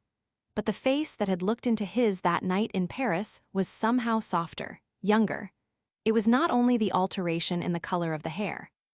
If you had taken the big, hearty, smiling young woman of the Mills Plaisirs and dipped her into a vat of hydrogen peroxide, so that not only her hair but her whole body had been bleached, you would not have accomplished such a transformation, unless the chemical had possessed the power to change the color of her mind and soul. The girl of the Mills Plaisirs had looked at you frankly and spoken to you like a pal. In that atmosphere of sexual excitement, amongst those crowds of men and women, flushed with meat and wine and the desire of sensual pleasure, she had appealed to Sherbrand like a heather-scented breeze from the north. Beautiful and big and sisterly, she had seemed to him who had no sisters. He had often wondered how she came to be in that place, but it had never occurred to him to lump her with the ordinary pleasure-seeker. He had read, more correctly than von Hernung, who believed her from the first to have bitten deep into the fruit of knowledge, purity if not ignorance, in her wide, curving smile, and honesty in her clear, unshadowed eyes. What eyes they were, long, brilliant, blackly lashed, browny green as agate. What a wonderful voice came out of the depths of her splendid chest. The arch of her breastbone reminded you of a violoncello. How splendidly her head was set upon its column of warm, living ivory. Her firm round chin had a dint in it that the old Greek sculptor had failed to bestow upon the glorious Venus de Milos, the lady of the Isle of Music. Everything about her was planned on the scale of magnificence. 6 feet tall, she walked the earth like a goddess, or as women must have walked when the sons of light mated with the daughters of men. Thus Sherbrand, meditating on his fate to be, while destiny limped towards him in the person of an undersized telegraph clerk, whose complexion, previously pallid, had deteriorated to dirty green. He began, extending a shaky hand, from which dangled a slip of limp paper. "For you, sir." Rumball hadn't got a picklock among his tools, so he burst in the door with a number 10 spanner. "They rung us up about 20 times while he was at the job, and the message is important, sir." "I'll see, thank you, Burgeon." Sherbrand took the telegram from the jerky hand and read. "Your German acquaintance, suspected, agent robbery documents national importance. At all costs keep him until, come." The chief's name at the end was the nail that clinched the thing. But the cry of Macromby's undersized assistant was the hammer blow that drove the nail to the quick. His sharp eye, following the climbing aeroplane, had seen her flatten and swing about and leap forwards, exactly as the carrier pigeon strikes out its line of flight for home. "My God," he yelped out. "See there, blimey if the S not done us, bunked it by air to Kaiserland while I was spellin' out the screed, gone with the bird and the overing gear. My God, what S to be done?" "Shut your head on what you know," said Sherbrand's voice in the pale clerk's ear as Sherbrand's hand fell ungently on his shoulder. "You've done your best. It's not your fault if luck was on the other side." But his eyes went to the doctor's great figure standing beside the tall white shape with the hat of twinkling silver. But the boy, a sickness swirled up in him and a dizziness overtopped it. He caught at and gripped the clerk's thin shoulder to keep himself upright. "My God. How shall I break it to the doctor?" Sherbrand asked himself, "if that German fellow has carried off the boy?" "Steady-o, catch on to me, sir. Nobody's looking," said the telegraph clerk. He was a hero worshipper on a robust scale and Sherbrand his chosen deity. "This ain't our young boss jivin' in, but just his empty inside playin' tricks on him," he assured himself. To Sherbrand he said humbly, "If you'd come over to the cabin, there's hot cocoa and toke there. Grub'll steady you, if you'll excuse me taking the liberty of saying so, and you can't do nothing till he comes." The person to whom Burgeon referred had passed the entrance gates, almost before the sentence left the lips of the clerk. Now his alert, upright figure came in sight, briskly turning the corner of the restaurant, and wrought to the point of ironic merriment by the greatness of the blow that had fallen on him, Sherbrand shook off his dizziness and faintness, straightened his tall body, clapped both hands to his mouth, and gave the huntsman's view halloo. Stole away, stole away. Small cause for mirth, and yet he laughed, pointing to the dwindling speck high upon the north horizon that represented the worldly prospects of Sherbrand and a handsome sum in cash. The bird, just then entering a broad belt of gold-white mackerel cloud, was lost to view in another instant. But the chief had wheeled upon the pointing gesture, and seen, and understood. Then he was upon them, saying in accents jarred with anger, "How was this allowed to happen? You were warned, you had my wire."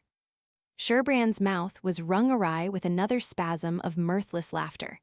He fought it back and held out the crumpled slip of paper, saying, "I did, but luck was on his side. Thanks to a relapse on Macromby's part, I got this after the bird had flown." "The bird?" The blue-gray eyes and the keen hazel met, and struck a spark between them. "The bird. He has taken French leave, or more appropriately German, by the help of your machine." Sherbrand nodded, setting his teeth grimly. The wailing voice of the pallid clerk came in like a refrain. "Ooked it, bunked, so 'elp me Jimmy Johnson, with our young governor's mono and the gyro overer," said the chief, moving sharply towards where the wireless mast straddled over the telegraph cabin. "He has adopted the only means of exit by which it was possible for him to escape. All railway stations are being watched, all highways patrolled by our agents, traveling in high-powered motor cars. We are on the lookout for him at every ocean shipping port. One road we left open, not having the means to block it, and that is the road of the Stork and the Swan. Decidedly, I might have guessed that he would play young Lochinvar after this fashion.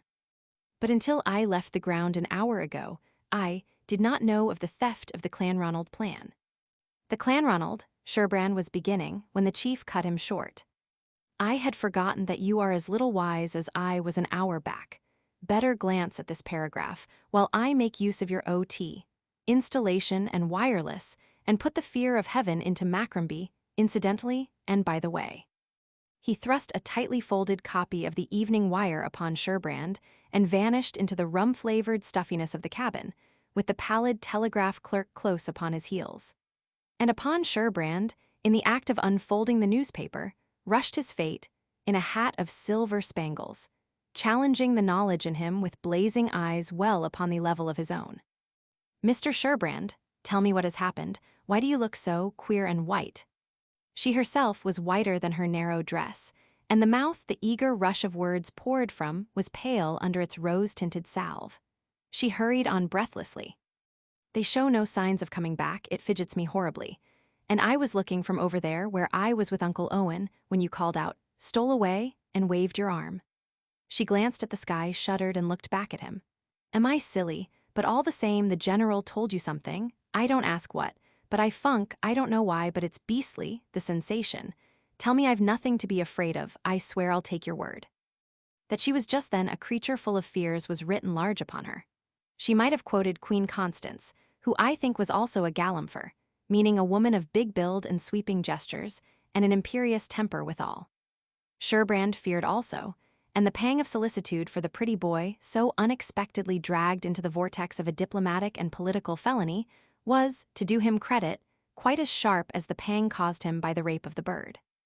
He answered, "Miss Saxham, I do not believe that there is any danger of an accident, but that there will be delay, I shall not try to disguise. The fact is—" A guttural, Teutonic voice said close at Sherbrand's shoulder, "Nadige's Fraulein will wish to return home. It is getting late, so very late. I have instructions from my master to drive the Fraulein back to her address." Sherbrand wheeled, to be confronted by the thick-set figure of the moustached and uniformed attendant who had occupied the seat beside the chauffeur of the big blue Fiat car. "Who is this?" he demanded in a look, and Patrine, her pallor drowned in a scarlet blush of horrible embarrassment, stammered, "I really haven't the least idea." "You hear," Sherbrand's tone was not pleasant. "The lady does not know you, that ought to be enough." Patrine felt herself drowning in chill waves of horror. The man persisted. "The lady is a friend of the gentleman who brought her here. I have my orders to drive the lady home in the yellow car." In his muddy eyes there flickered a leer or a menace. Patrine saw the doctor coming and flew to his side. Sherbrand said, looking sternly at the German, "You understand, your orders are nothing to the lady. She does not choose to be driven home by you." The man protested. "But my master—" Sherbrand demanded, "Who is your master?" Then a sudden light dawned upon him, and he turned and knocked sharply at the cabin door. At which the liveried attendant, as a man who finds hesitancy a double-edged weapon, wheeled in military fashion and retreated, casting a surly glance over his shoulder, and quickening his heavy footsteps to a jog-trot as the General's active person appeared at Sherbrand's side. "That man, Sir Roland." Sherbrand's slight gesture indicated the thick-set figure now getting hurriedly into the yellow derrick. He added, as the car swirled round the corner of the restaurant and vanished in the direction of the entrance gates, "Ought I to have grabbed the brute and hung on to him? He was certainly with a party of foreign-looking people who interviewed von Hernung just before he got away. You saw them." "I certainly saw them, and I agree with you that their unexpected appearance has had to do with their countryman's sudden departure," said the chief. "But to grab an orderly of the German embassy would be only less risky than grabbing a Kaiser's messenger, on suspicion of his carrying stolen war secrets in his official bag." A Kaiser's messenger. Sherbrand's mouth shaped a soundless whistle. Why, now I remember he had a dispatch case or valise with him, wouldn't hear of leaving it behind. "I dare say not," the chief's dry smile commented. Sherbrand went on. "I developed muscle in persuading him to let it go in the observer's cockpit for fear of it fouling the warping controls. No wonder he stuck to it. War secrets. It is plain you haven't glanced at the Evening Wire. It tells the story rather pithily, beginning with an outbreak of fire on Tuesday night at Gwyll Castle, Denbigh, caused by a short circuit in the electric lighting apparatus of the North Tower. He went on,